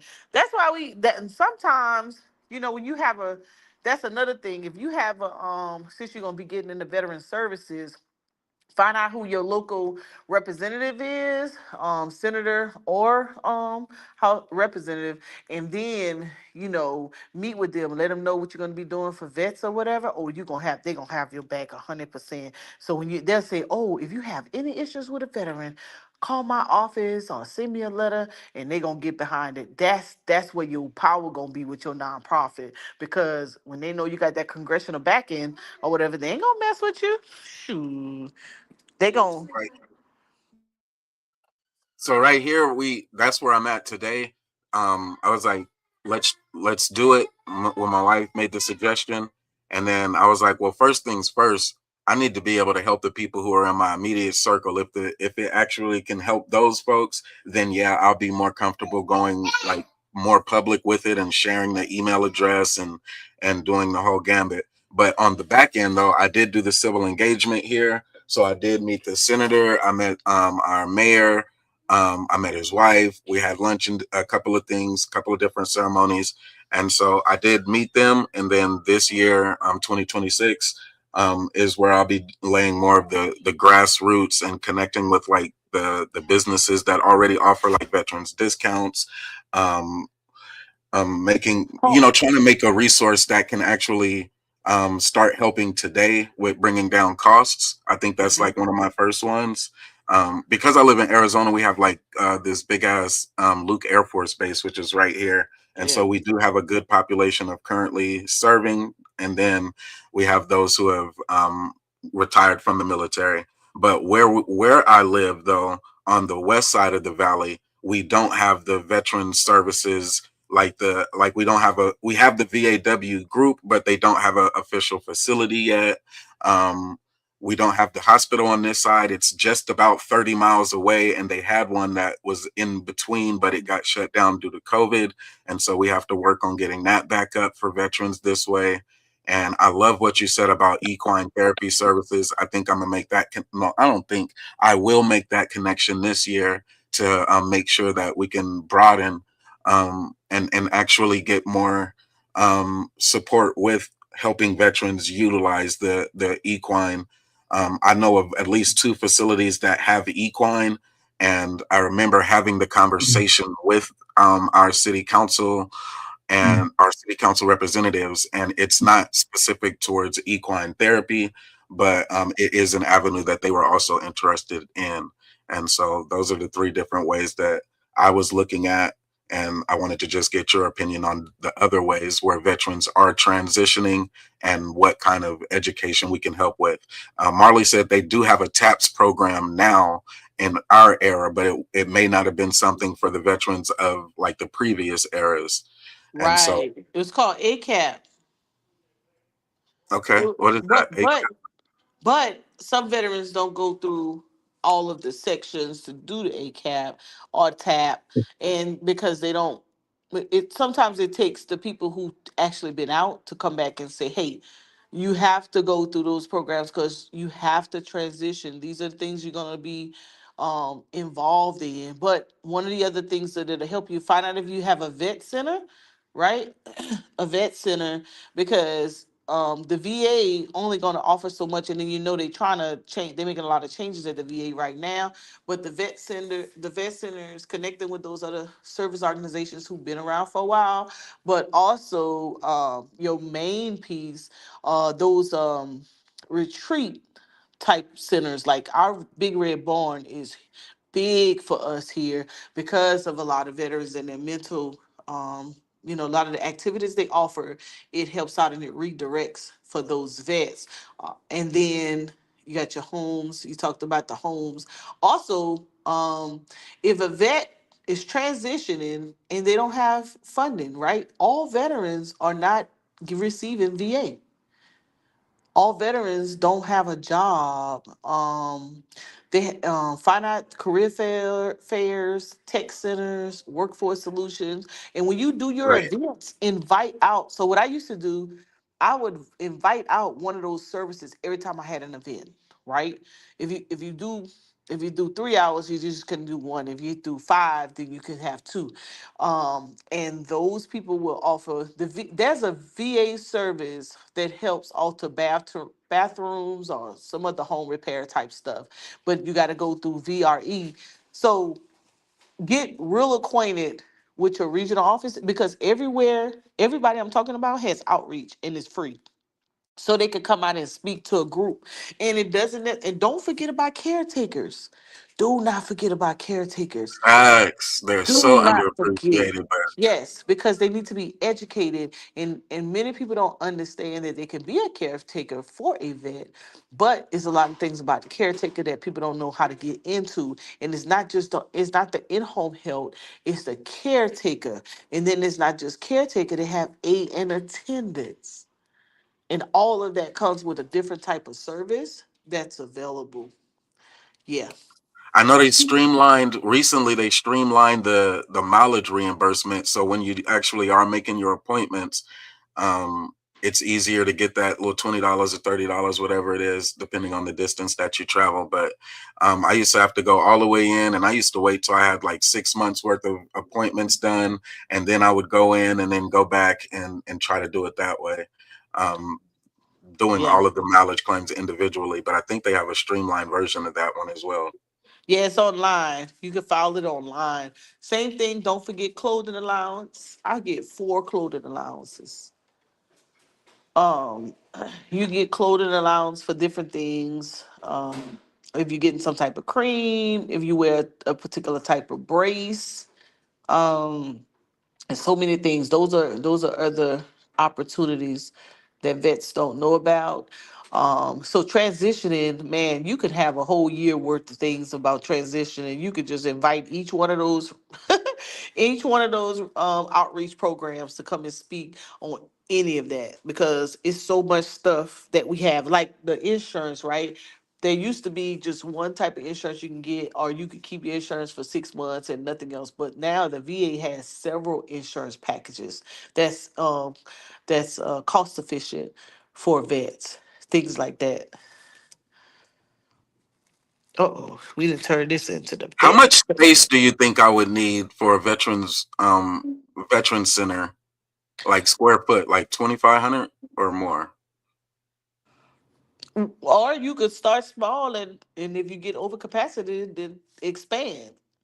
You know, I Yeah, don't that would know. be the way Am to I do it building for real. a care facility? Yeah. I don't know if it would be the full-blown care facility, but at least like what she's mentioning, the space where we can come and hold those, have that information readily available for and veterans who come in and they always have their questions, whether it's disability related, whether it's how do I get to the VA. Like right now we're working on, I'm really in a grassroots part of the country. So and it's like the city is right there, but it's 30 miles away. And that's like as far as that's like the measurement that they used to use. And so anyway, I'm really locked in this year. And so I don't know, like I know we're building a lot of big facilities, and one thing's for sure, they can't come to my garage, which is where I've been operating. I mean, I know they could technically, but no, not really. I have a newborn here, so yeah, I wouldn't want them No, coming to my no. garage. So But I'm eventually, and then that's the other thing. Will they pay for it to operate if I'm the one who will be there every day? I'll be the person holding the key. So here's what I want. I want them to open up the Veterans Center, and I'll have the key. I'll be the key holder to open it up and close it down every day. That's what I want my city to do for us where I'm at right now. What would be your strategy?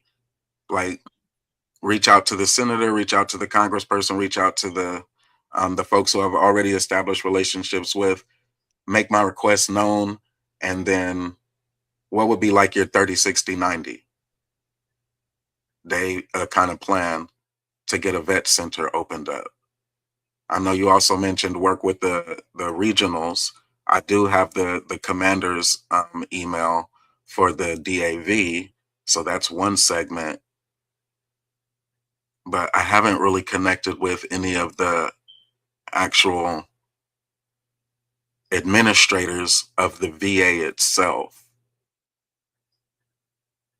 yeah, that's gonna be that would be your optimal point of contact for me specifically, since you're going to be like really directly involved, and since it's going to be a new operation, I'm pretty sure some assessments are going to have to be made because literally I live across the street from a VA center. Like I just left from the parking lot like an hour ago, and they are in Illinois, and they actually collaborate with the VA Center in Wisconsin. The Wisconsin VA Center is actually the main hub.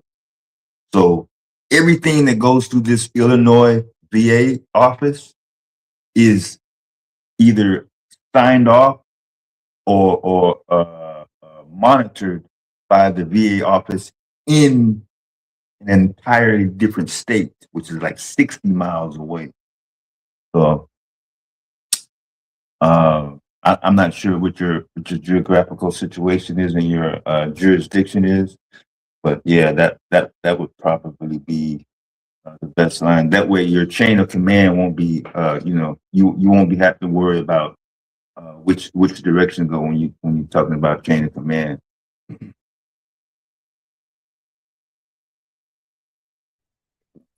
Yep.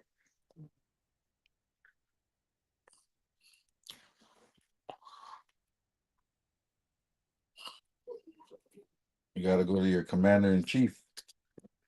Yep.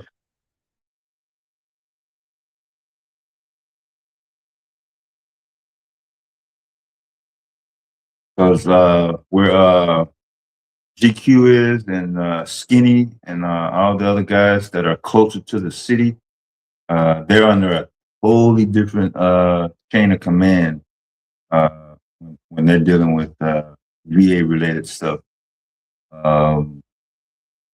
There's a lot more vets, it's a lot more traffic, it's a lot more processing, and so their turnaround is a little bit longer than some of the outer areas. That's another reason why it kind of moves away from the quote unquote hustle and bustle of the city. Right. That's why I think we need one here as well, because our veteran participation at certain events is good, but we have an entire demographic that just it wants to engage, but it just still needs the actual amenities, the resources, things to happen. So there's a couple of suggestions that we've incorporated already. I'm in Arizona, so Phoenix is the main one, but Tucson is where we get a lot of our information, and then we also send out a lot of it to, I think it's either Oakland or Oklahoma, one or the other. It either goes left or right for some reason. But for those reasons, but our population, we have a 2030 plan, and it's looking to be at around 300,000, and today we're at 120,000. They're building the network and infrastructure and the housing that can accommodate a lot of folks very fast. And so what happened, what triggered with me was the veterans who intentionally tried to move away from that will, in 5 years, not only will we have appreciated, like they said, the home equity, but we will also have the same nightmare that we were trying to move out of. All of the traffic that's in, all of the different noises, sounds, and just the reaction time. And so we're going to be make a decision. And so with that, I'm saying if we can do better with the partnerships today, then we can start to retain some of that, some of those veterans. They won't move out of the community as the new folks move in. And it would also lay the groundwork for many more new veterans and veterans families as they move in. They'll be moving into something that is established, versus if I don't do anything today and it just goes on as it is, we don't have any real network on the west side of the valley. Oh, okay, I got you. Yeah. That gap right there, that's going to be crucial for your turnover ratio, because there's going to be a lot of people getting discharged and coming out, and they're going to be in some of the same boats that we were in. They're going to be like, where to go, what to do, who to talk to, who to call, who to text message. Yep. And Can you like hear you me, said, Jeff? yeah, I can hear you. Yeah, we can Oh hear no, you. no, I don't want to interrupt you. Keep going. Yeah. No, he was just asking in terms of establishing a more, I guess, more local area instead of having to travel. He's saying 30 minutes, but we know 30 minutes really means an hour or better. Right, every time. And they always say, yeah, man. 30-mile rule where they don't have to build another legitimate large VA. So the only thing is, if the services aren't there, somebody has to be the one to say, yes, Dr. Mo. And that's where I'm at today. We have to create the services locally here so that we don't lose all of that going back and forth in the traffic. And eventually, as our side of the West Valley grows, we'll either lose the veterans because it's too much overstimulating, or we'll have those services that are in place to retain them. And so I'd rather be on the front end and make sure that we lay the groundwork and have those services available for us once they move out of the service as well, or once they move here to the West Valley of west of Phoenix, Arizona. Right. So you're going to take more of a case management with your nonprofit, or just be like a referral or a resource base? See, I think that's where me and my wife are differing. I thought it would be more resource based. Like we have the website that's fully functioning. It has the resources. It's streamlined. So what they want, they click on it and they go straight to the resource that's available. So transitional housing is the question. They're able to find that. If it's disability service related compensation, ask more questions, find out more, things like that. Burial, click on the link and it goes right to that. So we had the streamlined website at first, and she was thinking, how do we hire like counselors and case managers? And that's one way of looking at it. And from my end, it's how do I build out the infrastructure systemically? So working with the regional directors, working with the DAV, working with the mayor and the city council, and making sure that we have the space that actually serves veterans of foreign war. They've been operating out of a garage for the longest. Even our regional managers, they operate out of the back of a garage. And then as well as the fundraising, because I was in sales, Dr. Mo, and that's my skill set. CRM, we used Salesforce. And so building out a data repository of any of those partners that are willing to support veterans, and then creating the different gala. To me, it starts with, we conference the veterans from the different regions, and then the nation wants to get involved. So then we hold the convention. And once we hold the convention, now we're starting to bring in a lot of money, and the money that can actually afford a facility for a couple of years. And right now our regional director has some key people that are willing to push with her. And I had the conversation, but for her, it's overwhelming. She's very strong and she has the connections. She's a white woman, of course. And then there's like a Asian guy who brought in some of their other specialties. I don't know what he actually does, but I'll connect him. He's like a Indian Asian guy, but he's pretty devoted and committed. So I'm willing to work with him as well. And then what I've done on my end.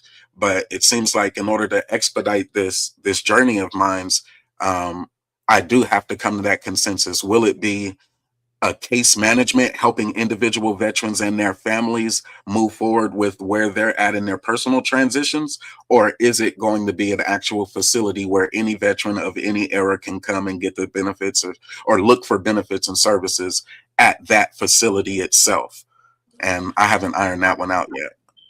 Yeah, I like the resource and the liaison, because it shifts them back to the places that get the most funding, right? Which are the governmental agencies who has that pot of money. Because sometimes what happens is that um you can get overwhelmed with the demand, and so to host events and be a share hub where you having these different events and inviting these folks out is much easier than being a case manager and then having to follow through with every little step. But you can refer them out to, and then just kind of check on them to make sure that they're getting their services where they're going versus actually providing for Right. I 100% agree with the more them. referral based to keep Yeah. costs down, especially in our early years. And that would Yes. allow me to actually just do a lot of the networking and stuff like that, Right. which has to happen behind the scenes. Like a lot Right. of people might take that for granted, but the knocking the doors, shaking the hands, and kissing the babies, as they want to call it, the politics, it really Mhm. has to happen here for us. Right. And then your the part of the housing, if you get into housing, you know that's self-sufficient, that pays for itself. So that's a different type of avenue, you know. Right. And I'm curious. I'm more economically curious about that for B1 Brother Moses than I am, like, I wouldn't, like, even though like the big thing would be, okay, you're in a housing boom area, so it would seem like real estate would be one of those viable options. How do you maintain housing for veterans who are interested in housing? Does Empower 360 Arizona have a portfolio of residential properties that veterans can move in and out of as they're going through their life's transitions, looking for work, waiting on their appeal letters or different things of the nature? When they're in their transition, do they have a space where they can live? Does Empower 360 Arizona provide that service? And that one was a big stretch for me. I was talking to Anon about it a little bit, but again, it's not one of those areas that I have a specialty in. So it's more of an economic curiosity for me rather than an actual devoted thing. I think in that event for us, I talked to my wife about it, and she said, would we add the HUD to HUD-VASH, excuse me, to the website? And that's what I would say yes to. Let's add HUD-VASH to the website under the section for housing. That way, when veterans are looking for housing, HUD-VASH should be the first resource that pops up. If they want more information, they can click on that one.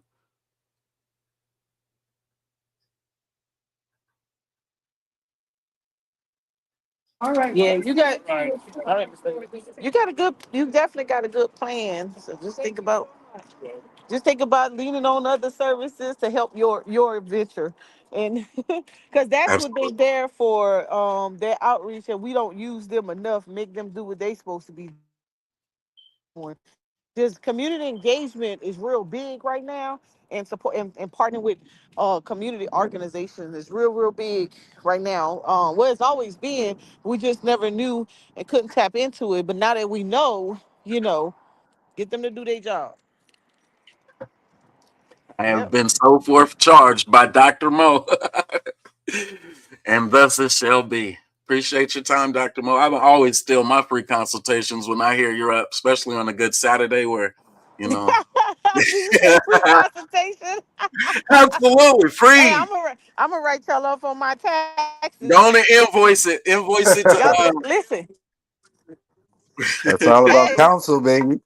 I'm gonna write y'all off on my taxes. People don't know. I would leave my house and go somewhere. I would write off the miles, and I was screenshot me on and say, here's proof I was doing business. This was absolute work. I put you to work. I don't even apologize. If you invoice it. The Black First Media at gmail.com. That is Taz Exclusives. Now, I actually have a 501c3 if you want to invoice it as well. I do. So, don't even mind. I know I have a lot of work to do, and every day that's what I be working on. So when I y'all do have talking about money. Yeah, because I'm about to get these miles on y'all. not a job, but I'll be working on so my family first, and that's like the real one. Like I really tried to start mending this relationship with my brothers. That took a hell of a leap and bound. And it was hard because I was raised with the two brothers, and they both became Marines. And when they came back, neither one of them came back. And even though I went to the Army and I came back kind of fucked up, they came back fucked up, and it was fucked up to me. Like, nigga, why would they treat me like that? And so reconciling that relationship between brothers and finding a way to do so through, hey, where are you at with the VA? It opens up different conversations and stuff like that. It's an olive branch, but it's also a bridge to try to get my family to at least stay as strong as we can. My pops, he didn't turn 70 now, so he definitely earned his stripes. His sons is old enough, and he should know that we have amended our relationships as well. So this is going to help my family. I appreciate it, as well as because we are veterans, you are helping serving veterans. So. And then I know what's his name? Q Butter always wants this to be serious and grown talks. Y'all ain't about nothing. Y'all ain't building nothing. Y'all ain't doing nothing. So every once in a while, I will hit the panel and say, "Nah, Q Butter, don't go too hard on pause. Cut us some slack. We do like to have our conversations and debates about everything else in the world. What are we preparing for? I could go back to the topic at any point, though. Black YouTube flaming out of control. That shit was crazy. I had just got off the panel and the dude just started going crazy. So I was like, what is he? Oh, okay, this one's going. I saw where that one was going. And so I just joined the chat. And then the preparing for war, I heard that conversation as well too. So I know we And don't very forget to, eclectic group. don't forget to bring in your employment services. There's a lot of people that will hire vets. You could do like a little job fair for them and invite out those agencies that will hire them as well. Right, because my city did start doing I think they've been doing it 2 years now, trying to get the residents here employed here. And so they've been doing the best that they can as well. So being able to add value there and say, hey, I found these businesses that are willing to join us for our job fair. They are also here locally and they support veterans. Can we add this to the communication when it goes out this year? Yeah, so advertising is going to be your friend. You know, advertising, make sure you're getting in the spaces where they are. Because vets, our attention span is very low. And so Right. you gotta meet us where we can get to that info, because we darn sure a lot of times is not gonna go seek it out. But Just you know, like when you say case management, like I was like, if it doesn't give me an automatic calendar update to my Google phone where it's attached to my hand, even if you told me I had an appointment next week, I was going to forget. You could tell me what time it was, what day it was, and everything, who it was with, and where it was. But until the day of, I'm not going to remember any of that. And even on the day of, I'm going to have to check in the morning. I'm going to have my anxiety, but I'm going to check in the morning. I'll say, okay, now it's at this hospital I got to go to, or this clinic or this space where I got to go to, got to be there at this time. And so managing that to that extent for veterans, it was hard, like even getting that older generation, like my pop's generation, uncomfortable with text messaging and appointment calendar settings and things like that, notifications going right to their phone. And so the technology is going to be important for them now, being able to not only book their appointments, schedule their appointments, attend their appointments, and also get their mileage reimbursement for attending those appointments, and therefore manage their caseload that way more self and independently. now, remember, you're talking about your dad's generation, but even people in our age group still struggle with that. So if you're going after any grants or anything, that's a good grant idea. Technical, being modernized, and getting them to understand how to check their benefits, check their services through their technology. And there's even a program. I can't remember the name of it. Consumer staple, consumer something. There's a program where they would give free tablets to veterans, and you can get the free tablets and do a soft skill training with them. And Right. there's a whole lot of ways to get complementary tools and resources to support. Nutrition is big. They're moving more towards a more holistic thing. Massage therapy. That's a supported services therapy, types of therapy that veterans don't even know about, that they qualify for, that could help them. Like, you could do a lot with just resource on the resource side and giving our info with vets, and possibly even get paid to be able to do it. Depends on how you frame it. And then I would definitely check whatever administration is in play, because it depends on who's in charge, right? Mm-hmm. Whatever administration is in play, find out what they're doing for vets, and definitely play in those spaces and make those priority sessions, because it changes. The priority for it changes depending on the administration. Like, I didn't know we could get massage therapy, and I got free set 12 free massage sessions through the VA. I'm gonna need all 12 of those. I need Yeah, those. my Like my primary anxiety care be put so me in. high. Yeah. Yeah, my You went through primary your care. primary care? Yeah, my primary care put me in. She did a consultation, and I got a call, and I was like, massage. At first, I didn't even know I had gone to physical therapy. And then the lady was like, "Are you setting up your physical therapy and your massage therapy?" I say, "Massage therapy? Do I get that?" And she was like, "Yeah, for free." Oh hell yeah! Put me down. I'm there every week faithfully. What? You know how much that can help, man. So you can get What's in that some thing of with them. the needles? Oh, acupuncture. You can get that too, or you can get the dry needle acupuncture. I'm probably saying it wrong. Acupuncture. Um, yeah, I don't like that though. I that when I got it twice and ooh, they hit something they weren't supposed to. I said, oh no, that's done. My session is over. Take these things out. Because you know, if they put that little needle in the wrong spot or they hit the wrong thing, I don't know what they hit, but boy, that did not feel good at all. I was like, nah, I'm good. Mm-mm. Yeah, I must have got like a light session because it was like ear and neck or something like that. It was some weird little places, but it was actually what he say. He was like saying it was Eastern something.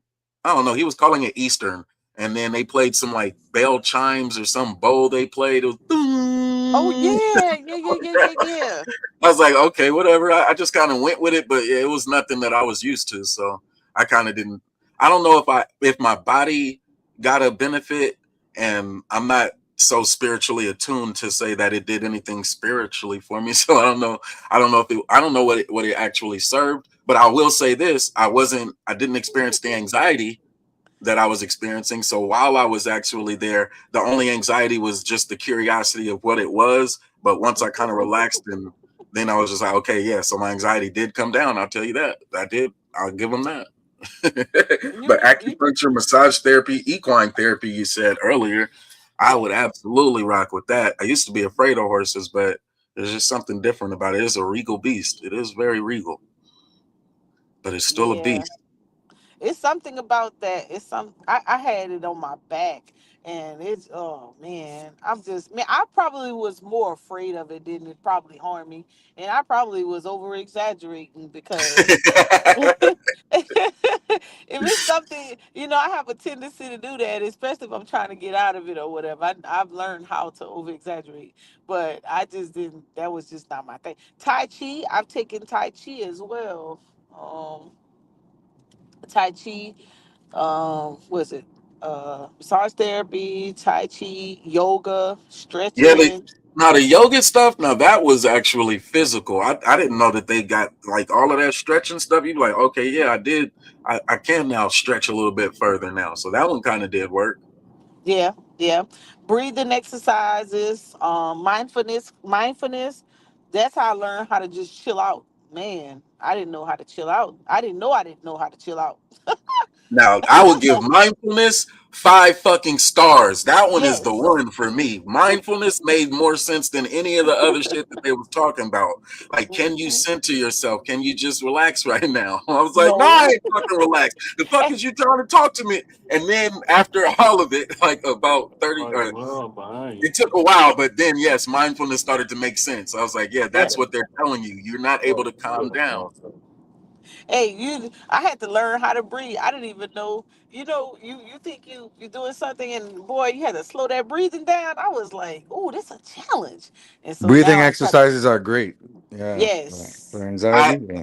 It was so over like what is it underrated. I'll say underrated because I was like, breathing, man, I am not finna pay y'all. And again, I was thinking like I was the one paying for it. I'm like, man, y'all got me here. I don't want to be here. I'm supposed to be somewhere else, but okay, now you're telling me I need to do some fucking breathing exercises.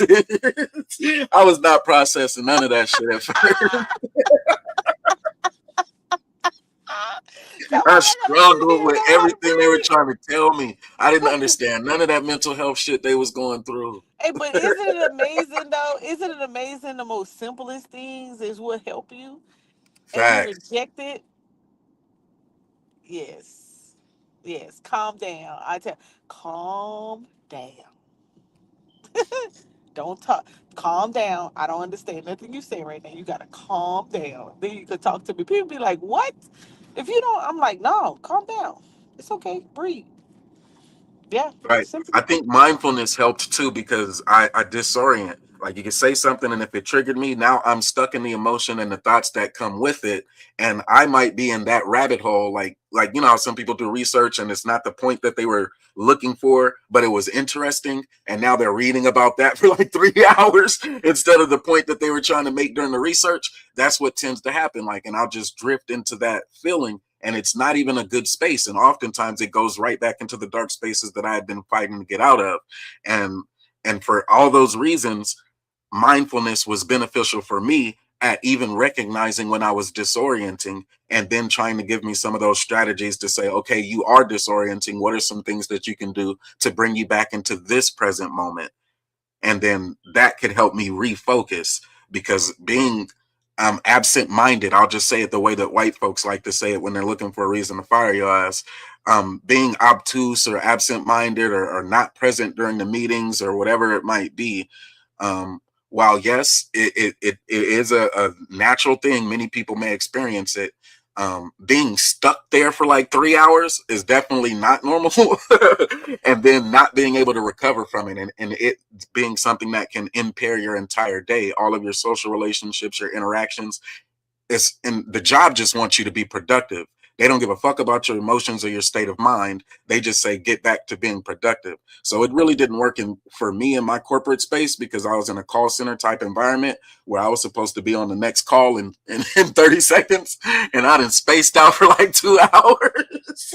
It's like, yeah, bro, we're going to try to find another job for you the best we can, because this one ain't working out for you. You're doing great, though. We love your personality. When you're on fire. But we do need you to be more productive if you're going to be on this sales floor. So it didn't really work out for me. But anyway, I don't know why I keep drifting and shit.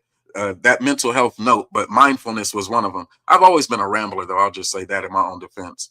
But yeah, mindfulness kind of helped me when I used to just completely disorient and stay there for like 3-4 hours, like zoned out away from everything. Sometimes I'm able to pull it back a lot faster now, so it helps. But at first I was resistant. I didn't like none of the mental health stuff that they were talking about. To me, it was like they were pointing the finger right at me. And it was true. Like I was the one that was angry. I was the one who was upset, and I couldn't even hear myself because the voice in my head was screaming. Therefore, the voice that I was using was screaming at people who most likely didn't deserve to be screamed at, particularly in a professional environment. And likewise, me not being to recognize when my behaviors and actions were abnormal, like being the one who was just loud and fussy and screaming at people, like I'm standing on a block trying to call an ice cream truck back, like telling the homies to come back. I'm Sue whooping in a corporate office or something like that. It just, that level of volume I couldn't hear before the mindfulness exercises that said, do you even hear yourself? And so, yeah, and turning up on people, that shit was one, like I guess what they call crash out or what people call rage baiting. I think that's one of the toxic ways of expressing that anger or that inability to control one's anger or emotion. And so there are people who, it seems, to not just online, but in people's presence, try to press people's buttons to see if they can cause somebody to crash out, and some type of weird humiliation ritual or something that they're accustomed to. But we don't like that shit. Like, we play the dozens is one thing, but to see somebody go over the edge with it is a complete other. And yes, we are dealing in an environment where they want to see the car crash. They're slowing down to see how bad it was. And oftentimes it's not because they are very concerned, but they just want to see if it was a bad car crash, to that extent, how bad it was. And they want to see that with other people's lives. And for me, I heard somebody say weak earlier, but that was another one of the things. I didn't want to have to be that person to unalive one of my battle buddies for their behavior, which was a violation and egregious and everyday torment to a heterosexual male. It's a everyday torment of that unnaturalness that they express.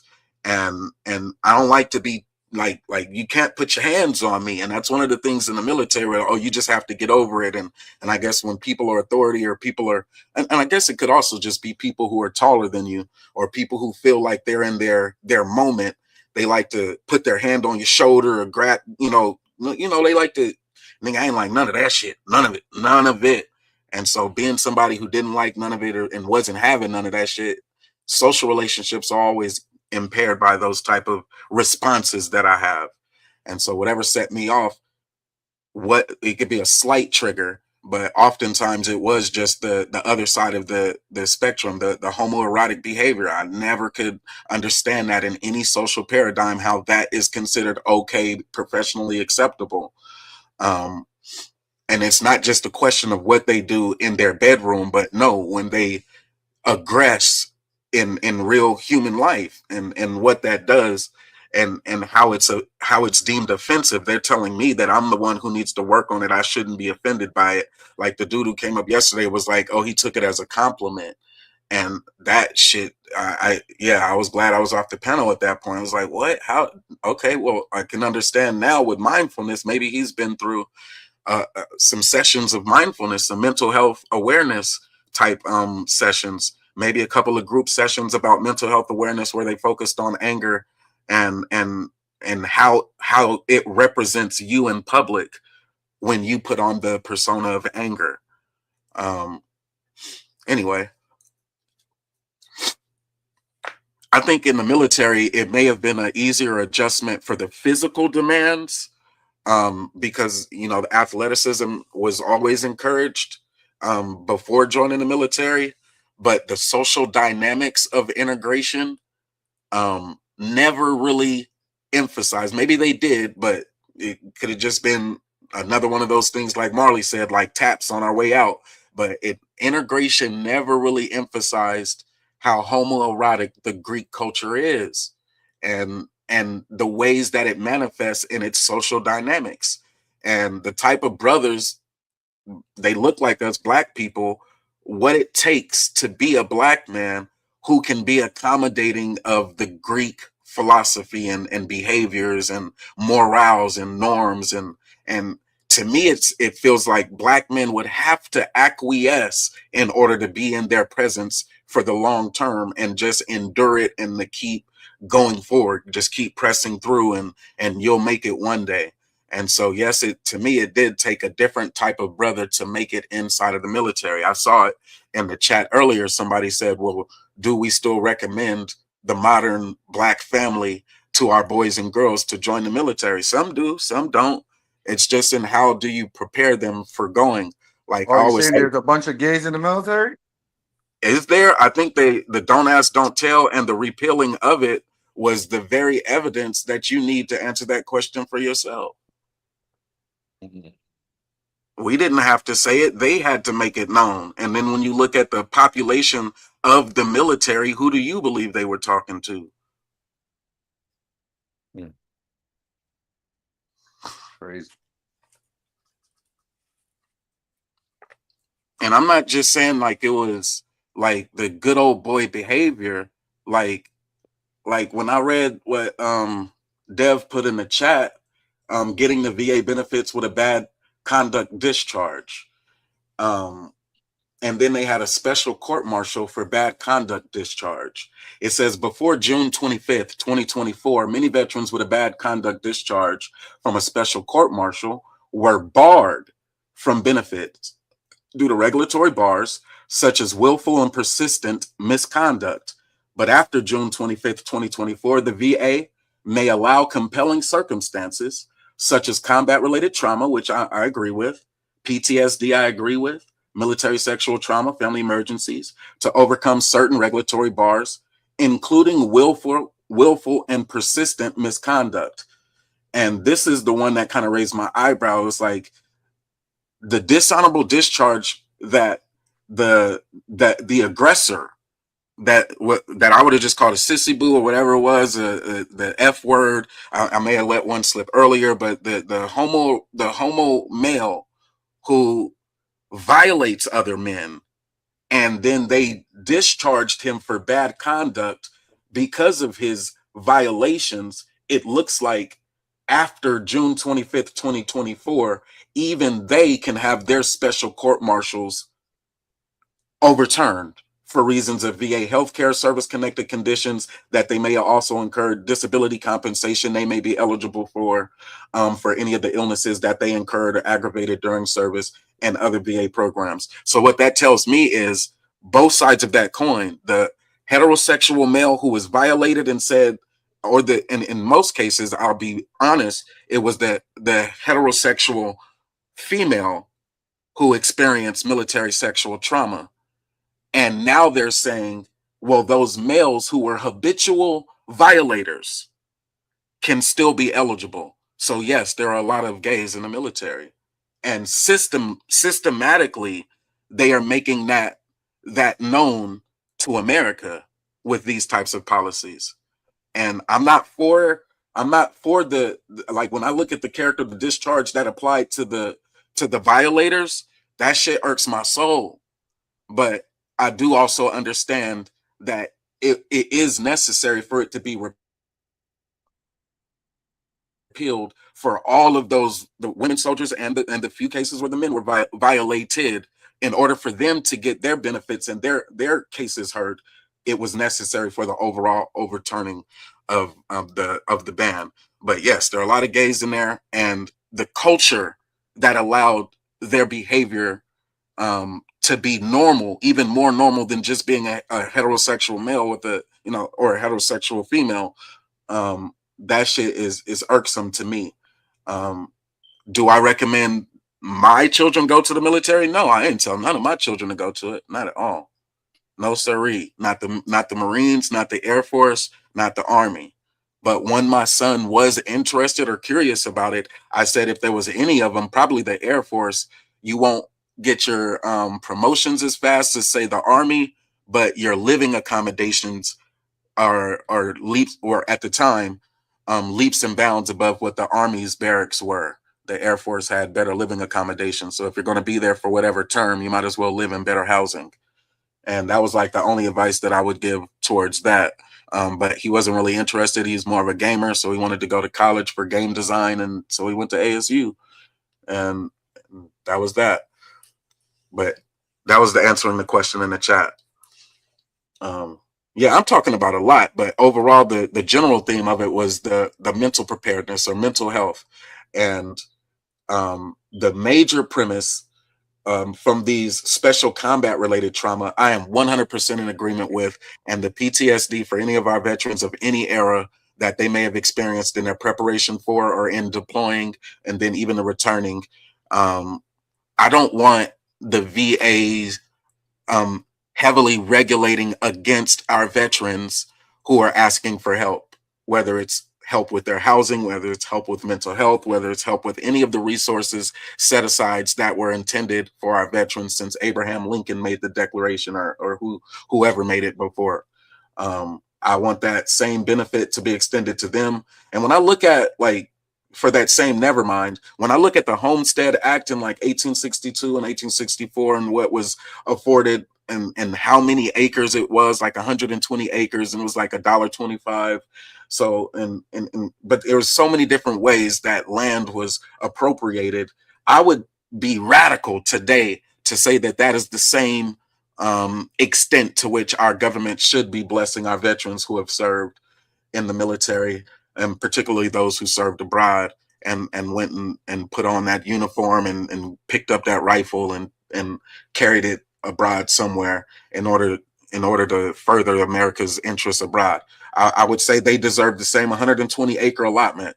And every time I take a road trip, I'm reminded of it. I don't have to drive far outside of any city, and I see that there is so much land that is still there that there is no excuse. You can't say that we don't have 120 acres for any veteran who would so want to get out of the major city and go and cultivate and develop their own land. I think that American promissory note is still cashable by today's veterans, and it should still be executable and in turning to real estates for those veterans who are interested in that. Now, I don't think every veteran is interested in being a farmer or having, Joshua trees and having, water resources and moving up and being that type of person. I don't think every veteran wants that. No, I don't think so.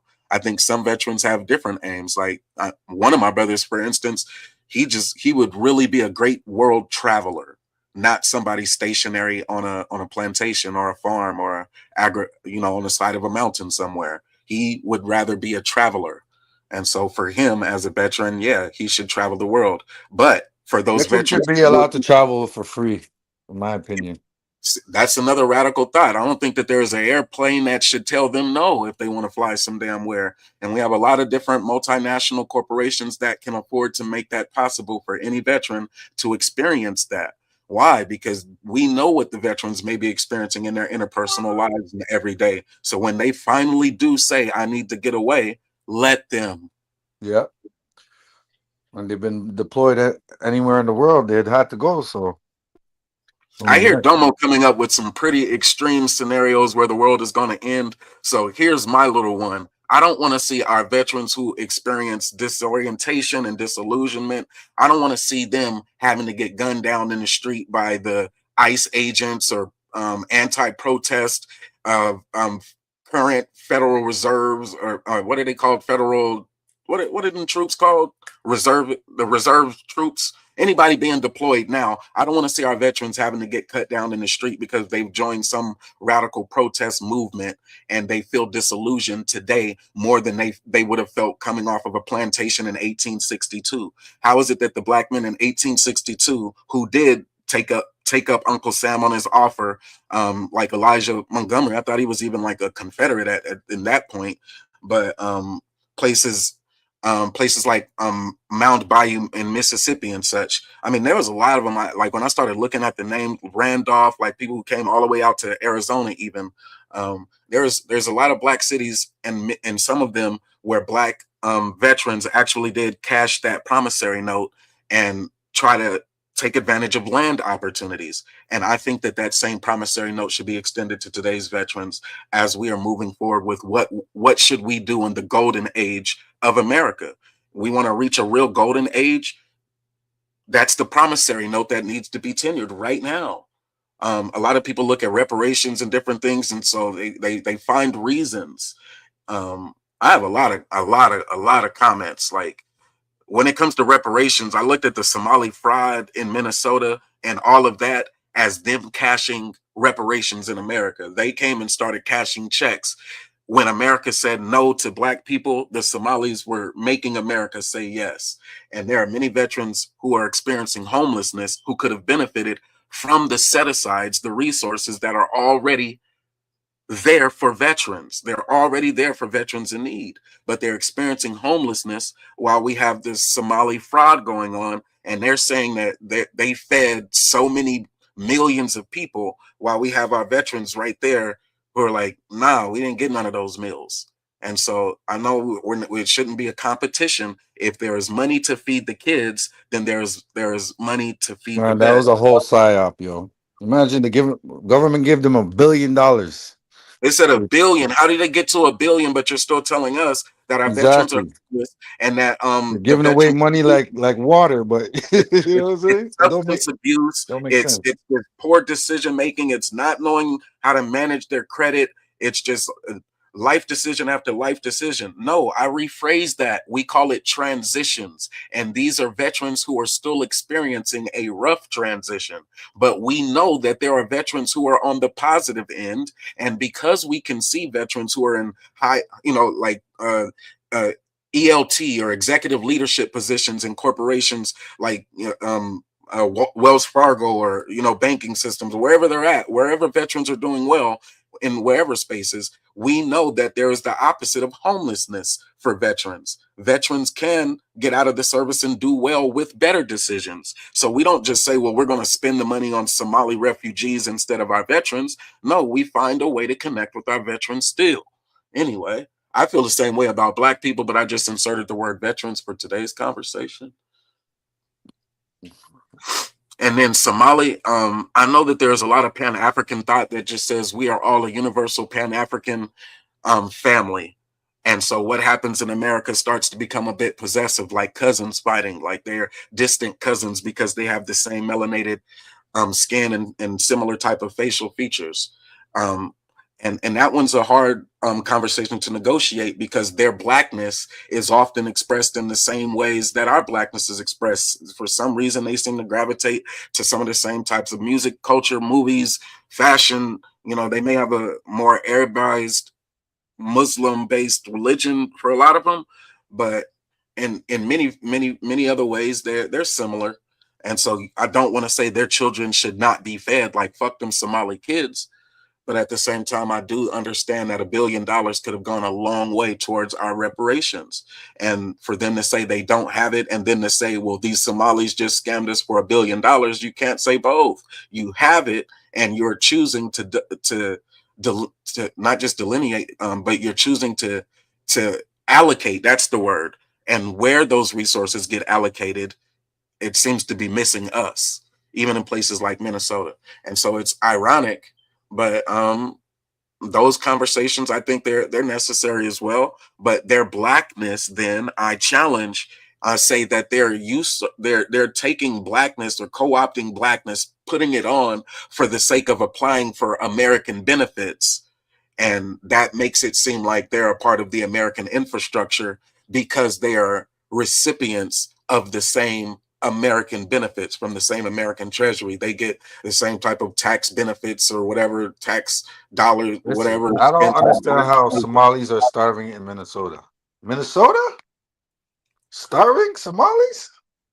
Right. Wasn't it it was like the infomercial, like you could feed a Somali for $5 a day, and now they're still starving in Minnesota?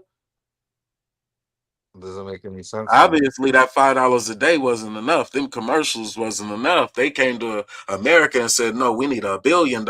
Feed the Somalis. Did the people in New Orleans get $1 billion for Katrina? And FEMA relief? The few FEMA checks? I think that would be a good cross-examination to look at some of the different relief efforts for the Americans who experience that utter financial and I guess social everything impacts from natural disasters like Katrina, and see how our federal government responds. I think what you'll see, and this is just my hypothesis, is that while the American people respond and there's charities inside of America that may help assist with that, it's not going to be as much the federal government responding directly to the individual needs in the same manner that we see the feed the starving Somali in the Minnesota scandal. If we use Minnesota scandal as one and then try to hold up some of the other ones and see how the funding was allocated, I don't think that we get as elaborate as the mansions and such that we've seen with the Minnesota cases. What do you think? Well, that's the thing, the government already knew this, Now, in terms of allocating fund, they'll play with $1 billion just to take it all back. You know what I'm saying? And demonize these people. I'm not saying that they didn't do the fraud or whatever the case may be, but when we're in the history of America, did they give black people to the tune of $1 billion to do anything? You know what I mean? I mean, I can tell you that the black farmers and their president Boyd, they petitioned, and I think they were awarded just over $2 billion. And even then, the distributions. I mean, and you got to imagine how long they had been fighting that good fight. So that's one example. They got $2 billion, right? Yeah, it was more than $1 billion. I think it was just over $2 billion. And that was what they were owed because they kept stealing their land. You know what I'm saying? Eminent domain and all that. They kept doing that. So that's just like putting a Band-Aid on a fresh wound. You know what I'm saying? Then Camille Birkin, sorry, I don't know if that's the name. I probably shouldn't be saying it, but in the chat, someone said PPP loans. That's like another example too, kind of an offshoot from the farmers. I guess if you don't have the money to cultivate your entire acreage, or the machines, or the seed, or the water, or even just the mortgage on all the land, then loans and being able to access those loans free from discrimination are important. But if you're not somebody who wants to actually cultivate land, and thus you need water, you need the rights to the land, or the mortgage at least, or something on the land that allows you to make the changes to the land, and then you have the seed or the machines that you need to plant all of the seed if you're going to do it, and then to get your crop up, and then to finally harvest said crop and then sell it, and then make make whatever you can off of what you did sell effectively. If you're not going to do that, it didn't matter. But for those black farmers, they were saying that they were discriminated against even on being able to have access to those loans. And so it wasn't like it was just going to be a handout for them, but just the parity of being able to compete in American farming, which is one of our primary exports. And that's an interesting concept for people to grasp around. So when we say it was like one thing, you said Minnesota was a psyop, but let's take it out of the psyop function and let's look at it from the articulated position of black people in America saying, how can you find $2 billion or however many billion for the Somali while at the same time we have 53,000 black farming families who have been petitioning for the last 30 odd years for loans, access to the same loans. Exactly. But we found That's a good what do you call that? What's the word?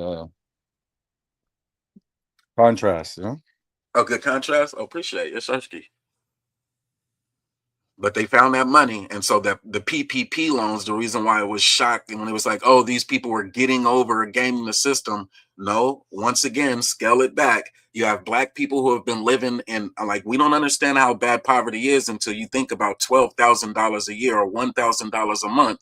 And then you look and scale like, well, how could I live off of $1,000 a month again? I would have to be 18.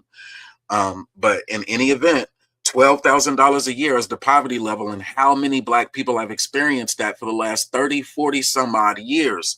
And then you have these people who they had been told, well, you just need to work harder or do this X, Y, and Z. They got online, heard somebody say, start your LLC. So they got an LLC that shirts, t-shirts, does whatever, candles, wax, pillows. They don't know. They just have an LLC, and they thought they was going to be successful at it. Then Corona hits, and then next thing you know, they have this application open for every business. And you're like, well, I have an LLC. And they're saying, well, how much did you think your LLC was going to make this year? And they write down $70,000, and they feel anxiety and everything about writing down $70,000 as a black business person.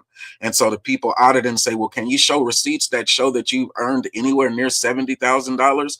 And they have some receipts for sales or whatever, just something that they can show to prove. And they get their forgiveness for their PPP loan of $70,000, and they feel like they just accomplished something in the American paradigm. And then Brother Moses says, you goddamn dummy, these white people were petitioning for $1 million. On average, it was $100 some odd thousand. Some of them were averaging $500,000 for their PPP loans. And what happened? They got forgiven the very next year, $500,000 for a business that didn't do anything. And now, man, and you have black people who look at other black people. And we saw a lot of the clips. It was the black people. I even saw a music video that I think Taz exclusive on his GOAT channel before it was taken off or something like that. But it was like one black rapper, I guess, and he made a song about PPP scamming or something. And he got locked up for it. And it was like, wow, it was just one of those moments where it's like, damn, I hope black people aren't being humiliated and having their businesses, you know, those who actually didn't have a business and those who actually, you know, like they weren't in the healthcare space. They weren't providing services for disabled family members, individuals and such. They weren't maintaining any type of business that was impacted by COVID. And that one hurt, that there was the fear that those people who had been independent contractors and had been maintaining a business, they never requested the amount of money that they were actually impacted by. So they never got it in the first place. And then it was that stigma of, oh, I don't want to be called a fraud, when they actually were Exactly. people. Black people hate that. They don't want to be called no frauds and stuff like that. Right. It was like, oh, you're a scammer, you're a fraud. But the American paradigm, 200 million white people, they don't even have that many fucking individual businesses. But when we break down the PPP loan distributions and allocations, I'm telling you, we can get to the real facts if they break it down. They'll tell you, oh, we don't break it down by race. But yes, they can derive it by race, by zip code, however you want to do it. They will show you what the actual especially by zip code, yo, was, and all the way to the forgiveness of it, what they forgave. So you got a veteran who's disoriented, and now he done watched 200 million Americans receive hundreds of thousands of dollars and get it forgiven while he's been denied his benefits for the last 30 years. I would rather see these veterans get what they are entitled to. These white people live with a sense of entitlement that black people, it seems we haven't Facts. grasped the totality of what entitlement really means, what lazy really means, or what benefits really means. And so the PPP was just one observation that we have to throw out there when we think about how many millions of white people benefited. And it was to the tunes of hundreds of thousands of dollars, not just tens of thousands or not just a few thousands of dollars. And look it up. I'm not just saying it. Google it for yourself. It's all Googleable. Google it. What was the average forgiveness for the PPP loan? What was the average request? Let's look at how much white people did PPP loan fraud. You know what I'm saying? Right, and then we can go to their negative. Country's been in deficit for like 50 years shit already. So motherfuckers was like, if they gonna call it whatever, they gonna call me a rich fraud or whatever. Like the Harvard scandal. I mean, there's all types of scandals. But for us, when do we look at the American Treasury as being ours? Like, I've never understood when white people look police right in their face and be like, fuck you, I know my rights. I never could understand that shit. I pay your salary, get the fuck out of here. I never could understand that caucasity. To me, I was always, you better leave the motherfucking police the fuck alone. Don't say nothing. Anything you say can and will be used against your black ass in a court of law if they so choose. But white people always seem to have that impressive, I don't care about, I pay your salary. I will call your sheriff's department and you will be like, what? I've seen that shit. It happens. I think that's the way they treated the PPP loans. That's the way they treat the education system. If you tell them that you can get education vouchers, your children don't have to go to school, or your children can go to a homeschooling environment and the federal government will pay for it, I think they run up hundreds of millions of dollars doing that. Like they'll have to audit it, and they didn't buy fucking $700 Lego sets. Like, this was educational. Bitch, that was Harry Potter. You didn't buy the whole motherfucking Star Trek, and you built a Star Trek spaceship and called that education. Yep. Because it's Lego. Now, I'm not against Lego. I fuck with Lego, but I know that there is a Lego education section where they have different buildings and things that you can do to automate it. But yeah, but they'll call it STEM, and they'll just write that shit down and send that motherfucking invoice in, and it is what it is. Now, what he was doing is STEM, right? That little Lego building shit. Right. You gotta start somewhere, I guess. But I mean, it's like it's a whole fraud upon fraud upon fraud, you know?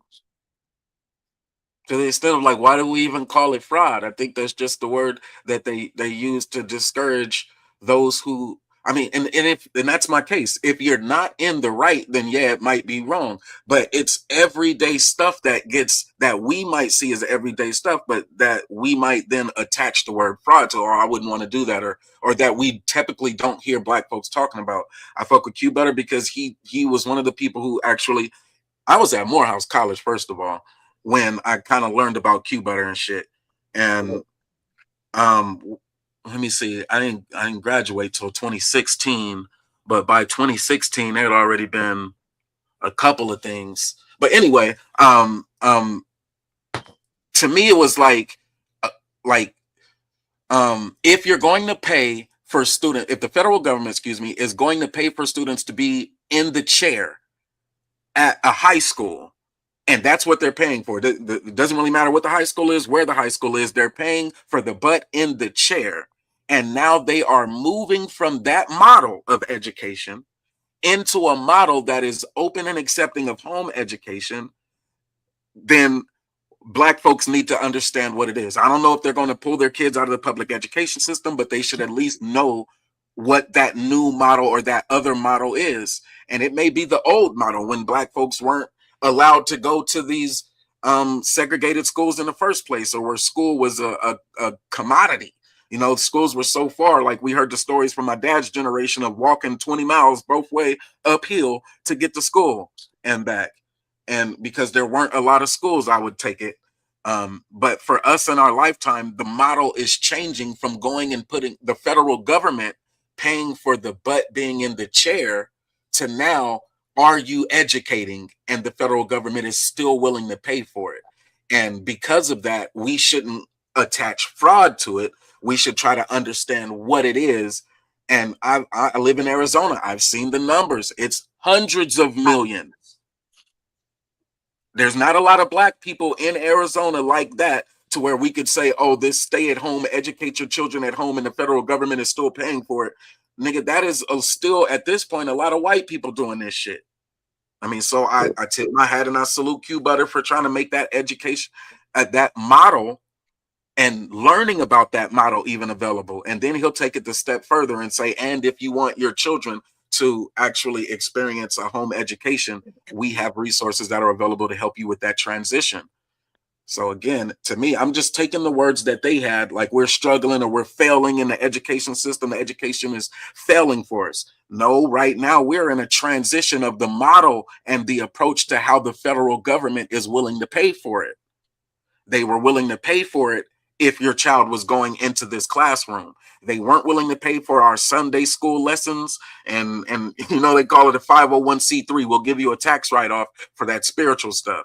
But at some point, these church-based schools are now running shit. These Jesuits and these Catholic-based schools, they are graduating. Their alumni are pushing numbers. I used to could rarely find black Roman Catholics, but now they are taking black talent. They don't give a shit. What was his name? Shine got out of prison, became Moses. Nigga became a Jew. I said, shit. Nigga, these Hebrew Israelites ain't doing nothing. If you really are about it, yes. But if you're not, then okay, there is the word fraud. But if you're really about it, it's to the tunes of hundreds of millions that these white folks start executing things. And why are we kind of like, you know, it's like we're not the early adopter, even though we might have our ear well, to what's the black religion? What's the black religion? Southern Christian, Southern Baptist Christian. Big Mama. Exactly. It was Big Mama's house. And Papa was. I don't even know, man. Yeah, that's gonna be subjective because the in terms of population and congregation, the hillbilly white man has that, you know, lock, stock, and barrel front to back. Also, I don't know if it's over. Northeast corner. I mean, you got some of your 5%ers and your Islamic, which is spreading in areas in the South. Probably not as much. Midwest, West Coast. Take your pick. I mean, Brother Moses is out there. Nigga, that's right. Fuck y'all. Y'all fucked up, America. We got Hebrew Israelites on the West Coast. Yeah. Not named Gorilla. I'm petty as hell, but that's right. But you see what I'm saying, though? It's like. But I'm saying, if you're talking about the United States of America, I would say the Southern Baptists probably would. You would see more black people in that than in any of the one others. I would say that is our highest concentration. Yeah, absolutely, Baptist. And where's the Southern Baptist schools? Schools? No, they're knowledge. I mean, I actually went to a college in Memphis, Tennessee. You can look it up now. Christian Brothers College, full 4-year college. Nice. I didn't graduate. I just attended and took some classes prior to joining the Navy. There were engineering courses. At that time, I mean, literally, if you blindfolded somebody and took them to a University of Michigan or, you know, some of the upper scale PWIs, you could not tell the difference. They got funding. And now the Southern Baptist Health organizations has, you know, medical establishments, all over the South, Texas, Arkansas, Oklahoma, Tennessee. So yeah, that particular end of the religion is heavily involved in, community when it comes to education and other social function. Right, right. But to answer your question specifically, okay, now this particular organization is primarily focused on Black folks. I mean, I don't even know if, and I'm taking the United States as a whole, has that even become a quote unquote reality? Yeah, we see it here on the platform. We're used to, Ziax and, some of the other movements, but as a whole, I just don't know if Black only is, has ever been a thing. Unless you want to talk about jail. Right. We got Jewish owned everything, right? We got the Arabs are about to build their own community in Detroit. We got Chinese schools all around the country. So why when we do it, it's considered separatist, extremists. There you go. They give it so many words, so many names. It's like people are even scared to say Black first, Oh, what's up, DJ Black Music? Empowerment, Black Forum, You know what I'm saying? Like, I don't know. We push Q butter out there. Mm-hmm. They're gonna say something about Q. So I get why Q, tries to keep it grassroots, not get too much funding, but the fund And should then be it's the allocated. funding to be able to compete as well, because yes, those other religious schools, the Jesuits, the Christian Brothers, they exist. They are fully funded. They're not as because they have the alternative funding that comes in. We didn't know that it was a thing, but they get it. They're not as impacted when the economy devastates like the other parts of the town. So I lived in a part of the hood, basically. And so if your public schools are dependent on tax revenue, the economy is going to determine how much more they pour into your high schools. And when it goes down, yeah, the quality of the services that the school is able to provide also go down. Like we had entire wings that were not developed in the school. We were like, anyway, there's no shoulda, coulda, wouldas. Comparatively, funding helps those Jesuits, those Catholic and those Christian Brothers, those religious schools. But when you think about the Hebrew Israelites or Muslim mosque having a competitive school, you don't think, no, you don't have one of the name. You can't name me one. When you say tax, are you saying specifically property, a combination of sales? I think it's both. Like we didn't even have a lot of legitimate businesses, but it was like 70% real estate or residential property tax was what was funding the schools. And at that time, they didn't have any bonds or anything issued for us specifically. And because of where we lived at, they weren't going to approve our bonds in the Black. Like there was a high concentration of Black folks where we were, but that did not mean we had the political power to get the things on the ballot like a bond. And even if we did, their prevalence inside of the political apparatus would have denied us the bonds to fund our schools. In fact, they did the opposite. They voted for tax cuts for our school districts, or the school districts that had the higher concentrations of Black and brown folks. Yeah, so kind of like a double battle. Yep. Yeah. That's what I'm saying. They're like, yo, you guys are using the Somalis as a political scapegoat, but like, we got to know all the numbers, Can't just throw out the Somali numbers.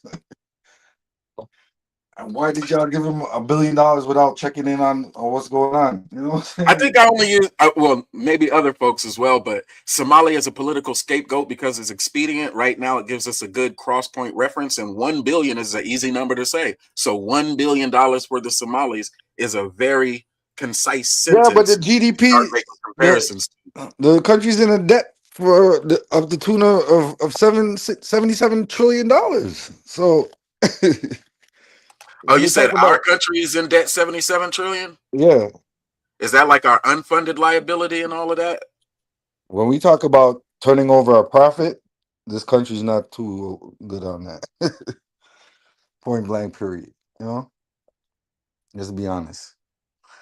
So now, $1 billion out of that is what? Less than a 0.001%. Come on, now. Who's You saying really it was doing the still an fraud? insignificant number? Absolutely. Insignificant. But they're going to use it as a political ploy. Say, oh, Somalis. Whenever, as a president, ever dissed an ethnic group. Y'all remember in The Godfather when Clemenza went in front of the commission, and then the governor said, "Oh, Italian Americans are some of the finest people." Blah blah blah. But they had a whole mafia going on. So it's like, who are y'all really promoting? Who y'all really demonizing? You know. Let me throw this out there Probably. too. If anybody thought that California weed came from black farmers and shit, think again. They took that shit, bro. They already had it anyway. But if you thought that they were going to be issuing equity licenses for blacks who had been unfairly disadvantaged due to the policing of marijuana, and once they legalized marijuana and allowed the different dispensaries to open up, it was supposed to be licenses for those who had been disadvantaged by the incarceration. No, we didn't get all them licenses. That's a whole lot of white shit too. So if you think, oh, I got these cookies from Cali, nigga, I'm supporting black business. No, you're not. No, Nigga, you're that ain't not. us. No, you're not. No, you're not. We supporting them even when we try to blow pause and we even try to smoke trees, excuse me. Yep. That would have been a good one, though. It seemed like it would have made sense in America. How do you incarcerate all of these niggas for marijuana? Out of all things, you know that is absolutely nothing. Then legalize it. No apology for that. What do you want reparations for? A lot of people say they want reparations. And I heard somebody say, well, white, they ain't do nothing to you. Nigga, shut your dumb Anton Daniels. They stop crying about things that you didn't experience. Like we didn't experience discrimination in our He's life. not from America. His Those parents, I think experiences. he's African or something like that. You know. I thought that nigga was from Detroit. Detroit. Exactly. Detroit is a part. Nigga, you full of shit. What you saying? That's French Canada. No, I'm not saying that. I'm saying he said he's from Detroit, but Oh, he where's his said he's family from from? Detroit, but where's his family from? Right, and I don't know if that does a lot, but if his family were immigrants, do you think that may have impacted how he kind of views black folks? Yes, it does. It does because he's like, yo, I ain't getting none of it. So why should I? You know what I'm saying? Help those that need to benefit from it. You know, and that's dangerous because it's like, how could you dismiss slavery out of all causes? You know what I'm saying? I don't get it. But you tell that he tells that to his white constituents and his audience, and then he's a savior. You know, he knows what he's talking about. He's progressive, so to speak. I don't know. That shit is not. I mean, it. Okay, I hear you. He wants it to be progressive because he wants African American men to no longer make the excuse that because of slavery we are disadvantaged in America in 2026. So progressing the idea that we have issues that we can be focused on today if we are ambitious, and once we unify with those black folks who are as equally as ambitious as us, not with everybody, but with ambitious black folks, then there may be a silver rights outcome that we can achieve. So I can give him that as a level of progression. But trying to get black folks to be dismissive of slavery is that's not going to happen. It's not going to one of those happen. things like, nigga, And furthermore, it just shows his Abraham didn't exist, nigga. You're out of here with that lack of bullshit. Black folks comprehension. will not unbelieve that. You have a very small minority of black atheists today, a very small minority, and that's who you're working on when you try to make the argument that we should not be compensated for the slavery that our ancestors. Exactly. That's my whole point. You know what I'm saying? You're Now, on the other pandering, end of and you that, don't even know what you're pandering against. You're pandering against your own people receiving justice. So now, anything else that you try to advocate for, you're not going to get. and moving it away from justice is saying, well, what do you actually want? is the other way that I would argue, okay, he's trying to be progressive by asking it flat out directly. What do Black people want in America when we say reparations and when we say we want to be compensated fairly? And when we look across the board, we don't have to do it comparatively. I think the question would just be for each individual to ask what they want. I think the state has to answer those questions. And I know some people may not agree, but I Nah, also we're the people that have the best answer. paper trail in the world, man.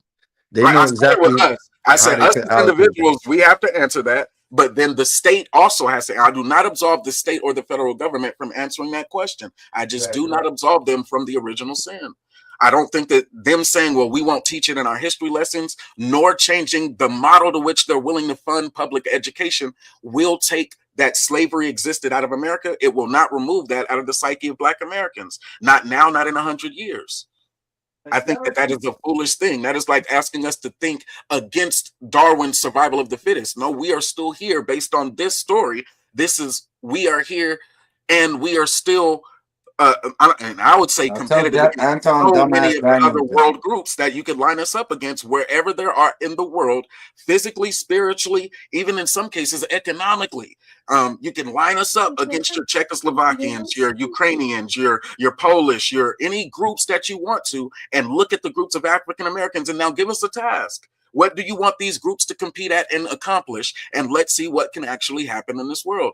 No, what happens here in America is the systemic discrimination, such as denying the claims for the veterans of the Vietnam era because they hadn't recorded it with a medical doctor while they were in service, or saying we cannot find any of those records. And then coming out in like 1990 or something and saying, yeah, if you had records before 1774, they were burnt in a fire or something like that. The same way they tried to make it seem like we couldn't trace our ancestors through slavery, or the records were burned in a fire. Shit like that they said about the Vietnam era veterans after experiencing that discrimination. Likewise with the Black farmers. After experiencing those decades of discrimination, then they come and said, yes, it was more likely than not, they may not have worded it that way, but it was more likely than not that oppression or discrimination, was experienced by applicants looking for loans from the USDA. And in any event, the individual starts with themselves. Where has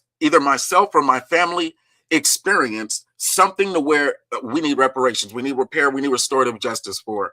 For others, they needed the conversation to be rooted in slavery or in the 1860s because it was a spark, because it was the most extreme and the easiest one to grasp on.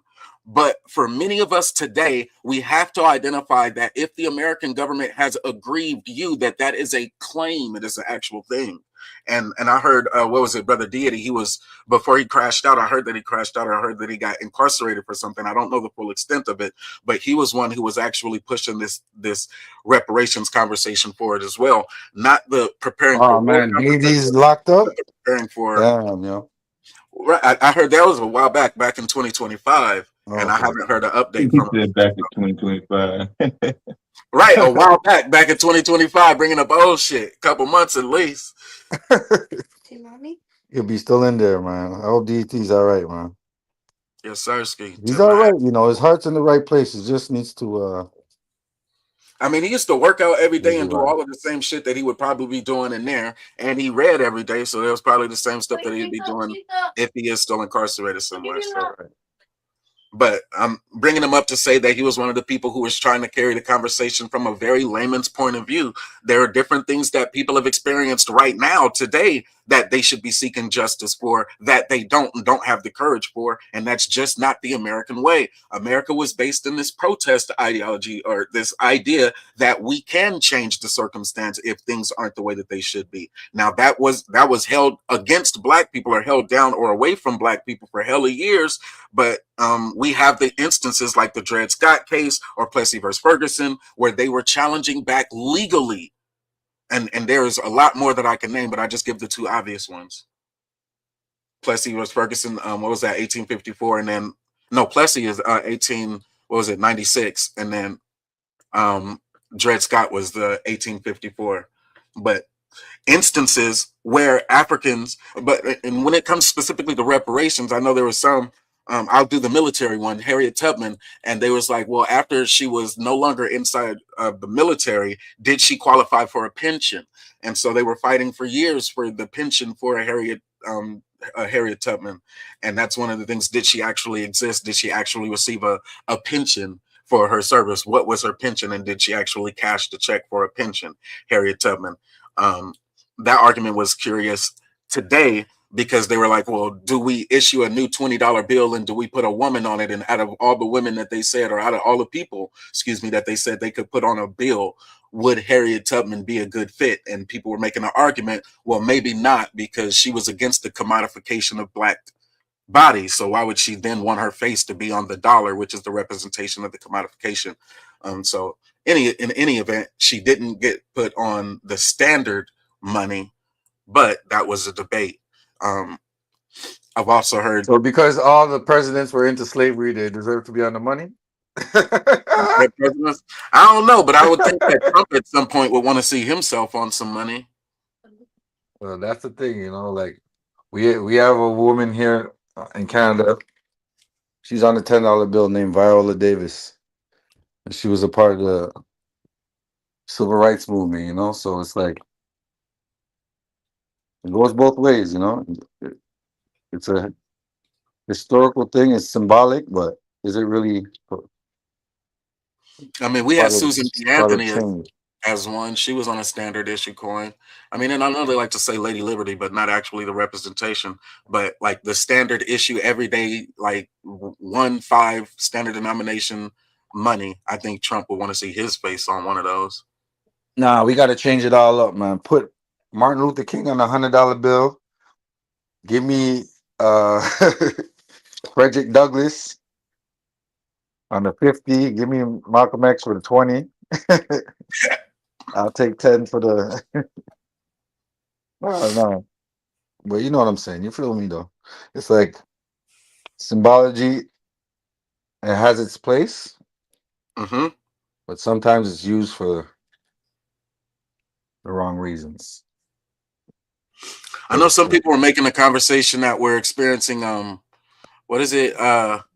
It's like one of those big words, like Domo. Domo is the person, and he says under this Trump administration, we're experiencing like fascism, and there's another word that they always couple with fascism, like when you think somebody is moving towards a totalitarian regime or something along those lines.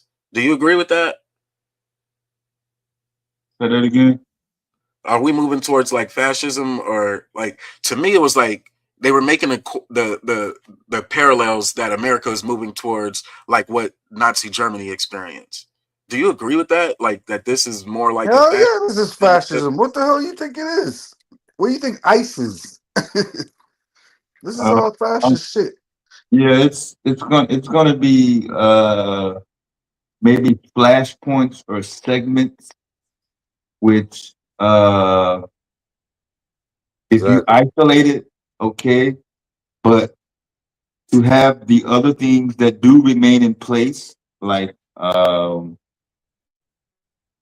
the other things, like your job, your bank account, your medical services, your school, your court systems.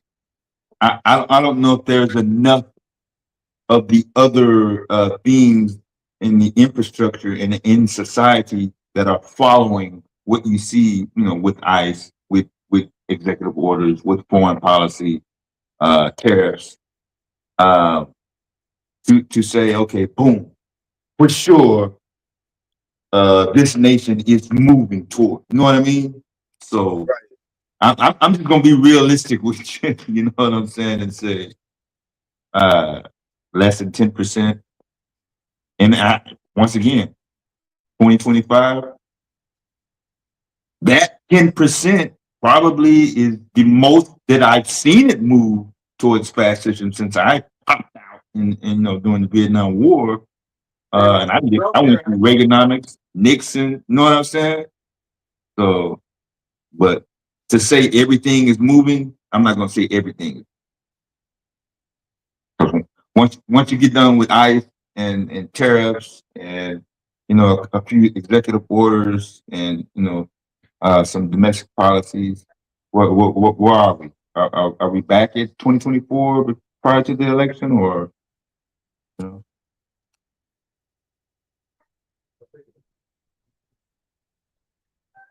I think there's a couple of things that we might could look at. 2024, maybe.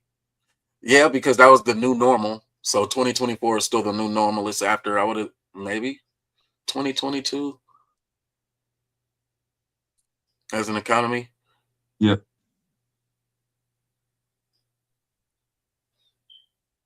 For African Americans,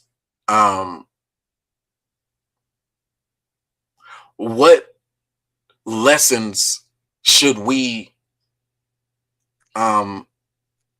attach to this word fascism? Like why is it what should it, I don't know. I'm trying to say something but not say something at all. Like for black people and fascism, I didn't even know that fascism or dictatorship impacted black people in America at any time. So how would we know that that is a bad thing? Because people's rights are getting violated, left, right, and center. Right. For their ability, for their right to live. Life. Right to live. You know what I'm saying? Like, come on. Let's be Yeah, I honest mean, here. it's going to have to be defined. I mean, that question's. I mean, we're having it on the panel, but yeah, you're gonna have that. You're gonna want to try to make that argument in a court, in the media, in social media, even. Yeah, you're gonna have to have something else with it. You can't say, "Oh yeah, we're moving towards fascism because this group got ran down on by ICE." I mean, it may sound good, for a viral video for a couple of days, but it's not going to fly as far as history looking back. If that's all you got, that's what I'm saying. Oh, okay, so we can make a video and we can make a whole history lesson and school curriculum about Anne Frank because she was in the attic. Yeah, I heard that situation come up. Was it after the Minneapolis shooting? Say that again? Yeah, seems like I heard her name, that scenario, the Anne Frank scenario come up. Yeah, it came up, right? Because it makes sense. It's At like the Minneapolis shooting? Yeah. Oh, okay. Yeah. It's like But I'm saying though, they didn't ask her for her papers, did they? she hit I'm up in the unfamiliar attic. with the Diary of Anne Frank. Yeah, Nazi Germany.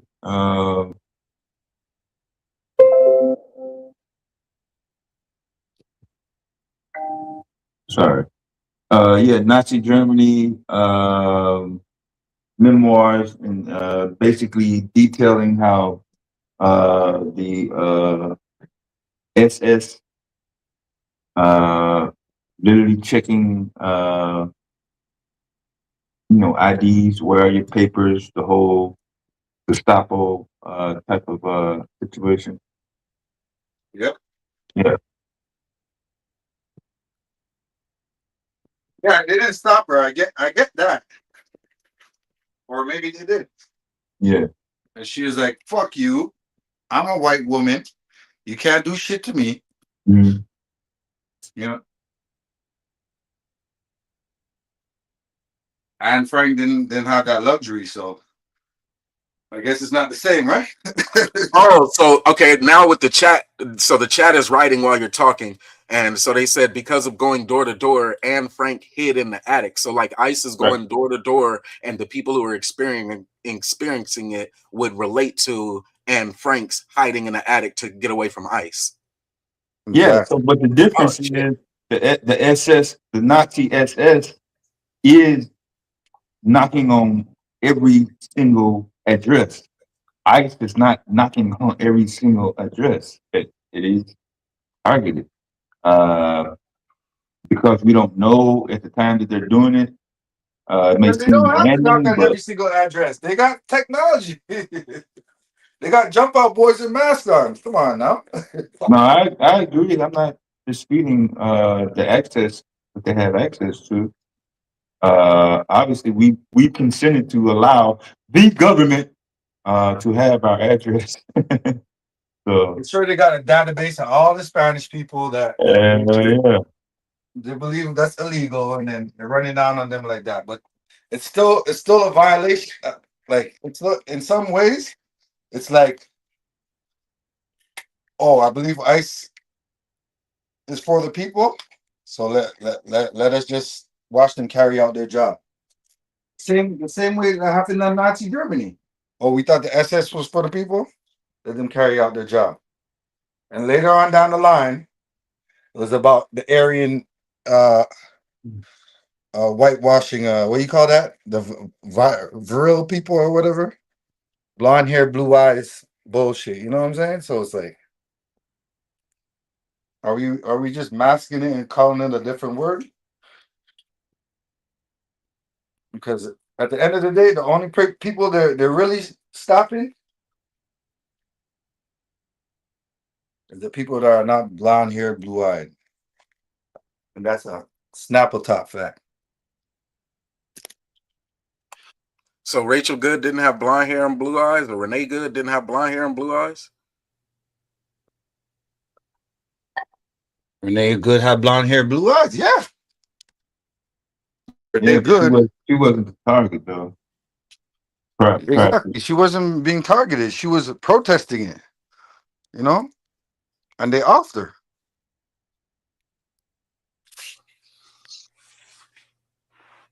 Yeah, this is a lot to take in. I hadn't really processed it or even attempted to try to process it from their lens, especially on how it would relate to Black people. I'm like, man, I don't like the biggest thing that I had heard was that white people were afraid that by 2050 or 2040, they would be just another minority group.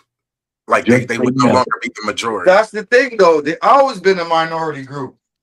That's right. So psychologically, it didn't make sense. Like you are the fucking neighbor that won't leave. So no, the 2000 census compared to the 2010, 2020 really is when I really started hearing that year coming around. So what was it? 60, 64 or 65 in 2000, and now 54, 55 in 2020.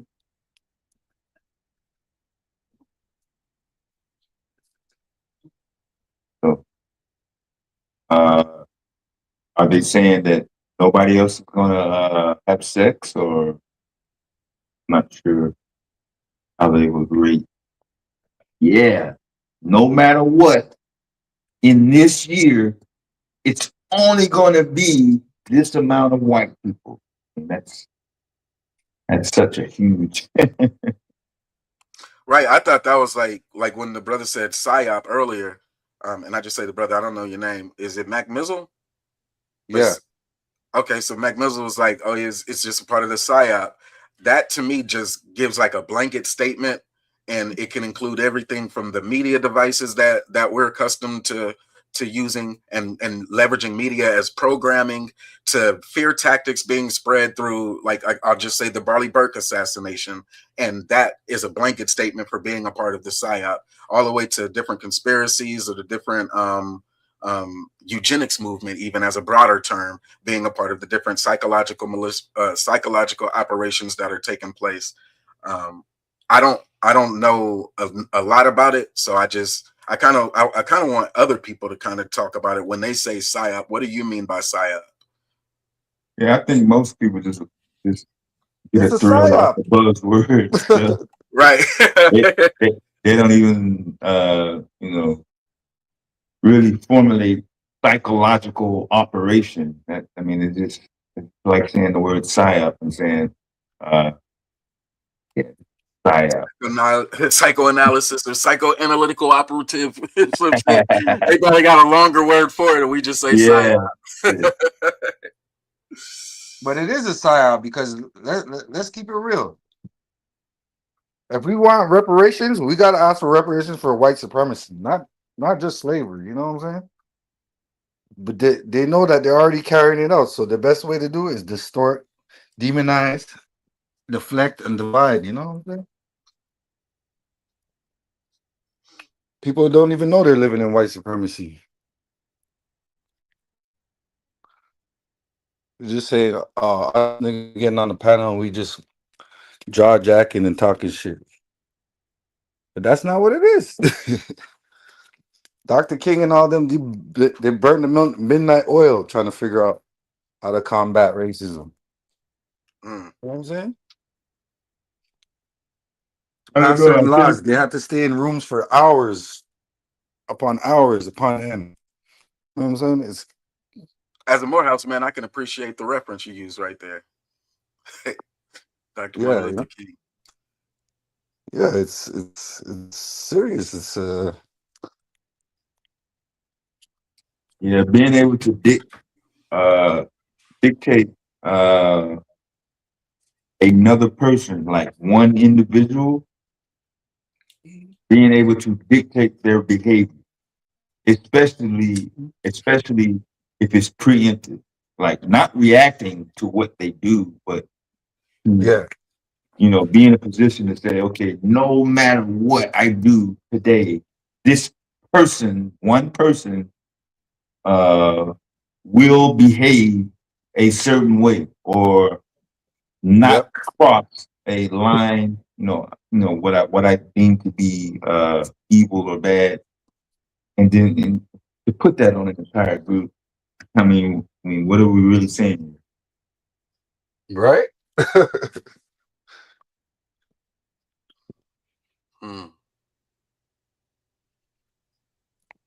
So the discourse, it's all a part of it, man. It's all a part of it.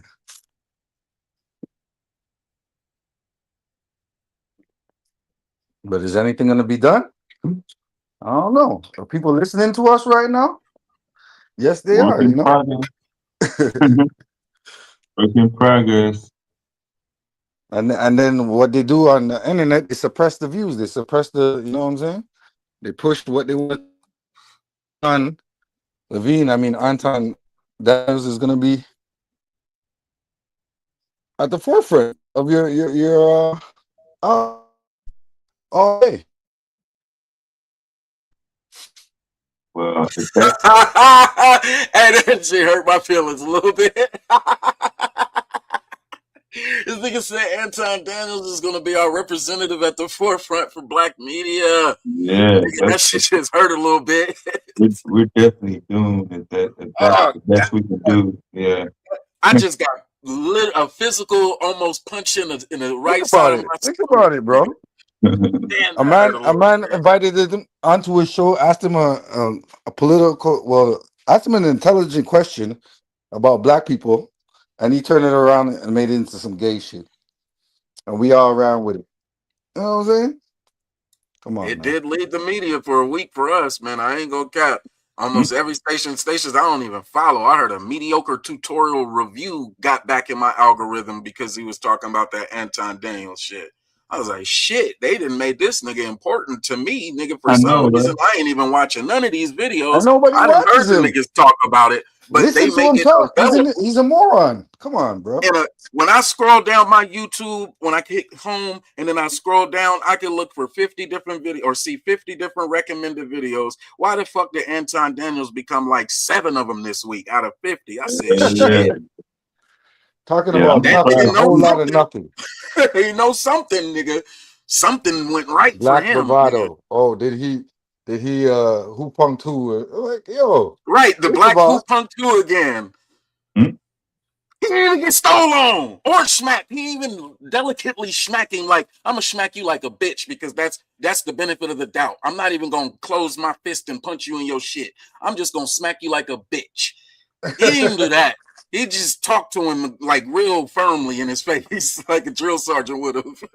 He's so hella restrained. He got all the way up in his face, and he didn't even like point his fingers with his thumb pointed towards his palm and just hold on. Yeah. He didn't even do that shit to him right in his face. He just kind of let him know, I'm not with that SMD stuff. And I'm gonna say it respectfully. I'm not with that SMD stuff. And to me, I'm still like, man, y'all just made two asses out of yourselves. Yeah, that's crazy, man. They got the hits and views for it though. It was like having a celebrity fight match without the actual fight. So I guess they both won. Extra hilarious. But yeah, hopefully that's not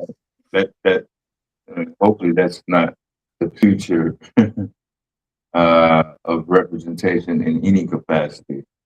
Or even of the argument that being pro-black means that you're SMDing or you're coddling the entire black community. Like there's this idea that we cape for criminals. So like when fraud happens, we don't say, "Oh damn, nigga, you fucking it up," and nigga, we gonna expose your ass. Like you'll hit the media for black news if you commit fraud in the black media spaces, just like you would have in the white spaces. Our argument as black media is that when we have good stories, success stories, that it never gets to shine. And then even in the negative, it has to be like very selective. Like when you see the Renee Good versus I think his name was Travis. I just want to say Travis for some odd reason, but it was another African American who may have just been killed and it may have been killed by an ICE person nonetheless. And it may have been only loosely related because one was protesting and the other wasn't even involved in the protest, but just got caught up.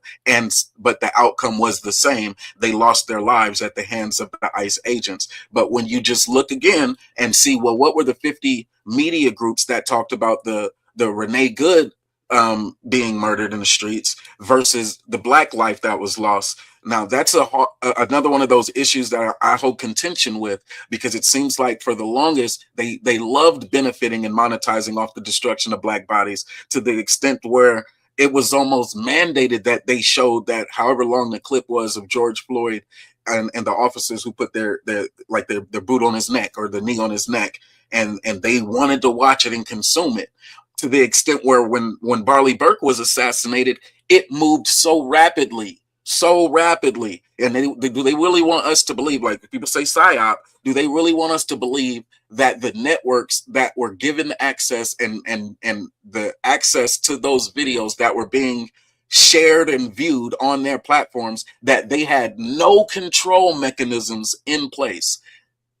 The answer is no. We know that they have the control mechanisms in place to either turn it on, likewise to turn it off. So there are certain stories that are being pushed, and that's when I say they are leveraging media to propagate certain messages for a certain reason. And I, as a veteran, and I've gone through some of these mental health different awareness groups, mental health awareness groups, to try to help me recognize when I'm triggered.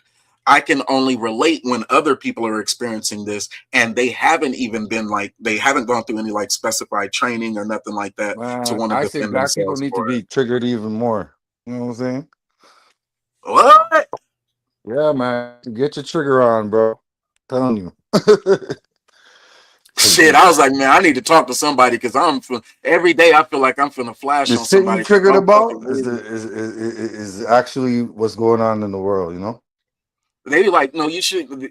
How much can that actually impact you in, let's say, the next 15 minutes? What about 15 hours? And then, okay, so 15 days. So something like that. Do you have any numbers that can help calm you down when you start getting triggered? Like, how do you make what is triggering you relevant and contextualize it? Is it an immediate threat? Like something that needs to be absorbed in the next 15 Well, seconds? let's say you're struggling finding a job, right? Facts. So you go online and you talk about unemployment in the black community. It triggered you, but it led you to do something more constructive, which is speaking about it and bringing awareness to it. What you're doing now, which is it's a form of therapy, but it's the right kind. You know, it's like using your energy to build up the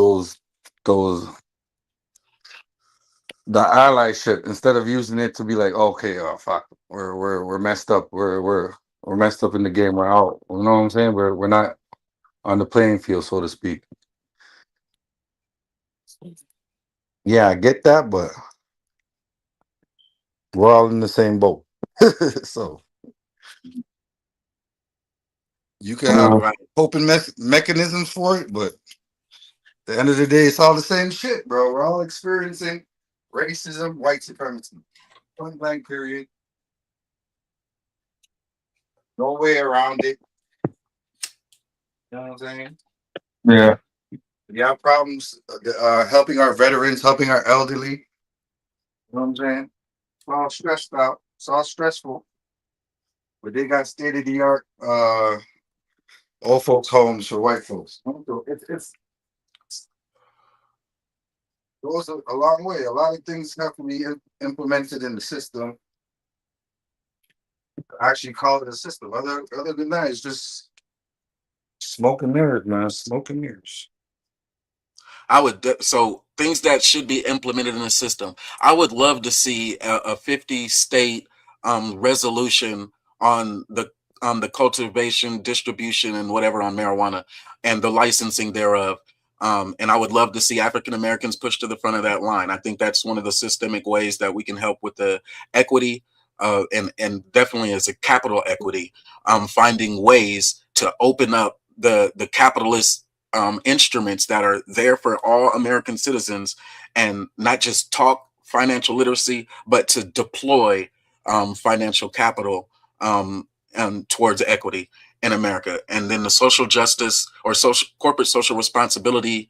I know that there are ways that each 50 state already finds, the different organic ways to give back to their environments. I have another idea that's pretty big, pretty radical. But for our HBCUs, I would say no less than 1,000 of their graduates each year, or however they do it, to be fully funded. And I like the oil and gas exploration and drilling in places like Nigeria, Somalia, wherever there's oil, particularly on the continent of Africa. I would want that to be as a educational Department of Education resolution nearly immediately, is a pipeline for that talent and for that economic gain to be realized, even in places like Venezuela as well, because there's a lot of African Americans who are part of the diaspora who identify more with Southern America than going all the way to Africa. So if there's oil and drilling exploration avenues where our educated talent from our HBCUs can be directly geared, I would like to see those partnerships. And I don't think that just saying, Chevron and Texaco, or what is the other one, BP, saying that they have already recruiting and quotas and things like that. That's not what I'm talking about. I'm talking about from the other direction, not giving the quota to the people who are hiring it, but from the talent itself, and giving the talent itself what it needs to be successful in the oil and drilling pipeline internationally. And so I would like to see at least 1,000 of those every fucking year being granted and awarded. And I also mentioned the one about veterans earlier. It was 120 acres per household. So a man who completes his service for the United States Army, Marines, Navy, Air Force, or whatever it is, honorable discharge, and now has a VA home allowance, or VA, whatever it is, for your VA home loan. Right. That could be used in excess of 120 acres, and the development of said property, the homestead or whatever it is for complex right there on said properties for the veterans. These are systemic things that I would like to see happen, one with education, one with veterans, and one with our talent pipeline for oil and gas. I would like to see those three happen in this administration. For sure. A bit of a stretch based on previous activity, but like I said, we'll see. But yeah, some great information. We're kind of over on our time. Psycho's actually opened up the panel. Oh, he did? All right. Yeah. So he's already got some people on there. Yes, He's sir. covering some social stuff. I appreciate you guys for coming up, and everybody in the chat that came up. Thank you, Let's Dev. get it. Yeah. Get over with the cycles, man. Yeah. For sure. Yeah, Save the we'll be back. conversation. Yeah, we'll run it back. This is a holiday weekend, so 3 days. yeah, a lot of people got off Monday, so we're gonna be rocking and rolling through All right. Monday. All right, appreciate it. Thank you, Keep it moving. Camille. All right, peace out. Black Power. All right, pal.